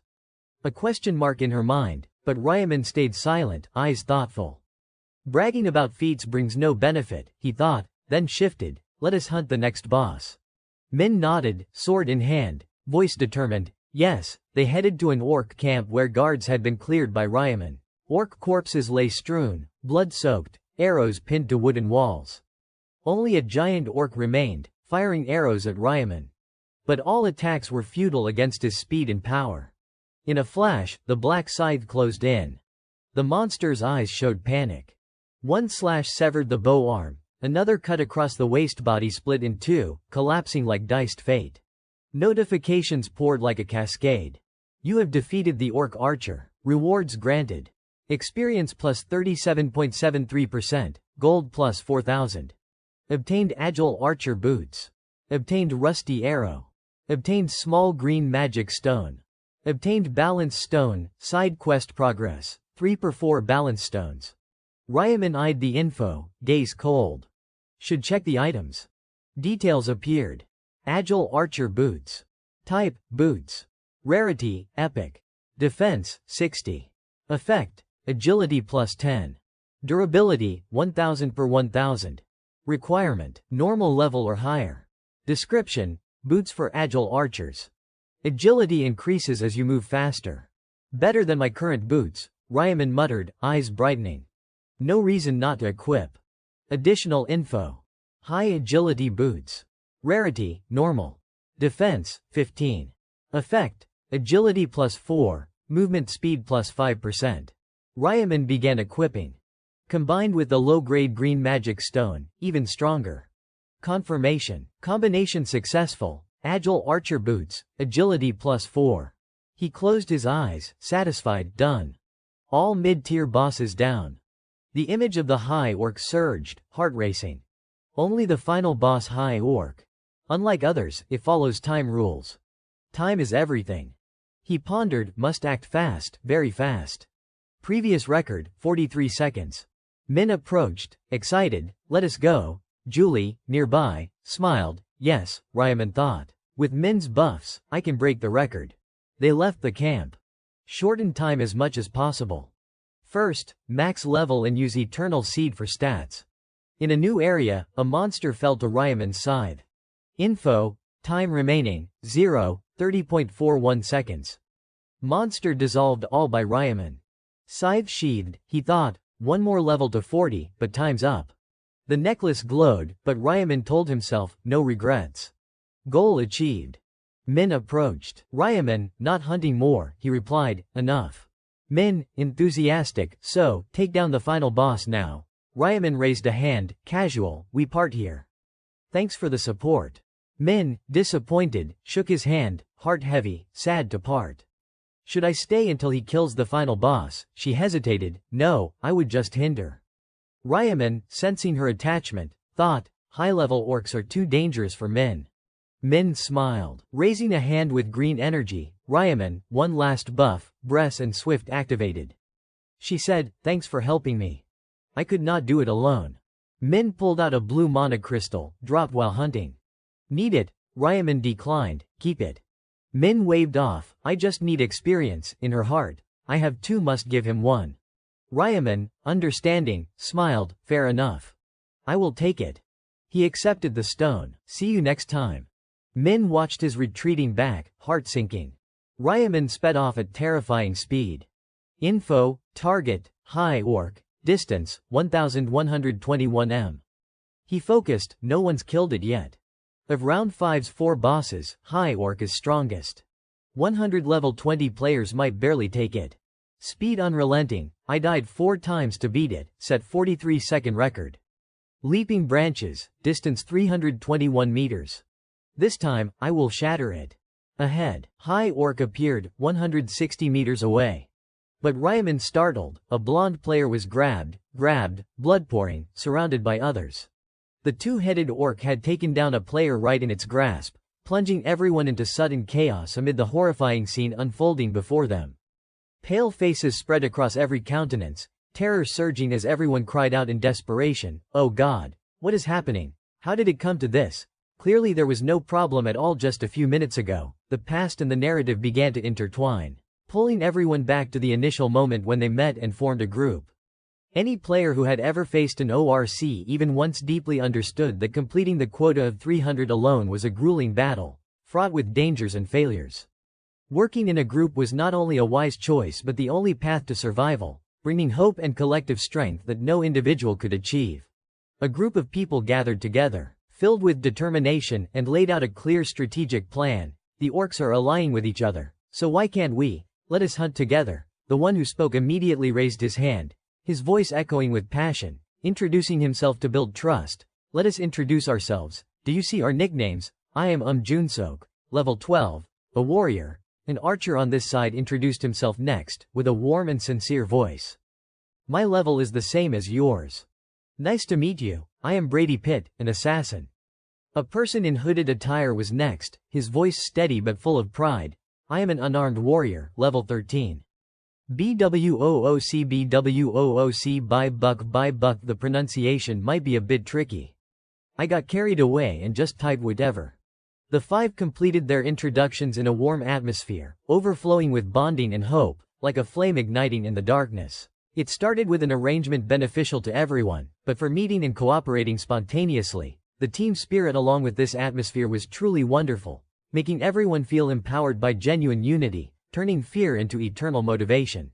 Everyone began assigning actions logically and efficiently, Brady holding the bow. So Junsok, can you draw the monster's attention? Junsok stood up, his voice full of confidence and courage. Sure, I will do it. And so, heading toward one holding a chain, he provoked it with a challenging voice. Hey, you ugly orc bastard, look over here. That was how we were syncing up. Blowing up a small orc village was no longer a big deal, but became a resounding victory, affirming our collective power.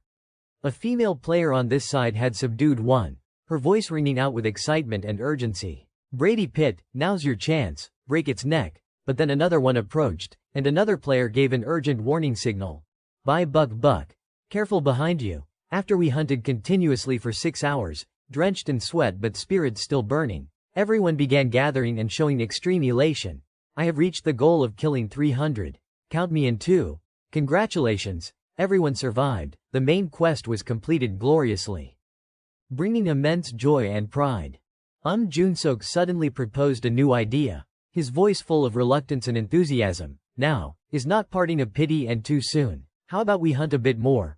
Brady Pitt smiled in response, eyes lighting up with desire. Of course, I want to reach level 20. We started our hunt again, everyone continuing to coordinate smoothly, the orcs easily falling like autumn leaves. Notifications popping up continuously. Leveled up. You have reached level 20. You have advanced from novice to official. You can now use combination skills. Finally, we reached level 20 and even learned new skills, making the results easier than ever. Those damn orcs were now just seen as dog food. Hee, I can't believe how much we struggled with these pigs before. Yeah, we had grown stronger upon reaching level 20. Their confidence at an all-time high, like an undying flame urging us to conquer greater challenges, turning fear into unparalleled strength. They began considering tackling larger orc strongholds. Buck turned once more to ask everyone's opinion with an excited voice. Should we try conquering a large fortress for the final challenge? But suddenly, Junsok raised a finger pointing ahead, interrupting with a voice full of worry and unease. Wait, what is that? Junsok pointed toward a strange orc they had never encountered before, abnormally tall with two heads coexisting on one body, exuding a terrifying aura that made everyone's hearts tighten. Brady Pitt was a bit skeptical, his voice slightly trembling. It looks like an ORC. But Junsok raised his hand to observe in extreme anxiety. I have never seen anything like it before. Could it be a boss? Everyone was a bit puzzled. A boss? In the past, they would have been terrified just mentioning a boss. But now Junsok and his group were at the peak of confidence. Without any evidence, they just felt it was achievable. Opinions began emerging from everyone with excited and ambitious voices. Want to try taking it down? The 5 of us can probably handle it. Right, it is a boss, so the rewards must be huge. No, Junsok looked over and began talking about the outcome fairly and unitedly. If there are rewards, we will share them equally. No objections. Brady Pitt smiled immediately in response, his voice full of determination. Alright, let us start. And so they targeted this massive one, but unexpectedly, the two-headed orc turned toward the human group. When they met its strange golden eyes, they instinctively felt that their opponent was not prey but death itself. a primal fear surging that made hearts pound. I think we have definitely gotten stronger. The two-headed orc in front emitted a strange sound from the ground. It vanished in an instant, leaving only cracked footprints on the earth. One orc leapt toward them. The gigantic creature over 3 meters tall landed in front of the group with a loud thud, shaking the ground and sky. One person was flung away while another tried to steady their body. Targeting the girl in purple first, it swung its arm with sharp claws at high speed. With just this basic strike, the first player was sliced in half and died instantly, blood splattering everywhere, making the air heavier than ever. First target complete, it snapped its head around to look at the player sitting on the ground. Seeing himself targeted, this person trembled violently, fear enveloping his soul. A hand from the monster lunged straight forward in stunned shock. Splat, dead and no longer whole, body crushed mercilessly, the sound of shattering bones echoing as a reminder of life's fragility. The opponent was not prey. Now only 3 remained. Its next target was Brady Pitt. Before the overwhelming presence of the strongest boss, he was no different from the 2 before, trembling enveloping his entire body, despair surging.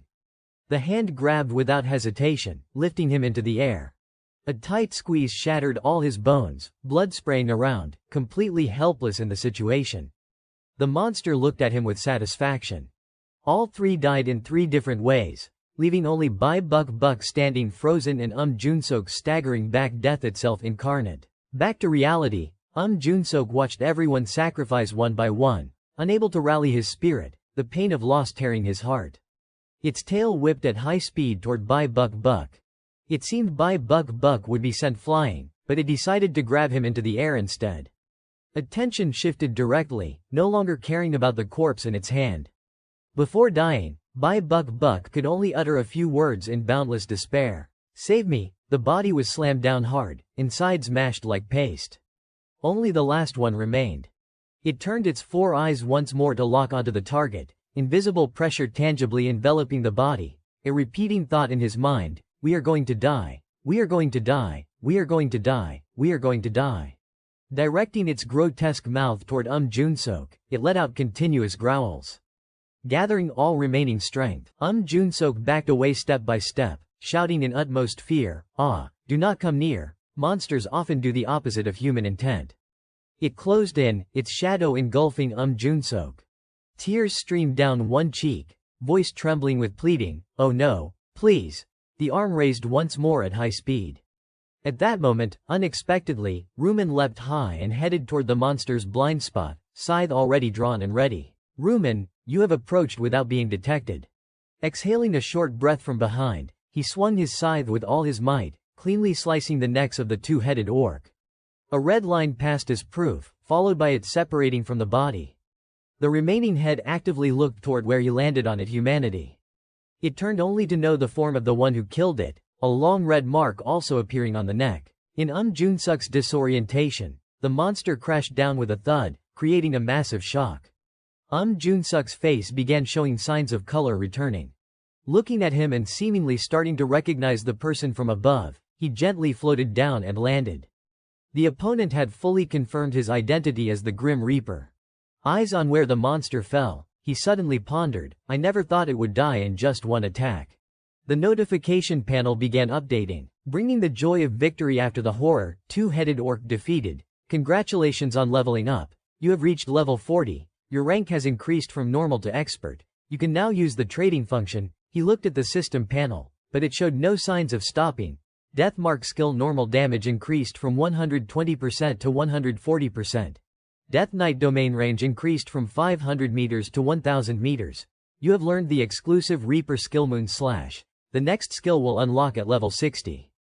Looking at them, he broke into a satisfied and excited smile. Finally, I have learned it, the one and only exclusive Reaper skill, Moon Slash. Details were provided. Exclusive skill Moon Slash. Charges for 1 second, then deals 1200% area damage in a cone shape. This is hybrid damage, half physical, half magical, and multiplied by 1.5x when used at night. Cooldown, 10 minutes. Can only be activated while holding a scythe. From that info, he demonstrated it himself as illustration, voice full of persuasion. Normally, having only one attack skill means high risk if you miss, But this Moonslash is an AoE damage skill, making it easier to hit targets. It is very useful, and it is dual damage if the enemy is immune to physical. There is still magical to fill in. That smile was spot on. Monsters now are still low level, but later some enemies will be ridiculous. So this skill is essential. Now I just need to check the next rewards. Information poured out in a stream, bringing rewards worthy of the effort. You have obtained the two-headed ORC's gauntlets. You have obtained the two-headed ORC's fangs. You have protected a low-grade purple monocrystal. You have obtained a balance stone. Side quest progress. Balance stones 4/4. You have completed the side quest. You have received the Rune of Balance reward, the Rune of Balance. A jade green stone appeared in his hand. The goal of this round was to obtain the Rune of Balance from the start. Additional info: obtained runes will automatically engrave on the player's body. A golden glow began enveloping his body. New details appeared. Rune of Balance effect: when the difference between pure stats is 10 or less, all stats are doubled. Only stats increased by stat points are recognized as pure stats. He smiled again. Full of pride, the Balance rune requires the 4 pure stats: strength, intelligence, agility, and luck to be balanced to activate its effect, and I have distributed my stats evenly to prepare for getting this rune. His stat distribution was as follows: strength plus 27, intelligence plus 18, agility plus 26, luck plus 28. Distributed attribute stats do not activate the effect. He pondered a bit, voice full of anticipation. Now that is done, let me see how much the stats will increase. The stat window showed his stats skyrocketing terrifyingly: strength plus 374, intelligence plus 614, agility plus 518, luck plus 374. Distributed attribute stats none. A drop of sweat suddenly fell on his face. His stats were all over 300. Ryaman's eyes widened, stunned by the new stats displayed before him. Most of it was thanks to the Rune of Balance and the Balance effect, but the numbers still far exceeded his imagination. Nothing like Junsok or anyone else. Ryaman had grown strong at an astonishing speed, like an unstoppable blazing flame. It was time to check the time attack rewards. Countless notifications appeared, shining like the light of victory. You have defeated the round 5.2 boss in just 1 second. This boss follows time attack rules. Additional gold will be awarded based on your performance. Since you defeated it in under 10 seconds, you receive the maximum reward, 100,000 gold. Congratulations. Ryaman smiled faintly, inwardly thrilled. Last time I took 43 seconds to kill it and only got 23,255 gold. This is truly a breakthrough. With this gold, he knew he could learn all the remaining common skills, opening the door to new achievements. More information followed. You have set an unprecedented record in history. Your achievement will be recorded in the Akashic records. Reward: unique item selection ticket. Ryaman flinched slightly. What is going on? He suddenly realized. Winning in 1 second had marked his first record before the angel. Not expecting extra rewards, he checked his inventory and sure enough found the unique item selection ticket. It is a reward for setting a new record, he muttered, a bead of sweat rolling down his forehead. I can choose one unique item. Anything, right? Without hesitation, he pressed the use button. You may select one of the following unique items. 1. Weapon. 2. Shield. 3. Helmet. 4. Armor. 5. Boots. 6. Gauntlets. 7. Necklace. 8. Ring.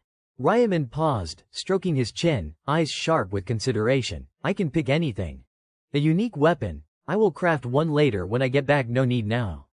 But what about the others? He needed utility more than instant power. Which one would be most useful in this situation? A thought flashed. Helmet. That could be perfect. His finger tapped option 3. Far away, Junsok stared at Ryaman, eyes wide, pupils dilated, clothes soaked in sweat. He could not believe the scene before him. It can't be real. The two-headed orc, the monster that had crushed his teammates with a single punch, now lay motionless at Ryaman's feet, like a cruel joke of fate. Is the Grim Reaper that strong? How could one man take down a beast that 5 level 20 players could not defeat? Anxiety surged. But then Junsok realized, no, this is not the time to be stunned. I have to thank him. Just as Junsok was about to speak, Ryaman turned his back and vanished from sight without a word. Junsok stood dazed, filled with regret. I did not even get to say thank you. When the round timer ended, the surviving players gathered at a single point.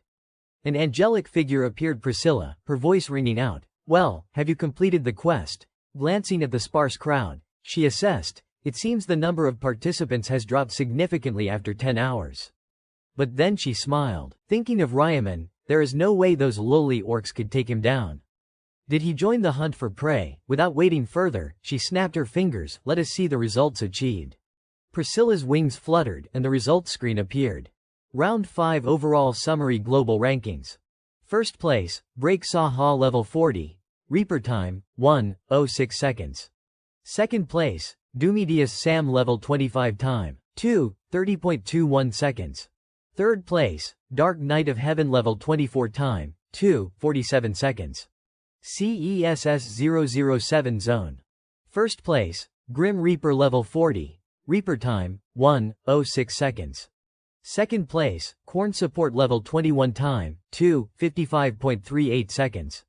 Third place, Old Man Not Gay WOC Mage, level 23 time, 3:19.12 seconds. The scene left everyone in shock. The Grim Reaper's Ryaman's achievement was impressive, but his level 40 truly stole the spotlight. He said he killed 300 orcs in 1 hour. How is that possible? Whispers buzzed. One player sighed, I wish I would gotten the rewards earlier. More notifications appeared. Congratulations, you have achieved first place in this zone. Congratulations, you have achieved first place in the overall rankings. Zone reward, mid-tier epic necklace selection ticket. Overall reward, special reward selection box. The rewards seemed familiar, but the next message caught Ryaman's attention. Confirmed, you are the first player to achieve 5 consecutive first places in the overall rankings. Unbelievable achievement, you are granted the title, Leader. A faint smile appeared on Ryaman's lips. There we go. I have secured the title as planned. Information appeared.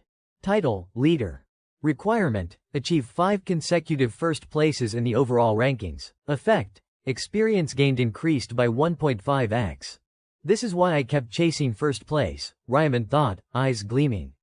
With this title, I can speed up leveling by 1.5 times. An opportunity for rapid growth like this can't be missed. He opened his inventory. Now that I have the desired title, let us pick the rewards. Information appeared. You may select one of the following epic necklaces. 1. Necklace of the Skeleton Knight. 2. Necklace of the Java Tribe. 3. Necklace of Resilience. Ryaman calculated, normal people might pick randomly, but I have gone through every option in my regressions. Without hesitation, he chose number 2, Necklace of the Java Tribe. The reward quickly appeared in his inventory. Necklace of the Java Tribe. Type, Necklace. Rarity, Epic. Effects, all stats +3, status resistance +35%. Durability, 1000 per 1000. Usage requirement, regular rank or higher. Description, a necklace of the mysterious Java tribe, infused with magical energy. Ryaman knew that despite his formidable power and skills, he still had weaknesses. I need to boost resistance to abnormal status effects. Items like this are extremely rare and valuable. If I do not need it, I can sell it for a fortune. Next, information appeared. You may select one of the following special rewards. 1. Triple experience gain limited to round 6. 2. 6,000 gold. 3. Information about round 6. Without hesitation, Ryaman chose number 1. Triple experience is the best choice. Angel Priscilla clapped, drawing everyone's attention. Have you checked your rankings? She asked, her gaze cold. If so, I announce, 1,585 players completed the main quest. But anyone below 1,211th place will be eliminated without mercy. Those who failed began to fade. No, wait, Angel, have mercy, they begged, but Priscilla sneered, pathetic. Begging like insects, Ryaman, standing below, smiled coldly. You are no different from them, Priscilla. Priscilla's eyes turned to Ryaman, a flicker of unease, but I thought you could do it. He responded with a confident smile, closing the summary panel.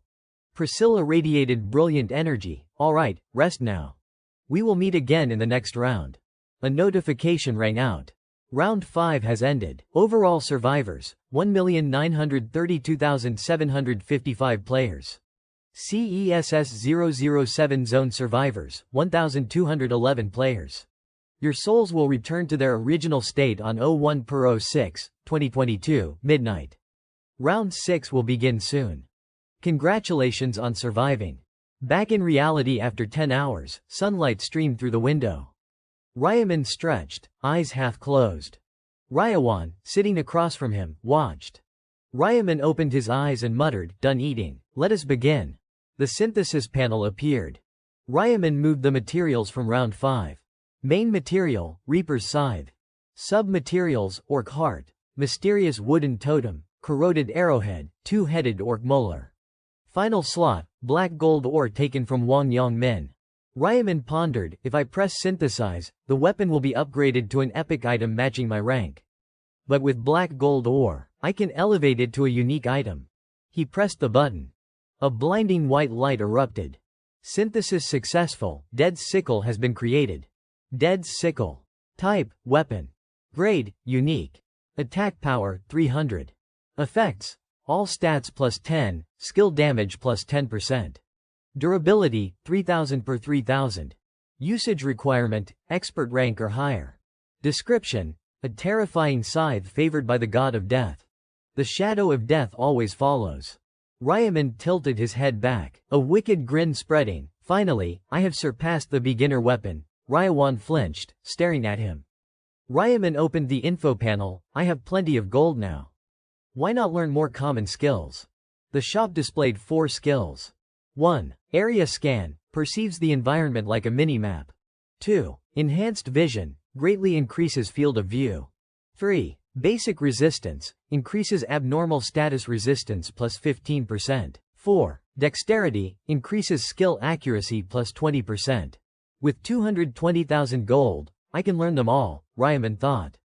After purchasing, he had 140,000 gold left.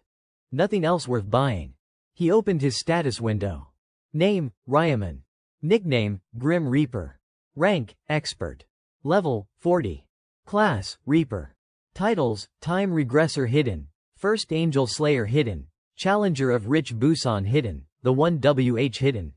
Stats, Strength 106, Intelligence 150, Agility 136, Luck 106. Attribute points, none allocated. Common skills, Tracking, Detection, Trace Removal, First Aid, Area Scan, Enhanced Vision, Basic Resistance, Dexterity. Exclusive skills, Deathmark, Death Knight, Moonlight Slaughter. Runes, Rune of Slough, Reben, Illumination, Inner Those, Doppogre, Balance. Additional functions, Shop, Item Purchase, Synthesis, Trading. Ryaman smiled, these are all the stats from the Rune of Balance. If I use the Rune of Slur, they will double. He closed the system panel. I have reached maximum potential. Now it is time to proceed with the plan involving Ma Zhonglok, then Wang Yang Min. He suddenly paused, wait, how's Wang Yang Min doing? Activating the tracking skill, Ryaman smiled, still alive. Good. I can use him one more time. His eyes turned cold, but this will be the last time I use Wang Yang Min both in the game and in real life. The next day, as everyone returned to the real world, the scene shifted to a cozy cafe. Ryaman, with a calm yet mysterious demeanor, sat across from Julie, who was fidgeting as if awaiting something important. Why did Ryaman want to meet me? Julie wondered, her heart racing. A strange thought flashed through her mind, making her shake her head repeatedly to dispel it. Stay calm, do not let your feelings show. At that moment, the cafe door opened. Ryaman stepped in, his sharp eyes scanning the space. He approached Julie's table, voice soft but confident. You are here. Waited long. Other girls in the cafe could not help but glance over. But Julie quickly stood, trying to hide her nervousness. Oh, not at all, I just arrived. She switched to a more natural tone. Let me order drinks. What do you want? My treat. Choose anything. Ryaman smiled. An iced Americano for me, and one more, please. Julie hurried off. Got it. I will be right back. After ordering, they sat facing each other. Ryaman smiled and broke the ice. Enjoy your coffee. Julie nodded, lips touching the straw, but inside she was flustered. Why am I so shy? Is it because of that weird thought earlier? The brief silences felt awkward, as if the space was testing her confidence. To break the silence, Ryaman spoke, "So, how was round 5? He pretended to scratch his face, looking away, then continued, "Did you meet the Grim Reaper like I said?" Julie startled, replying, "Ah, yes, just as you said, we met and hunted together." She beamed, voice excited, "Honestly, I doubted whether the top-ranked player would team up with me, but when he saw my rune, he agreed right away." Ryaman nodded, smiling warmly. "I told you, if the Grim Reaper sees your rune, he will want you on the team." Julie continued enthusiastically, "Thanks to that, hunting was incredibly easy. I even got second place in the zone for the first time." Ryaman kept smiling. "Second place, that is awesome. What reward did you get?" Julie pulled out an item, eyes sparkling. "I got a mid-tier rare necklace that boosts agility." "Isn't it pretty?" Ryaman looked at the necklace and nodded. "Wow, it looks great." Julie suddenly held it out to him. "Here, take it." Ryaman was surprised. "Huh, why give it to me?" Julie explained sincerely, "Thanks to your prophecy, I got it, so you deserve it too." Ryaman waved his hands. "No, I do not need it." "You worked hard for it," Julie insisted. "I did not struggle at all. Thanks to the Grim Reaper, hunting was a piece of cake." Ryaman frowned, asking, "Then why not give it to the Grim Reaper?" Julie laughed naturally. "You think a high-level player like him needs a low-tier necklace?" Ryaman thought to himself, "Of course not," but politely refused. "I appreciate it, but I really do not need it. I have not even reached regular rank."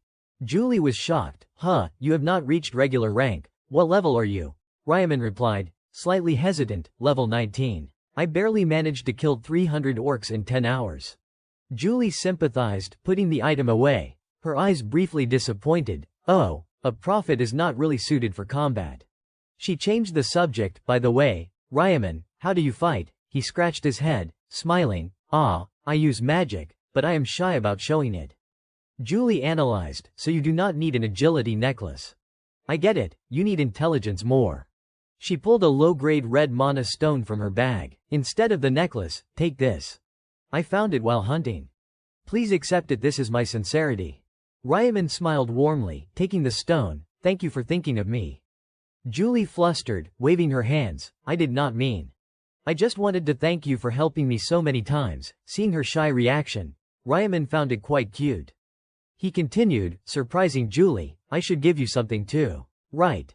Julie was startled. "Huh, for me?" Ryaman smiled. "Information about round 6. Julie looked briefly disappointed but quickly perked up. "If you tell me, I will be so grateful." Ryaman did not hesitate. "Sure." About the round 6 quest. They continued talking. Julie's eyes widened. "So I have to team up with the Grim Reaper again?" Ryaman confidently. "He probably won't refuse, considering the strength you showed in round 5. Julie was thrilled. "Looks like we will have a new partnership." Ryaman flinched, sweat rolling down. "You are happy about that, are not you?" Julie smiled brightly. "Of course. The Grim Reaper was really good to me, more considerate than I expected, though a bit arrogant." Ryaman was puzzled. "Really?" Julie continued. "He is also very insightful. It feels like he understands everyone's heart." Ryaman looked down, thinking, "That is thanks to regression." Julie, unaware of the regressions, just found the Grim Reaper impressive. Ryaman recalled, "I failed 99 times. The final round requires a 5-person party." Information flashed in his mind. Boss room requires 1 per 5 players to enter. Back to reality, Ryaman pondered, "Anyway, we have to reach the final round. Julie has to come with me, along with the American priest." Seeing him silent, Julie asked, "Ryaman, what are you thinking?" He replied, "Huh, nothing, do not worry." Julie continued, "You are worried about the next round, right?" Ryaman smiled, "Yeah, I am not very strong, you know." Julie comforted, "If the zones merge, I will help you." Ryaman was surprised, "Of course." Julie sighed, "I am always the one being helped, so I feel a bit insecure for not helping you." Ryaman smiled, "You are more than helpful. Thanks to you, I defeated the 2-headed orc in 1 second, he reassured, "Don't worry, we will meet again soon." Julie smiled, "You think so too?" Determination shone in her eyes. "Work hard until then." Ryaman felt a bit embarrassed. "I wonder how she will react if she finds out I am the Grim Reaper." The scene shifted to the next day at Cheon Ma Company. The assistant bowed. "Sir, major shareholder Ryaman has arrived." Ryaman, in a sharp suit and glasses, stepped in. Ma Jianlok stood, smiling. Welcome, esteemed major shareholder, he arranged. Please sit. Manager N, bring 2 cups of chamomile tea. Manager N replied, yes, sir. Ma Jianlok turned to Ryaman. Was the trip comfortable? Ryaman smiled, very comfortable. Your driver was very kind. Ma Jianlok was relieved. Haha, good to hear. If anyone makes you uncomfortable, let me know, I will handle it immediately. Ryaman kept smiling but thought, hard to imagine Ma Jianlok, a weekly murderer, talking about appropriate measures. He replied, ah, yes. The atmosphere was slightly tense. Ma Jianlok changed tone. Did you eat before coming? If not, we can have a meal together. Ryaman declined. There is something more important. Ma Jianlok understood. Perhaps you are here to provide information about round 6. Ryaman smiled, thinking, he is desperate. He said, of course, I will share the information. But in return, I want to call an extraordinary shareholders meeting. He clasped his hands, voice serious. It is time to discuss business. We need to change the industry and company name. Ma Jianlok grew serious. How can I help? Ryaman explained.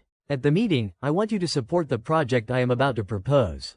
Ma Jianlok was concerned. They won't be happy. What kind of business is it?